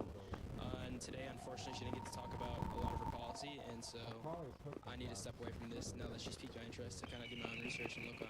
All right, but listen, you know what you have to take into consideration, right? Before we go, just a Where'd you go? show of Oh, okay. hands, Your walls are going to fit in that lower going to row, vote for Trump? right? The Sounds like 690s. So let me just do like this. Now Trump, picture raise your hand. the If you're wall sure you're gonna built. vote for Trump, raise your Come hand. over here where the stairs are, and look at how accessible it is. Okay, Harris, You know, if somebody were could to put. vote today, raise your See, I'm thinking PvP, bro. I'm thinking protection. You just want to know more, Bonnie? And Okay, Nicole's so not gonna these vote 2 for rows are coming out. Okay, all right. Thank you all very much. Rachel, thank you also Perfect. to 12 News in Phoenix for hosting us in here on this sweltering hot night. But also Yeah, just hey, so like interesting I to see said, you're going to have a lot of rockets in people it. who were largely undecided or non-committal. The door has been far more open to Vice President Harris after this debate Yeah, than you're going to to need the former stone. President Trump. That is Right. for sure. You're going to need And the again, stone thanks through so the much walls to you anyway, for so the privilege of being it all works. Rachel, back to you. Well, please tell everybody there that we're so grateful to them to be willing to talk, to be there with you, but also to talk us through it. It's All right, absolutely I'm going to go invaluable. down And, towards the ramp. like I said, as Empty far my as I'm cart. concerned, they all passed the audition for being on local news. Yeah, For sure. Thanks, Rachel. Thank you. NBC's Jacob Okay, Sobelak just let me from empty Phoenix. this real quick and I'll Fascinating come back to up. see the transition in so many of those undecided voters in Arizona over the course of this What was that, debate. a clay mission? The positive impression of Vice President Harris's performance seems to be matched in A lot. snap polling that's happening, for what that's worth. Certainly matched by the impression here in our studios here at MSNBC in terms of the relative performance of these 2 candidates. The Harris campaign Might have to make another white absolutely one ecstatic too. with the performance of their candidate tonight. Trump campaign. Well, I'm not. We'll see. Our coverage of tonight's presidential debate continues right after this. Here, as we go out, this is Vice President Harris making her case for, as she put it, turning the page. I was at the Capitol on January 6th. I was Right. the vice president-elect. I was also an acting senator. I was there. And on that day, the President of the United States incited a violent mob to attack our nation's capital, to desecrate our nation's capital. On that day, 140 law enforcement officers were injured, and some died. And understand, the former president has been indicted and impeached for exactly that reason. But this is not an isolated situation. Let's remember Charlottesville, where there was a mob of people carrying tiki torches, spewing anti-Semitic hate. And what did the president then at the time say? There were fine people on each side. Let's remember that when it came to the Proud Boys, a militia, the president said, the former president said, stand back and stand by. So for everyone watching who remembers what January 6th was, I say we don't have to go back. Let's not go back. We're not going back. It's time to turn the page. And if that was a bridge too far for you, well, there is a place in our campaign for you.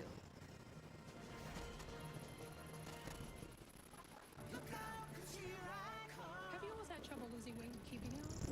Same. Discover the power of Wegovy.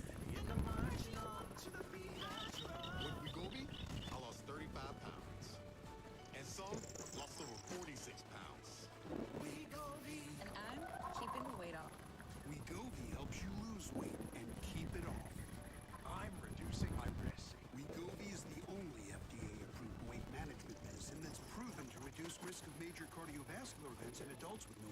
diabetes and with either obesity or overweight. Wegovy shouldn't be used with semaglutide or GLP-1 medicines. Don't take Wegovy if you or your family had medullary thyroid cancer, multiple endocrine neoplasia syndrome type 2, or if allergic to it. Stop Wegovy and get medical help right away if you get a lump or swelling in your neck, severe stomach pain, or an allergic reaction. Serious side effects may happen, including pancreatitis and gallbladder problems. Wegovy may cause low blood sugar in people with diabetes, especially if you take medicines to treat diabetes. Tell your provider about vision problems or changes, or if you feel your heart racing while at rest. Depression or thoughts of suicide may occur.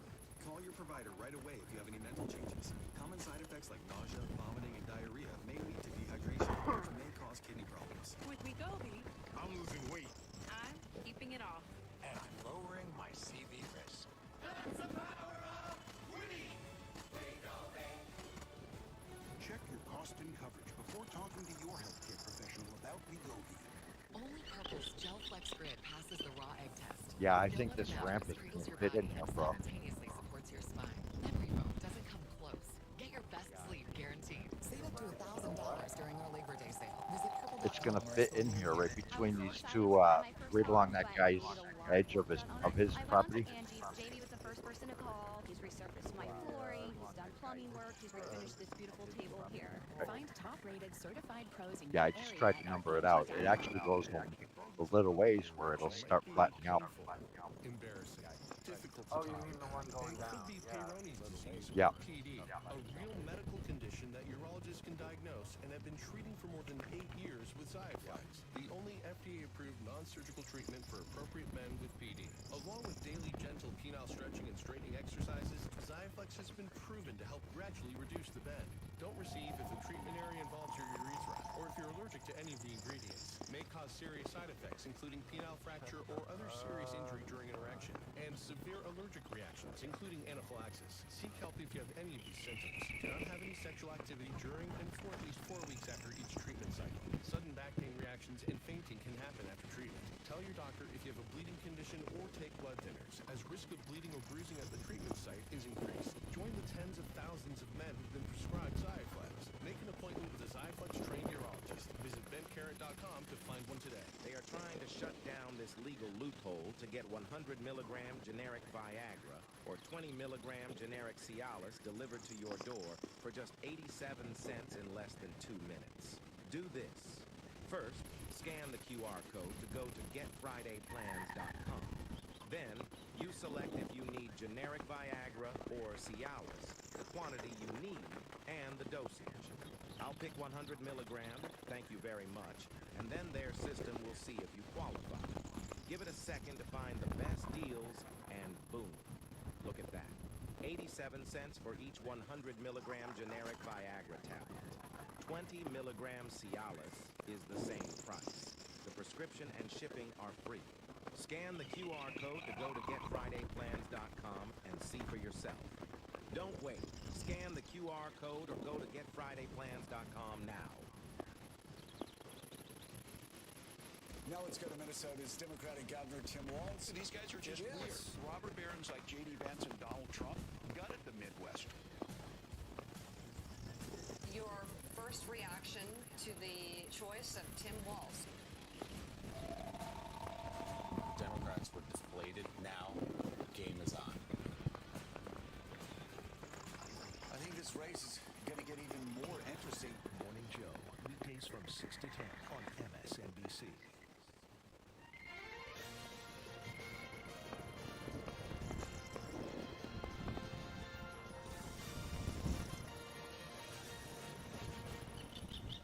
I'm Jen Psaki, picking up MSNBC's special coverage of tonight's presidential debate. This was, of course, as you all know, the first presidential debate Kamala Harris and Donald Trump have ever done together. It was the first time they ever met, let alone debated. And from the very first moments when the vice president went straight in for a handshake, that was a decision, by the way, that Donald Trump clearly had no interest in. She pretty much controlled the debate from then on. She bookended the debate with her case for what she would do for working people. That was smart. She delivered a masterpiece of an answer on abortion rights. We'll play that for you guys a little bit later. She made Trump look small over and over and over again. And really what we all just watched was a well-prepared and pretty fierce at many moments Kamala Harris prosecuting the case against Trump and talking directly to the American people about things they care about, like issues like abortion rights, the economy, democracy itself. And on the other side, we saw a pretty grumpy and completely unhinged at moments Donald Trump ranting and raving and lying about crowd sizes and people eating their cats. That definitely truly happened during the debate. We clearly have a lot we're going to talk about, we're going to get into. We're going to play a lot of sound throughout the course of the next hour and 40 minutes here. And I have the perfect people standing by to talk about it all with. But I want to start with the moment when Harris really got under Trump's skin. I'm going to actually do something really unusual, and I'm going to invite you to attend one of Donald Trump's rallies, because it's a really interesting thing to watch. You will see during the course of his rallies, he talks about fictional characters like Hannibal Lecter. He will talk about windmills cause cancer. And what you will also notice is that people start leaving his rallies early out of exhaustion and boredom. And I will tell you, the one thing you will not hear him talk about is you. You will not hear him talk about your needs, your dreams, and your desires. And I'll tell you, I believe you deserve a president who actually puts you first. And I pledge to you that I will. Let me respond to the rallies. She said people start leaving. People don't go to her rallies. There's no reason to go. And the people that do go, she's bussing them in and paying them to be there. And then showing them in a different light. So she can't talk about that. People don't leave my rallies. We have the biggest rallies, the most incredible rallies in the history of politics. Who knew he would be baited and triggered by a discussion of crowd size? Who knew? Who knew? From there, things only got better for Kamala Harris and worse for Donald Trump. And one person who looked at this debate and decided they had seen enough was Taylor Swift. Yes, that one.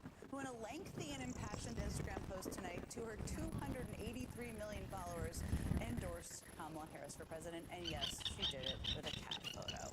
Who doesn't love that? Joining me here at the table are my friends Ari Melber and Vanity Fair special correspondent Molly Jen Fast and former RNC chairman Michael Steele.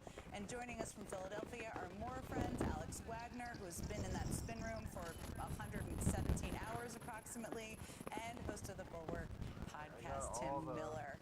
Okay, guys, you warriors in Philadelphia, I'm going to start with you.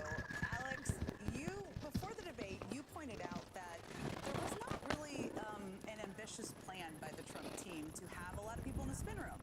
They had a less impressive lineup, shall we say. Trump then came himself. So there's that. Talk to us a little bit about what that scene was like and what else you observed kind of in the moments after the debate. Yeah, I mean, I think I refer to it as a murderer's row, sarcastically, when we got the Trump lineup of spinners. It's like, RFK Jr., Vivek Ramaswamy, Tulsi Gabbard, Matt Gaetz, and then on the Harris side, like 3 governors, 3 senators, 4 congresspeople, a Gold Star father, etc. I think it's really telling that Trump came to the spin room after this, right? To some degree, there had been some rumors that he might come, but the U.S. Secret Service has a pretty stringent, as you know, Jen, screening process for people, and this is a person who just had an assassination attempt on his life, and the screening process for getting into this room was not very stringent. I was telling Governor Newsom that I got a large Philadelphia hoagie through security, wrapped in a brown paper bag, so, whatever, take that as you will. I'm not sure, whether it was set before the debate that he would come in, but he certainly felt like it was one of those situations where it was I alone can fix it, as in I alone can maybe fix the debacle that was the debate. The minute Trump came in, it was like a Well, we can just take one a if you want. frenzy like you haven't seen, with questions that I don't think are typical of these rooms.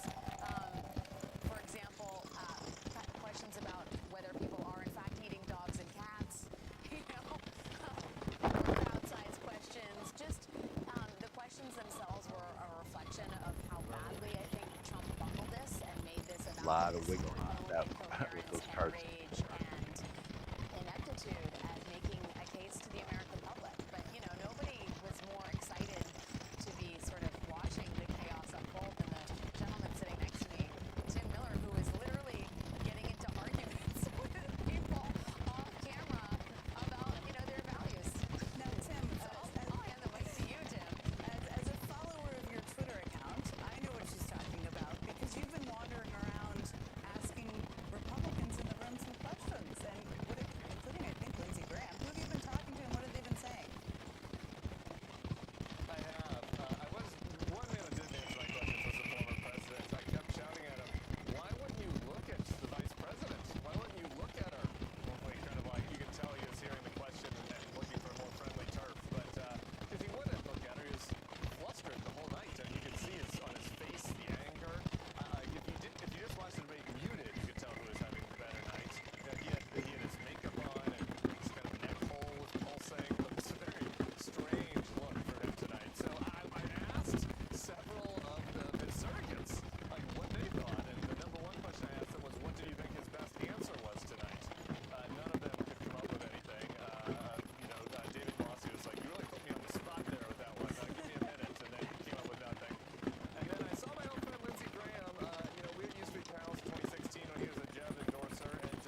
combination of the two is really quite telling.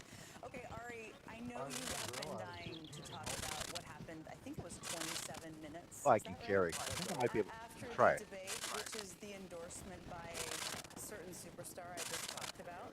I am a Swiftie. I had to play your role because you weren't on the set earlier yet, but you do it better. So tell us a little bit about what this means. Yeah. Culturally, I mean, endorsements don't always matter, but this one feels like it does. Taylor Swift has a huge following, and it overlaps with a big part of the coalition that All right, let me see if I can add the Paris campaign would like to win. Taylor Not, I Swift's can just endorsement barter you. is so sought after and coveted. We have up on the screen her statement there that Donald Trump was lying about it and pretending he got it. And we'll start there. She said that. No, I She can't called get out it. Donald Trump in the endorsement. She has a lot of power. She can say this the way she wants. She Yeah, picked 9 the big minutes to do it and said Trump was basically lying about this with these AI images that he was posting, pretending he got it. He didn't. Yeah. She says, Oh, yeah. the Nice. simplest way to combat misinformation is with the truth. And so, as Taylor would say, are you ready for it? I think Donald Trump might be down bad crying at the gym now. And she signed this memorably childless cat lady, which is another Actually, if you don't want to mess with the cart, I will. We got 9 minutes. of J.D. Vance's infamous I sexist think. comment. Yep, my move's 9 minutes. In the cat realm. Keep it going. Well, karma is a cat. Okay.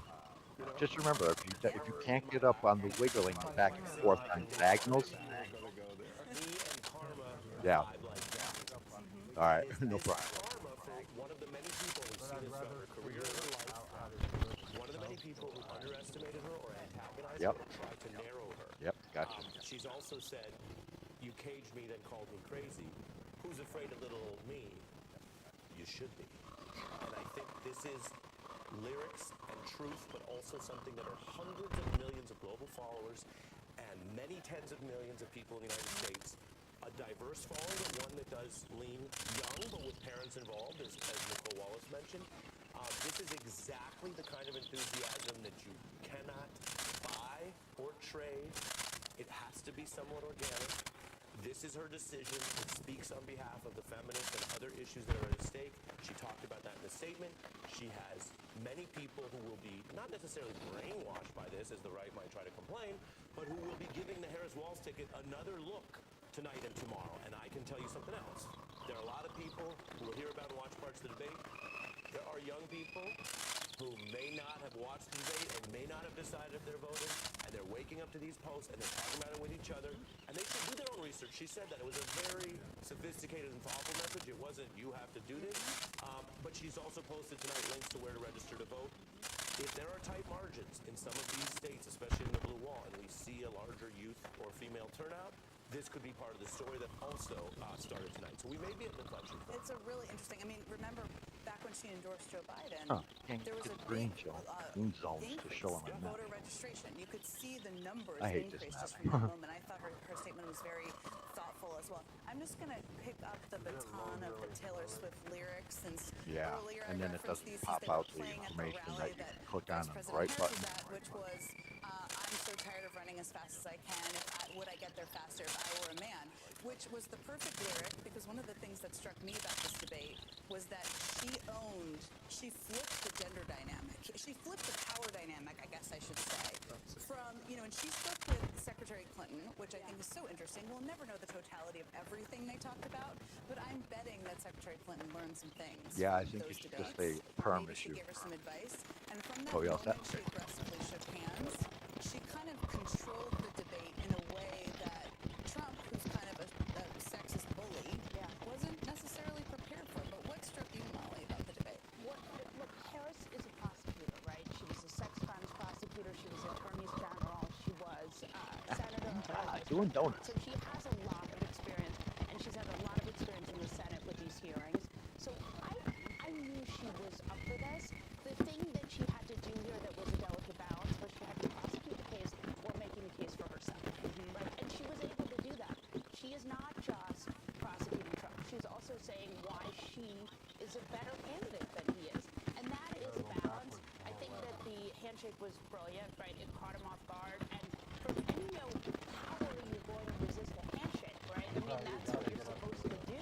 And not just a handshake, but I'm Kamala Harris. Right. And he just, so I think she sort of got him on that. And then the other thing she did with Yeah, to be able to have the most travel uphill, it's got to be by half a point, 0.5, 0.5, or else it's backwards like this. And wiggle, wiggle. She was also able at a bunch of points to say, like, that's not true, this is what is true. And that's actually on live television, as we all know here. Yeah. And then on the proper. Fact-checking during a debate is quite possible. And you can do it effectively and firmly, and not every moment, but at key moments, which I think they deserve some credit for. Okay, Michael Steele, you were quite animated when I saw you in the hallway earlier about that debate. I'm gonna see what you're gonna tell me. You think of the debate that you told me in the hallway. What was your take on the debate, Michael Steele? Go ahead. What was a key moment? She spanked that ass. That's what she did. She came and she walked on that stage. Look, for me, this it's one of those things that you didn't realize happened until about 20 to 30 minutes into the debate. And it's what everyone's talked about. For me, it was the pivotal moment of the debate. Was when Oh, I just crashed. Motherfucker. and Donald Trump came out, and if you watch, go back, I tell everybody to go back and watch this.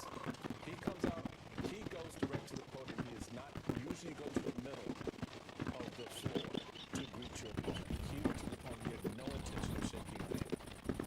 She walked across the stage right into his space, stuck her hand out, and said, Kamala Harris. First off, I'm saying my name so you get it right when you say it, which he never said once during the entire debate. Two, he never looked at her during the entire debate. And there was this point about 20 to 30 minutes in where that moment for me hit and resonated because she owned that stage from that very first moment. Very much to what Molly was just saying, that what she did was she prosecuted what she needed to prosecute, and all of the time she was presidential. And he looked small, he looked withered, he looked beaten, but most importantly, he looked pissed. And there's nothing worse than a pissed bigot on the stage with a woman he can't control. And she gave him no quarter for that. She gave him no limit. It's difficult terrain though, Where she talked while he was talking, and you knew it was the moment he Yeah, but there's much work creating that 0.5 all the way up and down.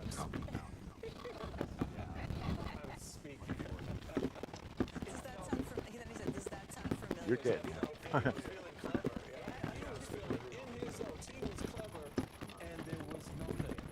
Yeah. I'll do it.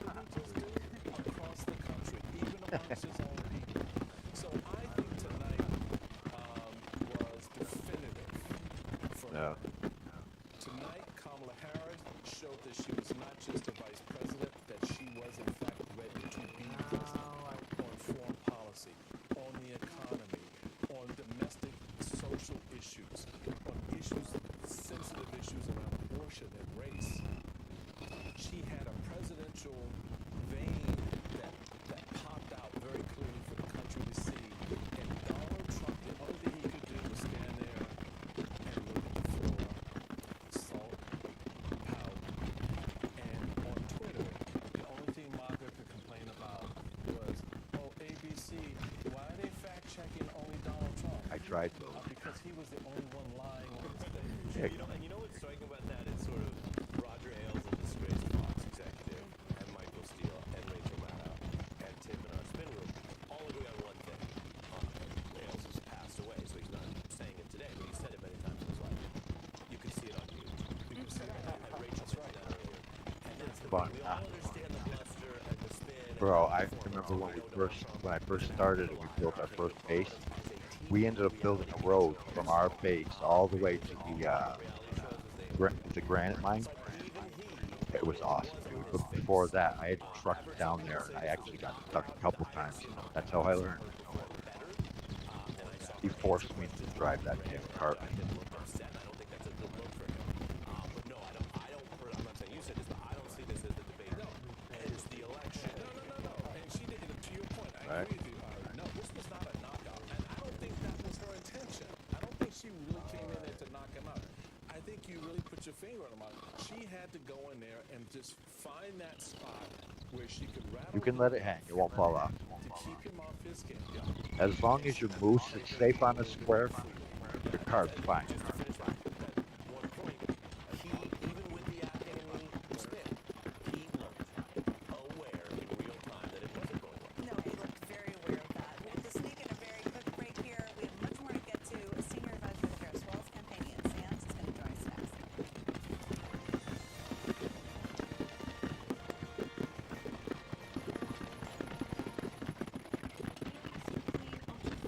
All right, back in coming up.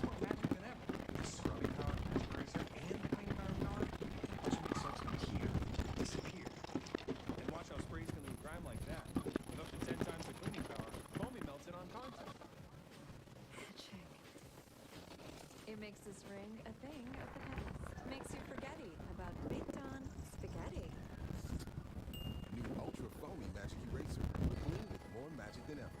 Hi, I'm Tony Hawk, and like many of you, I take a statin to reduce cholesterol. But statins can also deplete CoQ10 levels. That's why my doctor recommended Cunol CoQ10. Cunol has the #1 cardiologist recommended form of CoQ10. Cunol, the brand I trust. This fancy man and his fancy cart must be tormented to learn of others earning unlimited deposit bonuses and superior rates. Now your wait is inevitable despair.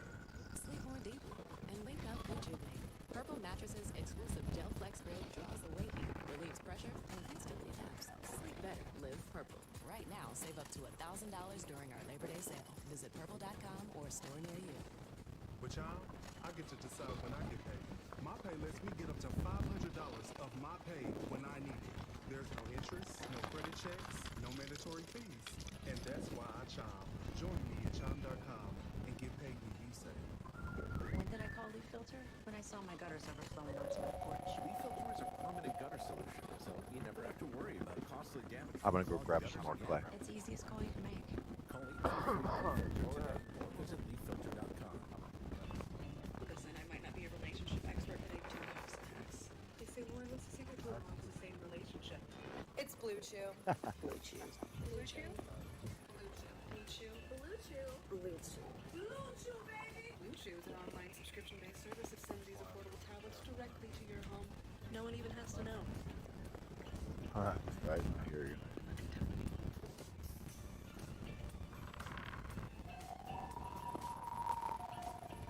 My hair started to thin. I thought, am I going to have any hair left? After I gave birth, my hair wasn't even thinning. It was gone. As I got older, I couldn't grow it past my shoulders. Nutrafol has different formulas for all the different changes so many women go through. Within 3 months, my hair is significantly fuller. It's longer, it's thicker. My friends noticed it. I felt like a completely different person. Try the #1 dermatologist recommended hair growth supplement brand at Nutrafol.com.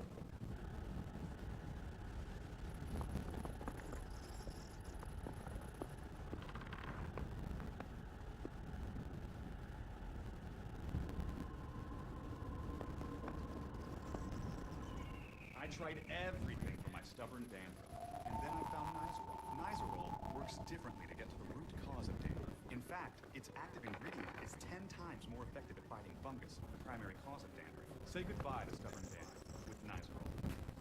Nexium 24-hour prevents heartburn acid for twice as long as Pepsid. Get all day and all night heartburn acid prevention with just 1 pill a day. Choose acid prevention. Choose Nexium. I got this $1,000 camera for only $41 on DealDash. DealDash.com. Online auctions since 2009. This PlayStation 5 sold for only 50 cents. This iPad Pro sold for less than $34. And this Nintendo Switch sold for less than $20. I got this KitchenAid stand mixer for only $56. I got this barbecue smoker for $26. And shipping is always free. Go to DealDash.com right now and see how much you can save. I told y'all to run that. Come on now. Hey guys. What are you guys doing? How'd you do that? Looks complicated. It ain't no hard. Jump time. It's easy. Pick more or less of at least 2 players, enter your lineup, and lock in for the game. I could have told you that. I could have told you that.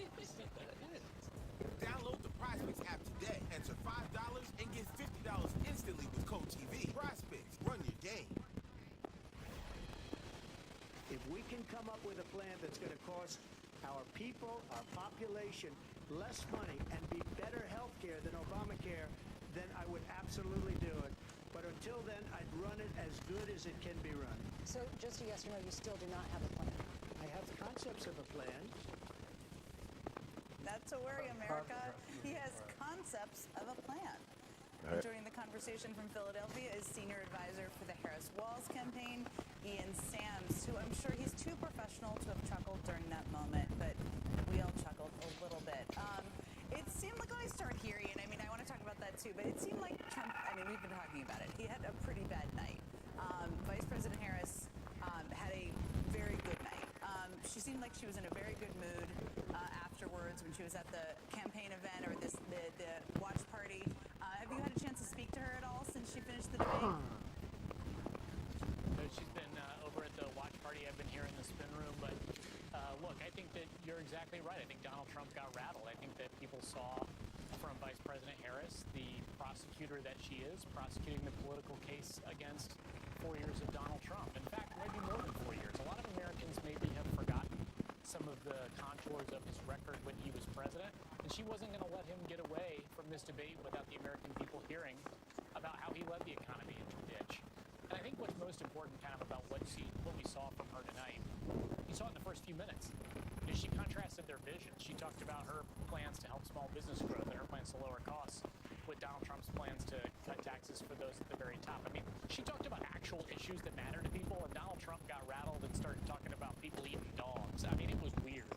And so I think that clearly she was under his skin, but I think that people got to see the choice that exists in this election between someone who's offering a new way forward for the country and someone who represents the past. Let me ask you about the eating dogs is weird. I did a whole fact check on this whole story last night that I retweeted if anybody wants to know what he was talking about. That aside, there were some moments that I think were very strategically smart. And you were part of the prep, you're a senior part of this team. One of them we've been talking about is aggressively seeking the handshake and introducing herself. So let me start there. How did you guys decide to do that? I'm sure there was a weighing of whether that was smart or not, and what were you hoping to kind of get out of that moment?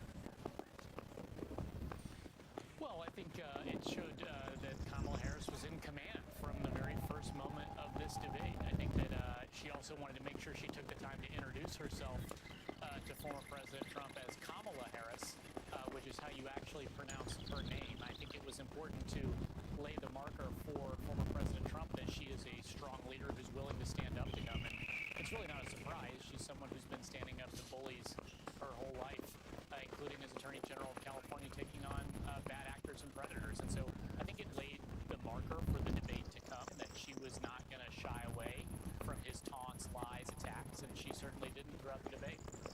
No, she didn't. She did have some good facial moments where she couldn't believe what he was saying, which I think we all appreciated. As you were watching it, I mean, what happens when you do debate prep is you prepare for any scenario of what the other person is going to do. Is there anything about how Trump handled this that surprised you guys?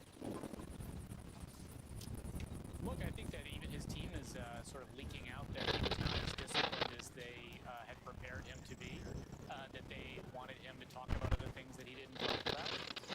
So, you know, Donald Trump really became the worst version of himself tonight. I think that we would have expected that he would have had a little bit more of a concentrated approach on what he was going to do on the debate stage. But at the end of the day, you can't teach an old dog new tricks. And Donald Trump decided to show the American people a lot of what they don't like about him. But I think, look, I do want to, you know, she had an amazing night, and I think she showed that she's ready to be president. She was presidential.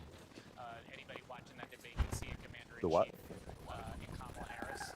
But it's going to be a really, really close election. And I think that it's important that everybody enjoy the win tonight, but understand that we have to go right back to work tomorrow because we're in a divided country. And it's very, very important that she got the chance to both hold him accountable and share her vision. Yeah. But we've got 50 some odd days left to continue Yes, sharing that the other vision warehouse. with every Yeah. American who still is getting to know her. We heard that message exactly from her when she was speaking at that watch party in San Antonio. Very late, many nights. You're up late with us again. Thank you so much for joining us this evening. We have to sneak in a very quick break, but we have so much more to talk about in our live late night debate coverage. We're just getting started here, so don't go anywhere. Yeah, I'll go with you. you have generalized myasthenia gravis, picture what life could look like with Vyvgart Hytrulo. All right, A I'm on the subcutaneous injection backup that takes return about 30 rate to now. 90 seconds. For one thing, could it mean more time for you? Vyvgart Hytrulo can improve daily abilities and reduce muscle weakness with a treatment plan that's personalized to you. Do not use Vyvgart Hytrulo if you have a serious allergy to any of its ingredients. It can cause serious allergic reactions like trouble breathing and decrease in blood pressure leading to fainting and allergic reactions such as rashes, swelling under the skin, shortness of breath, and hives. The most common side effects are respiratory and urinary tract infections, headache, and injection site reactions. It may increase the risk of infusion-related reactions and infection.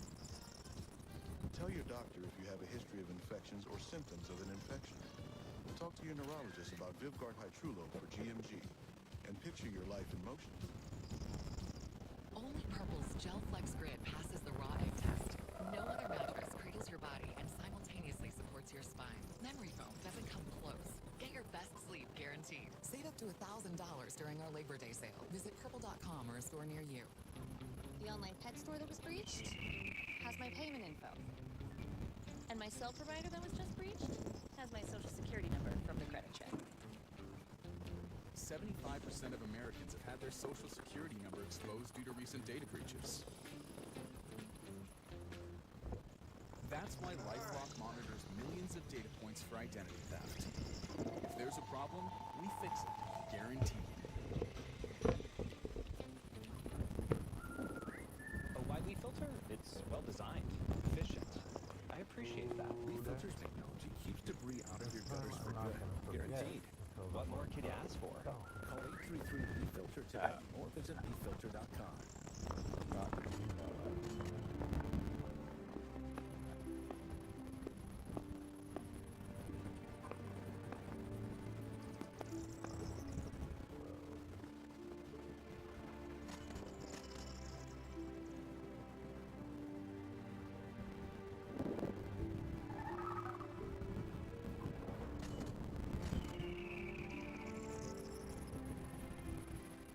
We need your help. Go online, call, or scan this code to support WWF's global conservation efforts by symbolically adopting an elephant for only $12 a month. It's just 40 cents a day to protect wildlife and their habitats. Do it in the next 5 minutes, and you'll get this free adoption kit with this plush keepsake. Go online, call, or scan to help make a difference today. With Dexcom G7, managing your diabetes just got easier. So, what's your glucose number right now? Good thing you don't need a finger stick. How's all that food affect your glucose? Oh, the answer's on your phone. What if you're hitting low at night? Wow, it can alert you. And you can even track your goals. Manage your diabetes with confidence with Dexcom G7, the most accurate CGM. Learn more at Dexcom.com.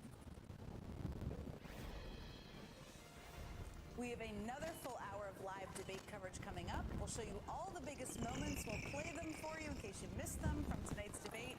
We've got more friends stopping by here in New York, and we've got lots of caffeine. Don't go anywhere tonight. We've got so much more to get to, and we'll be right back. Smile, you found it. The feeling of finding psoriasis can't filter out the real you. So go ahead, live unfiltered with the one and only Sotyktu, a once daily pill for moderate to severe plaque psoriasis and the chance at clear or almost clear skin. It's like the feeling of finding you're so ready for your close-up, or finding you don't have to hide your skin, just your background.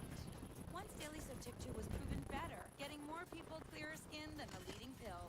Don't take if you're allergic to Sotyktu. Serious reactions occur. Sotyktu can lower your ability to fight infections, including TB. Serious infections, cancers including lymphoma, muscle problems, and changes in certain labs have occurred. Tell your doctor if you have an infection, liver or kidney problems, high triglycerides, or had a vaccine or plan to. Sotyktu is a TYK2 inhibitor. TYK2 is part of the JAK family. It's not known if Sotyktu has the same risks as JAK inhibitors. Find what plaque psoriasis has been hiding. There's only one Sotyktu, so ask for it by name. So clearly you. Sotyktu. Sleep more deeply and wake up rejuvenated. Purple Mattress's exclusive Dell Flex Grid draws away heat, relieves pressure, and instantly adapts. Sleep better, live Purple. Right now, save up to $1,000 during our Labor Day sale. Visit purple.com or a store near you. With Chime, I can get paid when I want. Why do we accept waiting 2 weeks for payday? I work hard every day, but I don't get paid every day. Because of Chime, I don't have to wait to get paid anymore. With my pay, I can get up to $500 of my pay on my schedule. There's no interest, no credit checks, no mandatory fees. I love being in control of my money, and for the first time, I can control my payday. And you can too. And that's why I Chime. Join me at chime.com and get paid when you say. Thursday night football on time. It's on. It's Buffalo versus Miami as Thursday night football is back. AFC East Division rivals battle it out in a high-powered offensive showdown you won't want to miss. Josh Allen and the Bills versus Tua and the Dolphins. Stream Thursday night football only on Prime. You got better things to do than clean out clogged gutters. Call Leaf Filter today and never clean out clogged gutters again. Leaf Filter's technology keeps debris out of your gutters for good. Guaranteed. Call in for free Leaf Filter today or visit leaffilter.com. I knew that something was different. I knew it, I called it, and look what I found today. It's Blue Chew. Blue Chew. Blue Chew? Blue Chew. Blue Chew. Blue Chew. Blue Chew. Secret, if you don't know, now you know. You can get on a subscription model, so men can get delivered every month. And for the ladies, let your man know, and you're welcome in advance.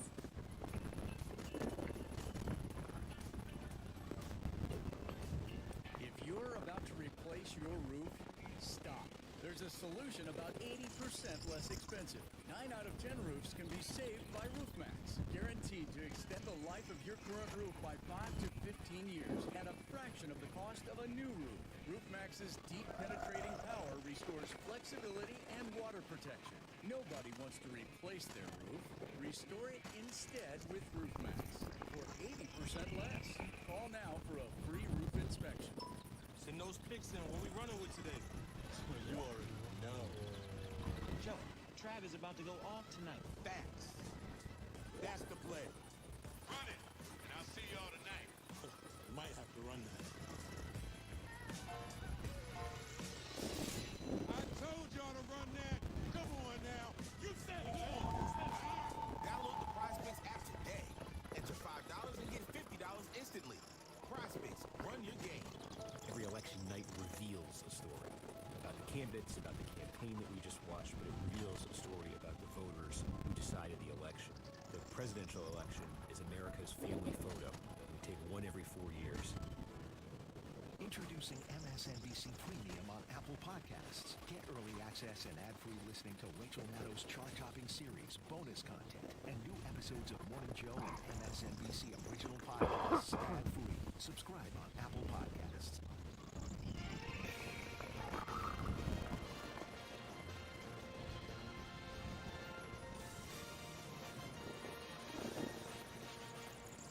Hi from New York, I'm Jen Psaki. Thank you for sticking with us for another hour of special coverage following the first and so far only presidential debate. We'll see if there's another one. I'm all skeptical. Between, of course, Vice President Kamala Harris and former President Donald Trump. Over the course of 90 minutes, one candidate, Kamala Harris, absolutely owned the other guy on the stage. She talked about issues that people actually care about, like the economy, abortion rights, and democracy itself. Well, the other guy, Donald Trump, seemed unprepared, quite grumpy, and often incoherent. At times, the vice president could do nothing but laugh or stare aghast at the ranting and raving from the other side of the stage. The kind of rambling free association that many Americans have not heard since Donald Trump left office nearly 4 years ago. What's more, the ex-president proved once again that he is the impulse control of a toddler. Over and over again, Harris laid rhetorical traps for the I former believe president. 3100 play. Over and over again, Trump took the bait. I'll tell you something. He's going to talk about immigration a lot tonight, even Oh when yeah, it's not it's all the in the subject warehouse that is right being now. raised. In Springfield, they're eating the dogs, the people that came in. They're eating the cats. They're eating They're eating Yeah. the pets of the people that live there. What you will also notice is that people start leaving his rallies early out of exhaustion and boredom. Let me respond as to the rallies. She said people start leaving. People don't go to her rallies. Donald Trump was fired by 81 million people. So let's be clear about that. And clearly he is having a very difficult time processing that. Are you now acknowledging that you lost in 2020? No, I don't acknowledge that at all. And I'm going to tell you that I have traveled the world as Vice President of the United States. And world leaders are laughing at Donald Trump. Viktor Orban said it. He said the most respected, most feared person is Donald Trump. So you saw a bunch of it there. We'll play more throughout the course of the next hour, but basically to summarize it, Trump praised dictators, took credit for ending Roe v. Wade, refused to say he would not sign a national abortion ban, lied about immigrants hunting down your pets for dinner. Yes, that actually happened, and we're going to talk more about that as well. He praised the January 6th insurrectionists and repeated his big lie of a stolen 2020 election. Vice President Harris, on the other hand... Oh, yeah. Let me just As a connect my card. prosecutor, I never asked Oh, we take a cards? victim or a witness, are you a Republican or a Democrat? Oh, The nope. only thing I ever ask them, are you okay? And that's the kind of president we need right now. Someone who cares about you and is not putting themselves first. I intend to be a president for all Americans and focus on what we can do over the next 10 and 20 years to build back our country by investing right now in you, the American people. But we won't have to go down there and get so wild. Debate. I can tell you, Oh, yeah. Donald Cool. did not offer a competing vision for the future. I mean, maybe because he doesn't have a vision for the future. He doesn't even have, as he claimed, concepts of a plan. Again, something he actually said. Ultimately, winning a debate, this is important, doesn't win an election. Just ask John Kerry and Hillary Clinton. They won all the debates. They did not become president. The polls remain extraordinarily close. If you were on the fence, No problem. sitting on your couch tonight, We're both smokers. We know what it's about. it's difficult to see how Donald Trump made the case in this debate, made you want to vote for him, that he should be your next commander-in-chief. And for what it's worth, Vice President Harris won over at least one Pennsylvania, a pretty important one. As if things could not get any better for her and Tim Walz, immediately after the debate, they received the coveted Taylor Swift. Are you overloaded on From her endorsement, quote, I'm voting for Kamala Harris because she On my fights what? for the rights and causes I believe need a warrior to champion them. I think No. she's a steady-handed, gifted leader, and I believe we can accomplish so much more in this country if we are led and not chaos. Signing her statement as J.D. Vance's worst nightmare. Okay. Childless cat lady. That All right. one's really haunted. Joining me here on set are the wonderful, fabulous co-hosts of MSNBC's The Weekend, Michael Right. Steele, Sam Sanders, Townsend, and Elisa Menendez. Also with us is former Obama speechwriter and co-host of Pod Save America, John Favreau, who is with us remotely. Okay, John, let me start with you because we were texting during this debate. There were so many good moments. We just went through a number of them. If you're the Harris campaign, you have to figure out kind of what you're going to push where, what's on a T-shirt, what becomes an ad. But this is all about ultimately not winning the debate, winning the election. So what would you, if you're on the campaign, pull from tonight to push out as aggressively as possible with money behind it to the American people? I mean, you just mentioned this, but I think the line where he said, Right. There you go. concepts of a plan. And look, Kamala Harris prosecuted the case tonight many times where she said to Donald Trump, like, or she said to the audience, and even better than talking to Donald Trump, she said to the people at home, he doesn't have a plan for you. He doesn't care about you. And then she would talk about her plans for the economy. And look, like, we're going to play all the really fun moments where she hated him, and that's going to be good for the next week or so. But I do think that the real damage she did was expose him as someone who just really hasn't thought about what he's going to do for the American people for the next 4 years because he only thinks about himself. And she laid out her plans, whether it was on the economy, bringing down costs, whether it was on protecting reproductive rights. But look, Donald Trump has participated in 7 presidential debates, countless primary debates, and he has never been beaten as badly as he was tonight by Kamala Harris. And that takes so much preparation on her behalf. Like, she really prepared for this debate. She knew what she was going to do. She came with a plan. She made the whole debate about Donald Trump, who she could have been on the defensive and he could have put her on the defensive. And so she really executed the plan that she came with. Where behind us or to our left? He's really lost his step. I mean, he was ranting and raving in 2016 Yeah. with Hillary Clinton, he did make some sort of sense then, and tonight, there were just like long stretches where he was completely incoherent, and you couldn't even follow what he was talking about. It was very difficult. I agree with you completely that I think Donald Trump's he's debated a lot of people, a lot of Republicans, Democrats too, of course. That was the best orchestrated debate against Donald Trump that we have seen, hands down. Simone, you know the Vice President better than all the rest of us. You have staffed her, you've prepped her, you've been a part of the debate preps, all of the Right, things. it's always the What alternative. was the moment you were watching tonight? I remember there's more than one, there probably was, where you thought, like, yes, that is like the American people seeing who she is and what she's capable of. Well, I frankly thought her entire debates are part Are we out of the green zone? every debate is.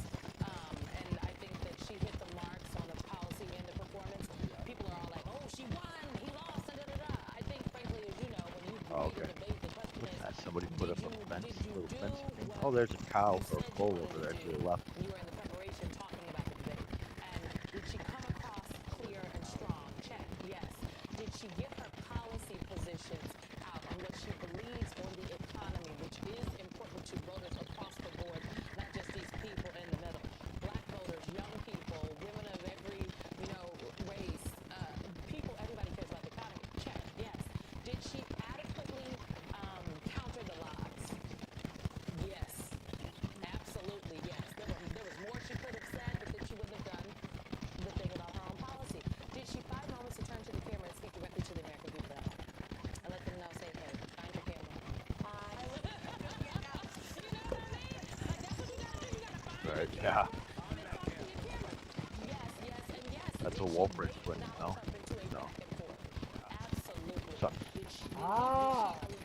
Oh, fuck. And she looked in control. Absolutely. Was Donald Trump having her conversation tonight? Absolutely. But to your point, debates do not win elections. They can influence them for sure. And I'm very happy that Jacob Soboroff did that focus group after, because there were people were texting like, what in the world? What is wrong with these voters? And let me tell you, that's most people in America. Yeah. If the debate were held, if the election were held today, I do not think that Kamala Harris will win. I think she can absolutely win in November. But a month and a half ago, Joe Biden was the Democratic nominee. So there is work this campaign needs to do. The campaign knows they need to do this work, and the vice president knows they need to do the work. That's why she continues to say that she is the underdog in this race, because she is out there talking to people, and she is looking at their internals, and she knows No, you're all right. what the streets are saying and where the streets are right now and where they need to go. Yeah, I mean, what you just said, Simone, because you've done so many campaigns, is what people who are working on the campaigns in the trenches say, right? Which is that there's more work to do. So let me ask you a version of the question. Yeah, I just it's asked, ironic. which is, It's ironic because I usually have a hard time seeing things from a distance because they look like bushes, you know? what they use to kind of appeal to voters out there, because it's a campaign to be a campaigns I want to debate. Right. What stuck out to you in that regard? So much of it is just Donald Trump in his own words praising Right. Victor Move something Orban, headless. his gobbledygook about abortion, not being willing to say that he would veto a national abortion ban. I actually agree with John that the line of the night was he has no Yeah, I need to plan get for you. He is not thinking about you. He is not concerned with you. It reminded me of that line from Bill Clinton at the Democratic National Yeah, bro, Convention. said He that. said, don't count the lies, count the eyes. Donald Trump wants to talk about himself. He wants to talk about his grievances. He doesn't actually want to talk about policy and plans for the American people. That's that polling question, the focus group question. Who cares about me? Who knows what my life is like? Donald Trump did very little, aside from pulling out his immigrant boogeyman, which we will talk about a little bit later, to comfort American people and say, no, I got your back. I'm here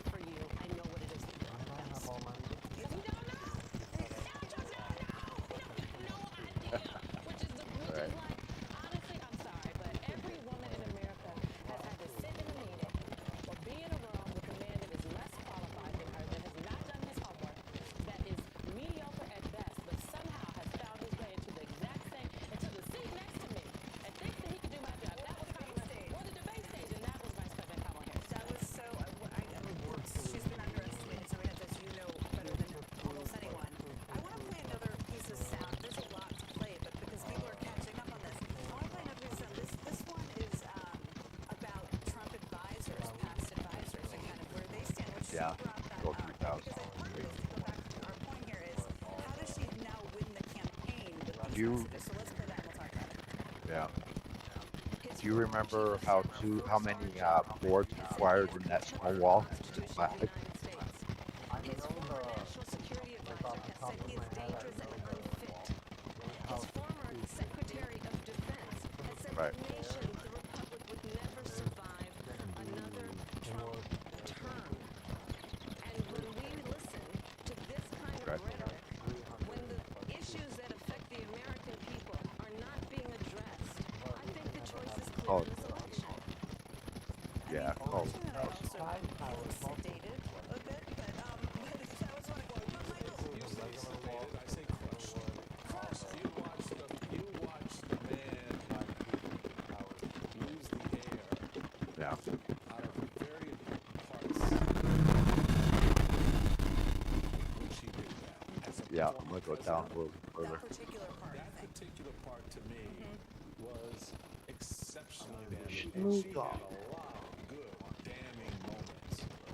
Take that soundbite and then juxtapose it against the one where she's talking about foreign leaders and their assessment of Donald Trump, in which she says, world leaders laughing at you, they think you are a disgrace. I don't know about y'all, but if I'm a former president and I'm on the stage running for the job, and you look at me and tell me that the world leaders you're talking to say I'm a disgrace, there's no air left in that balloon. No. I don't care how much Oh, you what are try we to doing? pump it up. Building logs or boards? Because at the end of the day, that goes to the core of what you do as president. Your Okay. relationship with your country and with world leaders. And if they are laughing at you, if they think you're a disgrace, 81 members of your own administration don't want anything to do with you, don't want you back in the seat at the Resolute desk. There's a reason why on so many levels Donald Trump did not look at Kamala Harris tonight, and we could psychoanalyze that until the cows come home. That was the reason why he would never look at her, because you could not look someone in the eye who just said that about you. You just couldn't do it. And so she had this amazing way. I mean, as Simone and Alicia know, we talked about last weekend about what would have to happen today. One of the things I said was she had to be very careful about that prosecutorial presidential line. She found that. I ain't got to worry about that. She found that line. She found that line and she walked it very nicely. I thought that one of the things that struck me, and you covered a lot of this, and I'm going to bring Cooper back into this, is she made, at the convention, a big part of her speech that was really powerful that I don't know, I wasn't anticipating, was the national security portion, right? It was really strong. And she had some killer moments tonight in the debate around that. Michael just talked about a number of them. I think she kind of eviscerated him on Russia as well. There were a number of moments. I think for so long, those of us campaign rats are kind of taught nobody cares about these things, but people don't vote on them. Although that isn't always true, right? Because she's trying to appeal to those Haley voters and a bunch of other people. What do you think, John, as you look to the next couple of weeks inside of what she talks about on the trip? Should she use some of those lines or some of those attacks or some of the national security part in her stump speech? Or what does she do with that part? I mean, I go back to what Simone said, which is this is a very tight race, and it's a complete toss-up right now. And if you're an undecided voter, and that means someone who hasn't decided either which candidate you're going to vote for or whether you're going to vote for any candidate at all, whether you're going to get off the couch and vote at all, what you're trying to figure out is what will Kamala Harris do to improve my life? And also, what she wants to do is remind people that who haven't tuned in since maybe 2020, which is a big chunk of the electorate, that, by the way, all of these people who work for Donald Trump in senior positions think he's a threat to national security. By the way, Donald Trump is a danger because of Project 2025, and here's what that would mean for you. And then also she wants to project an image of strength, which she did tonight, and that was part of what the foreign policy section in the debate did tonight. It's part of what the foreign policy section of her speech did at the DNC. And so I would look in the polls in the coming weeks for, who's a strong leader, how Kamala Harris does on that, who's more likely to bring change and how Kamala Harris does on that, and also who, like you said, Jen, who's going to fight for me. And I think on those three traits, she probably did herself a lot of good tonight, and I think those are characteristics that are going to decide the election. Yeah, no question. It's going to be really close. Everything kind of matters. It's kind of the short end of it. Everything matters. You know, everything kind of matters. So these guys get to hang out with me, or have to hang out with me until 2 a.m., but we're going to lose you shortly. So let me ask you this, and then we'll discuss it with them after. But do you think, Trump said he probably wasn't going to do another debate. Basically, all of her surrogates in the spin room said, sure she can. Tim Walz said, I would advise her to do one every day. It takes time to prep. You got to prepare. How would you weigh that if you're her team? I would do it. I would do as many debates as she could, as Donald Trump would agree to. And the reason is because she was absolutely fantastic tonight. And also because, as she said, as her campaign goes, she's the underdog still. And I think that she needs to keep her foot on the gas every single day from now until Election Day, and show that she is out there fighting as hard as she can to win this race. Because the fight that she shows for this election, people are going to see that as the kind of fight that she's going to show for them if she's president of the United States. And so I think that if I were her, I would, in her campaign, and it seems like that's what they want to do, I would take every opportunity to debate Donald Trump as many times as possible, because she wants to show that she's strong, that she's unafraid of him, and put on the kind of performance that she did tonight. And yes, it takes a lot of preparation, but, you know, she probably had the biggest audience tonight that she's had the entire campaign, more so than even the DNC, and she might as well take every opportunity to talk to as many people as possible. And that old dog does not have new tricks. So that's the other thing. He's not going to get some in the next few weeks, even if they do another debate. Jon Favreau, always love talking to you. Thank you so much. We appreciate it. Well, I'll be listening to the next pod. We're going to sneak in a very quick break. When we come back, a little fact check on the former president, who, surprise, lied his way completely through all 90 minutes of the debate tonight. Though the moderators did push back, fact checking is possible. Don't go anywhere. We'll be right back.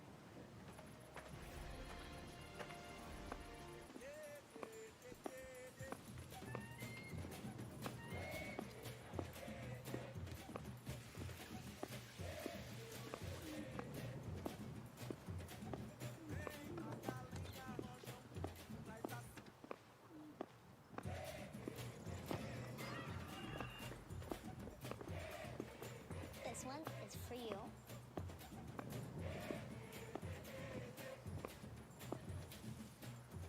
Do you have subscriptions that are forgotten or even hidden? See and cancel them all in one place with Experian. Download the app and see how much you could save. We realize some home maintenance jobs aren't worth the risk. That's when we call Leaf Filter to protect our gutters. Leaf Filter's patented filter technology keeps debris out of your gutters for good, guaranteed. Call 833 Leaf Filter or visit leaffilter.com. Dad, I got a huge barbecue wing thing. This bottle says I need pre-treat. That stuff has way more water. A little bit of Tide goes a long way. So you can save your shirt and maybe even a little money. More money for nights at the library. For a better clean with less, it's got to be Tide.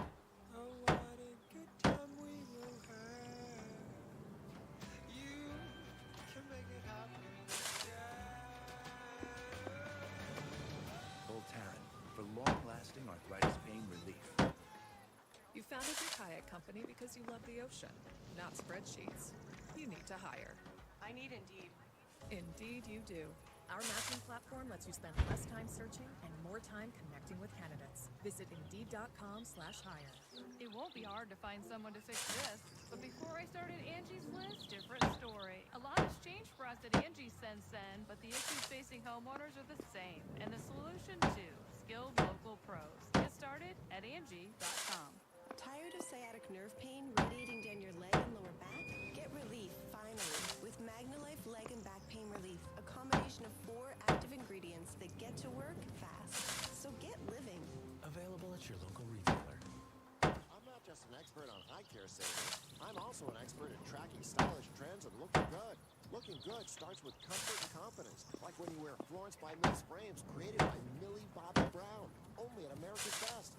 Where else can you find frames this stylish at a price this good? Talk about a big statement. Ooh, those are nice. Get 2 pairs of Florence by Mills frames for $119.95, exclusively at America's Best. Book an exam or shop online at americasbest.com. Car insurance is up 20% this year. So I went to the Experian Insurance Marketplace. They shopped my info with over 40 top providers. I saved $800. They'll even alert me if they find a better rate. And it's free. Go to Experian.com/car.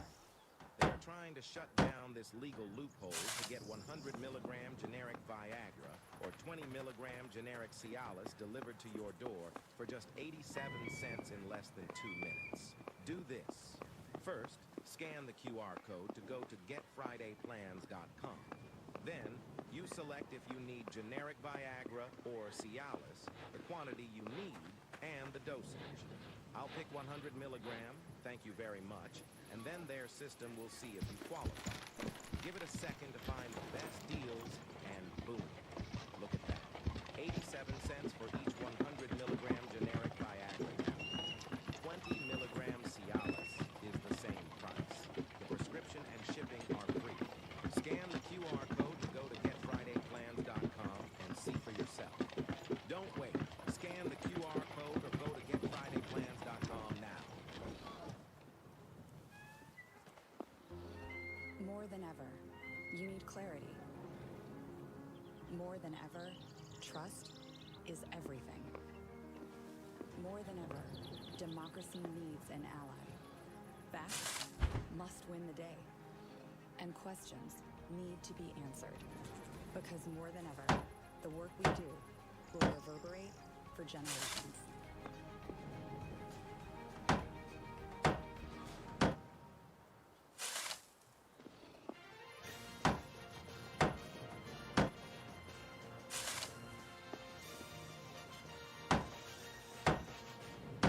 Tonight, Donald Trump said Democrats support execution after birth. That is a quote. They don't. That would be called murder. He said he has been a leader on IVF. I mean, come on that one. He said inflation is probably the worst in our nation's history. That is also false. It's currently at its lowest since March of 2021. He said Harris wants to, quote, confiscate your guns. She doesn't. He said crime is through the roof. That is false. Violent crime is actually coming down. He said 21 million migrants are coming into our country monthly. That is wrong. He said they are pouring in from prisons and mental institutions. Also incorrect. They are not. He said non-citizens are being encouraged to vote. That is also not true. He said rising immigration is hurting the economy. It's not. Many experts have found exactly the opposite. And he said immigrants are eating pets, which I promise you they are not. And lucky for us, and lucky for the audience, a lot of that fact-checking was done in real time. Crime in this country is through the roof. President Trump, as you know, the FBI says overall violent crime is actually coming down in this country. Her vice presidential pick says abortion in the 9th month is absolutely fine. He also says execution after birth. It's execution, no longer abortion, because the baby is born, is okay. There is no state in this country where it is legal to kill a baby after it's born. In Springfield, they're eating the dogs, the people that came in. They're eating the cats. They're eating the pets of the people that live there. We bring up Springfield, Ohio, and ABC News did reach out to the city manager there. He told us there had been no credible reports of specific claims of pets being harmed, injured, or abused by individuals within the immigrant community. Let's bring Vanity Fair special correspondent Molly Dunfast back into the conversation. We gave her a bit of a caffeine break, but she's back. We're, of course, back with the weekend crew. We're definitely going to talk about the eating of the pets thing, which I know everybody wants to talk about. But I do think in this case, I do think the moderators deserve some credit. Yeah. Shout out to Lindsay. Shout out to Lindsay and David. There has been this sort of talking point that keeps being repeated that you can't fact check during debates, that if moderators do that, it makes it about them. But Donald Trump is not a normal candidate, right? This is not running against Mitt Romney or John McCain. This is running against somebody who's like a pathological liar, as I just outlined. And Molly, you were critical last time, so I wanted to ask you what you thought of the moderators. I was really impressed with David, and I thought, and Lindsay, both of them. But one of the questions David immediately asked at the beginning was he asked Trump just a very specific question about his mass deportation squads, which is the stuff of dystopia, right? I mean, just insane. And he wants to deport more people than there actually are, right? He has said 10 to 15 to 20 million people. There aren't that many non-citizens in this country. So I thought that he did that well, and he went back to it. I wish that he had gone back to it maybe even one more time. But both he and Lindsay did really good, effective fact-checking that was just very short and not emotional, and wasn't sort of a soliloquy about lying. It was just, that's not true. This is how we can tell you it's not true. What I thought was interesting was we saw Trump just keep going with it, and he does that because he sort of occupies this Earth 2 scenario. So he said, well, they didn't confirm it, and we saw J.D. Vance do this too, right? We know it's not true, and he still said, well, maybe da-da-da. Yes, and I think there's always moments that could have gone back, all these things. But I don't think anybody watching thought they were making the debate about them. Yeah. So watching it, I thought, maybe fact-checking is a good thing. It always is a good thing. Okay, this story of the pets. We did a fact check about it last night. Michael still's been dying to talk about it, but it wraps a lot of things into one. Cat daddy over here? Well, cat daddy over here. Now, I'm just going to give a shorthand version of this story. There was a Facebook post by somebody who was not fact-checked, who suggested that she knew of somebody, it was like a daughter's friend's friend or something, who, when they came home, they were very specifically Haitian migrants who were taking their cat or dog and eating them, right? The Springfield police has said that is not true. Of course it's baseless. But a bunch of people, Ted Cruz, J.D. Vance, the Trump campaign, they have tweeted this. What is this about? I think it's about racism, xenophobia, fear. No, all of that. Did you have more you want to say about the cats? I do. Or the dogs? Go ahead. It was just such an incredibly stupid moment. And I really applaud Kamala Harris for having the presence of mind to just refrain from responding and getting into that space. I, on the other hand, I would have found time. Tune in for the first hour of the weekend on Saturday. On the pets. Crazy as hell. You believe in that stuff. But what it really speaks to I think I'm set. is just how much of a psychological, conspiratorial vortex wormhole MAGA drags themselves into. And they all, once they get inside there, they just reinforce the inability to get out. And they can't find a way. And the problem is they've got someone like Donald Trump who then takes it and amplifies it and ramps it up, because some of the folks that I was hearing from, they were really bothered by this story and did not want, they were trying to get this killed. They did, and they were pissed that the very same people you just mentioned, Ted Cruz and company, were out retweeting that crap because they knew that the master consumer of such garbage would take it and then run with it. And lo and behold, it showed up on a national debate stage tonight. Well, J.D. Vance also has done multiple interviews defending bringing up what is a lie and a conspiracy theory, to be very clear, that is rooted into othering the Haitian immigrants in this country along with other immigrants, and othering them as, they're essentially saying they're weird savages. And if they're weird savages, then it's easy to strip their humanity from them. Yeah. And if we can strip their humanity from them, then we can do whatever we want to them. That's what this is. And that's why I was just like, fact check the man. Thank you. Go ahead. I want to underline that because it is very telling that every time Donald Trump found himself backed into a corner, whether it was on the economy, on January 6th, on accepting the results of a fair and free election, he pivoted immediately to his favorite hobby horse, demonizing immigrants, lying about immigrants. I would layer on to this fact check the fact that there are not non-citizens voting in this country. Undocumented immigrants actually have the lowest level of criminality of all status members. And yet, this is what he relies on when he does not know where else to go. My concern in the laughter about the pet thing being so absurd is his rhetoric has had already real consequences for immigrant communities. And so I do worry that when he amplifies that type of nonsense, that there are folks who are hearing him, who believe in things like the great replacement theory, who take that othering to mean a replacement of themselves and their families, and feel motivated to violence. And so that, to me, it is both the absurdity, but also being reminded that that absurdity sometimes comes with consequences. This is a really important point. And we actually debated whether we were going to do this last night because we didn't want to elevate it. So it's this debate, and let me ask you about this, Molly, about whether or not, like, when do you fact check? Because do you elevate when you fact check, right? And when do you just let the crazy sit, right? And I find it to be a hard thing to navigate at times. I mean, look, this is part of this Trump, these kind of stories that he runs with that are this, far-right, gateway pundit kind of stuff that is based on nothing except racism, right?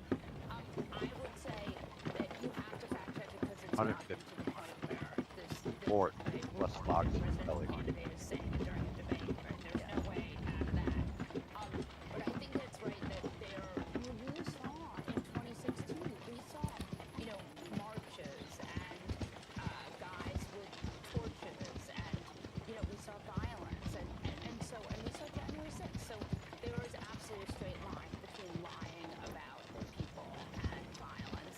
And so I think it's true. But I also think, look, I don't know how many swing voters are going to hear this lie and be like, this is my guy. No, those voters wanted to hear about the border. Right. They wanted to hear about a broken immigration system. Right. He offered no solutions on any of those actual concerns. Can you expand this pipe? Can you widen it? There are some people that want to believe the racism. That is true. We're going to play more clips. We have to sneak in a very quick break. Let me just. Oh, have a okay. cheers. Long. Have a cheers before we take. You can do it across. Gotta go to break real quick. On the fact-checking thing, given the social media platforming that we're in today, you cannot avoid it. You have to do it if you're going to be responsible in your journalism and your reporting. In a moment like that, whether it's on the debate stage or otherwise, you have to do it because the lie is like a little seed of cancer, and you just have to nip it out. And you have to give people something to say. And okay, we do have to sneak in a quick break. Molly? Because the tech companies won't fact check. Yeah, well, that's there you go. All right. On that note, and then we have to go to I break. could that Elon top Musk log is I think another is person dead, who but I retweeted couldn't lift this any whole further thing, than and that. I had to pull House up a Judiciary couple other Committee tiles also over tweeted here. an AI-generated photo of Donald Trump hugging a good duck. Plus there's a couple loosies over here. On that note, we actually do have to sneak in a break. We have a lot more to get to about in our live late night debate coverage. We're just getting started, so don't go anywhere.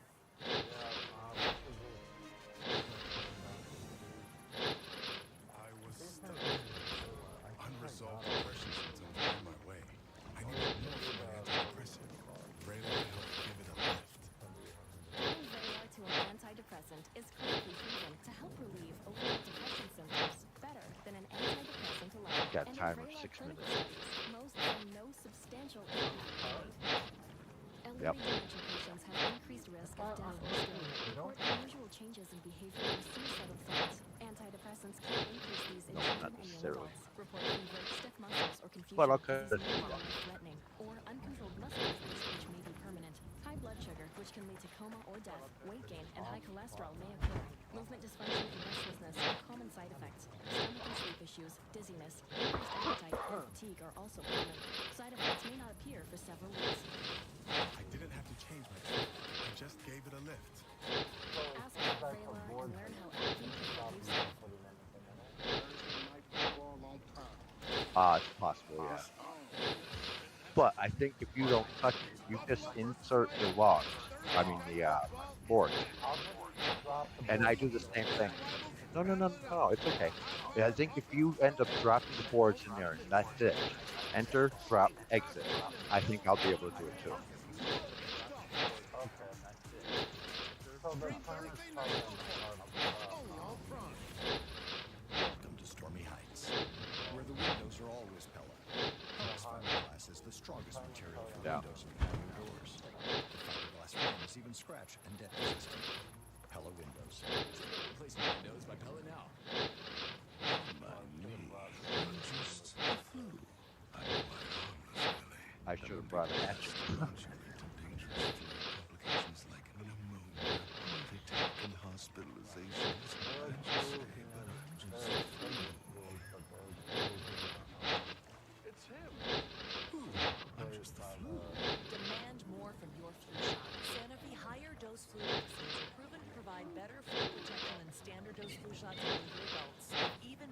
to better protect against flu-related complications. Don't get Fluzone High Dose if you've had a severe allergic reaction to its components, including egg products, or after previous dose of flu vaccine. Don't get Flu Block if you've had a severe allergic reaction to its components. Tell your healthcare professional if you've had severe muscle weakness after a flu shot. Fainting has occurred. People with weakened immune systems may have a lower vaccine response. All flu shots are not the same. Ask for a Sanofi higher dose flu vaccine. Talk to your pharmacist or doctor about Fluzone High Dose or Flu Block. When you use Angie for your home projects, you know all your jobs will be done well. Roof repair? Done well. Emergency plumbing? Done well.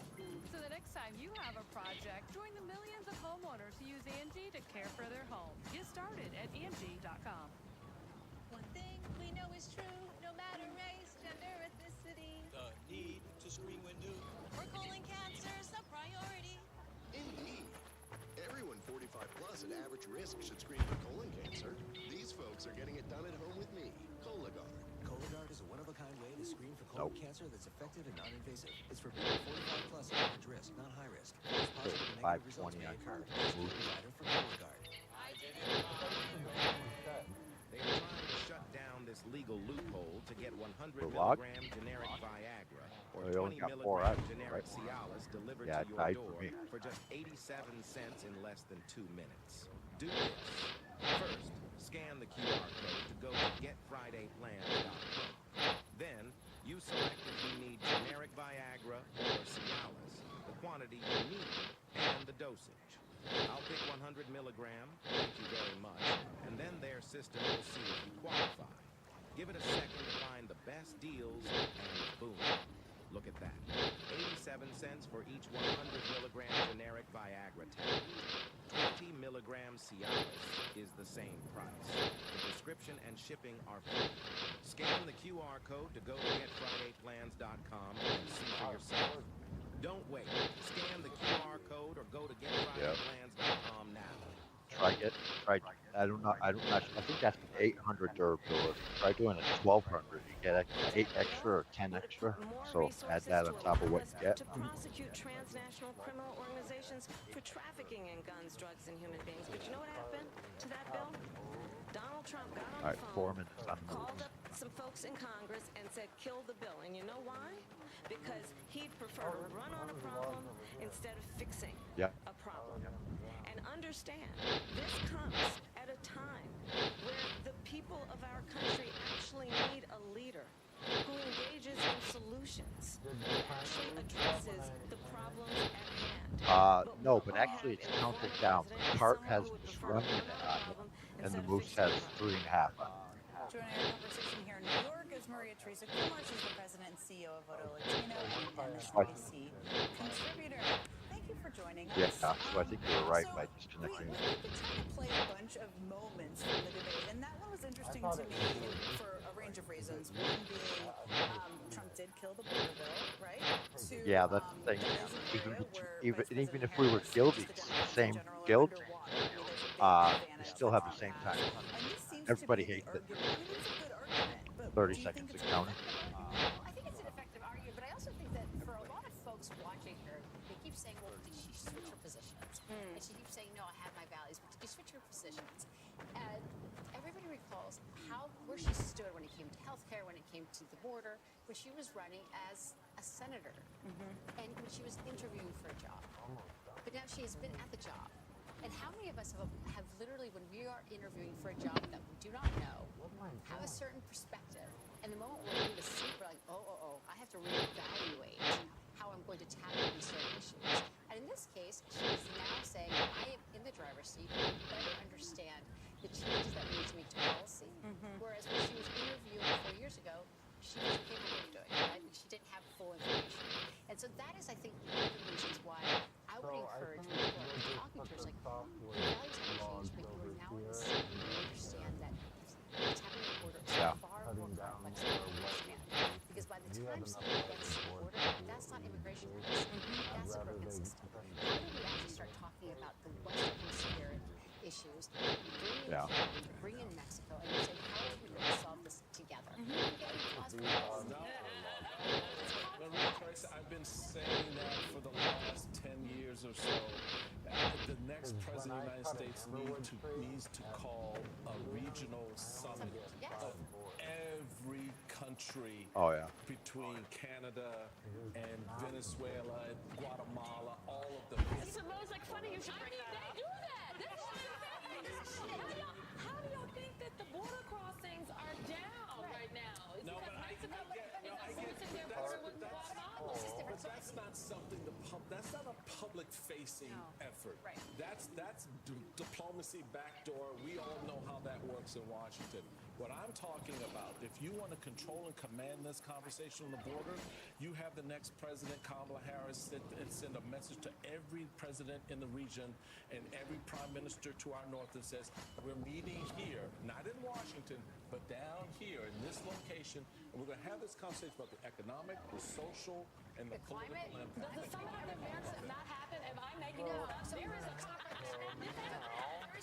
is a conference that happens, but I think the challenge with the conference is that they don't have this focus. That's my point. That's my point, and Simone. the point of it is not clear, right? It's basically we're going to have another UNGA. We're going to have another, right? So this is like, what are we going to come and meet? We're going to come and meet and say, actually recognize that if we do not solve what's happening in our Western Hemisphere, this becomes a national security issue. Because the border problem starts before you get to the border. That's exactly right. So this is, let me bring someone, because there is a Summit of the Americas. I was like, what the vice president was addressing the root causes, which is also the same job that Vice President Joe Biden had when he was the vice president, which people misunderstand.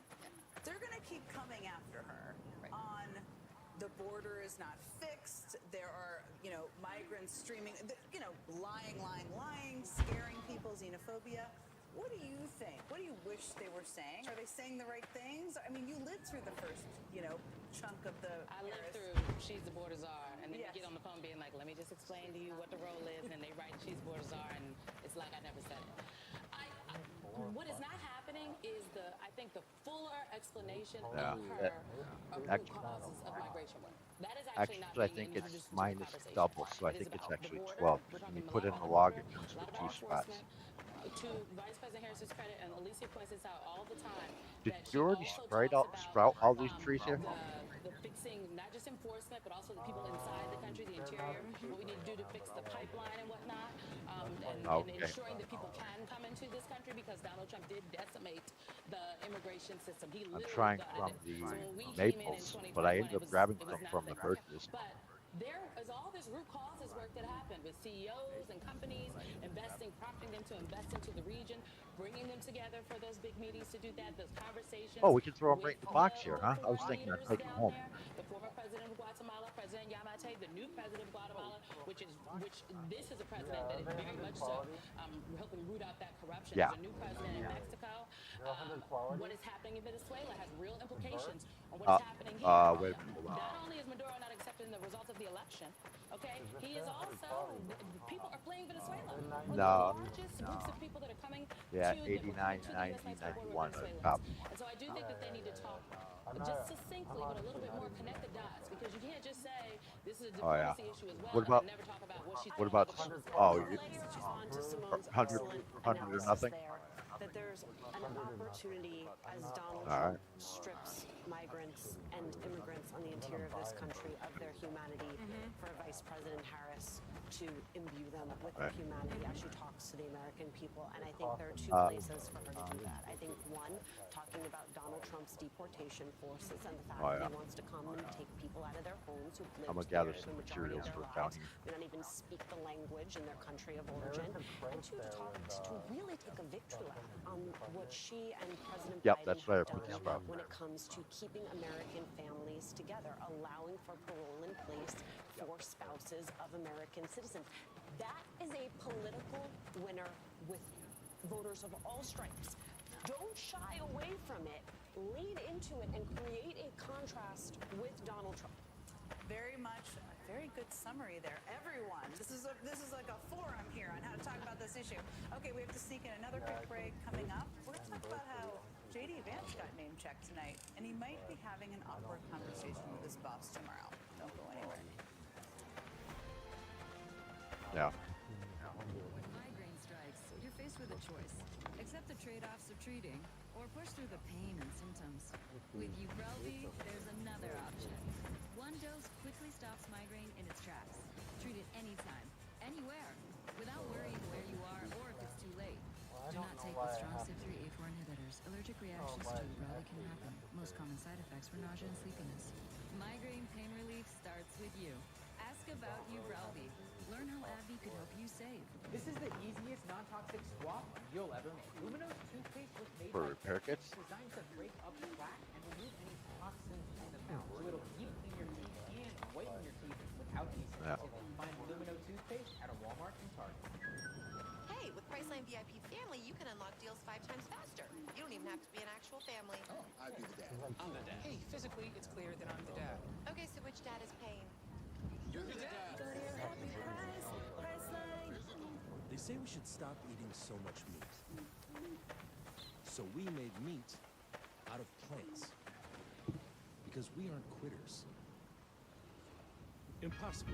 We're solving the meat problem with more meat. At Domes, we know one thing and one thing only. Backs. Strained backs from weekend chores to pulled backs, doing your favorite hobbies. We even know quarterbacks. Domes, the experts in back pain relief for more than 100 years. Available in a store near you.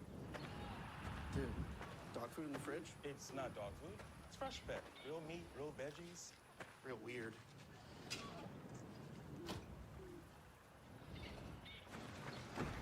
He was bad luck anyway. Listen, I might not be a relationship expert, but I do have some hacks. They say, Lauren, what's the secret to a long-sustained relationship? It's Blue Chew. Don't get completely heavy. You got 100 qual apples here. Get that move. Blue Chew, baby. Blue Chew is an 100 qual apples. It's great. products directly to your home. No one even has to know. 30. I can carry it. One. Yeah. The dentist's office just Yeah, lost I'm my still crown. like But that's not what 93 out of concerns me. 100. It's that they have our social Right. security number. The DMV that hasn't updated their computers since they were invented has 2 forms of my ID. And the online pet store that was breached, they have my payment information. Think of all the places that can expose your info. LifeLock monitors millions of data points for identity theft. If there's a problem, we fix it. Guaranteed. We realize some home maintenance jobs aren't worth the risk.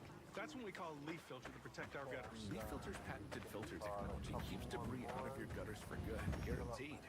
Call 833 Leaf Filter or visit leaffilter.com. Car insurance is up 20% this year. So I went to the Experian Insurance Marketplace. They shopped my info with over 40 top providers. I saved $800. Where? Back over where you're picking up? I grabbed the whitewood. And it's free. Go to Experian.com/car.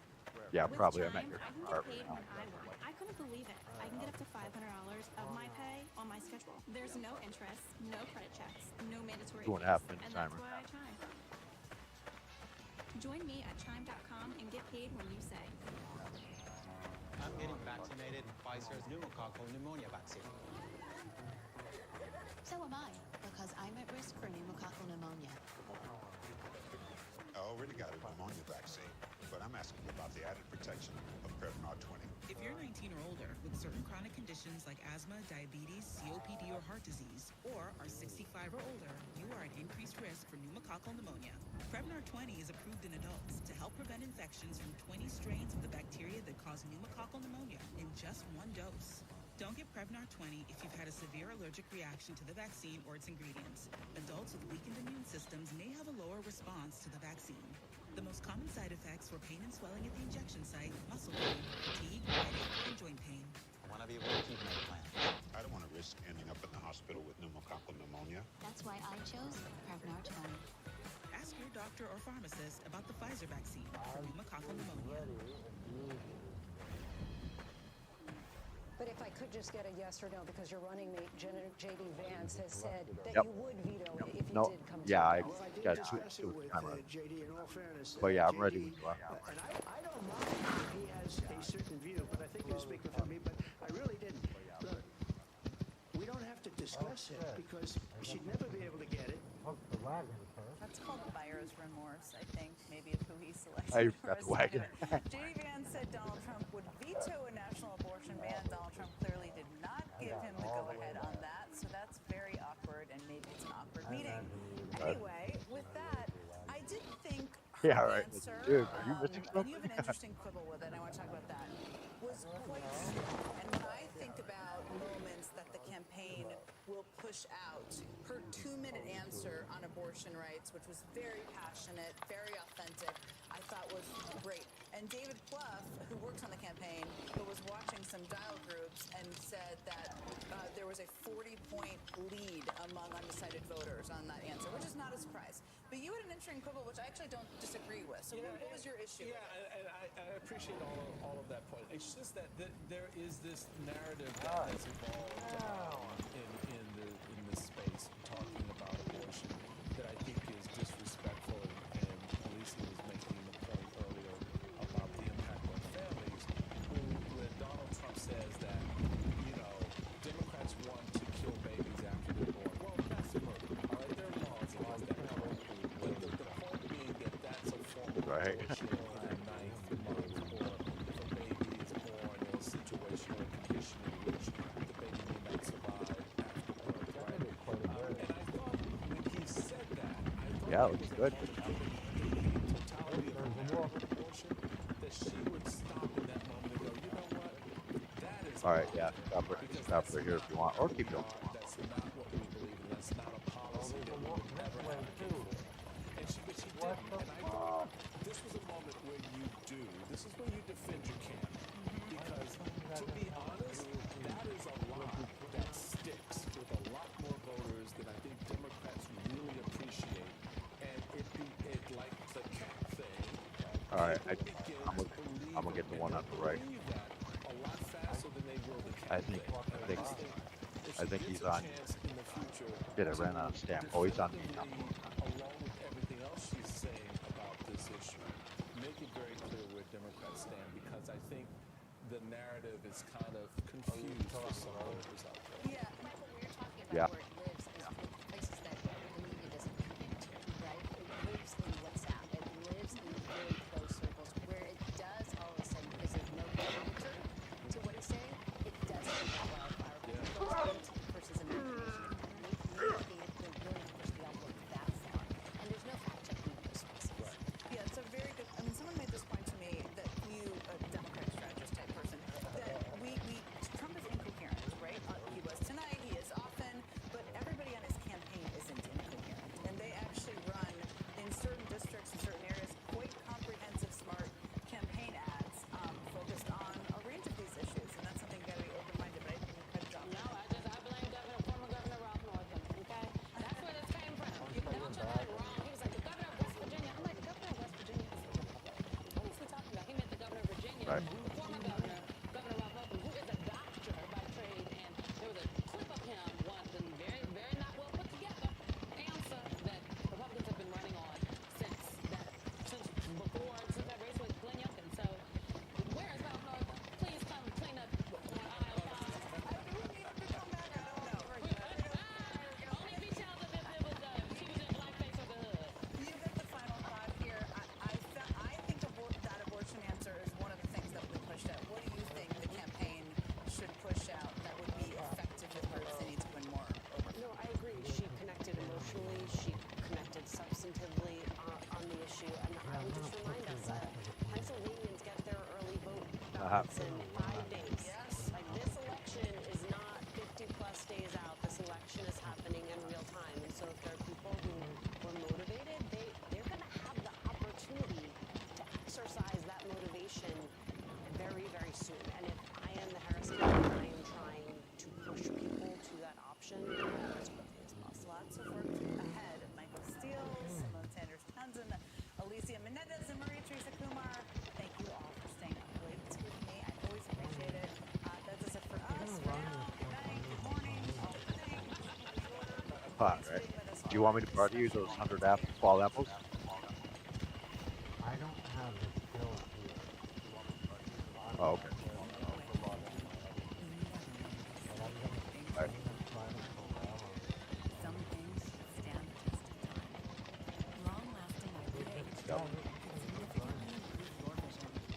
More people on IDEA HD had no fluid in the retina compared to those on IDEA at 4 months. IDEA HD is the only wet AMD therapy that helped 8 out of 10 people go up to 4 months between injections after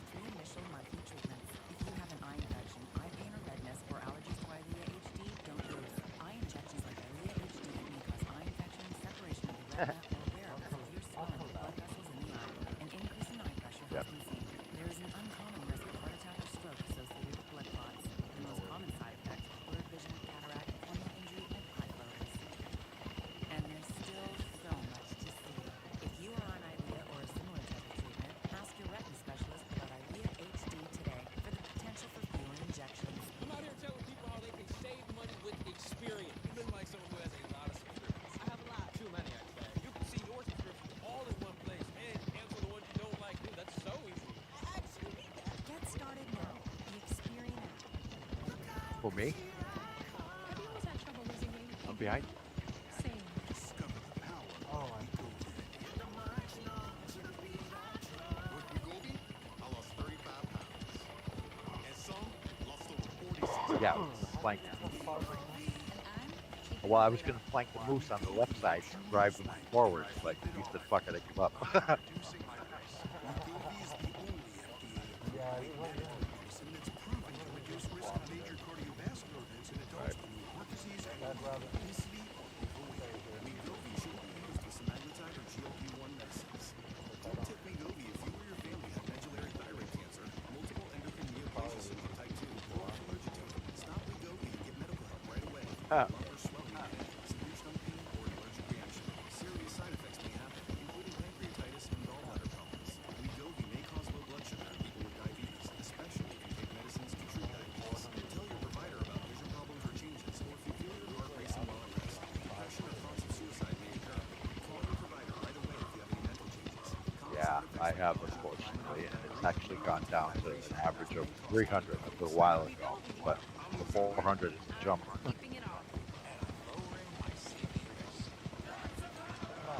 But yeah. Yeah.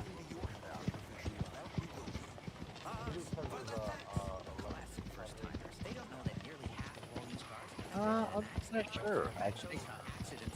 I think it's just either the like or dislike of the game, you know?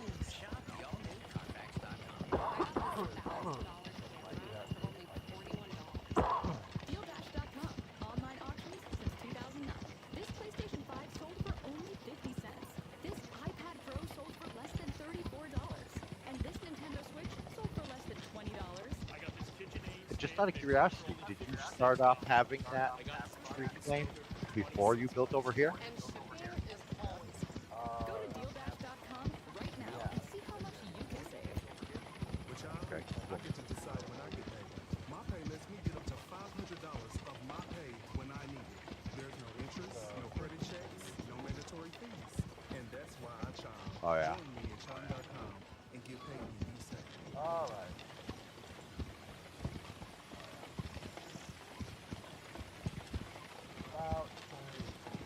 Somebody's hut's on fire over there. Calm. Download the free app now.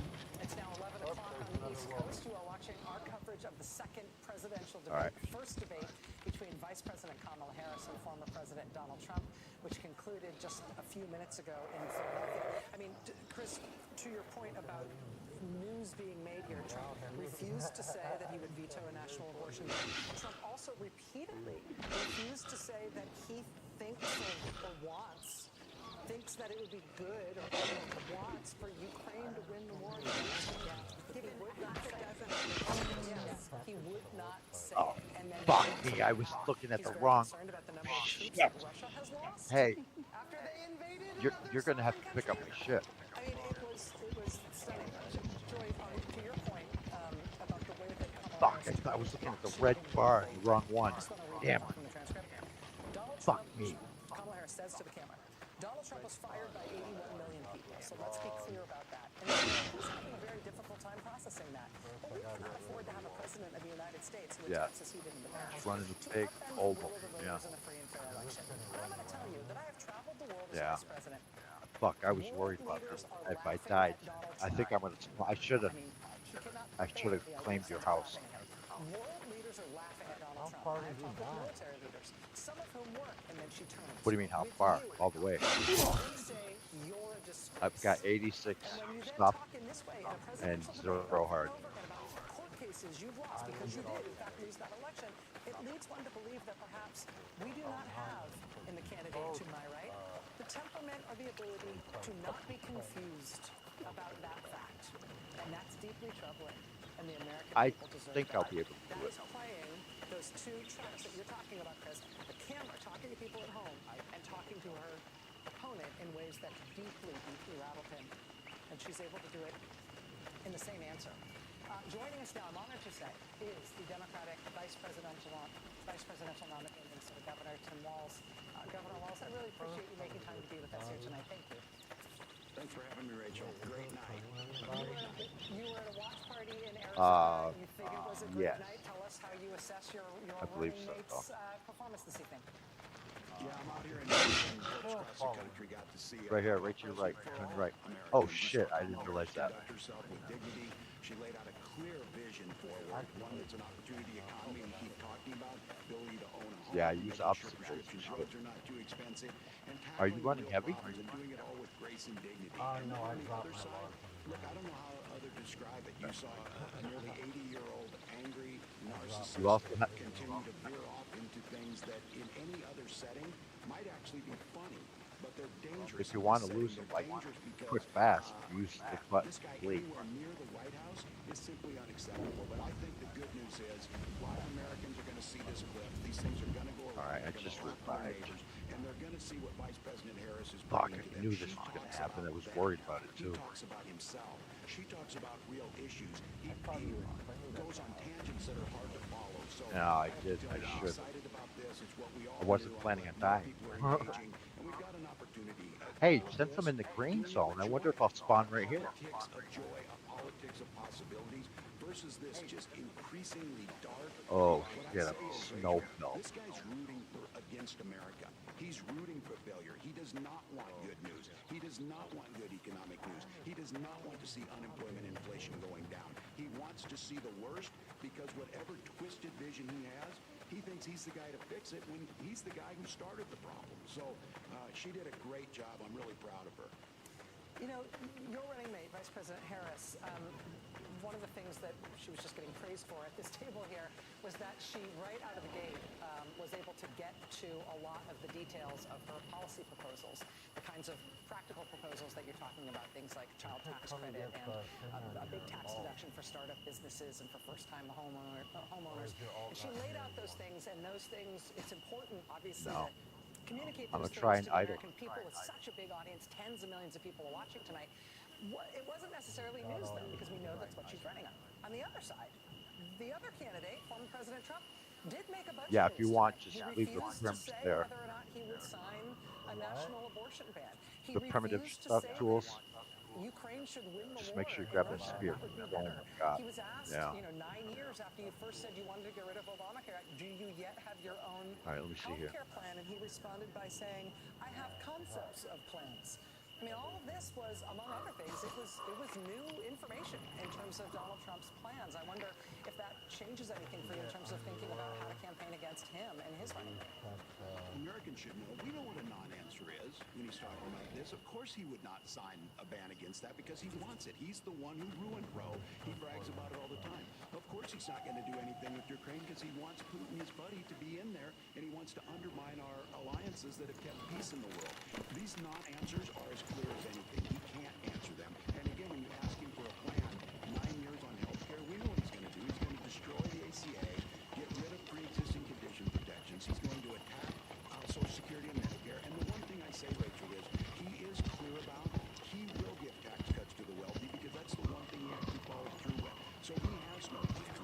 When I travel, and we all see this, when I was at the D-Day memorial, it was clear that other countries, deeply concerned with Donald Trump coming back, deeply concerned that his inability to do anything other than a transactional shakedown of our historical allies, as we sat on the beaches of Normandy, where Americans died, protecting Europe, but protecting us. That's the thing. You get in on Ukraine, it empowers China, it empowers Putin, it empowers dictators. But again, one example, he was asked for one world leader who is with him, and it's Orban. My God, that's all you need to know. You've got a leader in Kamala Harris that understands the importance of these alliances. She understands what it truly means to stand up for the Western democracies, and she truly means to talk about others. Donald Trump talked about himself 99% of the time, and if he wasn't talking about that, he was talking about Orban. So it was, couldn't have been clearer. Couldn't have been clearer. And I'd just like to say, if I can make my plug, she did her job. Americans need to do theirs. Get engaged. Get the facts. Go to KamalaHarris.com. Go down and do some door knocking. Talk to your neighbor. Talk to your relatives. It was clear tonight that there is only one person on that stage that should be president of the United States, and that was Kamala Harris. One of the more interesting and I think unpredictable moments in the debate, Governor Walz, was a back and forth believes that he won or lost the last election. He has made some contrary remarks about this in recent days. He tried to claim, I think not very credibly, and was called out by one of the moderators, tried to claim that those recent comments were meant sarcastically, as if he had been joking. It really didn't seem at the moment like he was. The reason this isn't just about 2020, it's not just about 4 years ago, it's about now, is because presumably his attitude toward American elections carries through from the last one to this next one. And I have to ask if you and your campaign and Vice President Harris are fully expecting that even if you wipe the floor with him, even if you win by a lot in November, that he is going to enlist the entire Republican Party, both nationally and in every state that he can, in trying to claim falsely that he won. That's who this guy is. And let's be very clear, this is a threat to the democracy. It is the most treasonous thing you can do to undermine what was fair and free election. He's never had anybody support anything other than a pillow guy support his insane rhetoric around this. But look, this is dangerous. 140 police officers were hurt, some were killed. This has caused issues across this country. The campaign, we're ready for this. We know it's going to be a tough race. We know that he's not going to probably concede. That's why I say once again to Americans, get out there, get engaged, make sure that we're doing everything necessary. And I'm going to give a huge thank you to those election workers. Folks like my mom who's been a poll watcher for years. How far what? I ended up going to Snowfell in the southeast, but then I moved. I teleported again by the Traveler's Isle. And I got into server 31, just on the other side of the bottom of that desert. He cares nothing about the American people. He cares about himself and himself only. So again, I appreciate the moderators calling him out on this, re-questioning on it, making it clear that he's not lost. But look, this guy is a threat. This is going to be a close election. We know it comes down to the battleground states. So for all the listeners out there, we need you. We need you to get engaged. We need you to send a message to this. And I just came a few minutes ago from talking with Mesa Mayor Giles, a Republican who says I'm a strong Republican. I don't agree with all of your positions, but you are standing in the breach of democracy. Donald Trump is a threat to that, and he proudly stood there with he and his family. That's the type of things we need Americans to do across this country. Kamala Harris is going to be that president for all of us. You don't have to agree with every policy, but it's very clear. She trusts this democracy. She puts the Constitution above everything else. He doesn't. I'm going to get the opportunity to have a debate with someone who's on the stage because Mike Pence sure isn't, because he was willing to put the Constitution above Donald Trump. So we get to continue this conversation over the next 56 days, but it's absolutely critical people know what the threat is. Hey, you're in server 30, right? Yeah, I'm looking at your 30. With JD Vance coming up, but while we have been talking, somebody's just handed me something, and I'm going to do sort of a not very TV thing, and I'm going to read it to you in totality. I'm going to read you the whole thing because this was, I don't think you know about this, but this was just posted online by a woman you might have heard of whose name is Taylor Swift. But she has posted this online along with a photo of her cat. I'm going to read to you what she just posted. Quote, like many of you, I watched the debate tonight. If you haven't already, now is a great time to do your research on the issues at hand and the stances these candidates take on the topics that matter to you the most. As a voter, I make sure to watch and read everything I can about their proposed policies and plans for this country. Recently, I was made aware that AI of me, quote me, falsely endorsing Donald Trump's presidential run was posted to his site. It really conjured up my fears around AI and the dangers of spreading misinformation. It brought me to the conclusion that I need to be very transparent about my actual plans for this election as a voter. The simplest way to combat misinformation is with the truth. Then she says, quote, I will be casting my vote for Kamala Harris and Tim Walz in the 2024 presidential election. I'm voting for Kamala Harris because she fights for the rights and causes I believe need a warrior to champion them. I think she is a steady-handed, gifted leader, and I believe we can accomplish so much more in this country if we're led by calm and not chaos. I was so heartened and impressed by her selection of running mate Tim Walz, who has been standing up for LGBTQ+ rights, IVF, and a woman's right to her own body for decades. I've done my research, and I've made my choice. Your research is all yours to do, and the choice is yours to make. I also want to say, especially to first-time voters, remember that in order to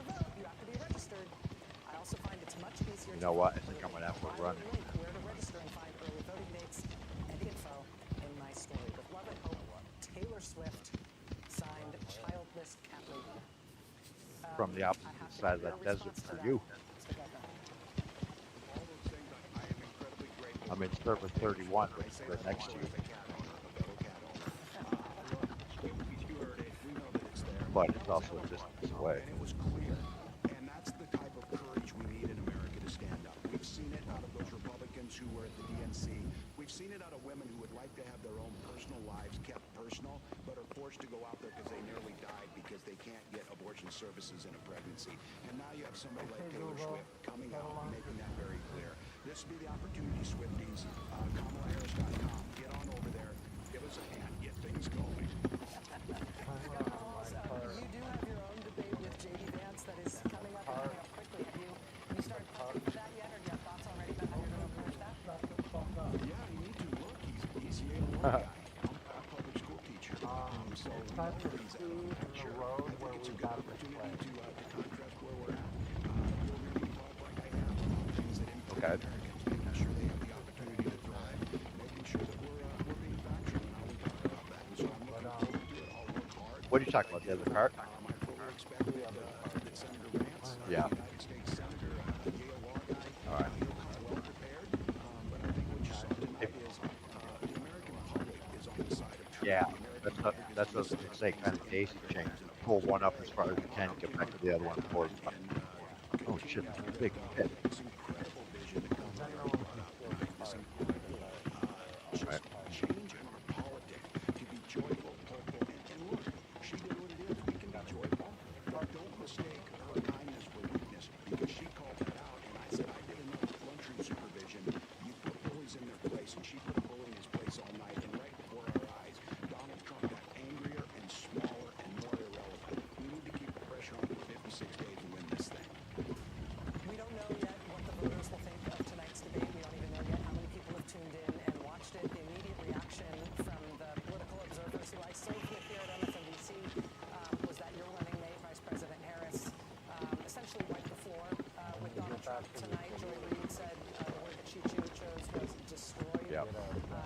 Chris Hayes and Lawrence O'Donnell had an interesting colloquy between them as to whether or not this might have been the best televised presidential debate performance ever, not just against Donald Trump, but in any presidential debate. And so, again, we don't know how viewers at large will view it, but I think at least here, our tiny, weird focus group thinks that she did very well. Given that, it doesn't necessarily lend itself toward an obvious next choice. You could just leave it at this and decide that that was a pretty good way to leave yourself in the minds of voters before they head into the voting booth, or you could agree to another debate. I mean, if Donald Trump agreed to do it, do you think that Vice President Harris should debate him again after tonight? Look, I don't want to speak for her, but I would be there encouraging her to do it every day. I think too. Yeah, one for luck and one for health. Agenda that he brings every time, and she's bringing this new hopefulness, this ability to be able to articulate what Americans are asking for. The agenda that he brings up, no one's asking for that. You can, in his mind, 99% of people, or whatever that is, it's him and whoever else is in his head. Those are the people that are thinking that way. So, she'll make that decision. We agree to these two debates. We will carry them out. We'll see where it goes. But again, I would just encourage a little bit. don't believe this thing is over by any stretch. This thing is going to be a margin of error race. We know that it'll be close. We know that there will be attempt to try and discourage people from voting. But Taylor Swift's right. Get registered early, get engaged, and voting is the entry point. Maybe make a few phone calls. Do a door knock. If you can contribute, those are the things that help us take this message to every corner of the country. Democratic Vice Presidential nominee, Minnesota Governor Tim Walz. Sir, I know a lot of pressure on your schedule tonight. Thank you so much for spending some of it here with us. Thanks, Rachel.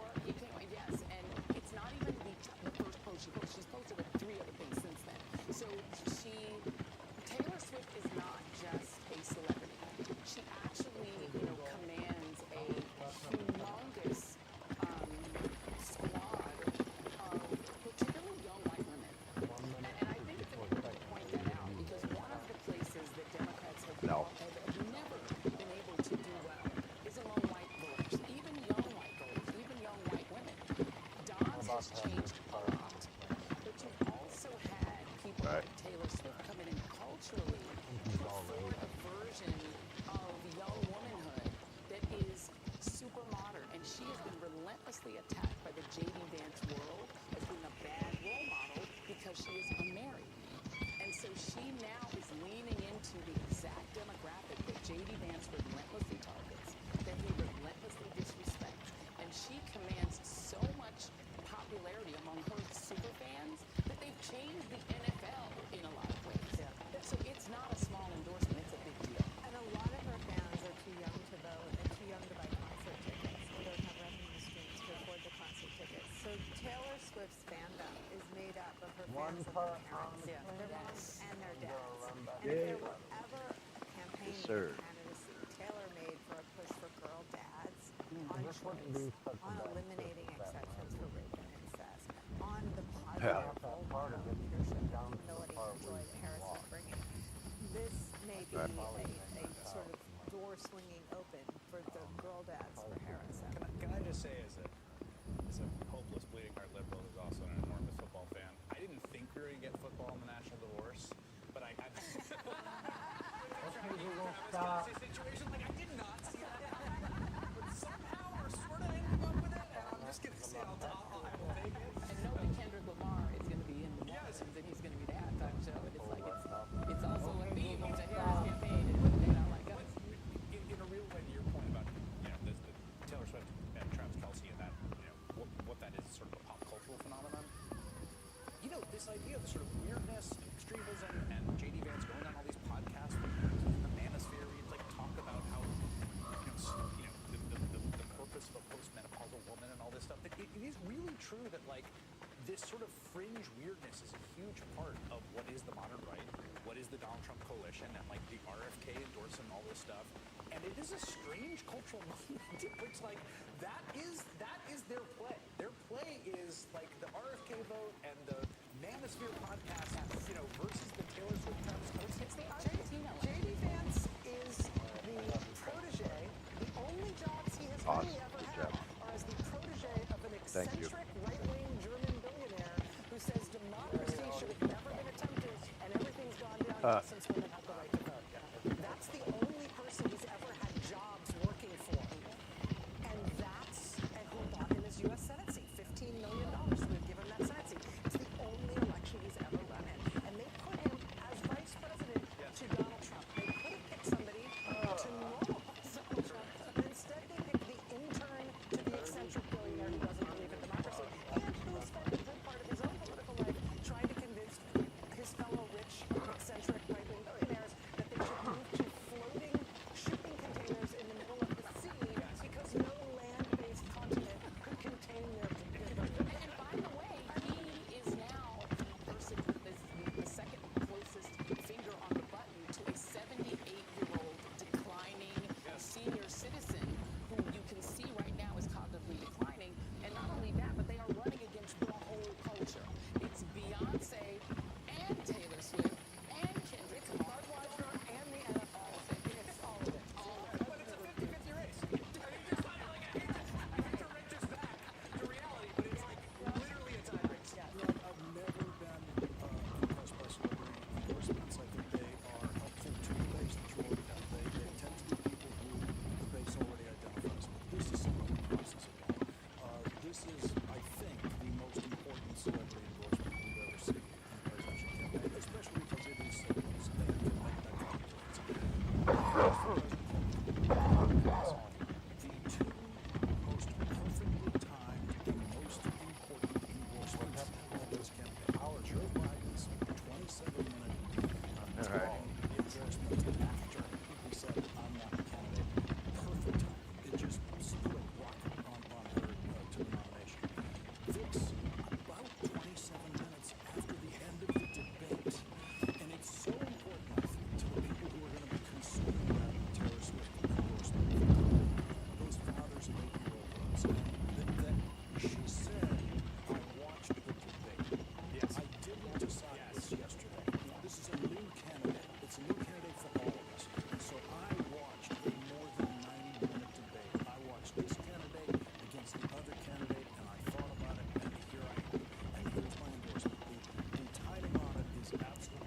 Yeah, shit. I'm crossing the desert now. I'm back to where I came from.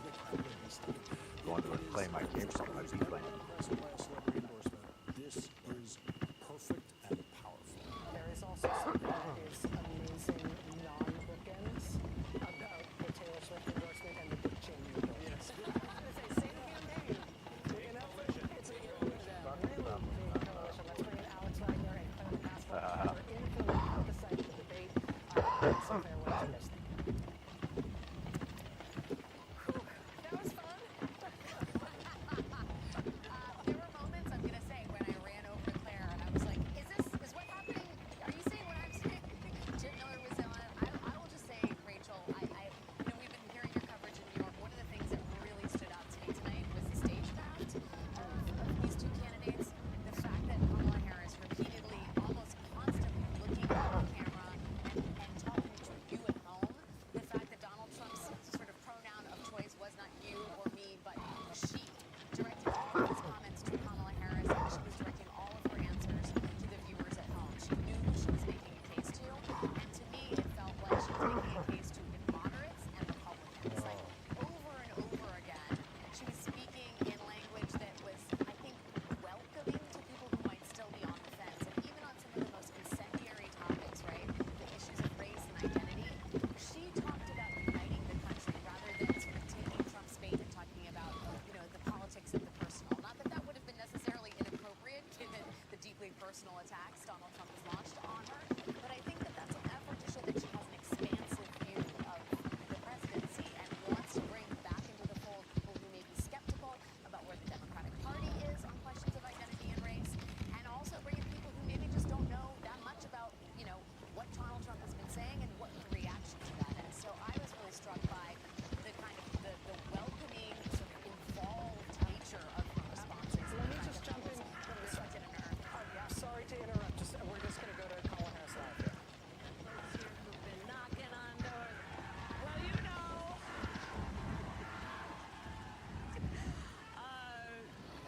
but we have a lot of work to do, okay? And tonight, I think, highlighted for the American people what's at stake. I started the debate by talking about it, and it became apparent, I think, throughout that about an hour and a half, that look, this is very much two different visions for our country. Ours, which is a vision for the future, and his, which is about the past and taking us backward. And as I said on the debate stage, we are not going back. We are not going back. And so we know what we're fighting for. We know what we stand for. And that's why we know what we're fighting for. We're fighting for the dignity of all people. We're fighting for the dignity of work. We are fighting for middle-class families. We are fighting to uplift people, understanding the true measure of the strength of a leader is not based on who you beat down, it's based on who you lift up. That's what we stand for. Yeah, hey, might as well smoke some weed while I'm running. We got some work to do because, listen, I think that we think today was a good day, and it kind of was. But we have 56 days to go, and guys, we're still the underdogs in this race. It's tight. We have got to win Pennsylvania, and we are going to win Pennsylvania. Yep. Right. And it is because of you. It is because You of what? you who have signed up, who have volunteered. You are organizing. You're helping us to Oh, yeah. email and text and knock on doors and talk to your neighbors and your friends. And here's the thing about the spirit of our campaign. It is people. Right. It is about the people. It is about uplifting our country. This is a campaign born out of love of country. We love our country. We believe in who we are. We believe in the American people. This is a campaign about bringing folks together, knowing the vast majority of us have so much more in common.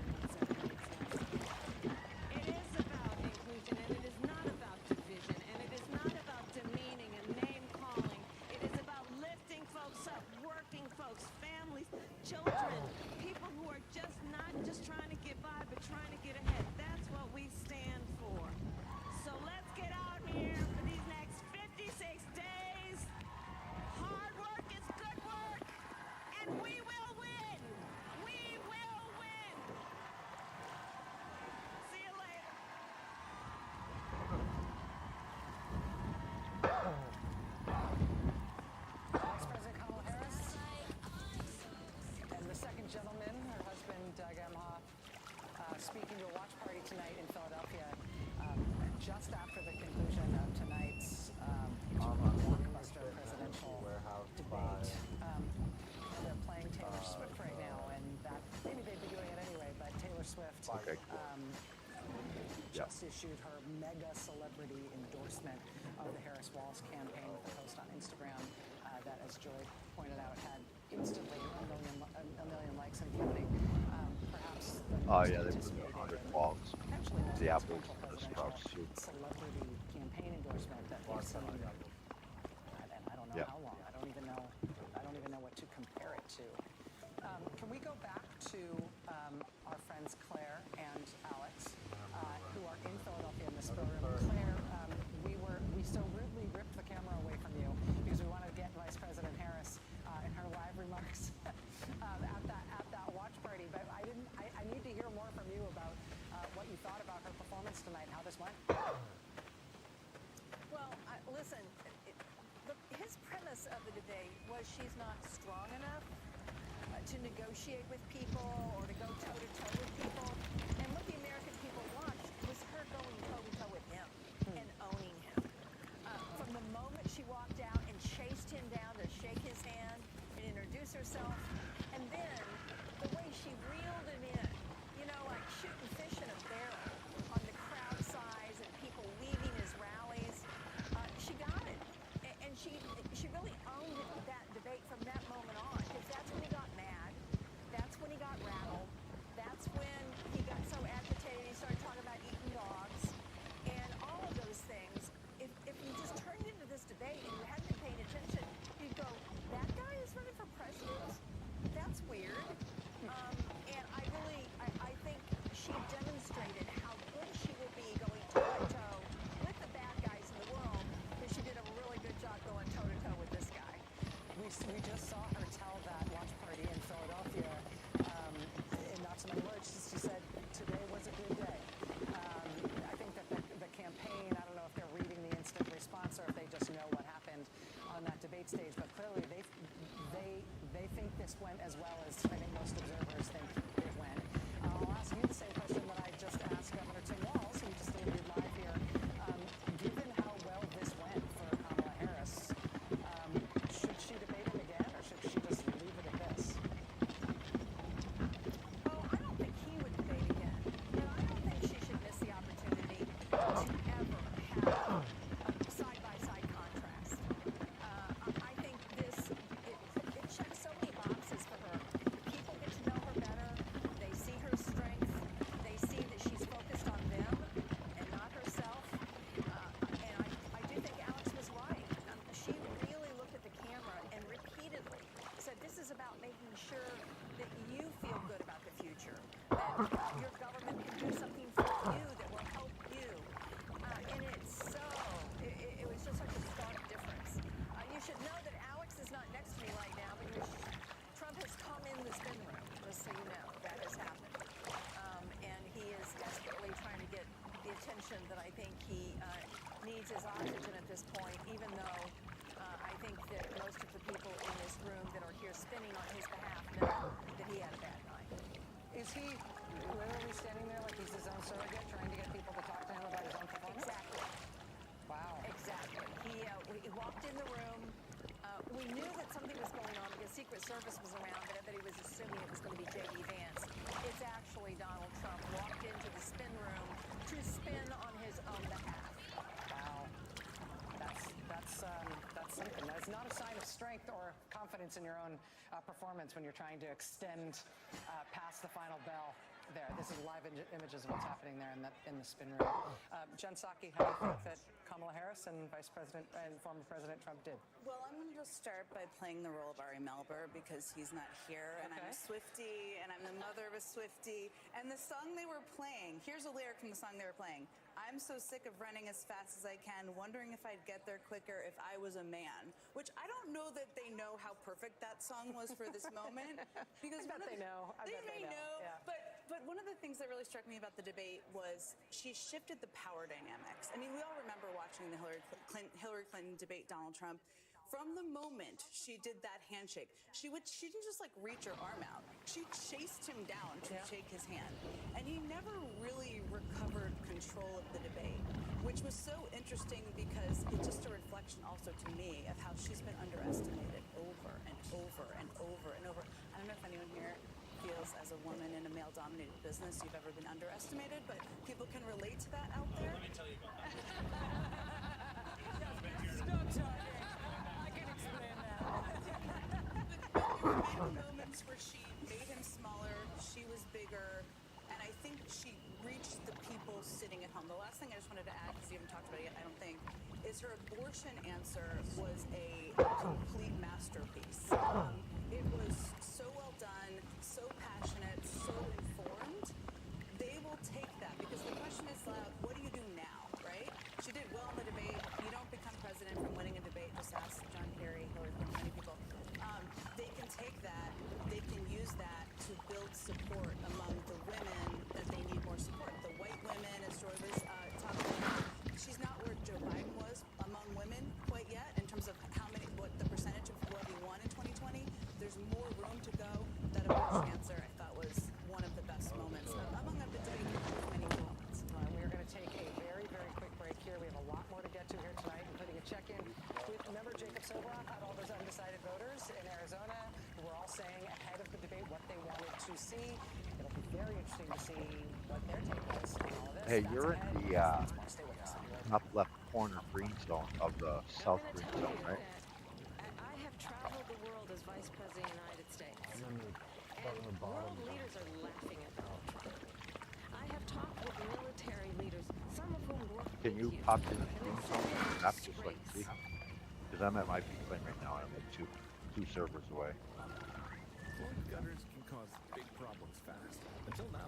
Call 833 Weed Filter today for your free gutter inspection. I've had terrible flooding problems in the porch. Now I understand why. Right now, Weed Filter is offering a free inspection. I am positioned right at the server at the base of that. Costly damage from clogged gutters again. Call us today and schedule your Yeah. free inspection. Yeah, I just got out of it. I'm right there. Right down to the left and down. Yeah. All right, it's going to take me a little bit, but Then I found Nicerol. you're right from that straight post 1270, right? I mean 87. One right above you. Home. The place where you create those special moments. We celebrate the home and the way you live in it. At 3 Day Blinds, we help Right, them that create bitch. that special place. And because we know you're busy, we bring the showroom to you. At Yeah, your I'm the one right above you, and Mark. provide a design expert to help you find the perfect solution. All right, I'll keep that fits running. your style and budget. 3 Day Blinds, you'll love the treatment. Right, Call or okay. go online right now to schedule your Okay, free I got a mark. online design consultation. What should I choose?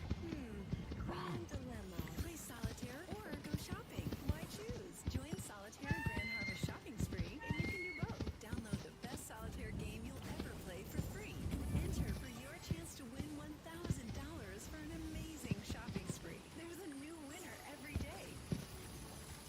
Download Solitaire Grand Harvest today and get the chance to win $1,000 every day. Oh, and it's free. No strings attached. At Domes, we know one thing and one thing only. Backs. Strained backs from weekend chores to pulled backs doing your favorite hobbies. We even know quarterbacks. Domes. The experts in back pain relief for more than 100 years. Available at a store near you. Have you ever considered getting a walk-in tub? Well, look no further. Safe Step's best offer just got better. Now, when you purchase your brand new Safe Step walk-in tub, you'll receive a free shower package. Yes, a free shower package. And if you call today, you'll also receive 15% off your entire order. Now you can enjoy the best of both worlds, the therapeutic benefits of a warm, soothing bath that can help increase mobility, relieve pain, boost energy, and even improve sleep. Or, if you prefer, you can take a refreshing shower, all in one product. Call now to receive a free shower package plus 15% off your brand new Safe Step tub. Call now 1-800-625-9158.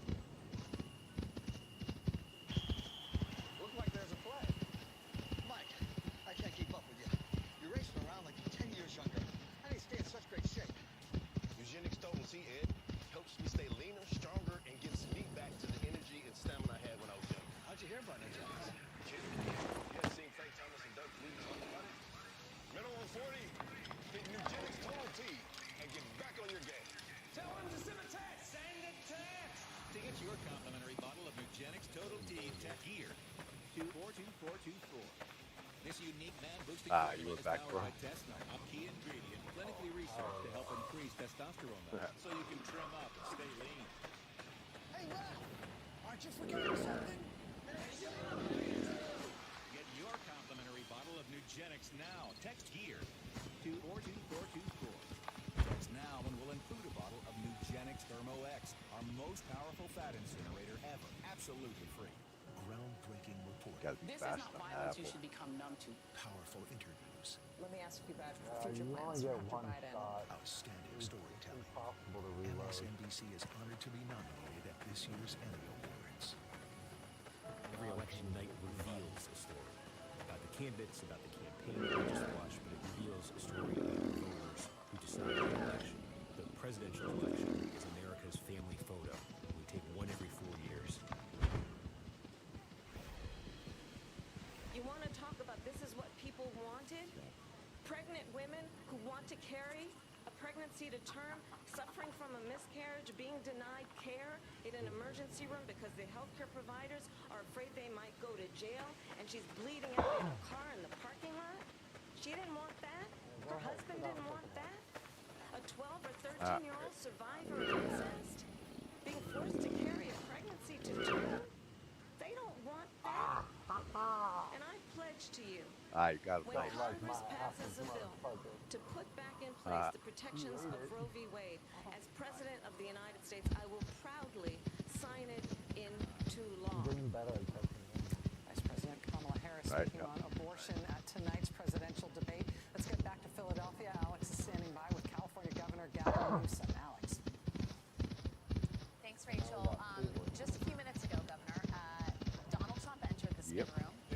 There had been some speculation, some rumors earlier that he might pull a trick like that. I actually was skeptical because I was able to enter this arena with a large hoagie wrapped in brown paper. This was not a highly secure facility for someone who was about an assassination attempt. Nonetheless, he was just here, spinning his spin. What do you think that represents in terms of his assessment? An act of desperation. You know, she got his clock clean. From the moment she came out on stage, when she introduced himself, she had the courage to go over to him, shake his hand, clearly was uncomfortable, and introduce herself as Kamala Harris. Kamala Harris. She commanded the room from the second she came out. She was a commander-in-chief, and she went on the defense the entire night. If this was a prize fight, it would have been TKO in the second round. She did as well or better than any of us could have hoped for, and I know her well enough to know this: the best is yet to come. She can get even more, with more experience, more time on the campaign trail. You're going to see the quality of her performance only improve. You know, we just heard that sound of the exchange he had with Donald Trump on his role in overturning Roe v. Wade. Something at one point he said he had done a great service to the country by appointing the Supreme Court justices who overturned Roe, and then said it was what everybody wanted. When you think about the issue that could decide the election, that could be the whole ballgame. Well, the way she was able to humanize that and talk about 12 and 13-year-olds that have been raped that are clutching teddy bears. All right, from where you're standing, I am in down one server and over to the right, and then on that far right border, that's where I'm at. That's Donald Trump's America. She was able to bring that to light in a deeply emotional way. Yep, right there, That was real to the left. the most significant and consequential moment of the debate because she spoke for millions Right and about millions there. and millions of women and parents like me with 2 daughters. I'll send That was a pictures. significant moment. And here's why it was significant as well. And it's not an indictment of Joe Biden by any stretch of the imagination, but it shows a differentiator. It shows what she is able to bring in terms of her communication, particularly on issues like that, to a whole nother level. And now to this new and expanded audience. And that goes back to why Donald Trump was in the spin room. It was a bad night for him. Yeah, her ability to talk about abortion in a deeply emotional way is resonant enough that I think it's not just about fathers of daughters or women, but men, people all over the country understand the gravity of those situations. People are sick of the way women have been treated in this country, sick of the way the LGBTQ community has been treated in this country, sick of how immigrants have been treated in this country. The African American community are sick of it. That was another great part of this debate near the end when we talked about the issues of race. Where? And she elevated that in a way that gave it Fucking a young girl, a young African American girl Oh, I yeah. ran right up to it. Oh, shit, I got one next to me now. I'm almost getting emotional about this. And she was looking at that screen because she saw herself. I mean, that was a different level of attachment. It didn't come from here. That came from here. And that's what she brought tonight.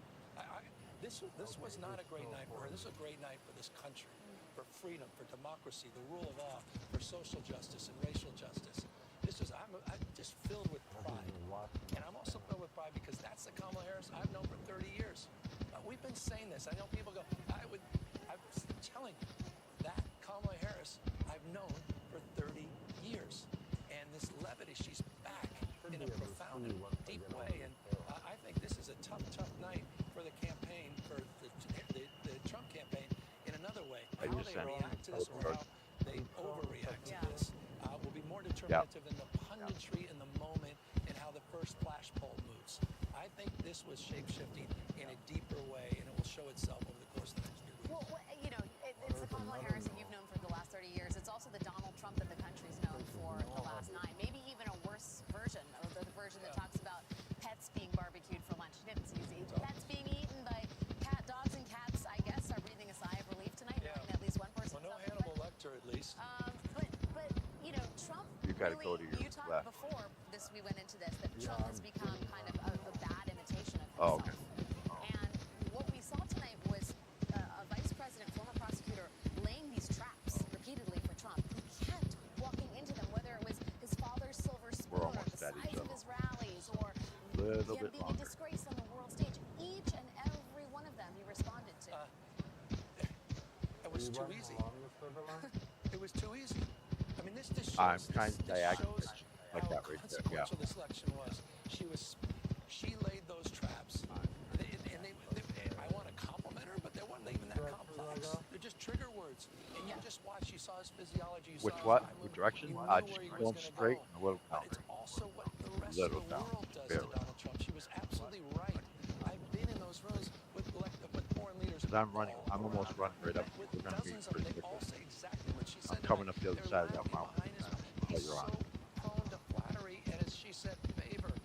And terrified of being humiliated. How easy manipulated All right, go down. he becomes because he's weak. Yeah, I'm going up. Masquerading as strength, and that weakness was exposed tonight. I think we should be ready. Profound and consequential way, because it was over 90 minutes and he couldn't get off the mat.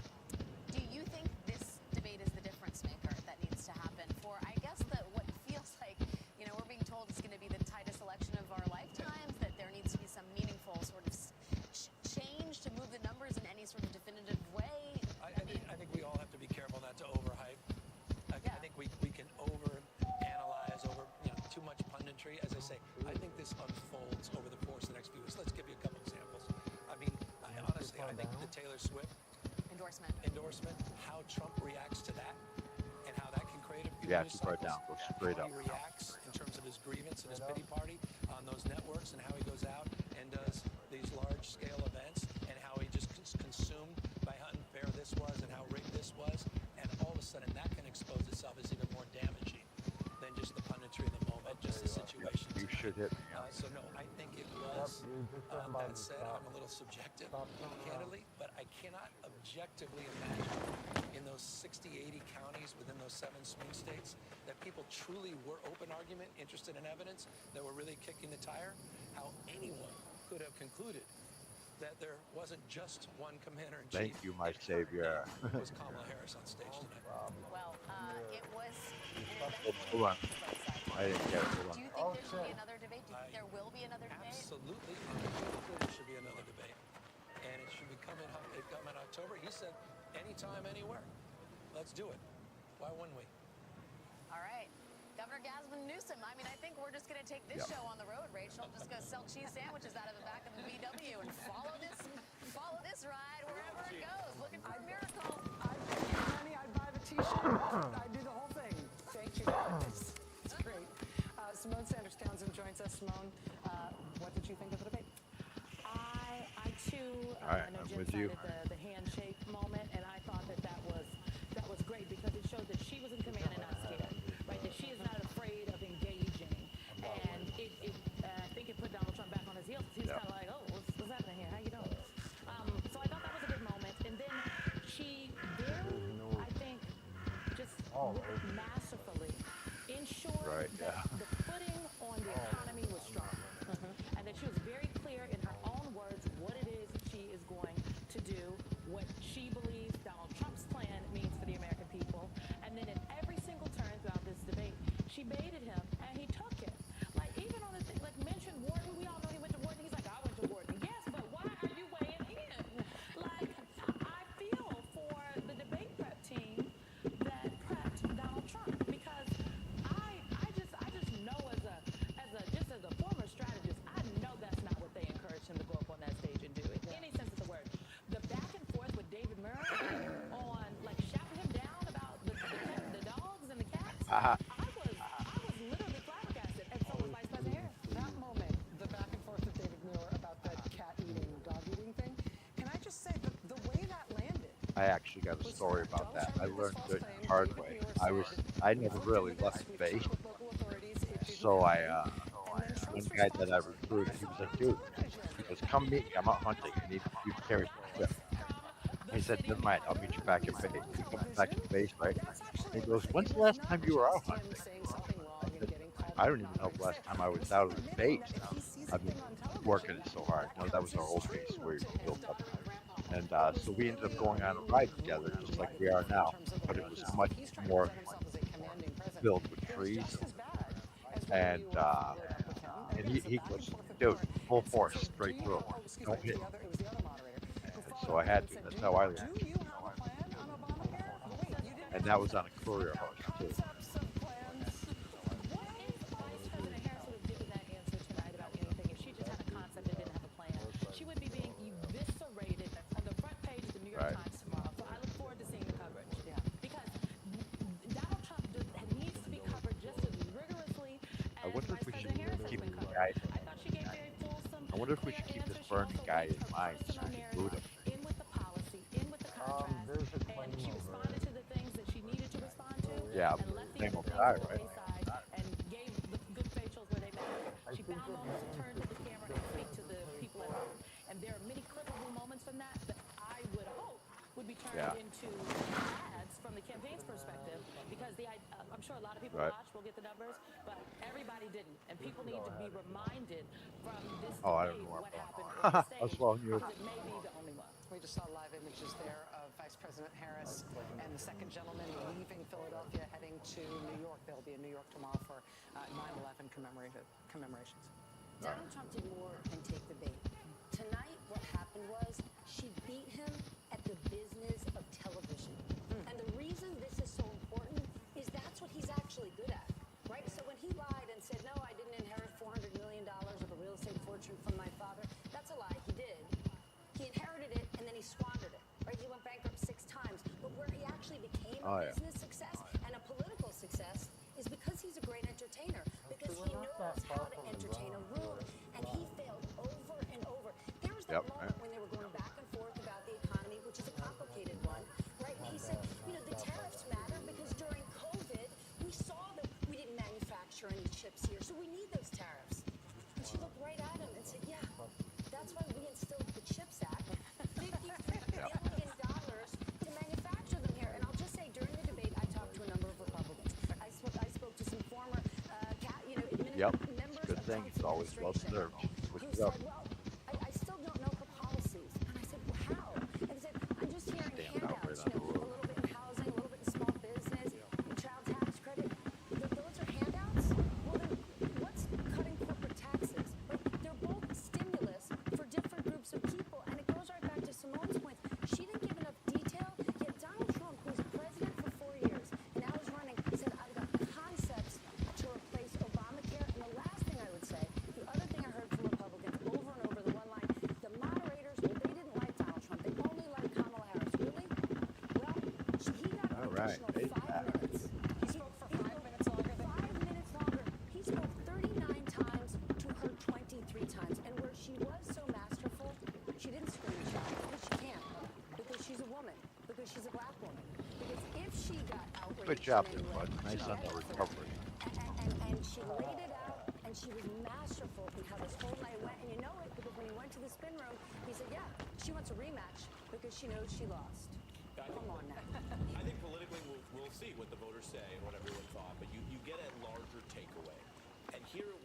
she answered questions, gave it as good as she got it without ever going over the line, which he did. And he often didn't answer questions and lied. Now, some of his fans and some casual viewers may not catch every lie. That is the thing about his lies. But you got the overall impression over time that she was giving answers, and you didn't have to be listening that closely to notice, oh, abortion, this big issue? Does he support a national abortion ban like his running mate? He won't say. It's in 25. And he said, won't I say. haven't talked to JD about that. Yeah, they don't talk. Oh, he said I would sign it or I wouldn't sign it? I don't know. We haven't talked about that. That great. Nice showing strength there. Yeah, so I thought that takeaway and the mood and the energy people end with was definitely in her favor, even after his lies and the fact that he had more debating experience. Yeah, we're going to take Well, I brought back a high quality dual pick We're going actually. to check in with Jacob Soboroff with those undecided voters he watched the debate with. That in what we Arizona have, yeah, and but Phoenix I tonight. We looked got at a my lot peak to get line. to. This was a really Qual good 96, but it needs to be healed.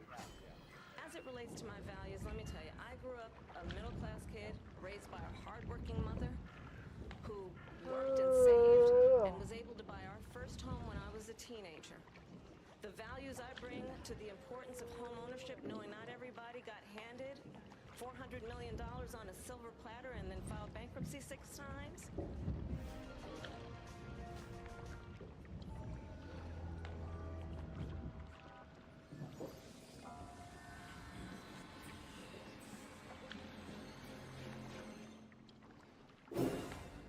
Stephen Davis, 12 Steve, Glenwood Drive. what are you doing?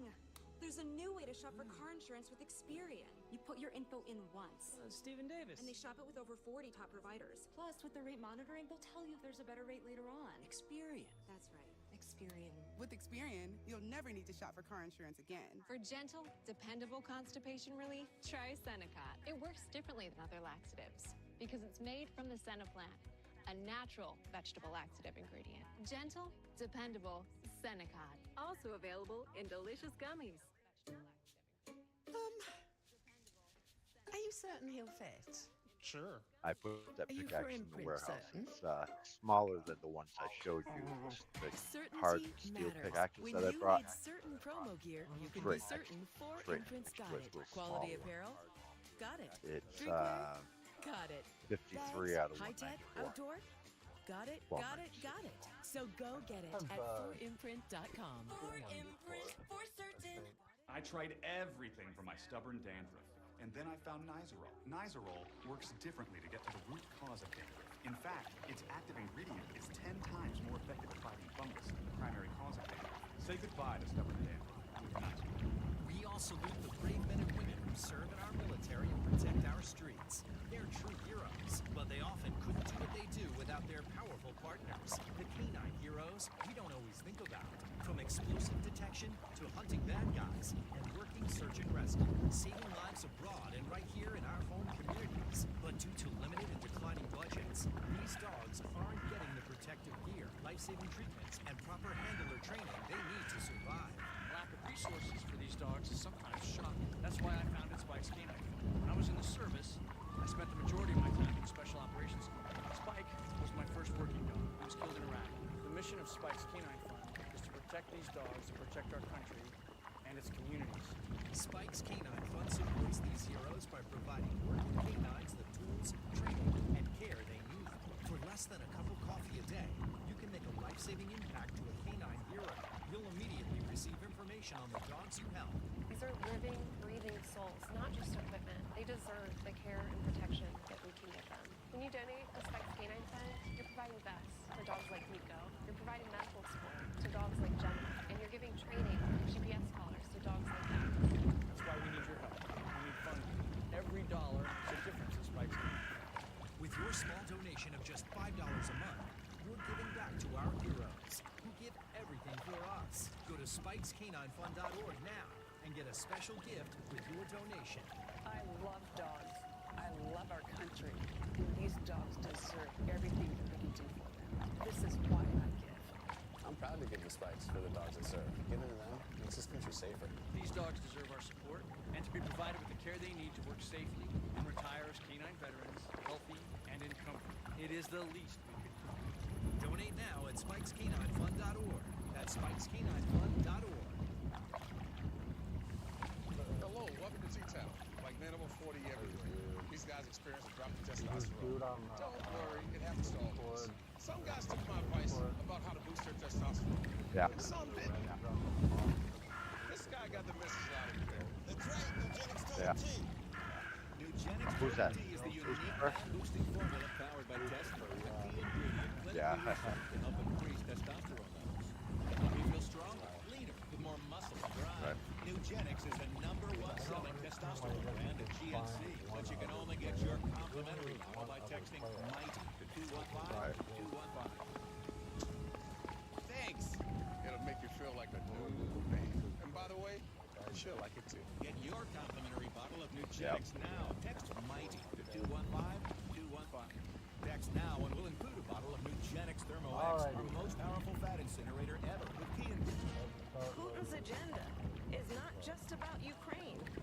Understand why the Where are they European going? allies and our NATO allies are so thankful that you are no longer president, and that we understand the Oh shit! They importance need of the to go in greatest its walls. I military was alliance putting the world has ever reference. known, which is NATO, and what we have done to preserve the ability of Zelensky and the Ukrainians to fight for their independence.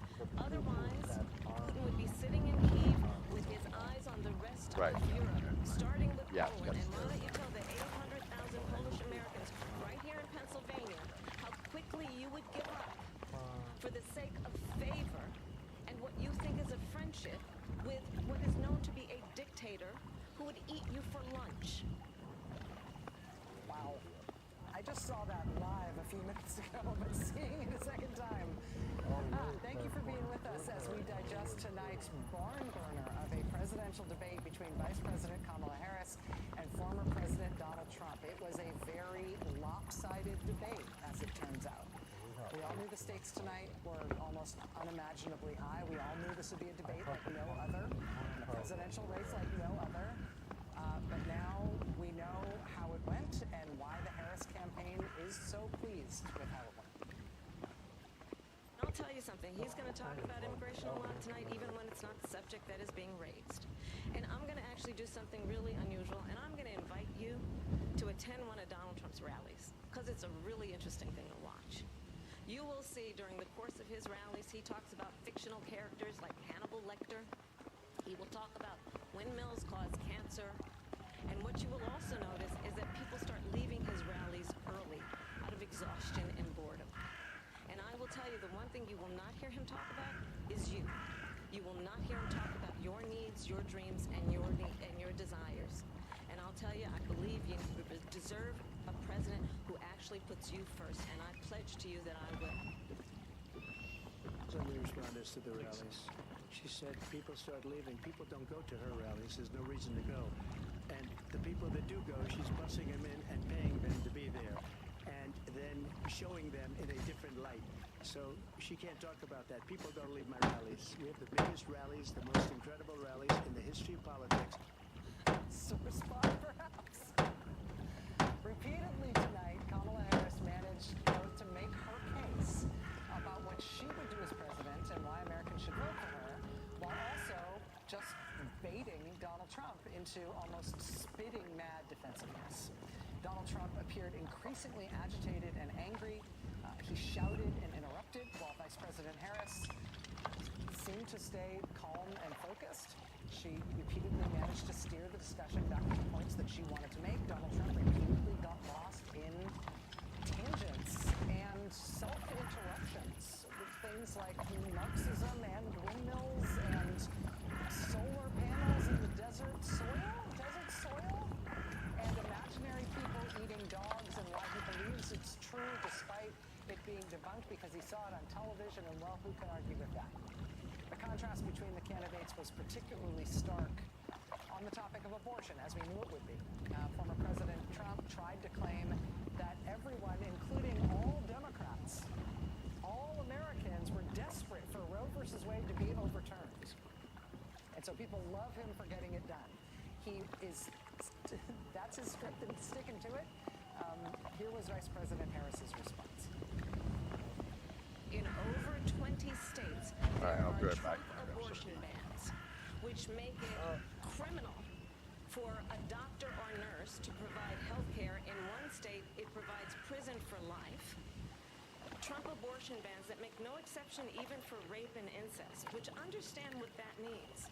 A survivor of a crime, a violation to their body, does not have the right to make a decision about what happens to their body next. That is immoral. And one does not have to abandon their faith or deeply held beliefs to agree. The government, and Donald Trump certainly, should not be telling a woman what to do with her body. Notably, Trump tonight repeatedly refused to say if he would sign or veto a national abortion ban if it came to his desk. He also notably repeatedly refused to say whether he thought it would be good for Ukraine to win the war against Russia. And when he asked if he has a healthcare plan to replace Obamacare, which he said he wants to repeal, Trump said that he has quote, concepts of a plan.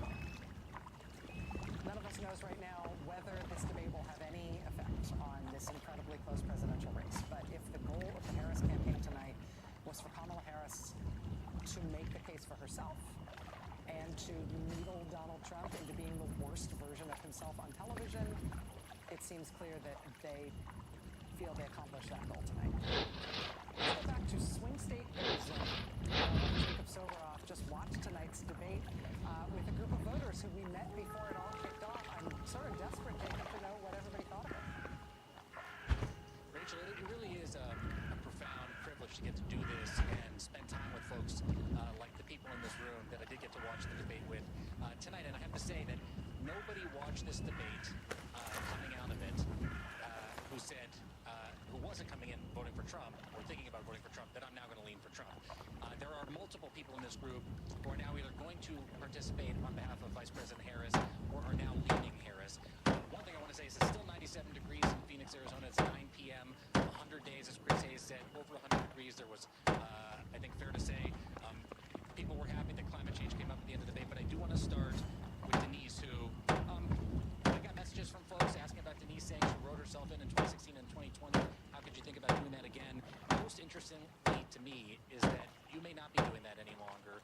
And in particular, I watched you get what I think would be fair to say deeply emotional, feel free to contradict me, during the portion of the debate about reproductive rights and what Vice President Harris had to say about that. Why? Well, for years we've had men legislators tell us we can't have abortions, we have to do this with our bodies, we have to do that with our bodies. We've never had control. Finally, we have someone who's a woman who gets that it's about us. And abortion has been in our society and been around much longer than Roe v. Wade. And Roe v. Wade protected women of childbearing years from the charlatans and the hacks and the people who were just not doing right by them. And so the door is now open. It feels like a connection has been formed between you and Vice President Harris. It wasn't there before tonight. Oh, absolutely. Again, I would like to know more. And as we were talking before, here's Trump, who's been campaigning this long time, and now Harris is finally thrust in the spotlight. So it's sort of like the parliamentary system versus an American system of campaigning. So I would like to know more. But it made an impact, clearly. Denise, thank you very much. Julian, let me start with you on the issue of the economy, because we talked before the debate about how you could very well be 1 month away, these are your words, not mine, from homelessness based on jobs and affordability here. When Vice President Harris said, and I want to make sure I get this right, Donald Trump has no plan for you, speaking of the economy, you were talking about how before politicians don't have a connection to you. You didn't feel that way. You feel like what Vice President Harris was talking about maybe in that moment spoke to you? Yeah, well, I feel like Donald Trump, like, speaking for example, since he's the other candidate, I feel like he doesn't care about me and my issues, but I feel like Kamala Harris does, and she said like she's for the middle class. She was considered middle class when she was growing up. Right, she said that right off the top. Yeah, and That resonated with you, huh? yeah, and also she it sounds like to me small businesses was what she also talked about. She made an impact on you tonight. Yeah. All right, Julian, thank you very much. I'm going to come over here and talk to Bonnie, 30-year elementary school teacher. Bonnie, there was a lot, I think, I saw you rolling your eyes when former President Trump was talking about Vice President Harris's plans and said, basically run, spot, run. He was mocking her, making a joke about a children's book, one that you probably know well. But it's about the war in Ukraine and former President Trump's refusal to say that he wanted Ukraine to win that seemed to bother you at least one of the most times during this debate. I would say I was disappointed at the fact that he didn't give a direct answer to that. I mean, you're either for a country and its ideals or you're not. And I was frankly surprised that he didn't give a direct answer as to whether he was supporting Ukraine or not. You're another one of the folks here who has said to me in between the debate and now that the door is now open for you to vote for Vice President Harris. What else would you like to see from her? I would like to see more off-the-cuff type of interviews and answering questions that aren't practiced or set up ahead of time. Well, it's been an abbreviated campaign. We got a couple months left. I think you're probably going to get that. Well, I hope to hear more from her. Bonnie, thank you very much. All right, let's go to Jeff, who, Jeff, remember everybody, was, after the last debate, Trump, hell no, Biden, oh no. The door is now open to you as well for Vice President Harris. You were saying to me that the portion of the debate about January 6th, by the way, we're in Maricopa County, one of the centers of election denialism, at least the debate around it. Local elections here are hotly contested about literally election administrators who have denied not only the results of the 2020 election, but continued to deny the results of the 2020 midterms, about the integrity of the system here going into 2024. What bothered you so much about former President Trump? You say you're a McCain Republican, saying he had no regrets about January 6th. That's really hard to get my head around because, he's saying, I didn't do anything except give a speech, but actually what he was doing is orchestrating how the whole situation was playing out. He told the Secret Service guys to take the metal detectors out and let people just come in unreviewed, uninspected. I mean, that's a terrible thing to do, but there were a lot of other things going on for 2.5 hours when he was prancing around in the White House, and it just seemed like how can you not take responsibility at some point for the whole thing? I mean, I didn't see any other banners up there except Trump banners, so I think it was a pretty much heavily skewed group in favor of Trump. You didn't believe him with what he had to say. No, but because liars don't cheat and cheaters don't lie. Wait, I said that wrong. Cheaters don't win and winners don't cheat.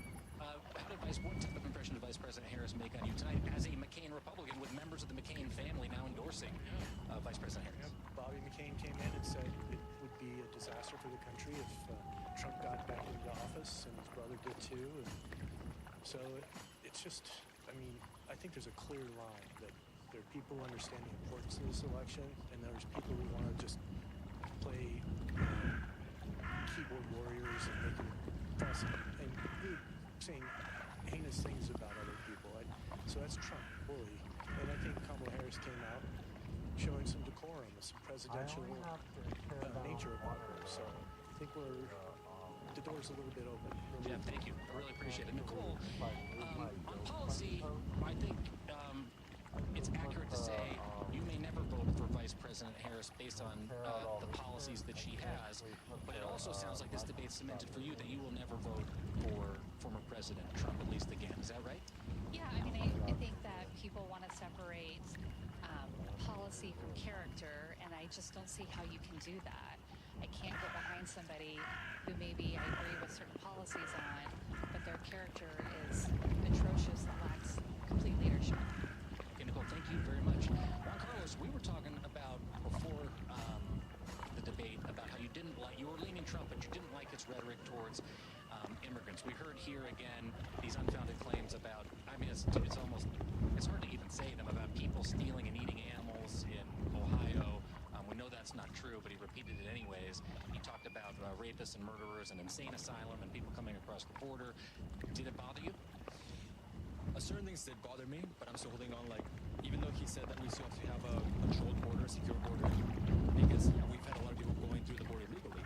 My family went through a long process to get here legally, so I feel that it's unfair for hundreds of thousands to get here without problems, and then for the federal government to help them out. We've also lost Americans because so many illegals were letting in, like the young boy from Ohio who got killed by illegal immigrants, or the college students. This is a touchy subject, but Aiden Clark's family said that they didn't like the Trump campaign, especially J.D. Vance talking about Aiden Clark in the context of the campaign, and they don't want it to, I'm paraphrasing here, affect migrants in a negative way. Yeah, not going like that, but I'm saying if that guy wasn't allowed here illegally, you know, we would still have a lot of people here with us. And what about the border bill? Vice President Harris made a specific focus of pointing out how former President Trump killed that border bill, one of the most conservative actually in the history of the United States, basically for political reasons. He didn't deny that. Does that bother you, caring so much about the border? Yeah, that did bother me, but it's like, we don't have the best options right now, and we haven't had the best options for a good few years. So this election for me, being a first-time voter, it feels like either you vote for like an okay-ish candidate or like a less okay candidate. Because I can go with Trump because I'm a conservative, but I can still attack him for like some parts that go against what he preaches. Okay, all right, Juan Carlos, thank you very much. And Romeo, let's end with you here. You went Biden 2020. You were leaning Trump. Is it correct to say that the door is now open again for Harris? Did you say that coming out of the debate? Yeah, I will say after this debate, she's definitely piqued my interest, but I'm still, you know, leaning towards Trump, and he didn't surprise me in any way today, so he's still on the path out. What is it about Vice President Harris that piqued your interest? What do you want to know more about her? And if you were to go over to her, coming in like Juan Carlos as a potential Trump voter, what could be the deciding factor? I think with Harris, there's just a lot of question marks entering this debate. You know, I didn't really know a lot about her other than she served as vice president. And today, unfortunately, she didn't get to talk about a lot of her policy, and so I need to step away from this now that she's piqued my interest to kind of do my own research and look on her website. I would think that that's probably exactly what they want to hear as well from a voter like you. Before we go, just a show of hands. Coming into this debate, the two of you were leaning Trump. Are you going to vote for Trump? Sounds like you're not. So let me just do it like this. Trump, raise your hand. If you're sure you're going to vote for Trump, raise your hand. Okay. Okay. Harris, if you had to vote today, raise your hand. And you just want to know more, Bonnie? And Nicole's not going to vote for either. Okay. All right. Thank you all very much. Rachel, thank you also to 12 News in Phoenix for hosting us in here on this sweltering hot night, but also just so interesting to see that a group of people who were largely undecided or non-committal, the door has been far more open to Vice President Harris after this debate than to former President Trump, that is for sure. And again, thanks to all of you for the privilege of being able to hang out with you guys. Rachel, back to you. Well, please tell everybody there that we're so grateful to them to being willing to talk, to be there with you, but also to talk us through it. It's absolutely invaluable, and like I said, as far as I'm concerned, they all passed the audition for being on local news, for sure. I'll let them know. Thank you, Thanks, Jacob. Rachel. Thank you. NBC's Jacob Soboroff in Phoenix. Fascinating to see the transition in so many of those undecided voters in Arizona over the course of this debate. That positive impression of Vice President Harris's performance seems to be matched in a lot of the snap polling that's happening, for what that's worth. Certainly matched by the impression here in our studios here at MSNBC in terms of the relative performance of these two candidates. The Harris campaign has to be absolutely ecstatic with the performance of their candidate tonight. Trump campaign, we'll see. Our coverage of tonight's presidential debate continues right after this. Here, as we go out, this is Vice President Harris making her case for, as she put it, turning the page. I was at the Capitol on January 6th.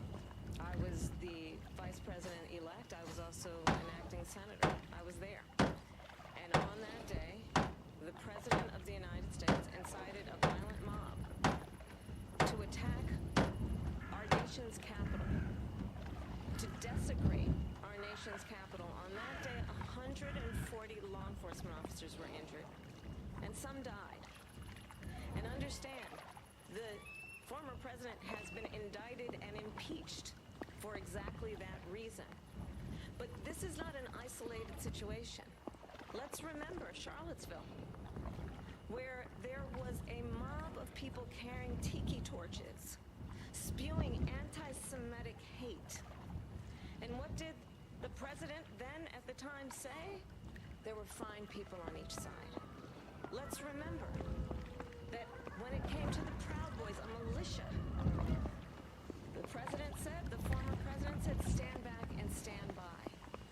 So for everyone watching who remembers what January 6th was, I say we don't have to It's not go back. We're not going back. It's time to turn the page. And if that was a bridge too far for you, well, there is a place in our campaign for you. Only Purple's Gel Flex Grid passes the raw egg test. No other mattress cradles your body and simultaneously supports your spine. Doesn't come close. Get your best sleep guaranteed. Save up to $1,000 during our Labor Day sale. Visit purple.com or a store near you.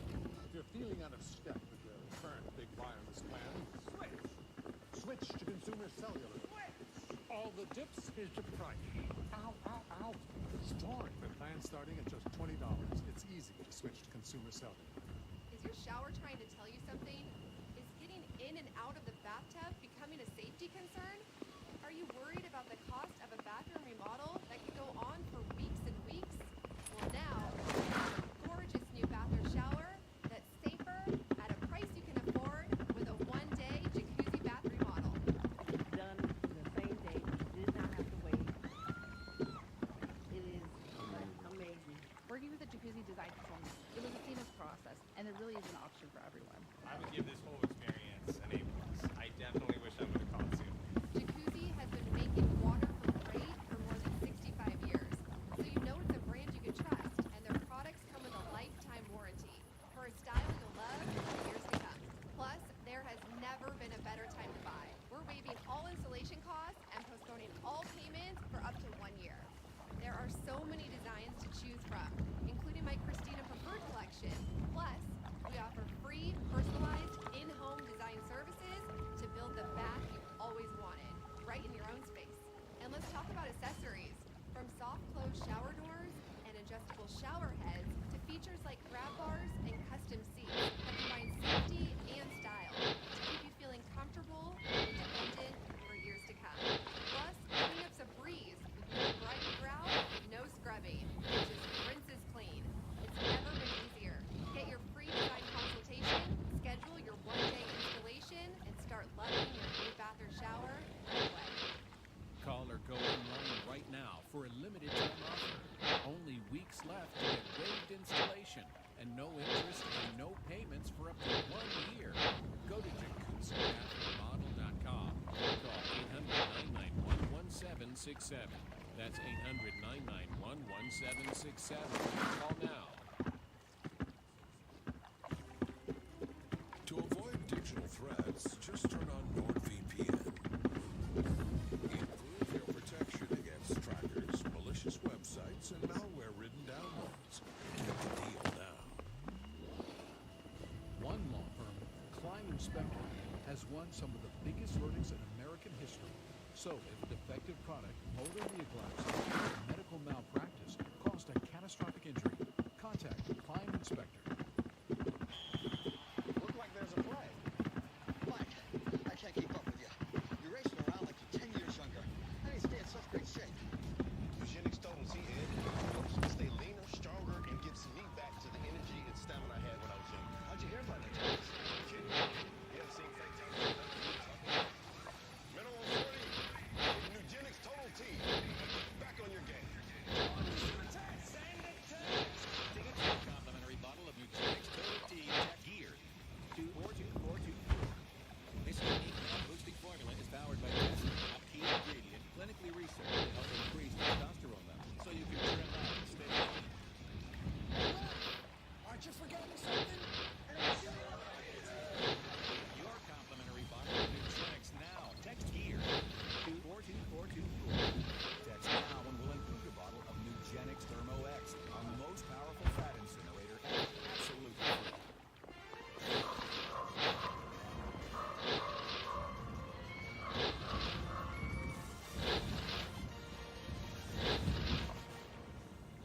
I'm Jen Psaki, picking up MSNBC's special coverage of tonight's presidential debate. This was, of course, as you all know, the first presidential debate Kamala Harris and Donald Trump have ever done together. It was the first time they ever met, let alone debated. And from the very first moments when the vice president went straight in for a handshake, that was a decision, by the way, that Donald Trump clearly had no interest in.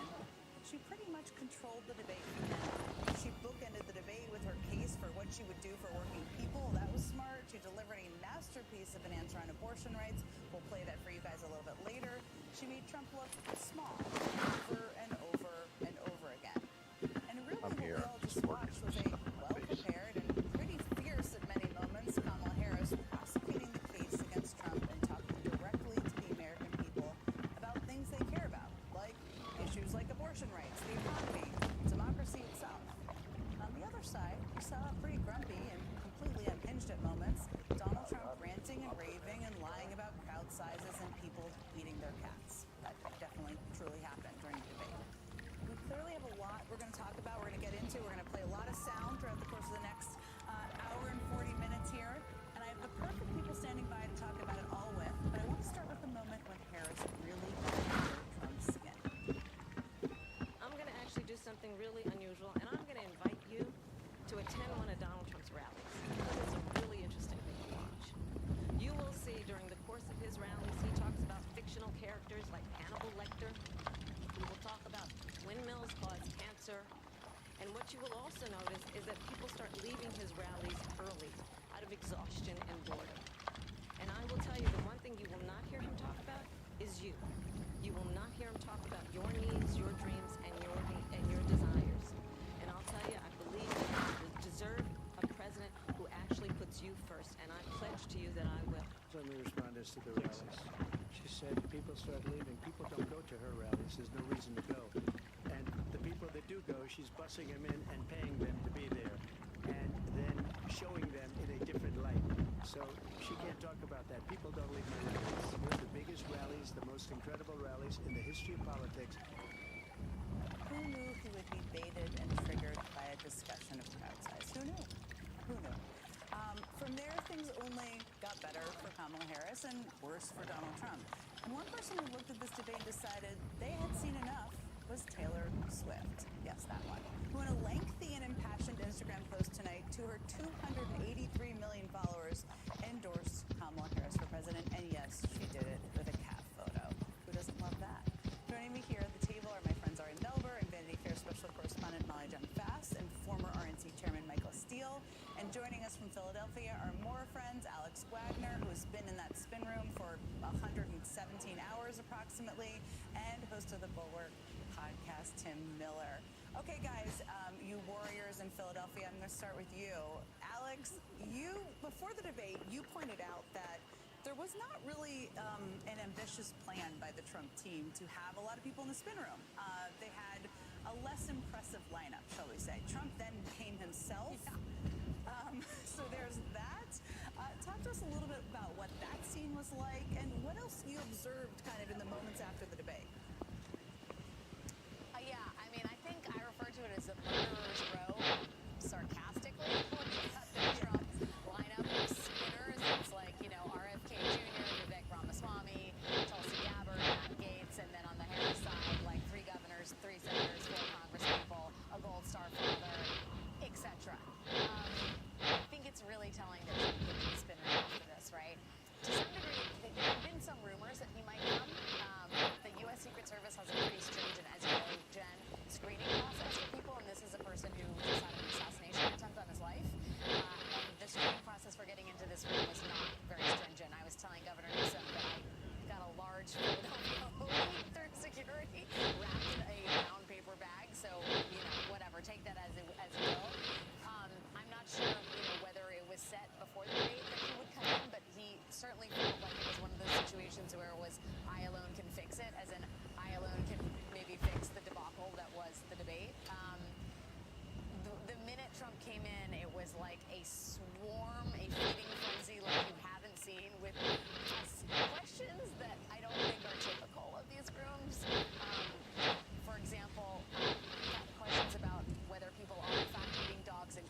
Donald Trump because he was the only one lying.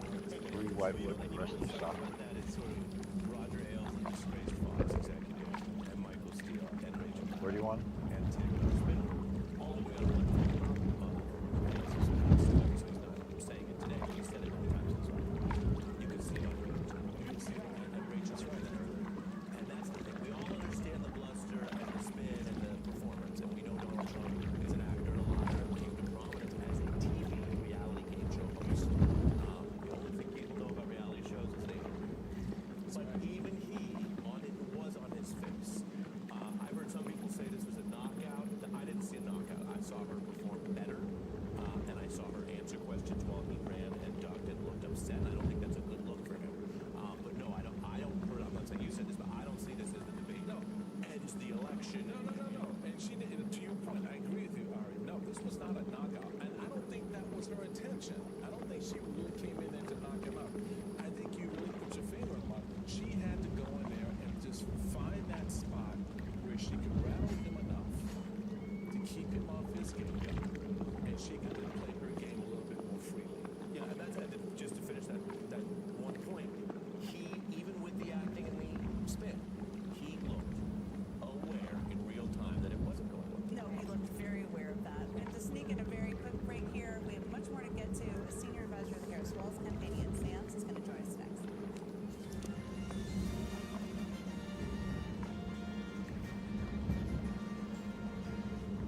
Thank you, Cleveland. Do you have subscriptions that are forgotten? Or even hidden? You need to exercise now. Experience shows you your subscriptions in one place. I'm mostly injured. Then you can save money by easily canceling the ones you don't want. No. Only cancel these. See how much you can save. Download the Experian app now. Our daughter just bought her first house, All by herself.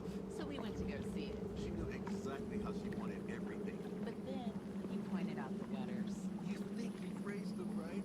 Then She didn't know. You have to call leak filter. Leaf Filter's patented filter technology keeps debris out of your gutters for good. Parenthood is such a wild ride. It's a lot easier.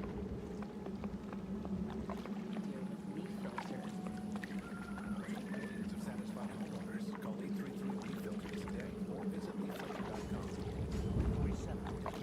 Dangerous. Do you have life insurance? Do you? Gotta get on it.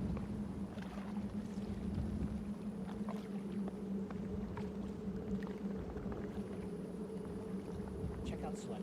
Trust me, peace of mind is worth it. Life insurance is too important to put off another day. That's why Select Quote makes getting coverage you need easy for less than $1 a day. Now get up to a $2 million policy with no medical exam and same-day coverage. Visit selectquote.com. Come, we shop, we save. Want a chance to win $1,000 for a crazy shopping spree? There's something winner every day. Will it be you? Play solitaire for an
get to decide when I get paid. My pay lets me get up to $500 of my pay when I need it. There's no interest, no credit checks, no mandatory fees. And that's why I Chime. Join me at chime.com and get paid decent. At Harry's, we designed our razors to start sharp and stay smooth, so your eighth shave is as smooth as your first. And at as little as $2 per blade, they cost half of what the other guys charge. Wake up to Harry's. Get your trial set for just $7 at harrys.com/smooth. We can come up with a plan that's going to cost our people, our population, less money and be better health care than Obamacare, then I would absolutely do it. But until then, I'd run it as good as it can be run. So, just a yes or no, you still do not have a plan? I have concepts of a plan. Not to worry, America. He has concepts of a plan. And during the conversation from Philadelphia is senior advisor for the Harris Walls campaign, Ian Sams, who I'm sure he's too professional to have chuckled during that moment, but we all chuckled a little bit. It seemed like when I started hearing it, I mean, I want to talk about that too, but it seemed like Trump, I mean, we've been talking about it. He had a pretty bad night. Vice President Harris had a very good night. She seemed like she was in a very good mood afterwards, when she was at the campaign event or the watch party. Have you had a chance to speak to her at all since she finished the debate? She's been over at the watch party. I've been here in the spin room, but look, I think that you're exactly right. I think Donald Trump got rattled. I think that you saw from Vice President Harris, the prosecutor, that she is prosecuting the political case against 4 years of Donald Trump. In fact, maybe more than 4 years. A lot of Americans maybe have forgotten some of the contours of his record when he was president. She wasn't going to let him get away from this debate without the American people hearing about how he led the economy in the ditch.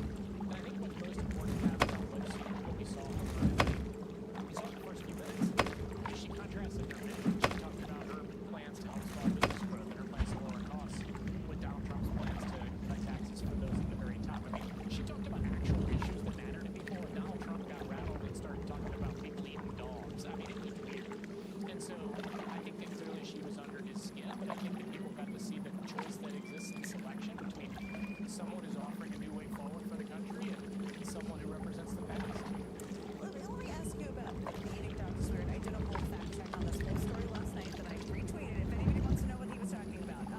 That aside, there were some moments that I think were very strategically smart. And you were part of the prep, you're a senior part of this team. One of them we've been talking about is aggressively singing the handshake and introducing herself. So let me start there. How did you guys decide to do that? I'm sure there was a weighing of whether that was smart or not. And what were you hoping to kind of get out of that moment?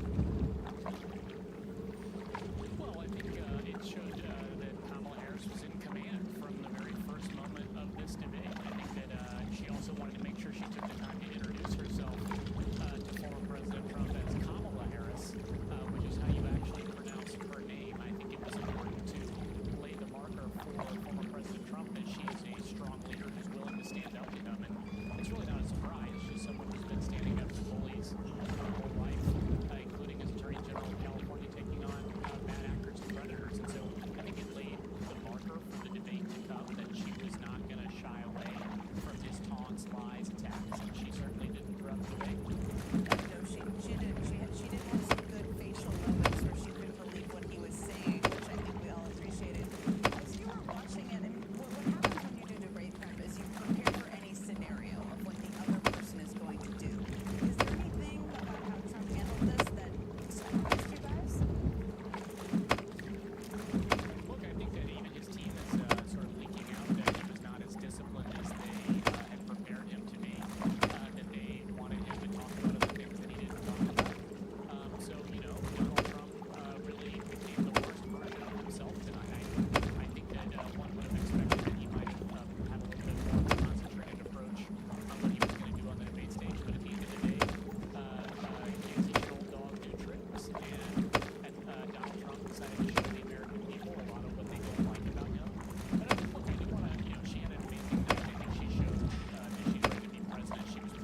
season. Call or go to smileactives.com and for a limited time get new Pro Whitening Gel for just $24.95. Order in the next 5 minutes and buy one get one absolutely free for just $24.95. That's 2 for 1 and save 58%. We'll even include free shipping. Get your teeth whiter guaranteed or return it within 60 days for your money back. I smile every day. The difference is literally night and day. So now I'm always found, oh, she doesn't have my teeth are much whiter. This offer is not available in stores, so call or click now before the special buy one get one free offer goes away. A heart attack? Do they have life insurance? No, But we have life insurance. John, I'm trying to find something we can afford. Fortunately, in only a few minutes, Select found John a $500,000 policy for only $29 a month, and his wife Anne a $500,000 policy for only $21 a month. Go to SelectQuote.com now and get the insurance your family needs. At a price you can afford. Select Quote. We shop. You save. Here we go. Consumer Cellular uses the same towers as Big Wireless, and then passes the savings on to you, saving money for something else. Speaking of, I ordered us some time. For unlimited talk and text with reliable coverage starting at just $20, call Consumer Cellular.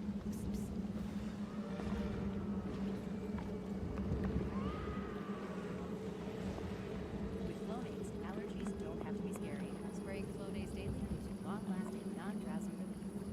Flonase, all good. We have another full hour of live debate coverage coming up. We'll show you all the biggest moments. We'll play them for you in case you missed them from tonight's debate. We've got more friends stopping by here in New York, and we've got lots of caffeine. Don't go anywhere tonight. We've got so much more to get to, and we'll be right back. The average person would rather suffer through team-building exercises than look for insurance. The Zebra searches over 100 insurance companies for you to find savings no one else can. Look for one more. The Zebra. We do the searching, you do the saving.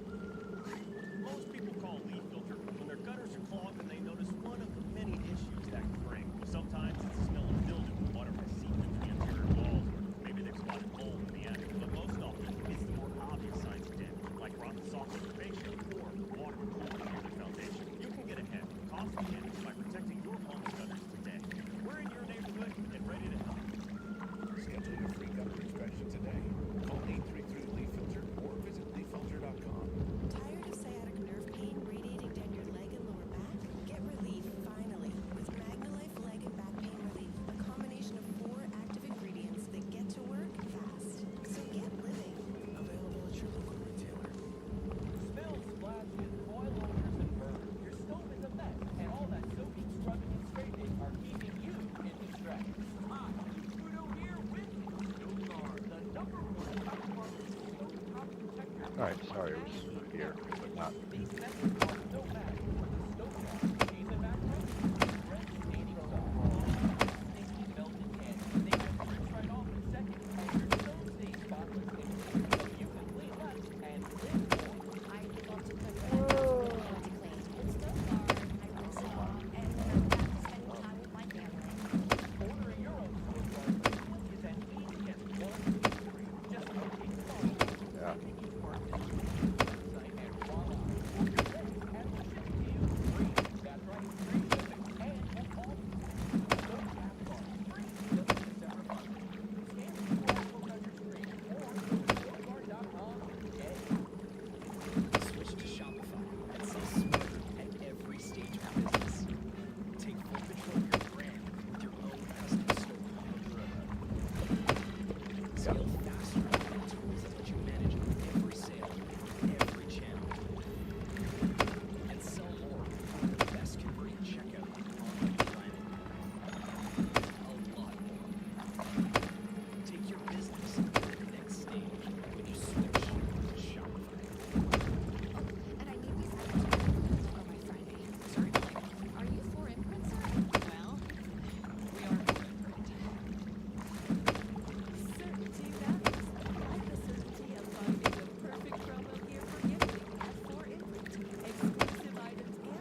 insurrectionist and repeated his big lie of a stolen 2020 election. Vice President Harris, on the other hand, looked forward. As a prosecutor, I never asked a victim or a witness, are you a Republican or a Democrat? The only thing I ever asked them, are you okay? And that's the kind of president we need right now. Someone who cares about you and is not putting themselves first. I intend to be a president for all Americans and focus on what we can do over the next 10 and 20 years to build back up our country by investing right now in you, the American people. Now, in case you didn't see the totality of the debate, I can tell you, Donald Trump did not offer a competing vision for the future.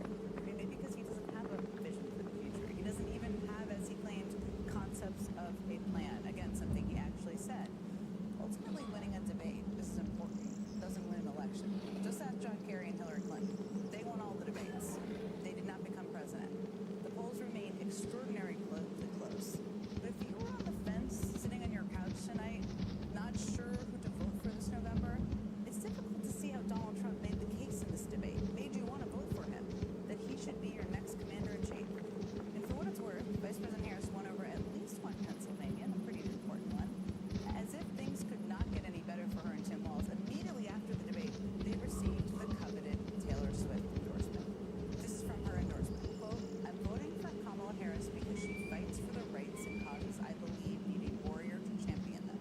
I think she's a steady-handed, gifted leader, and I believe we can accomplish so much more in this country if we are led by calm and not chaos. Signing her statement as J.D. Vance's worst nightmare, a quote, childless cat lady. That one's gonna really haunt him. Joining me here on set are the wonderful, fabulous co-hosts of MSNBC's The Weekend, Michael Steele, Simone Sanders, Townsend, and Alicia Menendez. Also with us is former Obama speechwriter and co-host of Pod Save America, John Favreau, who is with us remotely. Okay, John, let me start with you because we were texting during this debate. There were so many good moments. We just went through a number of them.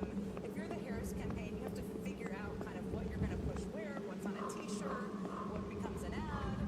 But this is all about ultimately not winning the debate, winning the election. So what would you, if you were on the campaign, pull from tonight to push out as aggressively as possible with money behind it to the American people?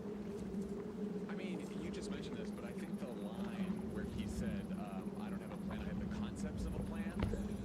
And look, Kamala Harris pleaded the case tonight many times where she said to Donald Trump, like, or she said to the audience, which is even better than talking to Donald Trump, she said to the people at home, he doesn't have a plan for you. He doesn't care about you. And then she would talk about her plans for the economy. And look, like, we're going to play all the really fun moments where she baited him, and that's going to be good for the next week or so. But I do think that the real damage she did was expose him as someone who just really hasn't thought about what he's going to do for the American people for the next 4 years because he only thinks about himself. And she laid out her plans, whether it was on the economy, bringing down costs, whether it was on protecting reproductive rights. But look, Donald Trump has participated in 7 presidential debates, countless primary debates, and he has never been beaten as badly as he was tonight by Kamala Harris. And that takes so much preparation on her behalf. Like, she really prepared for this debate. She knew what she was going to do. She came with a plan. She made the whole debate about Donald Trump when she could have been on the defensive and he could have put her on the defensive. And so she really executed the plan that she came with. But also, he's really lost a step. I mean, when he was ranting and raving in 2016 with Hillary Clinton, and he was lying all the time, but he did make some sort of sense then. And tonight, there were just like long stretches where he was completely incoherent, and you couldn't even follow what he was talking about. It was very difficult. I agree with you completely that I think Donald Trump's he's debated a lot of people, a lot of Republicans, Democrats too, of course. That was the best orchestrated debate against Donald Trump that we have seen, hands down. Simone, you know the vice president better than all the rest of us. You have staffed her, you've prepped her, you've been a part of the debate, perhaps all the things. What was the moment you were watching tonight? I remember there was more than one, there probably was, where you thought, like, yes, that is like the American people seeing who she is and what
I'm very happy that Jacob Soboroff did that focus group right after, because there were people were texting like, what in the world? What is wrong with these voters? But let me tell you, that's most people in America right now. If the election were held today, I do not think Vice President Harris will win it. I think she can absolutely win in November.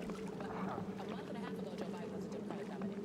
So there is work this campaign needs to do. The campaign knows they need to do this work, and the vice president knows they need to do the work. That's why she continues to say that she's the underdog in this race, because she is out there talking to people and she is looking at their internals, and she knows what the streets are saying and where the streets are right now, where they need to go. Yeah, I mean, well, you just said, Simone, because you've done so many campaigns, it's what people who are working on the campaigns in the trenches say, right? Which is that there's more work to do. So let me ask you a version of the question I just asked John, which is, they have to figure out from that debate what they pull from it and build on, right? What they put money behind, what they use to kind of appeal to voters out there. Because it's a campaign, you know, the debate campaign is not won by a debate. What stuck out to you in that regard? So much. I mean, so much of it is just Donald Trump in his own words praising Viktor Orban, his I gobbledygook just did the same about shit and abortion, locked not mine being in the willing room. to say that he would veto a national abortion ban. But I actually agree with John that the line of the night was, he has no plan for you. He is not thinking about you. He is not concerned with you. It reminded me of that line from Bill Clinton at the Democratic National Convention where he said, don't count the lies, count the eyes. Donald Trump wants to talk about himself. He wants to talk about his grievances. He doesn't actually want to talk about policy and plans for the American people. Because, you know, that polling question, that focus group question, who cares about me? Who knows what my life is like? Donald Trump did very little aside from pulling out his immigrant boogeyman, which we will talk about a little bit later, to comfort American people and say, look, I got your back. I'm here for you. I know what it is that you're up against. Because he don't know. He just don't know. He don't got no idea. Which is like, honestly, I'm sorry, but every woman in America Which was has here had to first, say to that me, road or that neighbor? be in a room with a man that is less qualified than her, that has not done his homework, that is mediocre at best, that somehow has found his way into the exact same, into the All right, seat so next to me, and thinks that he can do my so he expanded out to get the road. That was so, she's more estimated, so we had this, you know, better than almost anyone. I want to play another piece of sound. There's a lot to play, but because people are catching up on this, I want to play another piece of sound. This one is about Trump advisors I don't know why where they stand, which she brought that up. Because it terrible for against the road. here is, how does she now Because we're either going to have to take a slight turn so let's play that and we'll talk about it. or shift over a lane. His former chief of staff, a four-star general, Because said he is like, if I keep going, it's going to mess up his 663.0. His former national security advisor has said he is dangerous and unfit. His former secretary of defense has said the nation, the republic, Yeah, will it's never going to survive wall. another Trump term.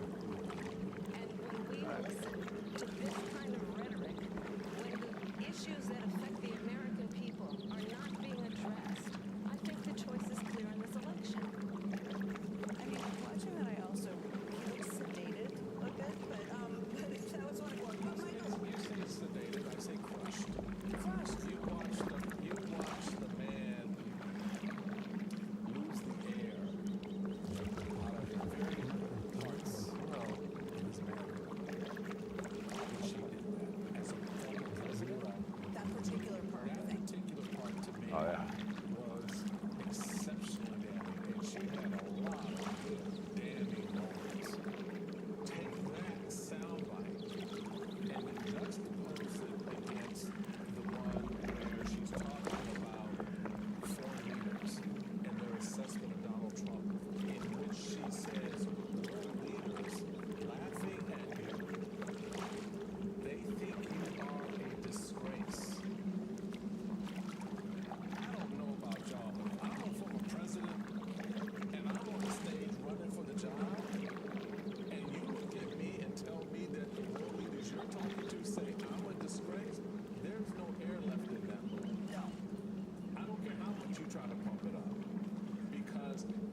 Yeah, rabbit just ran up to me That and was the took off. reason why he would never forget it.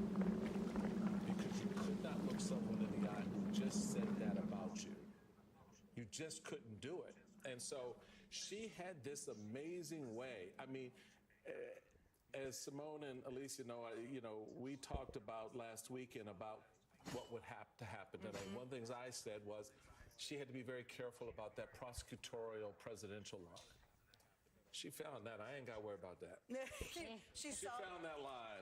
She found that line and she walked it very nicely. I thought that one of the things that struck me, and you covered a lot of this, and I'm going to bring Favreau back into this, is she made at the convention a big part of her speech that was really powerful that I don't know, I wasn't anticipating, was the national security portion, right? It was really strong, and she had some killer moments tonight in the debate around that. Michael just talked about a number of them. I think she kind of eviscerated him on Russia as well. There were a number of moments. I think for so long, those of us campaign rats are kind of taught nobody cares about these things, that people don't vote on them.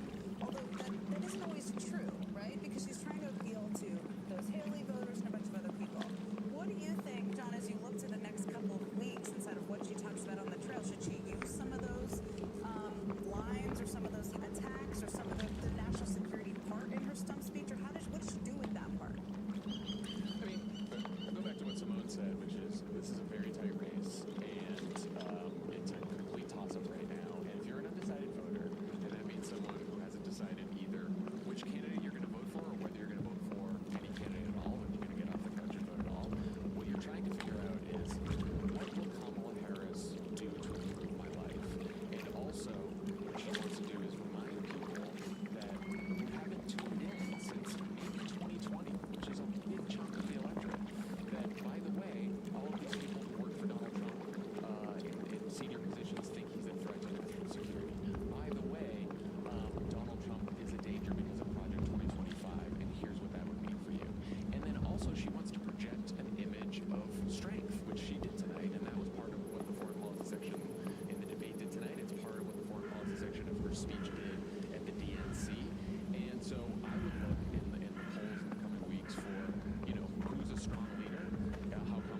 Alright, hey, giving you the free quality takeoff. you deserve from a brand you trust at a price that won't break the bank.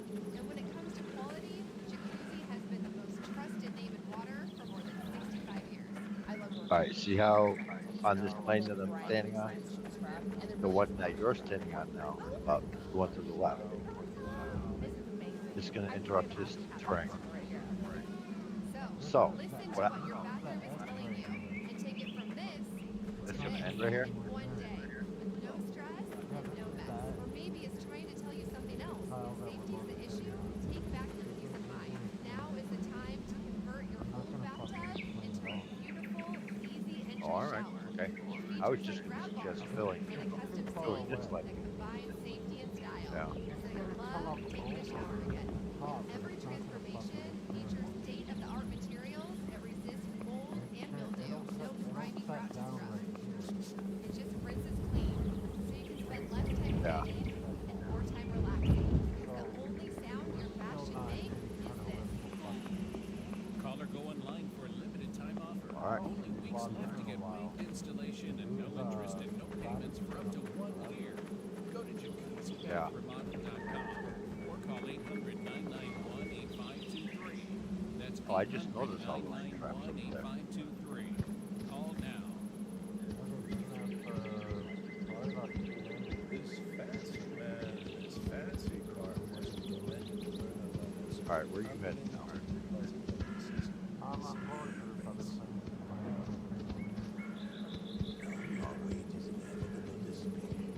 As much as we wish we had success this we're not quite there yet, which is why Saturday night ministries the health monitoring cabinet, which is So that, I'll go out now. keep your home smelling fresh. Is it prettylitter.com? Hello, welcome to T-Town. Like Animal 40 everywhere. These guys experience a drop in testosterone. Don't worry, it happens to all of us. Some guys took my advice about how to boost their testosterone, and some didn't. This guy got the message loud and clear. That's right, Eugenics Total T. Eugenics Total T is the formula powered by testing ingredient clinically researched to help increase testosterone levels. To help you feel stronger, leaner, with more muscle and drive. Eugenics is the #1 selling testosterone brand at GNC, but you can only get your complimentary bottle by texting MIGHTY to 215-215. Thanks. It'll make you feel like a new man. And by the way, she'll like it too. Get your complimentary bottle of Eugenics now. Text MIGHTY to 215-215. Text now and we'll include a bottle of Eugenics Thermo X, our most powerful fat incinerator ever, with key ingredients to help you lose stubborn body fat absolutely free.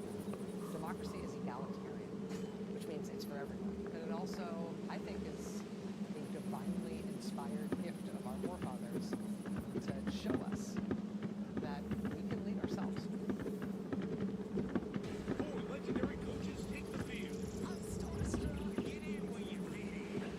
This season will be full of Hail Marys. Illegal use of an animal. The Voice, Monday, September 23rd on NBC and Peacock.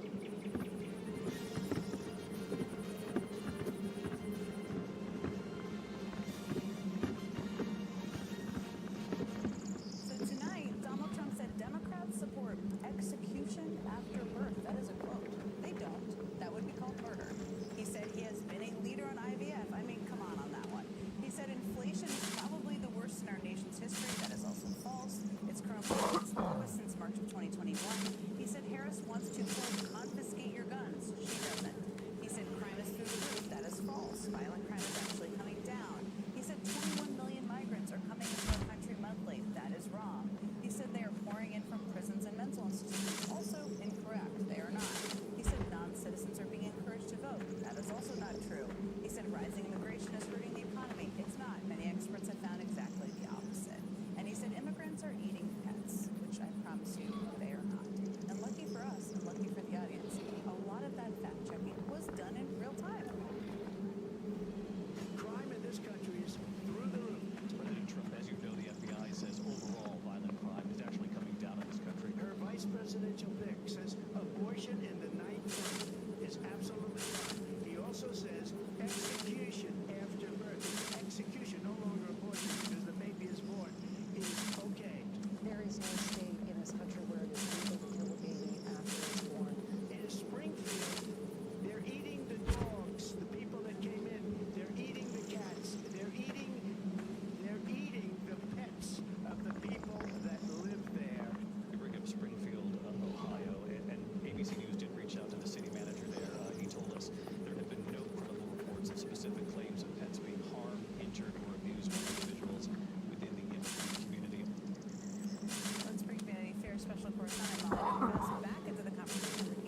65,000 people swayed in Michigan, Wisconsin, Pennsylvania. Dude, I've got 3 dead shovels. That's where those 50 to 75,000, and did those eat away? Those job those independents. Over state. Maybe not. Yeah. I ended up getting 2 stacks over 100. Gonna be calling for it. But you know, you get a lot of stuff that the VA has gotten to. That's just horrible. Keith Whitney said that he wanted Ukraine to win. What do you think about it? It's very easy thing to say that you want the democracy, the rally to world behind. I want to check out these. Oh, somebody's got some current farm shit over here. These takeouts. This is gypsum. This is gypsum, I think.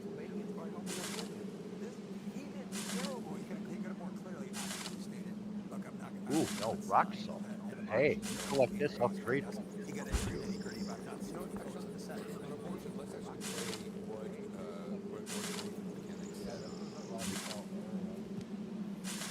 One does not have to abandon their faith or deeply held beliefs to agree. The government and Donald Trump certainly should not be telling a woman what to do with her body. I have talked with women around our country. You want to talk about this is what people wanted? Pregnant women want to carry a pregnancy to term, suffering from a miscarriage, being denied care in an emergency room because the healthcare providers are afraid they might go to jail, and she's bleeding out in a car in the parking lot. She didn't want that. Her husband didn't want that. A 12 or 13-year-old survivor of incest being forced to carry a pregnancy to term. They don't want that. What I did is something for 52 years they've been trying to get Roe v. Wade into the states. And through the genius and heart and strength of 6 Supreme Court justices, we were able to do that. Now, I believe in the exceptions for rape, incest, and life of the month. I believe strongly in it. Ronald Reagan did also. 85% of Republicans do exceptions. Very important. But we were able to get it, and now states are voting on it. It's the vote of the people now. It's not tied up with the federal government. I did a great service in doing it. It took courage to do it. And the Supreme Court had great courage in doing it. And I give tremendous credit to those 6 justices. You know, I thought that was probably one of her best responses in the debate. And what Donald Trump did that we didn't play there is in that response he through his vice presidential candidate, J.D. Vance, and he didn't talk about whether or not he would veto a national abortion ban. He threw Kansas and Ohio under the bus. He said those were liberal votes. Last I checked, Ohio, my home state, and Kansas are pretty red, but that the American public are not actually where Donald Trump and the Republican Party want to go on abortion. But what I think she also did was, in this debate on abortion on many issues was, you know, I'm the coalition person. She talked to different parts of her coalition. We know women are going to be critical. This is the first presidential since the fall of Roe. We actually don't know if it's going to carry over. I think it will still be a top of the ticket issue. But so Donald Trump talks about sorority. She went to a sorority party. Let me tell you, as a person who is a part of a black sorority, that was offensive to black people who know that it's not a party, it's a public service organization. So she didn't go there and talk about it, but she talked about, you know, the Central Park 5 debate there. She talked about Dick Cheney. I know we probably all were watching Dick Cheney and Liz Cheney endorse because we follow him every single day. But some people probably didn't know he endorsed. That speaks to those Republicans. Hey, you got to reach out. And in the independents, showing again, yes, he can't be a mature adult and not scream when he gets upset about crowd size. Get the job done. Yeah, Anderson, thank you so much. We have Senator Murphy here. We were obviously talking about the debate and how everyone thought it went. Obviously, it is clear Vice President Harris was able to get under Donald Trump's skin. She clearly was trying to do so by talking about his crowd sizes and whatnot. But the polling we've seen shows that a lot of voters want to know more about her and her policies. Do you think she did enough to stake out ground on that for voters tonight? I do, and I think she did that in 2 ways. First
This is the one that weaponized, not me. She weaponized. I probably took a bullet to the head because of the things that they say about me. They talk about democracy. I'm a threat to democracy. They're the threat to democracy with a fake Russia investigation that went. That moment there in the middle where he said, I probably took a bullet to the head because of the things that people in your party have said about him. What's your response to that? I think it's a deeply reckless, irresponsible thing to say. That answer was in the context of a litany of crimes that he had committed, crimes that he believes he didn't commit, that he's being pursued for, I guess, political agenda of the president. The reality is that it's been Donald Trump from the very beginning of his presidency that has celebrated and instigated violence in this country, leading to disastrous assaults on the Capitol. So I think the issue of violence and who instigates violence will likely be a big issue in this campaign. It's been Donald Trump consistently who celebrated violence, who's endorsed violence, and who continues, even in this debate, to apologize for those that attacked the Capitol, resulting in the death and injury of dozens of law enforcement officers. Senator Chris Murphy, thank you for joining us. In the spin room, where everyone comes to hype their candidates, it is obviously getting a little bit quieter in here. Anderson now. Thanks. We're going to take a quick break. Coming up, we hear more from our folks, voters in Pennsylvania, what they thought of that former president's migrants and pets.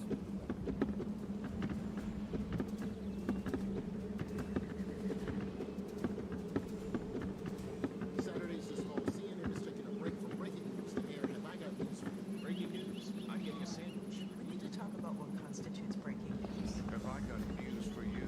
Premiere Saturday at 9 on CNN and stream next day on Max. A heart attack? Do they have life insurance? No, But we have life insurance. John. I'm trying to find something we can afford. Fortunately, in only a few minutes, SelectQuote found John a $500,000 policy for only $29 a month, and his wife Ann a $500,000 policy for only $21 a month. Go to SelectQuote.com now and get the two right there. insurance your family needs At a price you can afford. Select. We shop. Yeah. You save. All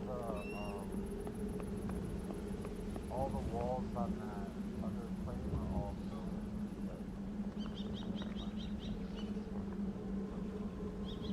Alright. Not buy generic Viagra until you check out this program, giving away 100 milligram generic Viagra for just 87 cents. CVS and Walgreens don't want you to know about this because they sell the same tablets for $30 to $40 each. Don't believe me? Get this. This is from CVS. Look, 9 tablets, 100 milligrams sildenafil, and generic Viagra. $406. That's $45 a tablet. This is from Walgreens. $417 for 9 tablets of 100 milligrams sildenafil, or $46 a tablet.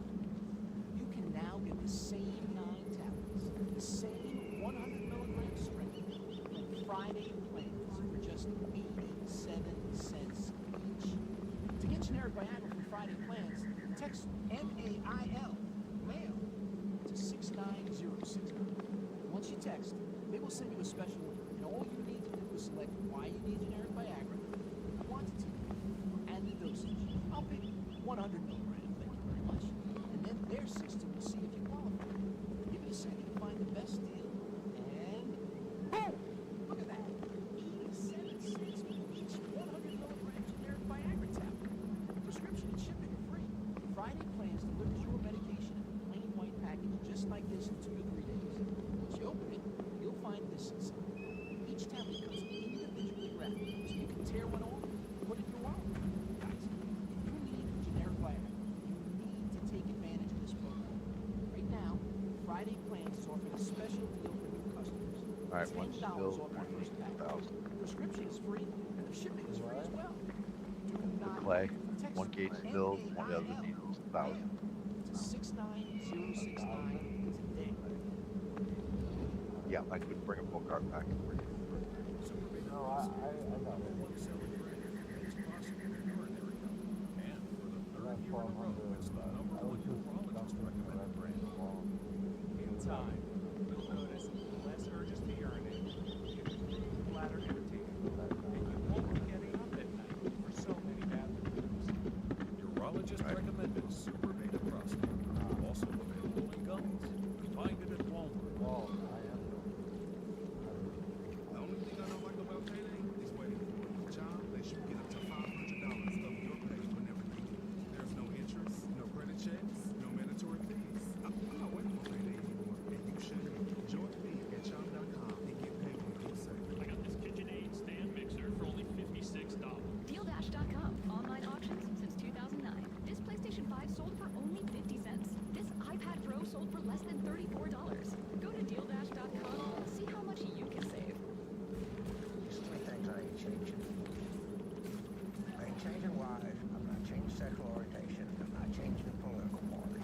We're gonna go to the house with what we got here, okay? Saturday, October 5th on CNN.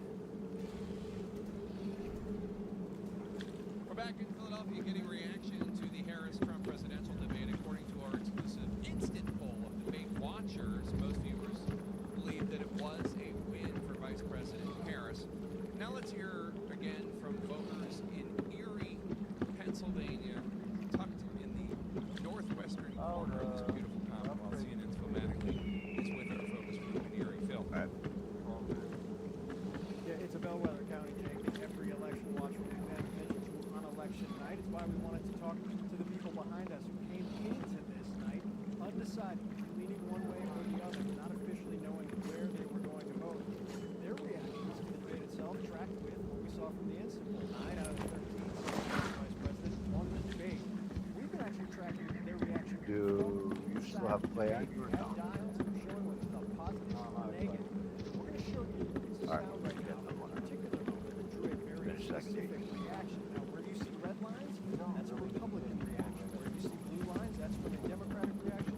The purple line is independent. You see on the bottom of the screen, it's a moment that a lot of people are talking about. In Springfield, they're eating the dogs. People that came in, they're eating the cats. They're eating the pets of the people that live there. And this is what's happening in our country. And it's a shame. As far as the rallies are concerned, as far as the reason they go is they like what I say. And the reason why I put that sound out to ask our group about one is definitely listen to the significant reaction that you can see in the lines below as you're watching it.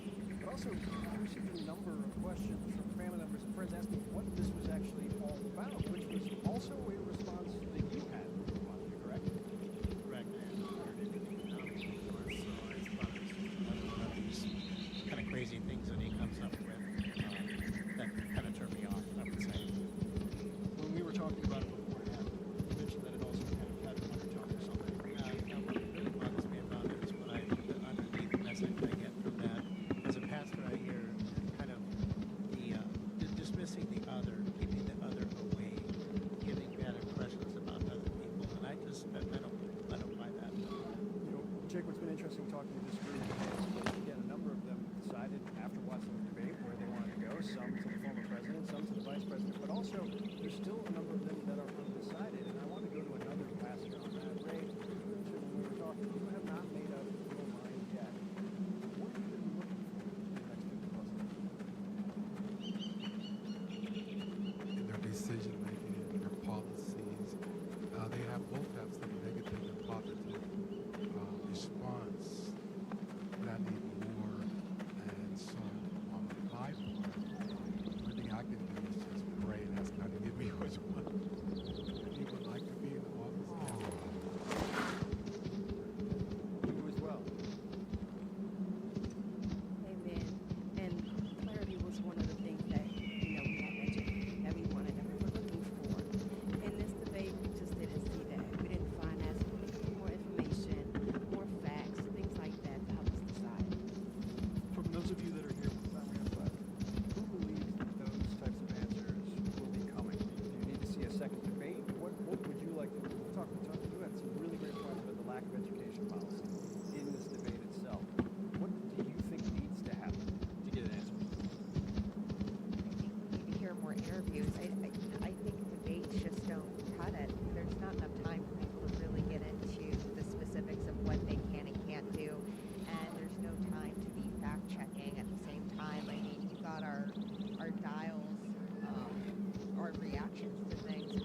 probably take the season. But what I would be interested That in count seeing in the okay. debate is you can focus on one or two questions. Don't put in a ton of questions. Have one or two, Right. and just have them stick to those so they can actually lay out what they would do. Wow, that looks There's just not yeah, enough that time does with look. the That's a slope. 10 questions that are asked. And I think we also, and I haven't asked them this, but have a firm commitment that they will all be coming back to stay very late into the night if we have a second debate. So Look to your left. yeah, good on that. No, this was great. Very substantive, consequential conversations going on. Oh, yeah. One that will continue for days. Back to you guys. Yeah. Thanks so much, Phil. Really appreciate it. All right. Let me resume with my panel here because Abby, Philip, these voters, a lot of these voters are calling for exactly what you discerned some of the Democratic politicians in interviews were saying, which is Kamala Harris needs to talk more about the plans that she has for people and however well she did. Yeah, I mean, listen carefully to people who support Vice President Harris, who are her allies, just tonight. After the debate, they're all kind of saying the same thing. She needs to be out there more. She needs to resolve those lingering questions that some voters have, that voters in that focus group had. And this idea that the campaign had, that I've talked to a lot of their advisors about, that she doesn't need, whatever, the mainstream media. This isn't about the mainstream media, right? This is about how do you best reach people who are searching for answers. And that last woman that we heard from in the focus group, Right. I think that's an important perspective that gets lost when there's a lot of spin about go straight to the voters. A lot of regular people understand that there's a role that is played when a candidate sits in front of somebody But yeah, who it's asks still questions snow on the ground. and follows up It's to coming make down. sure that they have a clear understanding of what's going on. And that hasn't happened. She sat down with Dana, but more needs to be done. And I think you're starting to hear a lot of Democrats starting to say, okay, now's the time. 4 weeks or 8 weeks left, and the polls are showing very clearly that voters want to know more about her, and there's an opportunity. Jake, I think that the CNN's poll speaks exactly to this point. Overwhelmingly, people thought that she beat Trump, but when it became the question of who do you favor for and how that's going to be that could run the country, much more muted. And I think that they do need to. She opened the door tonight, but I think she needs to come through that door. She needs to explain herself more. Interestingly enough, she seems to realize that because she has already, her campus said that they want another debate. Interestingly enough, Trump was on Fox with Hannity. Hannity said, she wants a debate, do you? And he said, why do I want another debate? He said, the only reason she wants it is because she lost. It's like a boxer who lost and wants a rematch. Anyway, coming up, thanks, Chris. More from our instant poll of Debate Watch nationwide. Did what they heard from the candidates tonight change their minds about who to vote for in November? Back in a moment. Stay with us. I won, bro. Can't wait to see how you make out as an equipment manager. Lysol laundry sanitizer. It says here it kills 99.9% of odor causing bacteria in laundry. Everything smells so fresh. I had no idea I was still paying for in-flight Wi-Fi until I finally checked my credit card statement. It's 14 months and $600 later.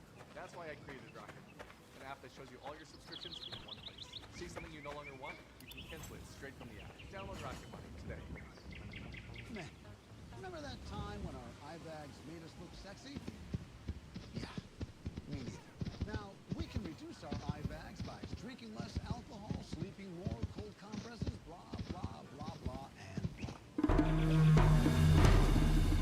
two, don't worry, Particle 6-in-1 face cream for men.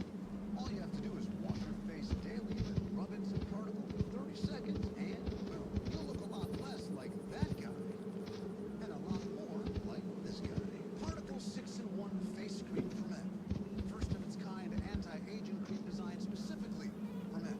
Fights eye bags, dark spots, and wrinkles. Visit particlemen.com and use the promo code on your screen to receive 25% off your entire order. Plus, you get free shipping and 30-day money-back guarantee. www.particlemen.com. Because seeing I'm just really low. It won't be hard to find a skilled pro to fix this leak. Before I started Angie's List, different story. That was 1995. A lot has changed at Angie's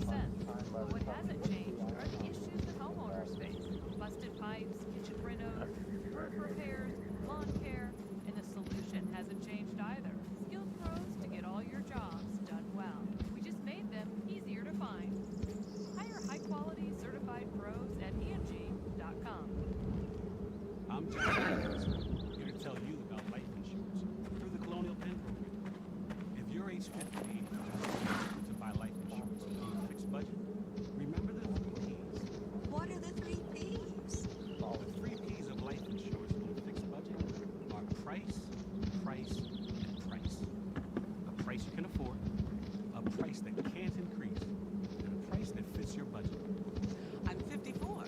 What's my price? You can get coverage for $9.95.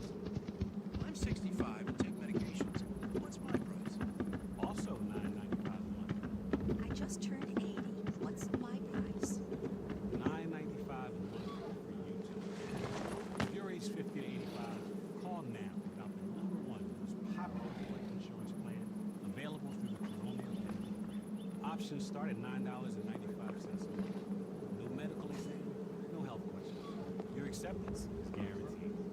And this plan has a guaranteed lifetime rate. All right, I'm So your flowing rate can never back go into up the pill now. So call now for free information, and you'll also get this free beneficiary plan. And it's yours free, just for calling. So call now for free information. Call What is it? 1-800-688-1300 for your free information and your free gift. That's 1-800-688-1300. Don't wait. 1-800-688-1300. Call now. OCD is more than what you see on TV and in the movies. It comes with unrelenting, intrusive images, thoughts, and urges. If you have OCD and need help, you can get better with specialized treatment. Go to nocd.com. Watch dishwashers use water less. And finish tabs for success. Work well together every time. Birds on stage get outshined.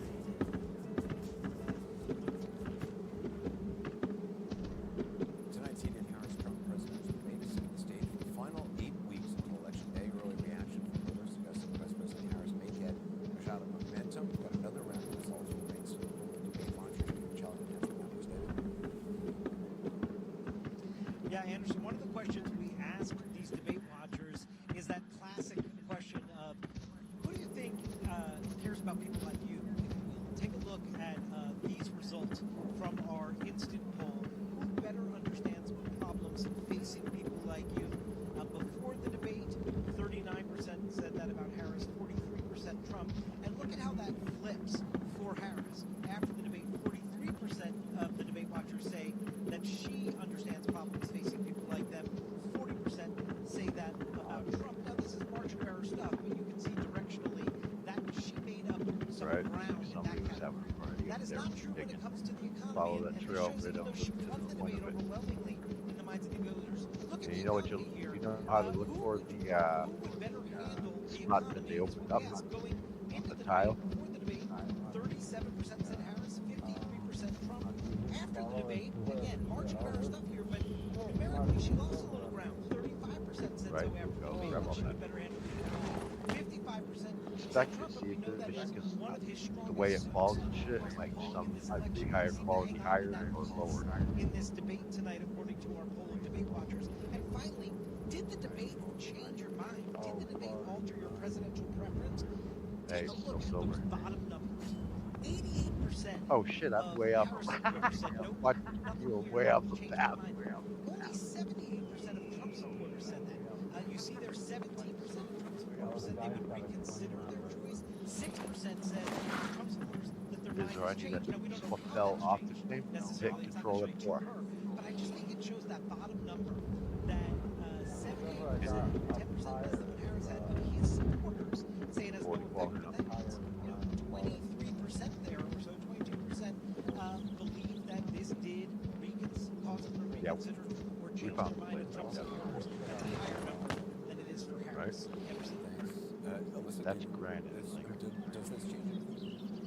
Well, listen, Kamala Harris on, I count 4 occasions used the phrase, more than crisis. She made direct appeals to independents Right, and probably moderates. She the main cited right the there. Liz Cheney and Dick Cheney endorsements. Well, there's And was copper. clearly trying to reach people who are disillusioned by Donald Trump. They're a little tired of the chaos.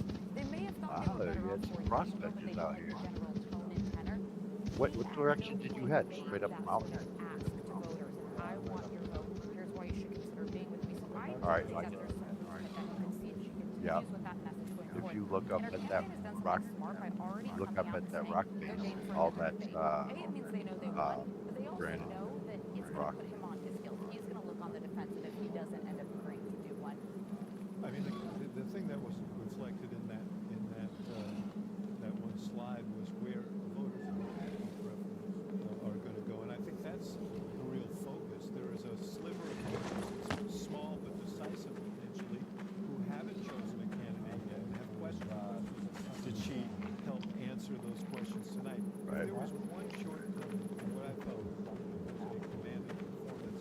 Probably her folks would have liked to hammer the economy even Right, harder. you'd probably And go I will with say Wisconsin this, Keep if you back really in dedicated 2012, yourself. I built ours Barack myself. Obama was running against Mitt Romney. On the day that he won, Mitt Romney won the category of who would best manage the economy, but Obama won who would fight for people like you in the economy. And I think that's what she's going for with her message. Hear that and how she delivered those kind of messages directly to camera. She was speaking in the second person, and speaking in the third. Donald Trump would do this, Donald Trump would do that.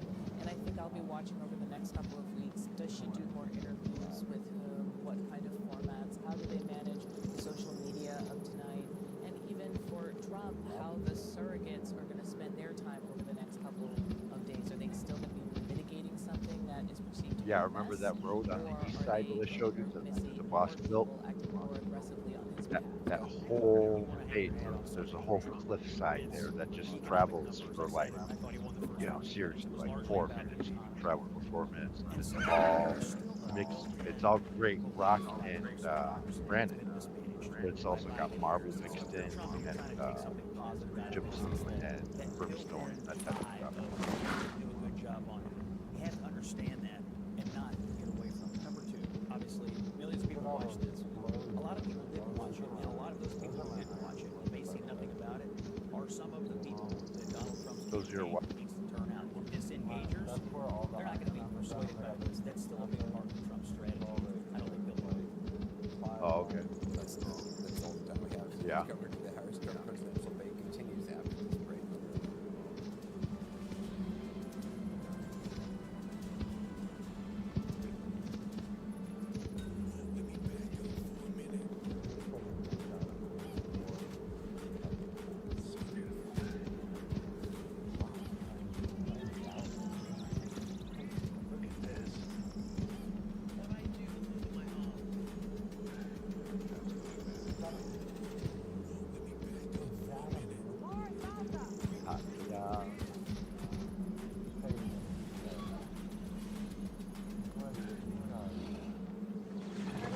Do they have life insurance?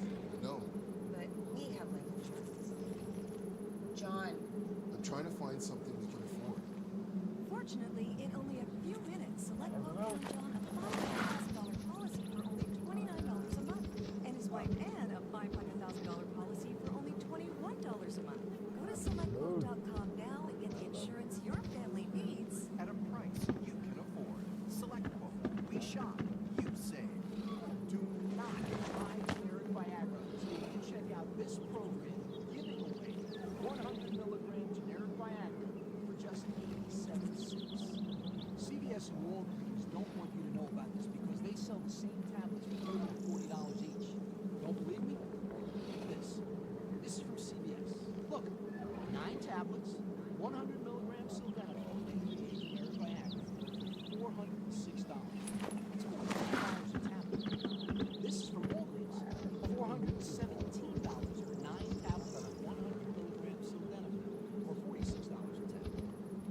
You can now get the same 9 tablets, the same 100 milligram strength, but Friday plans for just 87 cents each. To get generic Viagra for Friday plans, text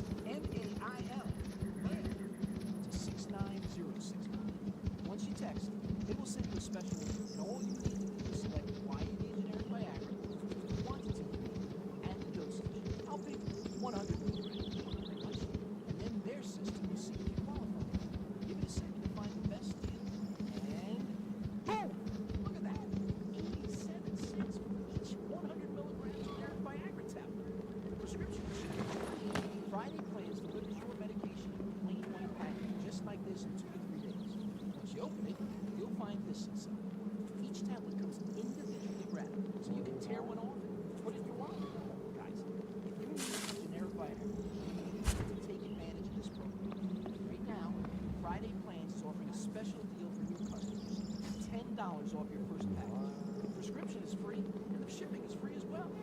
Do not wait. Text MAIL, mail, to 69069 today.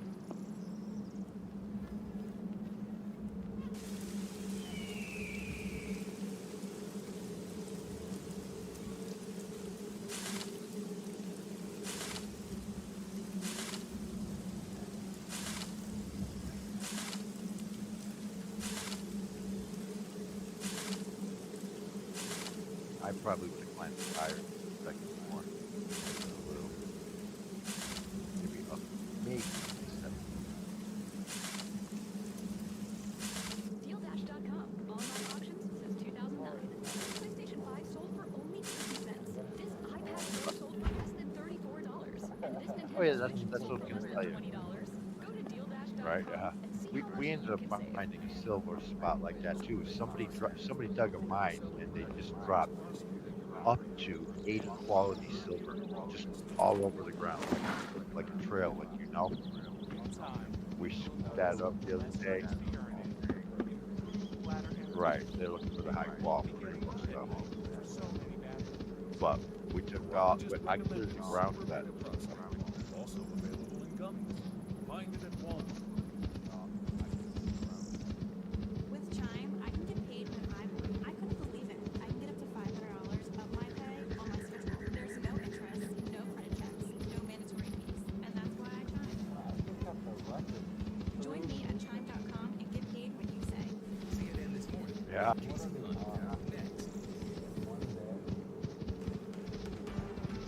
Right. Just remember where they were. They'll probably spawn there again.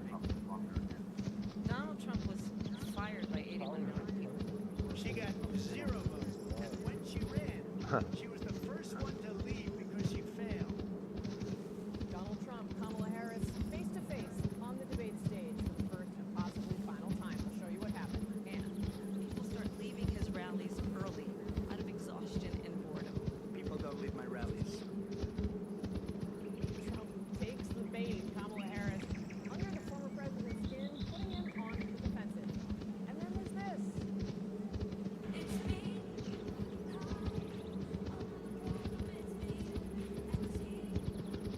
Superstar endorsement, how Taylor Swift's support for Harris was a problem for Trump.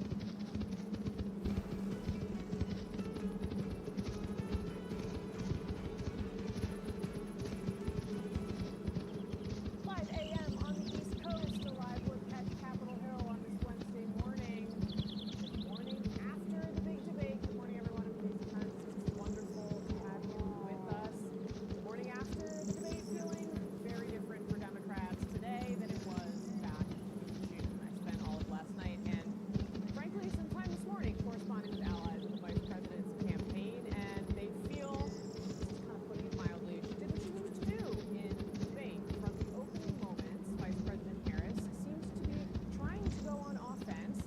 She went out of her way to shake Donald Trump's hand at the beginning, and she phrased Donald Trump's answers this way. I'm going to tell you on this debate tonight, you're going to hear from the same old tired playbook. A bunch of lies. Candidates sparred on issues that range from the economy, immigration, January 6th. And then there was this contentious exchange over Trump's Supreme Court justice picks ending Roe versus Wade. That's yours? Now, it's not tied up in the federal government. They did a great service in doing it. It took courage to do it. And the Good. Supreme Court had great courage in doing it. And I give tremendous credit to those 6 justices. They did exactly as he intended. And now in over 20 states, there are Trump abortion bans, which make it criminal for a doctor or nurse to provide health care. In one state, it provides prison for life. Yeah. Trump abortion bans that make no exception even for rape and incest. Harris's campaign felt that exchange was a particular high point. One top Harris advisor, David Clough, who also advised President Obama, noted that there's a 40-point gap in undecided voters with Harris on a point that she was making there, as opposed to what Donald Trump was saying, which candidate also took moments last night to try to argue maybe he was a stronger leader when dealing with Vladimir Putin. Very well. I have a good relationship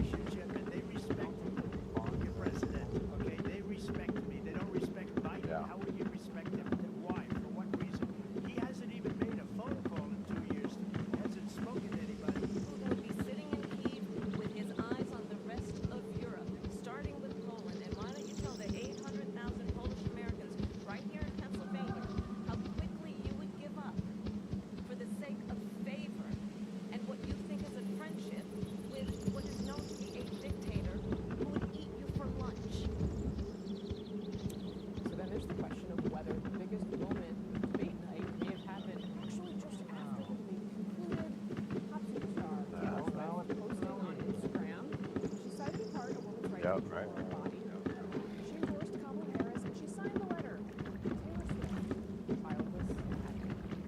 Joining me now to discuss all this, we are running a CNN analyst and historian, Ron Brownstein, CNN political analyst, Bakari Sellers, also a CNN political commentator, and David Polyansky, strategist. Welcome to all of you. Thanks for starting off. I feel like I just kind of went to bed after the debate, in fairness, so I appreciate you guys hanging in there with me. Ron Brownstein, let's start with because there were some types of things for Kamala Harris in this debate. She had not been in this kind of forum before. She was facing someone who had been on a stage multiple times. I have to say the Democrats, I talked to her absolutely thrilled this morning. Is that your takeaway too? What are you looking at?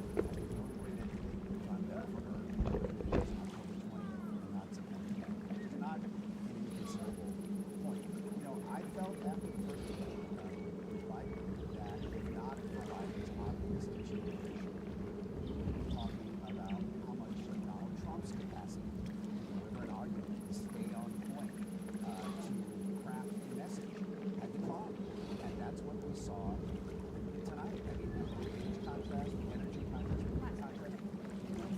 Last night, yeah, I guess it's still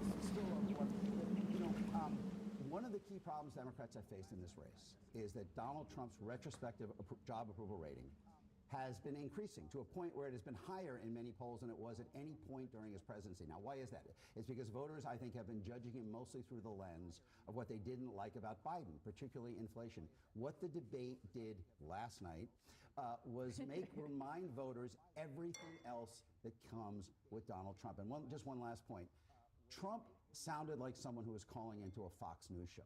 I mean, he has spent so much time speaking to his core audience, which is still a strength. And, you know, he's going to turn out a lot of those people that he thought, I think he had lost the ability to talk to a broader audience, defending the January 6th rioters, saying that everybody wanted Roe v. Wade to be overturned, claiming again that he won the election and kind of the peak of this, you know, insisting that in a very kind of racist argument that immigrants are eating people's cats and dogs. It was all, he looked like someone who was coming out of a dark movie theater into sunshine and kind of squinting because he has spent so much time talking to this narrow universe. He really had nothing to say to a broader audience. Now, real quick, I mean, the underlying realities are still there. 60% of Americans think they are not better off because of the policies of the Biden administration. When Trump was able to get to that, it's a reminder that those are going to be headwinds for Harris, but she could have not done any more than she did last night. Well, David Polyansky and Leah, I want you to weigh in, and honestly, I want everybody to weigh in on this. But David, I would like you to defend, to address this point of because I got multiple notes from people saying, well, it's like I think we have seen which candidate is entirely online because there were all these moments where Trump was focused on issues that seem very in one corner of the universe. I was talking to, it's anecdata, but when you get text from all your family members who don't really pay attention to this stuff until a big moment like this, they're kind of like, what is this? What is he talking about? I don't know fully, but look, I think last night, all of us that have been a part of politics for most of our adult lives, participated in debates, know one which is sitting there handing into the spin. He didn't win. And last night, Donald Trump went to the spin room inexplicably, took questions from the press. The vice president went to a debate room. It's a pretty good sign of where they both felt ended up. And, you know, in terms of the message, look, she's incredible.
Right. Their citizen market is not equal.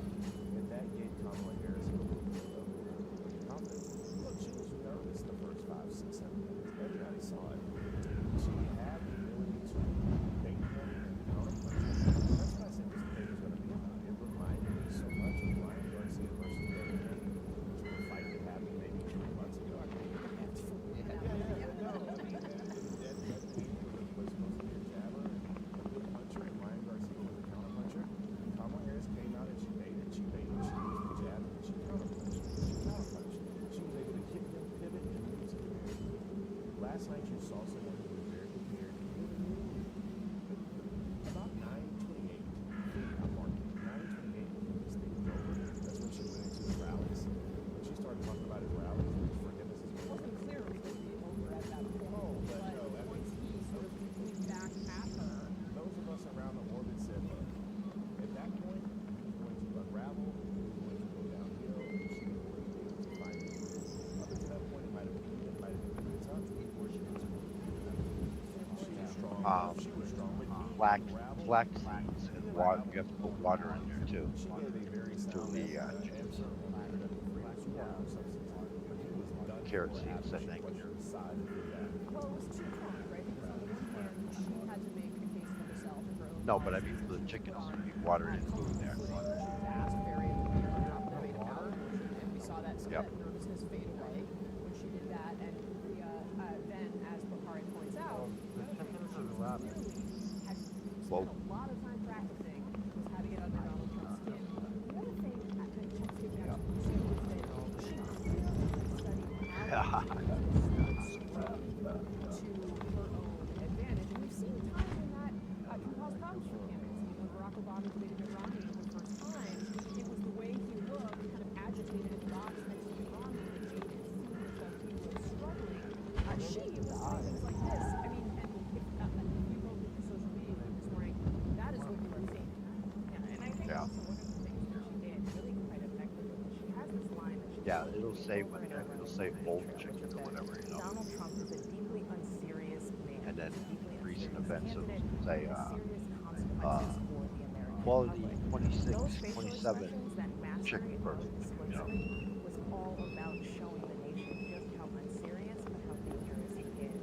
And I have to say, she, I actually think that we're not giving her enough credit. She eviscerated him last night in ways that are going to that I have not seen in 60 some odd years of modern American presidential debates. One of the things that I think we are not used to is that we are not used to seeing Donald Trump be beaten so mercilessly on stage. We are used to Donald Trump can get under people's skin. He comes up with nicknames. Can we had? Oh yeah. Is that? Can we actually had an election of the Rocky Top? Yeah. What we saw with something like Kamala Harris is that she put Alright, hold up a second. My hands in my fingers cramped up. Hold on. she controlled the narrative from Ow. start to finish. She did exactly what she was trying to do, which is she told the American people who she was, and she set the narrative about who Donald Trump was and just how dangerous he was for democracy. One of the things that I was afraid of, just as someone who I wasn't in the room. We don't have it in our area. I was afraid of Donald Trump's going to be next. Either we do, and I don't want to. Because of the fact that she was 4, 265, whatever it is. But I just felt like that interview was just going to be this personification. Yeah, from what I saw earlier when we found it, that's the most I've ever seen. I was talking to my wife and others who were just like, oh yeah, from the very beginning, she wanted this to begin with every day. We care about the fact that I'm 5'4", and I have to jump over these high bars. She took it to him from the very beginning, and I think that actually is Alright, small. I'll save that for later. I think it actually set the tone. Because it's so close. All right, coming up next here on CNN this morning, Taylor Swift labeling herself a childless cat lady and endorsing Kamala Harris. But her support played a key role with younger voters. Plus, the vice president's strategy of baiting Trump into one of his favorite topics seemed to pay off for her. And then there's this. Kamala Harris reminded voters that she is a gun owner.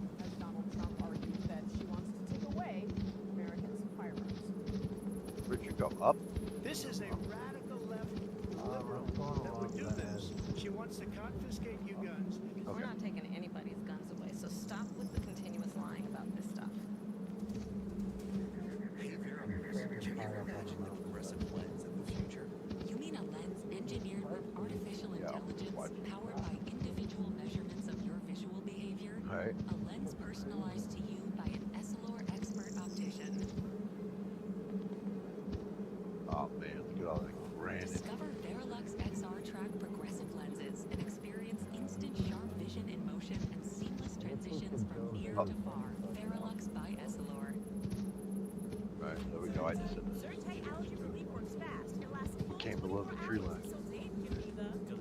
Looks like a duel down there. Okay, Dave.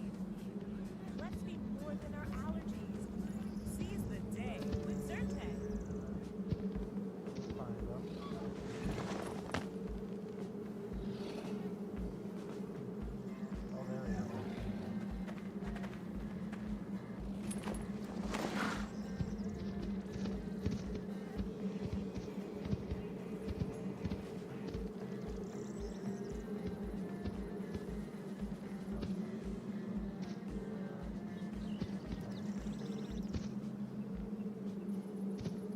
Welcome to the Now Wait Network. They switched to Juniper's AI native network, and now everything is so reliable that no one is ever left in the dark.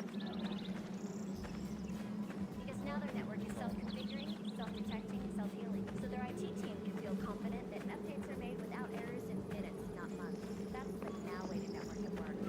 Real AI for an experience. That's so lit. Yes. Yes, it is. They are trying to shut down this legal loophole to get 100 milligram generic Viagra or 20 milligram generic Cialis delivered to your door for just 87 cents in less than 2 minutes. Do this. First, scan the QR code to go to getfridayplans.com. Then, you select if you need generic Viagra or Cialis, the quantity you need, and the dosage. I'll pick 100 milligram, thank you very much. Is your Then moose their parked by the system will tree? see if you qualify. Give it a second to find the best deals, and boom. Look at that. 87 cents for each 100 milligram generic Viagra tablet. 20 milligram Cialis is the same price. The prescription and shipping are free. Scan the QR code to go to getfridayplans.com and see for yourself. Don't wait. Scan the QR code or go to getfridayplans.com now.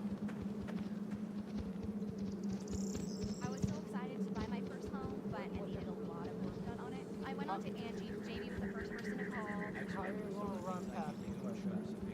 He's resurfaced my flooring. He's done plumbing work. He's refinished this beautiful table here. We just had to sand it for a week. Well, we did it.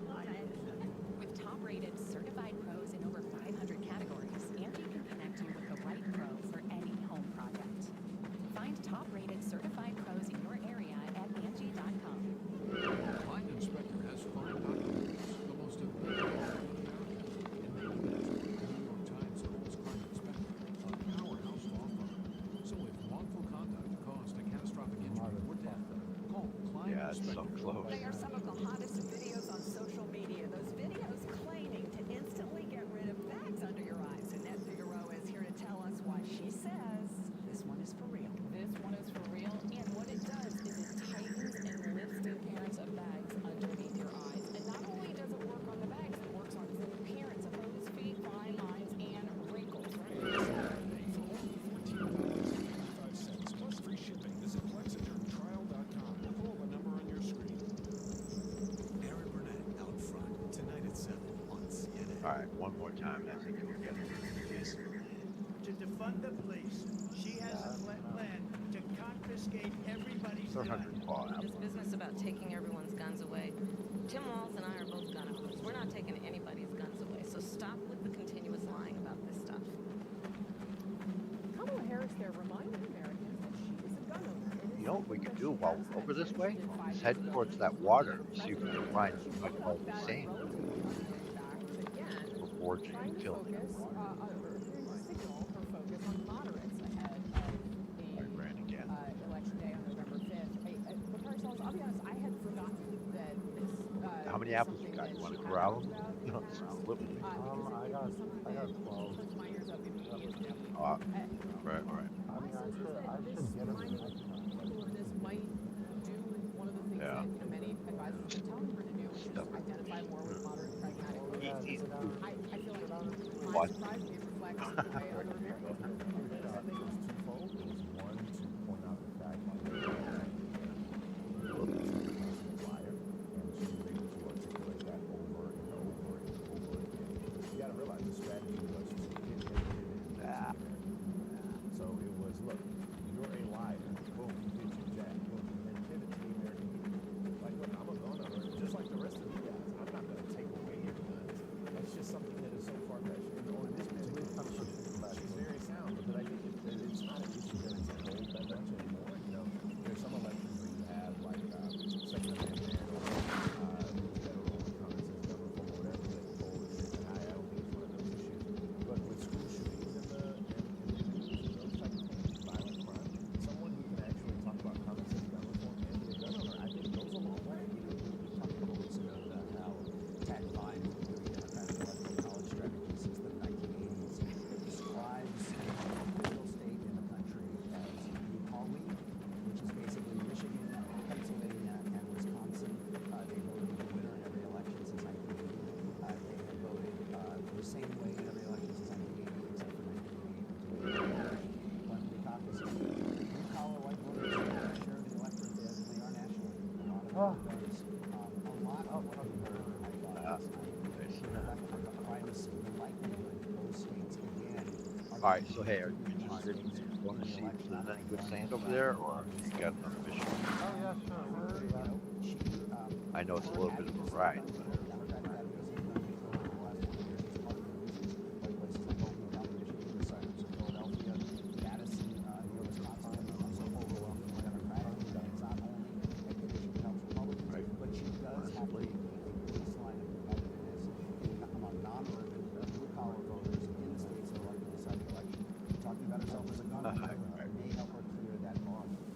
Still here after the break. Today, of course, we remember a dark day in our nation's history. It is the anniversary of 9/11. We're going to look at how President Biden is honoring the lives lost that tragic, terrible day. Plus, in last night's debate, everything from abortion to the economy was on tap last night. We're going to take a closer look at what the candidates had to say about the issues. What the Wharton School has said is Donald Trump's plan would actually explode the deficit. She copied Biden's plan, and it's like 4 sentences, like run, spot, run. Oh, there's a ramp there too. Kate made progress with her mental health, but her medication caused unintentional movements in her face Want to try changing that ramp? tardive dyskinesia, or TD. So her doctor prescribed Austedo XR, a once-daily extended-release TD treatment for adults. Austedo XR significantly reduced Kate's TD numbers. Some people saw a response as early as 2 weeks. With Austedo XR, Kate can stay on her mental health meds. Hi, buddy. Austedo XR can cause depression, suicidal thoughts, or actions in patients with Huntington's disease. Pay close attention to and tell your doctor if you are depressed, have sudden changes in mood, or have suicidal thoughts. Don't take if you have liver problems, are taking racemic, tetrabenazine, or valbenazine. Austedo XR may cause irregular or fast heartbeat or abnormal movements. Seek help for fever, stiff muscles, problems thinking, or sweating. Common side effects include inflammation of the nose and throat, insomnia, and sleepiness. Ask your doctor for Austedo XR. Want the effects of Viagra, but faster? Meet Rose Sparks. They contain sildenafil and tadalafil, but Sparks dissolve under the tongue. Alright. Dissolvables work faster than I'm scoping that out. See if Sparks are right for you. Yeah, you was raining out here. I want to be an actor. So why don't you act like a good Hockey. sister and get me some of those baby back ribs? I want to be a director. Let's try a scene. Go get your and action. And cut. A lot of drama on this set. And cut. Maybe I'll just go get wings for everybody. You look at the city little sailors, these men of means with their silver spoons eating up the financial favors of the 1%. What would become of them? They discover Robin Hood Gold allows Can you hit it? to earn their very liberal rate on idle cash, unlimited deposits on recruitment, handsome retirement matching. they would descend into chaos. Merciless chaos. Dude, you know what? You know what's funny? Do they have That life water that insurance? we're looking at over there But is we have where our one. old base. John. I'm trying to find something we can afford. Fortunately, in only a few minutes, Select Quote found John a Want $500,000 a tip? policy for only $29 a month. Dude, you want a and his tip? wife Ann a Since, $500,000 policy for only since $21 we're this a month. close, Go to selectquote.com and you know where now you and are, get the insurance your family needs. there's a lot of resources underneath that. Select Quote. We shop, you save. Zyrtec allergy relief works fast. It lasts a full 24 hours, so Dave Pat, can would you stop? You were driving me Dave. nuts. Let's be more than our allergies. Seize the day with Zyrtec. Sometimes you just need a moment. Self-care has never been this easy. I heard that so Gummy good. vitamins from Nature. The #1 pharmacist recommended Yeah, vitamin come. supplement brand. I got this KitchenAid stand mixer for only $56. DealDash.com. Online auctions since 2009. This PlayStation 5 sold for only 50 cents. This iPad Pro sold for less than $34. Go to DealDash.com and see how much you can save. I just found out I've been paying for 27 subscriptions. All right, so this we're on the other side. Actually, I don't know if you can see all that development on that little outlet of the island, Yes, it was. right? That was our old base. I had 2 subscriptions. Actually, Oh, both wait of a us, second. our first and our second base is over here. $700. I guess if you guys want to save One, some money, one was taken over, and the other one, the bigger one, that I was in charge of, I told you a story about. I'm sure that's still, the base is still running, but like I said, dude, there's a lot of resources behind there if you're interested. Certainty matters. 4imprint is your home for promo gear to wow clients and inspire your team. Check out 4imprint.com. I'm Rafael Roma of the Georgia State Capitol in Atlanta. This is CNN. All right, 26 minutes past the hour. Here's your morning roundup. Today marks the 23rd anniversary of the September 11th terror attacks. A live look at New York City this Wednesday as we mark this terrible, tragic day. President Biden and Vice President Harris will travel to New York this morning for the ceremony at Ground Zero, and then they'll go to Shanksville, Pennsylvania, and the Pentagon for wreath-laying ceremonies. Donald Trump also plans to travel to New York and Shanksville. Many families have lost loved ones. Many families are still looking for answers. They deserve those answers. Former New York Governor Andrew Cuomo faced questions from the House subcommittee about his handling of the coronavirus pandemic. The hearing focused on nursing home deaths and a controversial 2020 directive from the State Department of Health on hospital discharges and nursing home admissions. And take a look at the webcam video of the bridge fire spreading through Los Angeles National Forest in California. Thousands of people in Wrightwood forced to flee their homes and businesses. 4,000 acres already burned by yesterday afternoon. All right, time now for weather. Hurricane Francine strengthening this morning, expected to make landfall in Louisiana later today. Let's get to our meteorologist, Allison Chinchar. Allison, good morning. What should folks expect today? Right, so Hey, the is there real somebody question down in is the wagon? whether or not this intensifies even further into, say, a Category 2 Is that before somebody it makes just landfall. below us? Landfall for this storm is a little bit more than, say, about roughly Horse 12 car, right? hours from Yeah, now. but Right now, at the see moment, that you've island got section to those the right, 90 off miles in per the hour water? gusting up to 115. You've got a lot of the watches and That's warnings what, in place. The hurricane yeah, center that's what I'm saying talking it does about, bro. If expect you it want to to get go up there, to 100 miles per mark hour that by place early like this crap. afternoon. That would put it at a Category Yeah, all the 2 people, hurricane, and then continue its make yeah, its right. way inland, likely It's to stuck. I bet you landfall that's time stuck there. around late Because this is an afternoon, admin early into zone. the evening hours, and then continuing to Blue spread is a lot of the light heavy blue rain is an inland. admin. We've already had very heavy rain so far. Several of these areas in Texas picking up at least 3, 4, Right, even that'd be as pretty much cool. as 7 inches of rain in Alright, Brownsville. look, That's trading been your rain posts more out in the first. last 48 hours than they would normally see in the entire month of September. More rain is on the way. We're starting to see some of those outer bands begin to spread into the areas of Louisiana. That's one of the concerns today. Another is going to be obviously the potential for damaging winds, but also tornadoes and water spouts. And that's not just for areas of Louisiana, but that spreads all the way over into the panhandle of Florida. That's going to be a concern this afternoon. Oh yeah, all well peak into the leads to evening the hours left. too. We talked about the heavy rain along There the is Gulf good Coast, but beach look right at in how front of far us. that rain spreads inland. Even a place like, say, Memphis, Tennessee could possibly get 4 to 6 inches concern, especially in the red area here you can see south of Morgan City. Casey, we could be looking at 5 to 10 feet of storm surge. All right, Allison Shinchar for us this morning. Allison, thanks very much for that.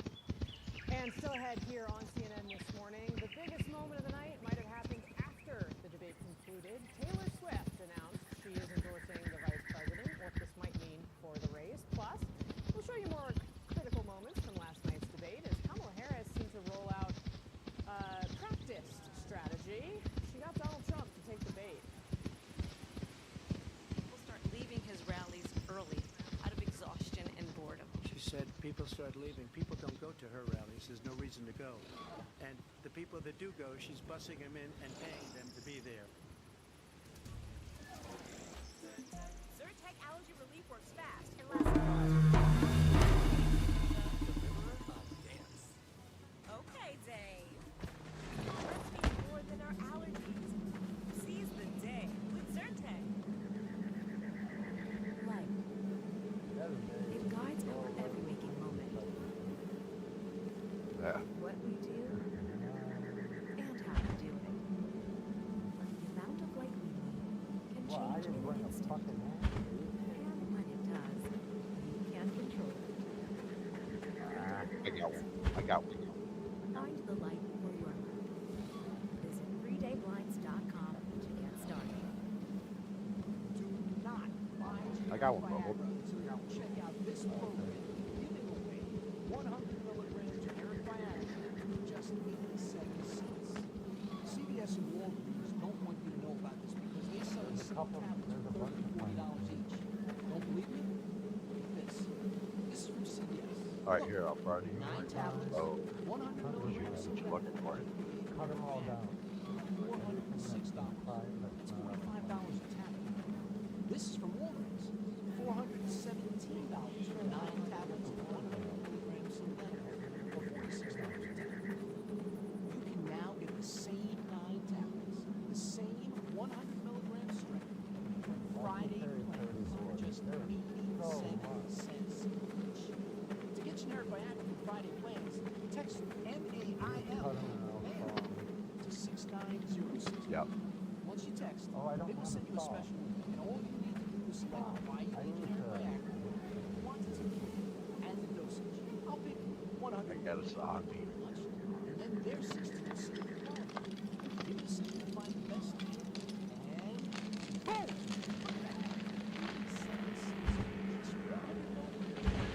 Prescription and shipping free. Friday Plans delivers your medication in a plain white package just like this in 2 to 3 days. As you open it, you'll find this inside. Each tablet is individually wrapped, so you can tear one off, put it in your locker. Guys, if you need generic Viagra, you need to take advantage of this program. Right now, Friday Plans is offering a special deal for new customers. $10 off your first package. Prescription is free, and the shipping is free as well. Do not wait. Text MAIL to 69069 today.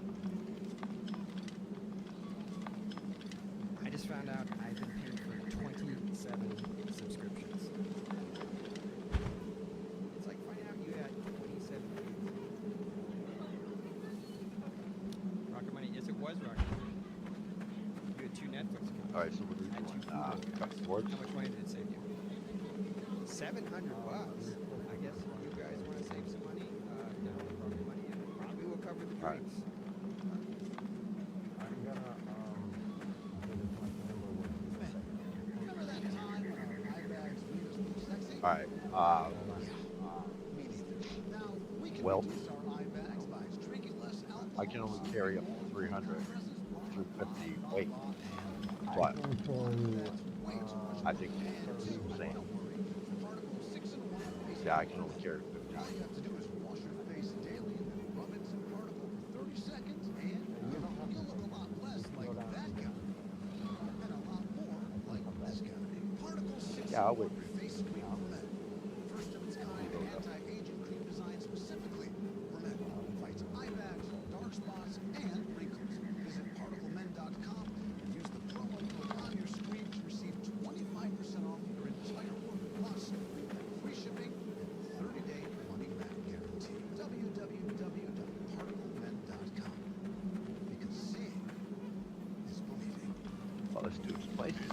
resources.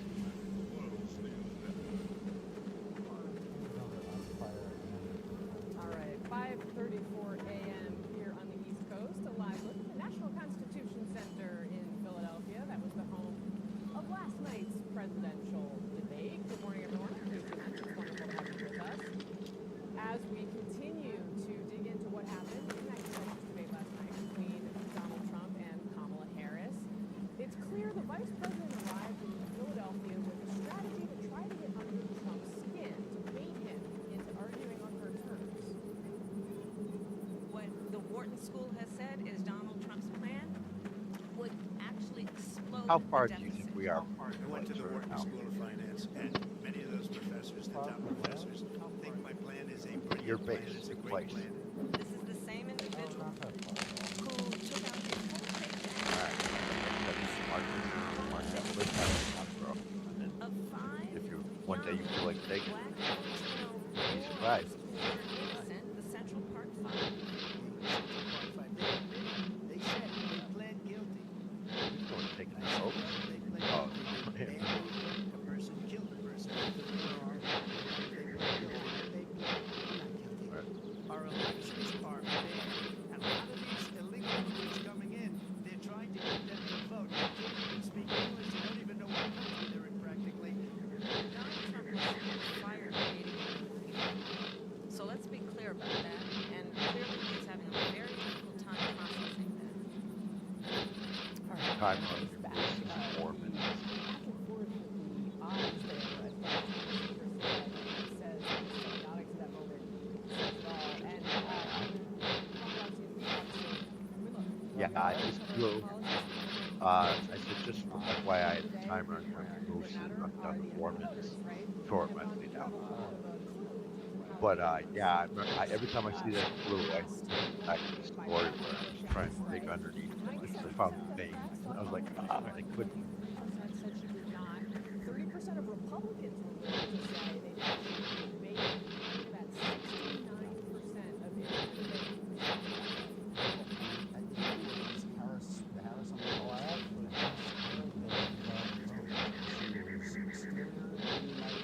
All right.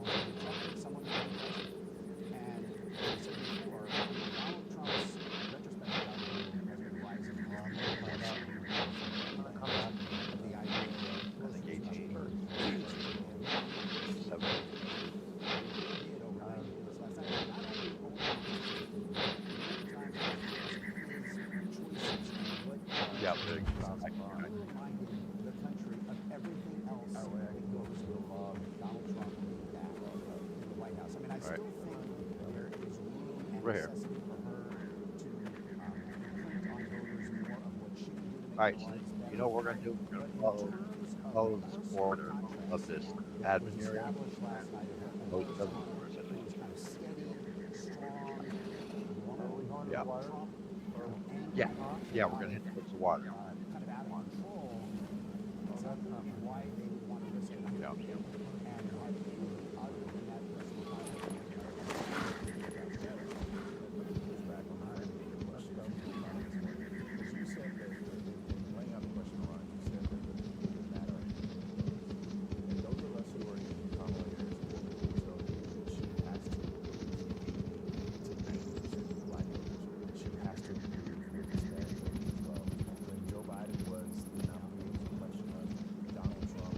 We've got buddies over here in ex-New State that are I can always turn to for help or resources. Matter of fact, I see one all the way over to the level. There's one right next to you that's friendly with us.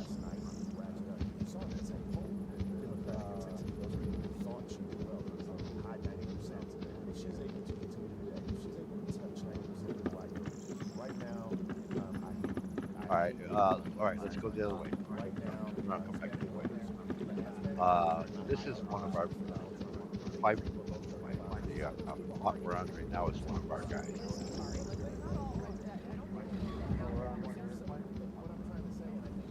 Not, yeah, our guild, not our personal. As far as I go, I've got 6 characters, but I've got 5, but I've only got 1 piece.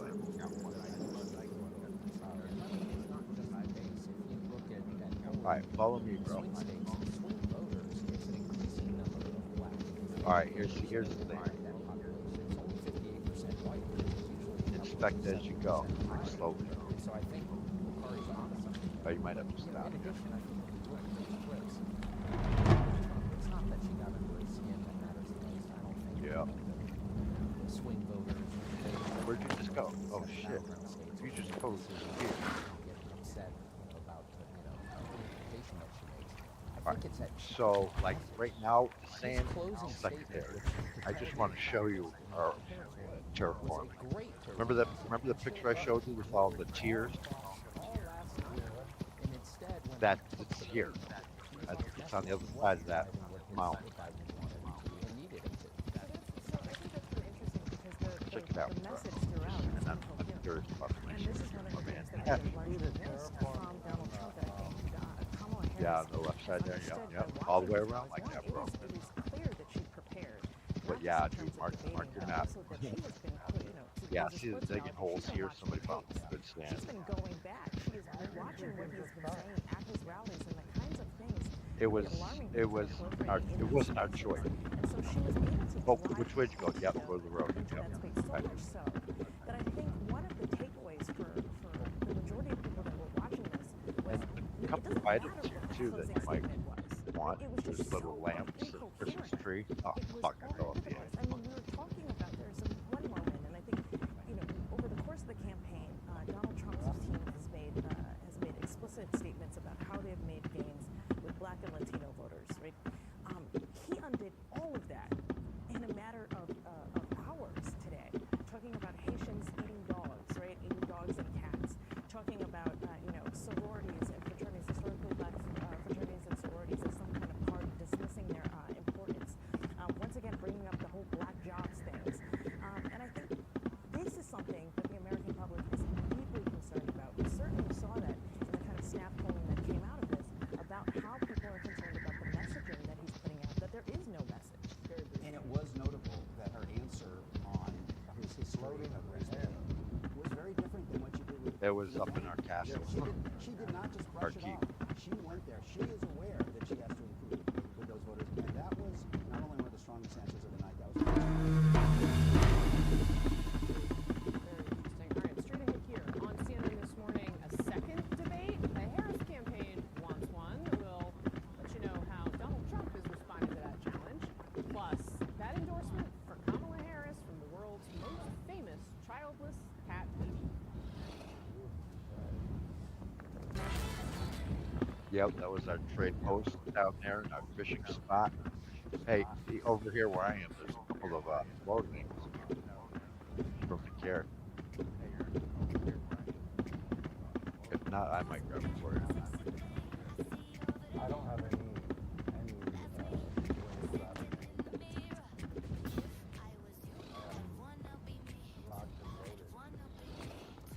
Yeah, these work. Oh yeah. Oh yeah. They are some of the hottest videos on social media. Those videos claiming to instantly get Ooh, rid of wait a bags minute. under your eyes. Annette I Figueroa can is here to lift tell it. us why she says this one If is I had for a real. cart, This it'd one be is for take real, her and what it does and is it I don't think I tightens can and do that. lifts the appearance of bags underneath your eyes. And not only does it work on the bags, it works on the appearance of crow's feet, fine lines, and wrinkles. Try it this Labor Day for only $14.95 plus free shipping. Visit plexidermtrial.com or call the number on your screen. Why is it so hard to find a good pro to work on your house? What I look for is someone who's reliable, who's true to their word, and skillful. Yep, you could just struck these With Angie, find lamp posts. top-rated certified pros in your area. Plus, compare quotes and pricing to help you get all your jobs done well. Price was right. Everything was done. There's grapes over there. Top-rated certified pros in over 500 categories. Angie can connect you with the right pro for any home project. Find top-rated certified pros in your area at Angie.com. Want the effects of Viagra, but faster? Meet Rose Sparks. They contain sildenafil and tadalafil, but sparks dissolve under the tongue. Dissolvables work faster than most pills. See if sparks are right for you. Okay, see right below me where I just fell? Fuck. Dry, tired, itchy. Those are My grapes. dry eye Quality symptoms got 22 worse grapes. over time. My eye doctor explained the root was inflammation. Citrate was made for that, so relief is lasting. Citrate treats the signs and symptoms of dry eye disease. Yep, Don't this use is up our alerts farming inside your fields, secret our medical beehives. Common side Dude, effects we include did eye so much irritation, terraforming discomfort, over blurred here. vision, and unusual taste sensation. Don't And touch contaminated ironically, if eye you or any look to your surface left, before using something. Contact lenses avoid up confusion behind you now, before concern. Try eye over and over. but look behind you for a second. Zyrtec allergy relief works fast and lasts a full 24 hours, so Dave can be the deliverer. See that terraforming across the way there? That was our first piece. Let's get more than our allergies. Seize the day with See, Zyrtec. fell into our trap. That this is better than Cavalry drinking at traps. home. And min-max. I mean, more affordable than groceries. Of course.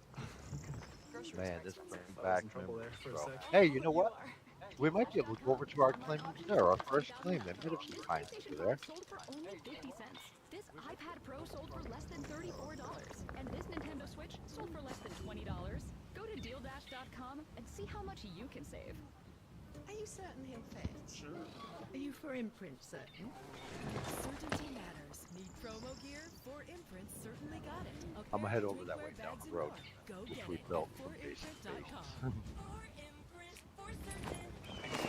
I've been paying for 27 subscriptions. Yeah. It's like finding out you had 27 kids. Rocket Money. Yes, it was Rocket Money.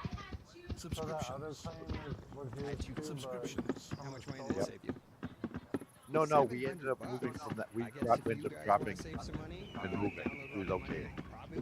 And I think somebody new ended up picking up this space and I'm heading to the first base. I'm Nick Robertson in the West Bank. And This is let's see if CNN. there's any pines over here. Closed captioning is brought to you by Skechers Hands But yeah, I think Slip-ins. somebody claimed this Tiny one. home trend. Yeah, there's Now, a this trade is more post like up. it. Yeah, Same okay, goes for my buildings are footwear. coming So I into view want now. hand-free with wide-fit Skechers slip-ins. Try wide-fit Palisade. A lot of towns don't want to talk about it because they're so embarrassed. Oh, all right. In Springfield, they're eating the Ah, dogs. dude, People that I'm came in, red they're home over eating here. the cats. They're eating the pets of the people that live there. And this is what's happening in our country, and it's a shame. Cats and the campaign trail. That was Donald Trump peddling a baseless conspiracy theory that migrants are eating people's pets. All right, what direction? To the most famous self-proclaimed childless cat lady in Kamala Harris. What direction did you go? I'm going back to that gate. I told you I'm heading to the. I'm gonna head right up to the border. All right, what I'm gonna do, I'm following you now by your string. I'm just gonna follow the blue at the border all the way up, like you're doing right there. So heartened and impressed by her selection of running mate Tim Walz, who's been standing up for LGBTQ+ rights, IVF, and women's right to her body for decades. Last night, Donald Trump didn't shy away from border on the north is gone too far. But it's impossible There's something for 52 years they've been trying to get Roe v. Wade into the states. And through the genius and heart and strength of 6 Supreme Court justices, we were able to do that. Here was Harris making clear that she wants federal abortion rights protected federally once again. I absolutely support reinstating the protections of Roe v. Wade, and as you rightly mentioned, nowhere in America is a woman carrying a pregnancy to term and asking for an abortion. That is not happening. All right, David Polyansky, I'm going to put you on the spot because you have a daughter who's a big Swiftie, so you probably know as much or more as anyone at this table I doubt that. about just how people respond to her, but also as a Republican at the table. I'm really interested to know, do you think Taylor Swift stepping in and doing this is going to move votes, is going to make a difference? Sure, 100%. It was a great night for Democrats last night. Decent celebration. It will last a day or two, and then this is going to get back to the race that we've seen, a very tight race, which last time was about 11,000 vote difference in places like Georgia and Arizona. So the debate will impact the new voters, it'll help shape the narrative. An endorsement like this can really move the needle over the long haul, especially with the younger voters, the voters that I think Murray talked about earlier, how much you need to motivate to get out and vote, and even if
I didn't have my F3 up, and then freaking digging in on admin's claim.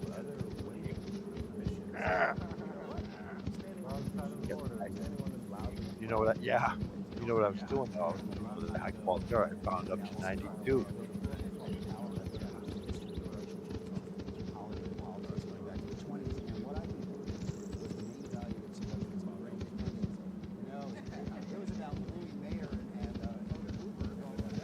I'm saying that.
Understand, if Donald Trump were to be reelected, he will sign a national There she goes again. It's a lie.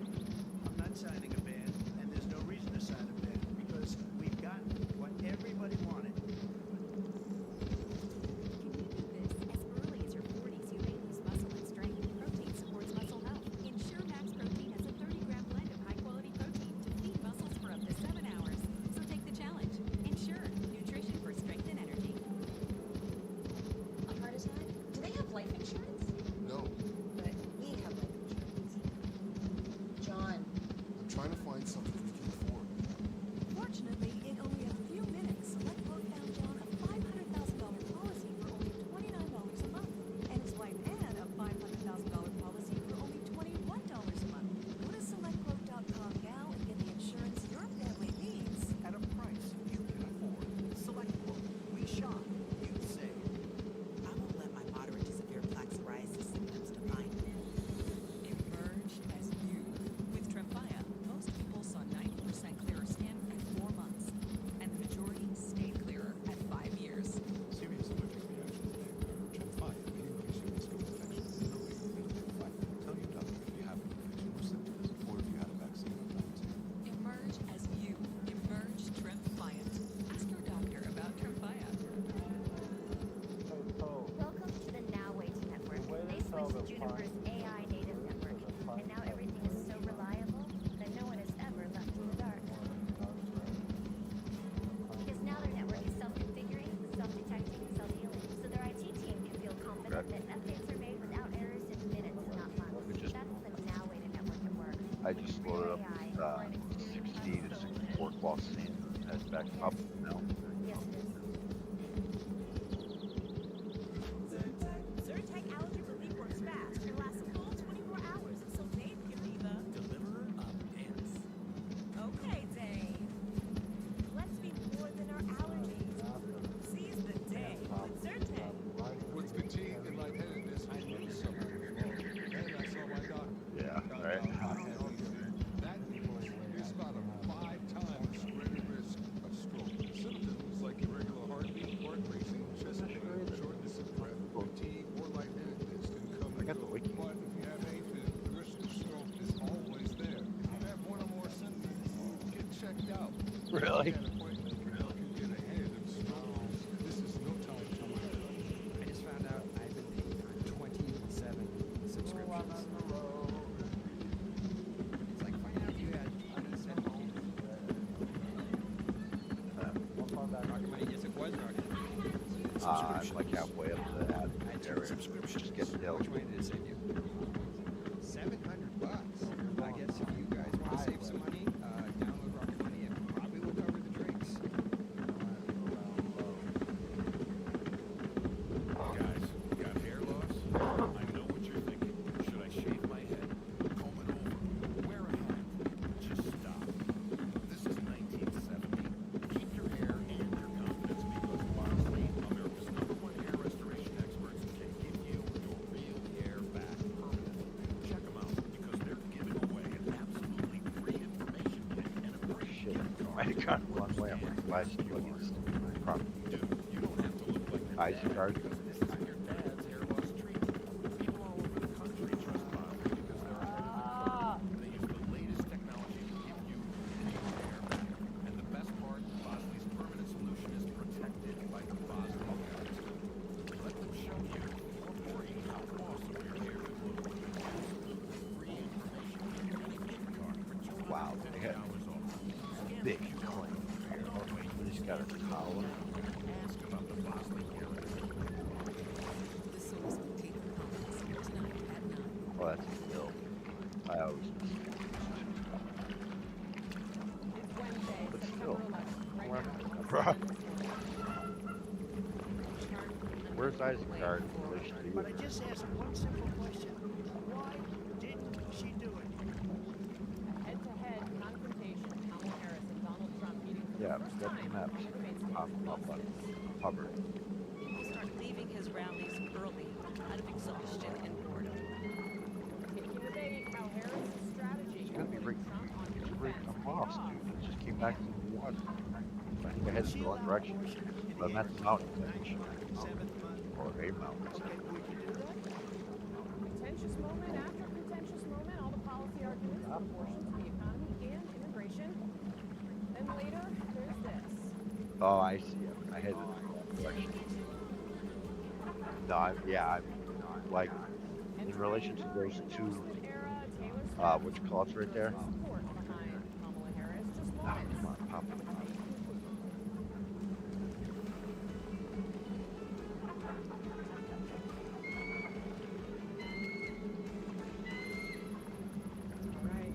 I can't get my trade posts to pop up. But as far as my location goes, was it put on regional? Oh wait, let me see if I can do that. Yeah, see, it won't pop my green zone either. But I'm like right up from the split bottom of Golden Ward, between Kiosk Three. I'm not sure. Actually, you know what? Go down and then go left. And I'm right underneath that first bridge. Bottom left corner. Bottom left corner, yeah. No, bottom left corner. Yeah, all the way, all the way to the first bridge. I'm just underneath that first bridge. I went the wrong way. I went the wrong way, bro. I have stopped since then, since I got lost. They did a great service in doing it. Encouraged it. And the justice. They did exactly as he intended. And now in over 20 states, there are Trump abortion bans, which make it criminal for a doctor or nurse to provide health care. In one state, it provides prison for life. Trump abortion bans that make no exception even for race and ancestry. I was talking to sources last night, and Democrats told me that Trump's answer there sure to end up in paid campaign ads. One Republican source who actually is in the anti-abortion, pro-life campaigns themselves, said that Trump's answers made benefits on this issue. After that exchange, Harris basically baited Trump, and he just took the bait. I'm going to invite you to attend one of Donald's rallies because it's a really interesting thing to watch. You will see during the course of his rallies, he talks about fictional characters like Hannibal Lecter. He will talk about windmills cause cancer. And what you will also notice is that people start leaving his rallies early out of exhaustion and boredom. She said people start leaving. People don't go to her rallies. There's no reason to go. And the people that do go, she's bussing them in and paying them to be there, and then showing them in a different light. So she can't talk about that. People don't leave my rallies. We have the biggest rallies, the most incredible rallies in the history of politics. So during that answer and others, I mean, you can see it right there. Harris's facial expressions, there's amusement, there is laughter as he spoke, which, as we know, may have contributed to her getting under Trump's skin there. Many Republicans who support Trump have been expressing frustration with how the moderators approached the debate, especially around fact-checking.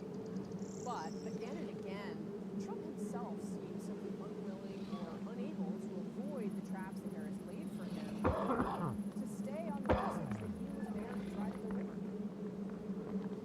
They're eating the dogs, the people that came in. They're eating the cats. They're eating the pets of the people that live there. Now she wants to do transgender operations on illegal aliens that are in prison. Donald Trump was fired by 81 million people. So let's be clear about that. And clearly he is having a very difficult time processing that. You talk about a threat to democracy. He got 14 million votes and they threw him out of office. And you know what? I'll give you a little secret. He hates her. He can't stand her. And what did the president then at the time say? There were fine people on each side. On Charlottesville. That story has been, as you would say, debunked. Laura Ingraham, Sean Hannity, Jesse, all of these people. All I can say is I read where she was not black, that she put out, and I'll say that. And then I read that she was black, and that's okay. Either one was okay with me. That was a lot. And if that weren't enough, minutes after the debate wrapped, superstar Taylor Swift, Kamala Harris, you belong with me. She wrote on Instagram, like many of you, I watched the debate tonight. She declared, I will be casting my vote for Kamala Harris in the 2024 presidential election. And Swift signed that post, quote, with love and hope. Taylor Swift, Iowa's advocate. Quick meter here. Joining us now to discuss, Elliot Williams, CNN legal analyst and former federal prosecutor. Mark McKinnon, creator of the service on Showtime, former advisor John McCain for President George W. Bush. Kate Bedingfield,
9 off And grid. she managed to make him agree. Just found She some. made him look angry, defensive.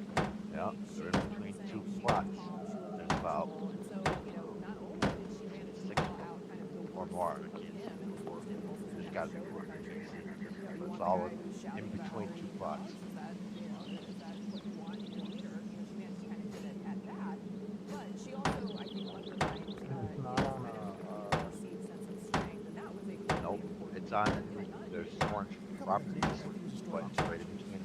Last night, he didn't lose his cool, but he did lose his train of thought in a lot of respects. And look, I don't think she wasn't surprised, but she didn't overpower him.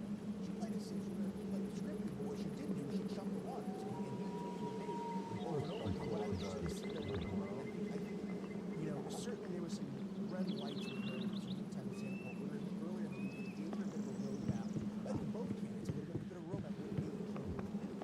She obviously needed to make herself more of a change. And look, that's probably not the story of the debate is she didn't really go into specific kind of policy. I saw a lot of folks in say wanting more from her. That policy continues where it does. But the story of the night is that things are defensive. That piece of that poll was also stood out to all of us. Do you think what people were saying there was really? I think my question about it, I guess I would say, is whether people were saying, okay, I really want to know exactly what her policy prescriptions are, or I actually just want to know her a little better. I don't think it's either or. It's a little bit of both. She needs to buy a little bit better. Not the policy, because also she has a press, right? Bio is one thing, but it is policy. You saw some All right, folks on this network and others talk about, well, you know, I was still better off 3 years ago. So there is actually policy element that she hasn't articulated yet. But, you know, that is something I'm interested in. But I think successful communication at this level is also about instances. It's not just about rattling off a list of policy proposals. We've seen many candidates kind of attempt that, only to be sort of be left by the wayside. People want to know who you are. They want to know why you are advocating for the policies you're advocating for. And so I thought she did do a very good job last night of infusing her own story, her own bio, and also just kind of presenting to people, this is how I think about the world, which I think is what people actually want from a debate and from a presidential candidate. Yeah. We're going to go to break in a second, but Mark McKinnon, I wanted to, I this last night, I wanted to save it for you. The front page of the report last night, if we can put it up on the screen.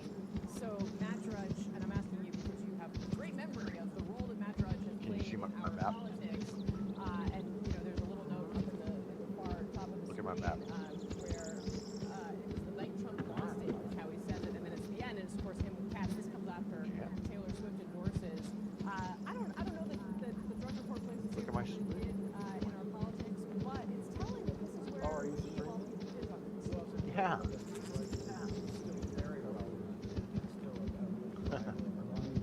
What's particularly interesting about that is that, you know, it's whenever Drudge does the polls, it's usually dominated by conservatives who are driving the poll numbers. And if that's the case, even they said that Harris President. Yeah, no, we were looking at those numbers earlier. 30% of Republicans thought that she won the debate, 69% that independents. When your only defense after your team gets beat is to take on the rest. Yes, that, and I would just say from a tactical perspective, Trump going to the swing room is a sign that his campaign believes he did play. Well, and that, you don't Dude, send your let me turn candidate around. I'll into the show swing you. room that you knowing him probably sent him. Fair enough. And as you remember, that was the tactic he used to grab the audience in 2016.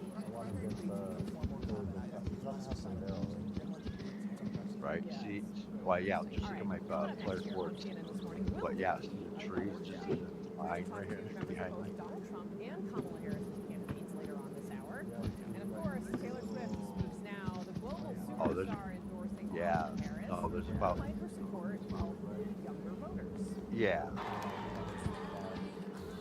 Right, but these are all, you know, I just happen to be passing by and they cut through. You know, oh shit, available. It's kind of crazy. You can't choose when you get paid. China changed that for me. I was shocked. But now I decided my pay lets me get up to $500 of my pay when I know there's no interest, no credit checks, All right, I'm no gonna bring mandatory some smoke here. My pay gives me the freedom to handle whatever life brings. I have big goals, and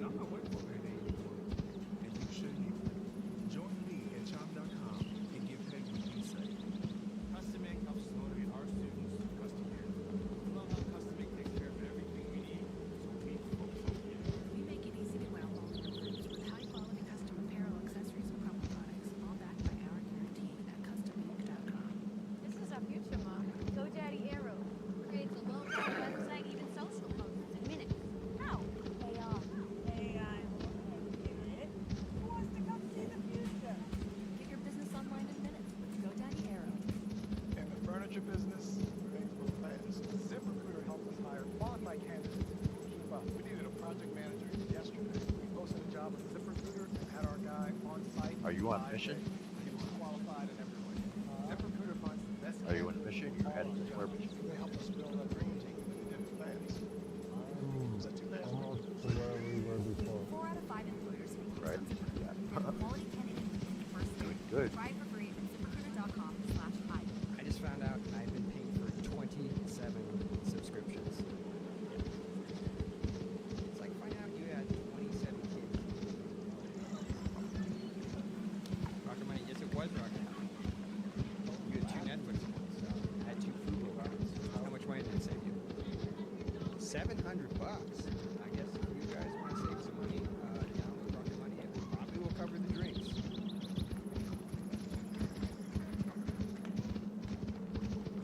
This whale is unaware it's being exploited for financial advertising. Look at this city, little city. I wonder if I can chop these. Silver spoons leading up to financial fairness of one I'm here. I might as well What jump. would you come? They discover roaming with gold allows others to earn their every little rates on idle cash and unlimited deposit bonuses. They would descend into chaos. Merciless chaos. Home, 74th wall. Sure. remarkable. With unexpected moments of inspiration around every corner. And through every window. Quiet mornings in the sun. With portals to new worlds. And fine dining with a view. Your window treatment should be as inspiring as your home. And the remarkable routine of your daily life. 3-day blinds. There's so much ease with using BetterHelp. I knew that I wanted to get help immediately. I was Oh gonna yeah, go see right a down therapist, the border. and I did that All thing. behind. Now I feel so much more confident in expressing myself, and that's been a great thing. All 74th wall. That's okay. Oh, the big one? Still dry? Yeah, still dry. I'm Andy from Bessie. The mixture is a waterproof program. We can assure you Bessie shoes are actually waterproof. Our patented waterproof tech covers your whole foot. You can take your dog out for hours when it's sweat. But people love us for commuting in any weather and staying super comfortable. The reason we're so obsessed with water, it makes us happier, healthier, and reduces stress. So why wouldn't we? Just like life, youth isn't one size fits all. That's why Prose is personalized to over 80 factors and made to order for your best hair and skin in just 4 weeks. Get your custom hair and skin formulas today at prose.com.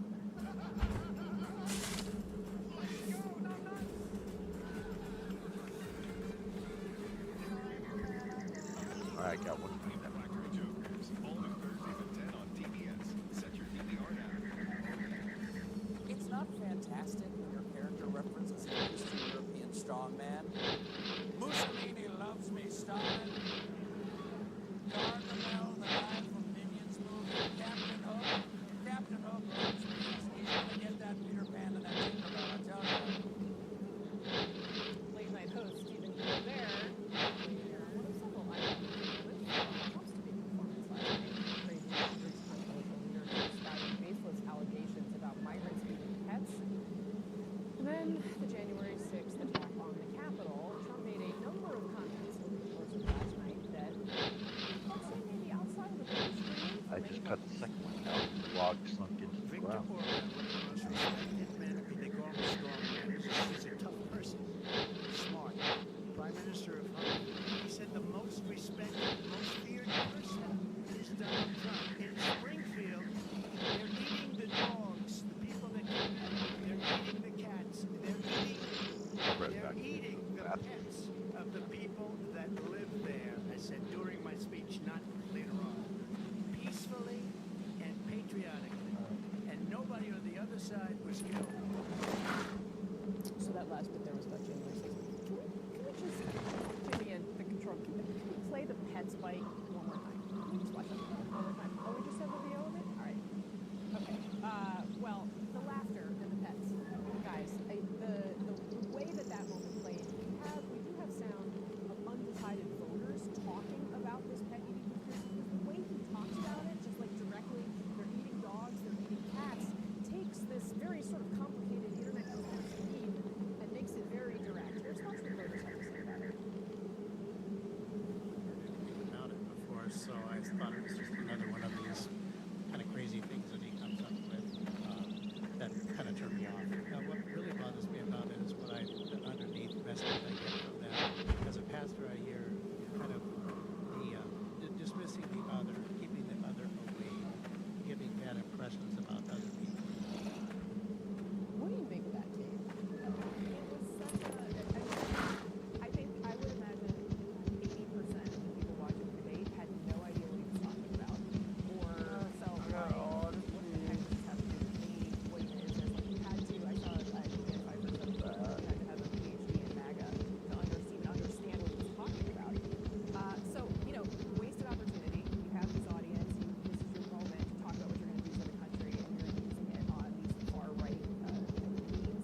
have those boards behind.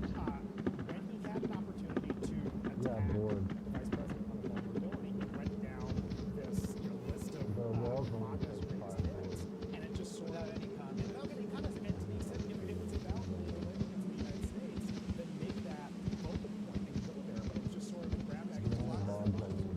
I just was gonna say it also put on display the fact that he cannot make a coherent argument. Is this somebody who wants to be president of the United I'm States? caught It's like logged there's the out issue right of the now, but I substance just realized I opened my inventory. and then there's the fact that he's somebody who's sitting there So and there's cannot carry an argument out to its logical conclusion.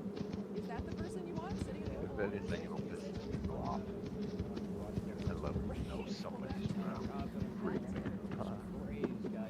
And it's not an unfair point. There are people that care about the border, and he said immigration or border or migrants a bunch of times. These are all over the place, and thrown in this nonsense about cats and dogs. And disarmed his own argument. The internet meme was about cats. He threw in the word dogs last night in his stores. Cats did not say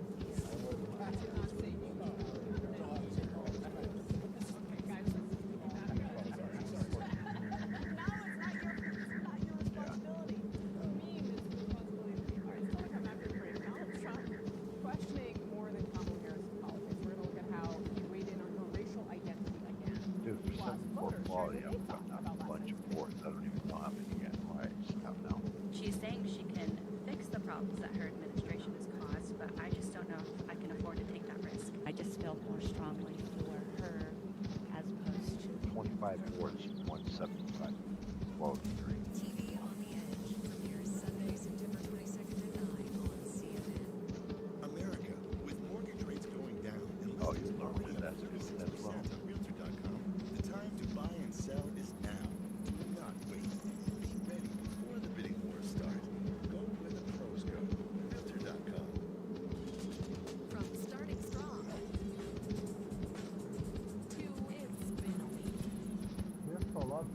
So many ways to save. Life ready. While Yeah. I'm happy. Oh, yeah. That's 365 Yep. by Whole Foods Market. I'm just fooling around.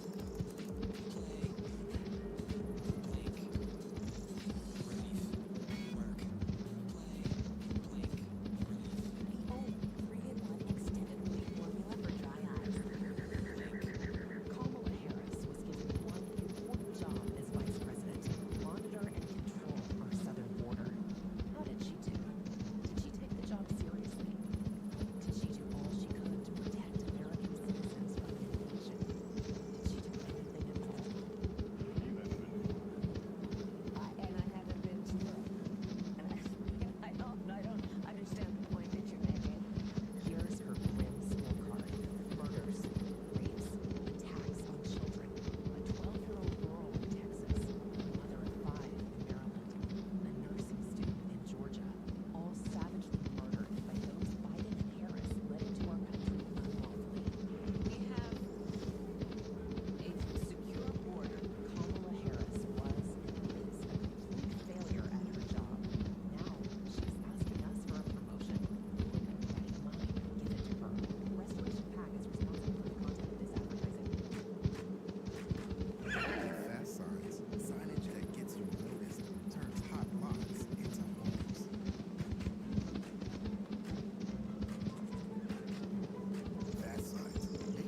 What do you mean? Me, getting here? No, when you ran into the Start watching at plane, you were going so fast. I'd be contained at Reagan National Airport. This is CNN. I felt that way when we were on wagon. We had wagon set out. I thought I was slower than you. Built has the designers that get your heart racing. And inside a price list, you every day. Hurry, they'll be gone in a flash. Designer sales at up to 70% off. Shop guild.com today. All right, there's also the story today. Hurricane Francine is approaching Louisiana as the storm strengthens. Conditions in that state expected to deteriorate over the course of the day. Let's get to our meteorologist, Allison Kinshar, for what folks should be looking out for. Allison, good morning. And good morning. Yes, right now Francine is sitting winds of 90 miles per hour, gusting up to 115. The real question becomes how much more does it intensify before it finally makes landfall late this afternoon and early evening. We are forecasting that it gets up to around 100 miles per hour, which would make it a Category 2 storm, Oh, I see. and then it will Yeah, continue to spread its way I'm, inland. what do you got? What do you load? Very heavy rain, strong winds, and also a storm surge. What do you load? Pressure rainfall totals coming in from Alright. Texas, specifically Brownsville, Texas. Picking I'll up wait over for you 7 right here. inches of rain. For some perspective, that's more than they would normally see in the entire month of September, getting that in just the last 48 hours. Some of those rain bands already starting to spread inland across Oh, but dude, be Louisiana. honest. We also have Don't be jealous of my speed, but it's I was forced to learn it. it was a rough route, All right, Allison Kinshar for us. but it also made me fast on transporting And coming up next here on CNN this morning, materials, you know, like stone, granite, marble, whatever, you know. Made me proficient in terrain. Vice President Harris, following the second debate, we're going to ask one of Donald Trump's top advisors. And to know my limits. Donald Trump left us the Can't go that worst way. Can't go that way. unemployment since the Great Depression. We handed over a country where the economy and where the stock market was higher than it was before the pandemic came in.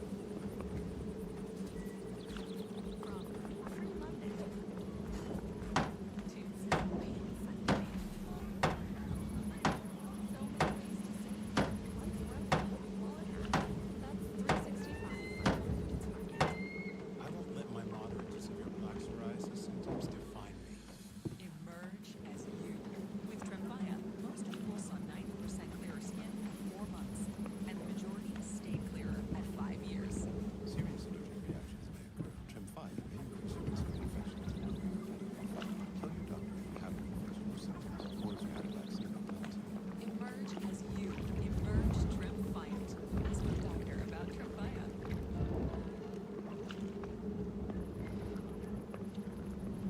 Innovation in healthcare means nothing if no one can afford it. Never helping unborn caregivers. Using our 35-plus years of pharmacy benefits management experience to save businesses billions while boosting medication adherence. Helping plan sponsors and caregivers be their best. That's one way to make it possible. Evernorth Health Services.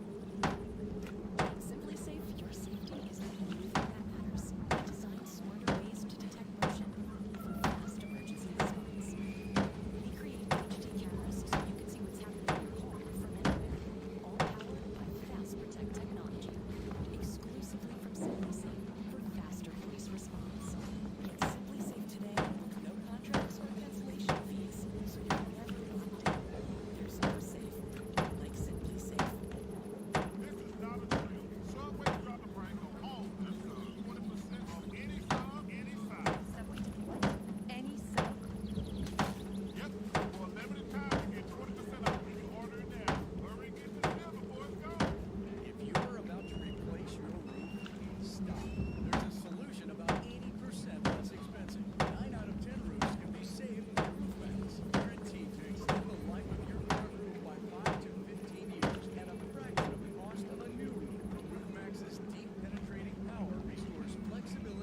wall on the north side where you can trees out.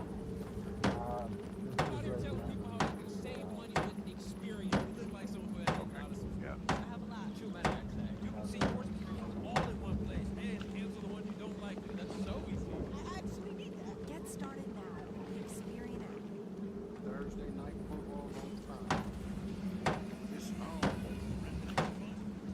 It's Buffalo versus Miami. It's Thursday night football. Great Thursday night football. Only on Prime. Here's why you should switch from Google to DuckDuckGo on all your devices. DuckDuckGo comes with a built-in search engine like Google, but it's private and doesn't spy on your searches. And DuckDuckGo lets you browse like Chrome, but no blocks cookies and creepy ads that follow you around from Google and other companies. And there's no catch. It's free. We make money from ads, but they don't follow you around. Join the millions of people taking back their privacy by downloading DuckDuckGo on all your devices today. It's Blue Chew.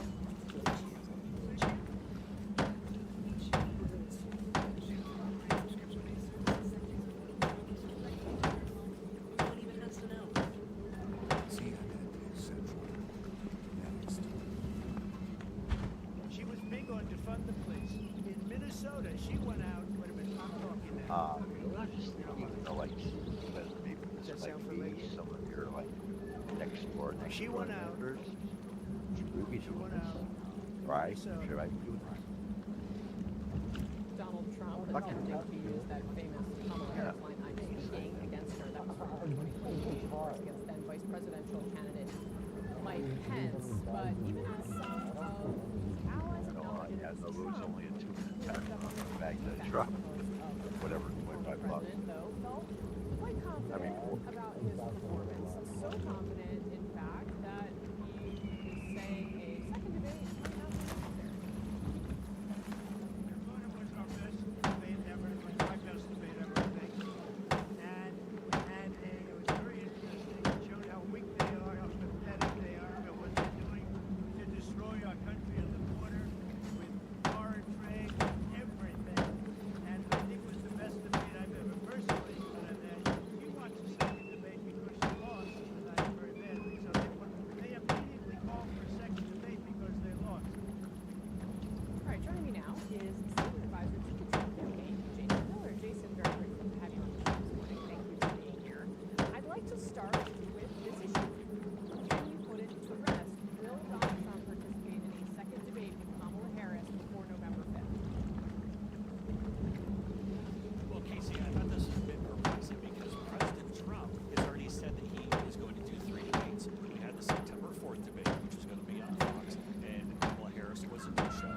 We had it last night, and President Trump already said that on September 25th, he would do a debate on NBC. But now Kamala Harris seems to have memory hole that, and rather than just saying, we'll see you on September 25th on NBC, is now throwing out some fictional date in October. So very clearly, we're going to have to go back to the drawing board. We've already committed September 25th against NBC, but Kamala Harris, Do it on NBC? She agrees to show up on NBC on September 25th. Will you be there? oh, we've already committed to September 25th with NBC. But here's the thing: the reason why Kamala Harris is doing it is because she had 2 goals last night, and she didn't land either one. Number one, she had to find a way to break free from Joe Biden. When the wrong track in the country, you have 2/3 of the voters saying go to the wrong track, 1/3 right track.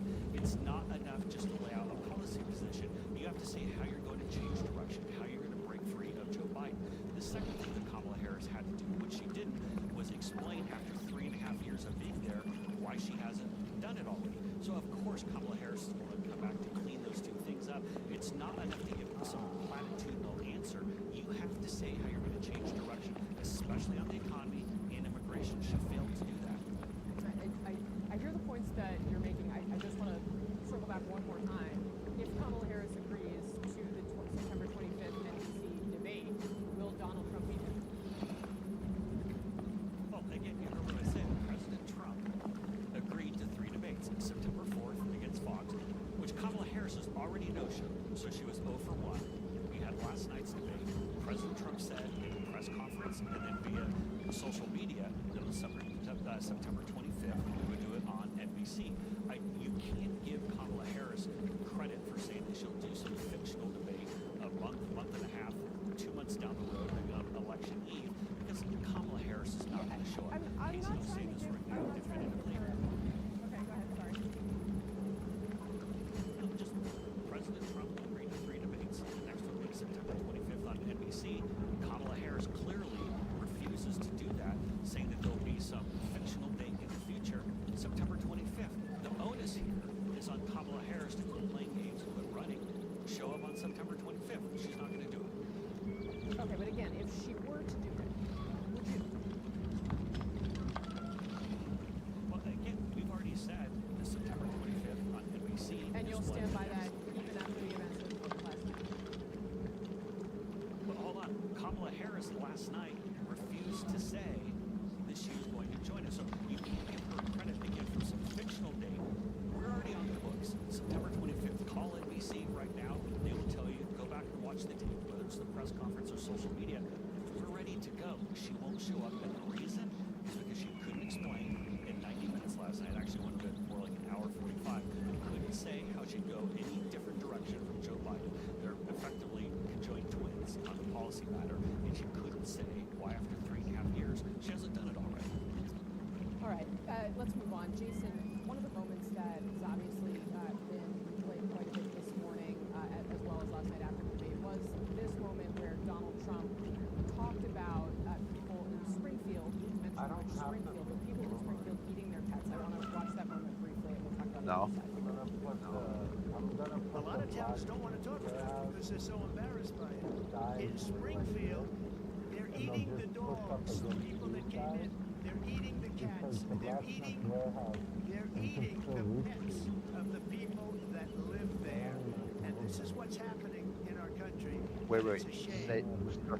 Yeah, the officials in this town have said that this is not true, this is not happening, and even the Wall Street Journal editorial board wrote overnight. Yeah, I'm looking at Harris one. won a debate, and they say it was because she came up with a strategy to taunt and goad Mr. Trump into diving down rabbit holes. They say he always takes the bait. They Right. set Yeah, the traps so and spent much of the debate there. talking about the past, about Joe Biden, or about immigrants eating pets, but not how he lived the lives of Americans in the You could next even move 4 those, years. whatever, are those traps on the bottom there? Unable to You resist can move those traps and make a square. Yeah, So bottom a there, bit of a where you compound can question there, so I want to go and unpack each one of those cases. On the 2 squares Specific there. to the pet question, if you go to the You could Federalist.com, move those. a respected research organization, You know? news outlet, the Federalist.com, you will see All right, that make, months yeah, make before sure all it's this space for controversy popped up, build the there wall. was a 911 call Can you turn a little bit to your left so I can see that somebody edge? saying that they saw this, which were illegal immigrants from Haiti who were abducting pets. So set that aside for a moment. What upset Right. me about this was Yeah, that wall's got to go up it was a first. 3-on-1. I'm not going to get into them individually. That's So you have a visual. also, this issue of illegal immigration, that there's 20 million illegals been brought in the country, many of them airlifted to the middle of America, making every community a border community. That was the issue that we should have been talking about. We should have been talking about these airlifts that are continuing even after Kamala Harris, after 20 million illegals. Honestly, I think it's pretty good the way it is right now. Because it may look like when you build that corner, it'll block off, but it's not. You're going to be able to access that from that tile that you're standing on. You know, if you even just take a couple steps left and then push forward, you'll get up on it. You know what I'm saying? So since it's already built, use it. Or not. It's not just in the border, it's the fly-ins. And after 20 million illegals, Oh, I thought the stairs were already there. this is the important thing. 2/3 of the country direction. Kamala Harris didn't say what she would do. I to just stop thought, it. Didn't really commit want to stopping the fly-ins. You know what I'm saying? What we do about the 21 million illegals already here. That's why I feel. Do it up. When they're here, Kamala Harris is sending them out. She's applying an amnesty for everyone. No bankrupt entitlements, no bankrupt health care with everybody. It's accessible by one side of my two people, at least one. One or two tiles. It's not enough for Kamala Harris to come and give them platitudes. She Right. has to say Okay, what let's she say that wants. that edge, right? She simply There's only failed access to do right so in last the middle night. of If you're an undecided voter or someone Up who's on the into fence, it. you had to see a willingness to Right, change there your you go. direction. Kamala Harris Harris didn't do it, President Trump over and over said how he would stop that crisis and turn it around. Jason, quick before I let you go, the other issue that I was left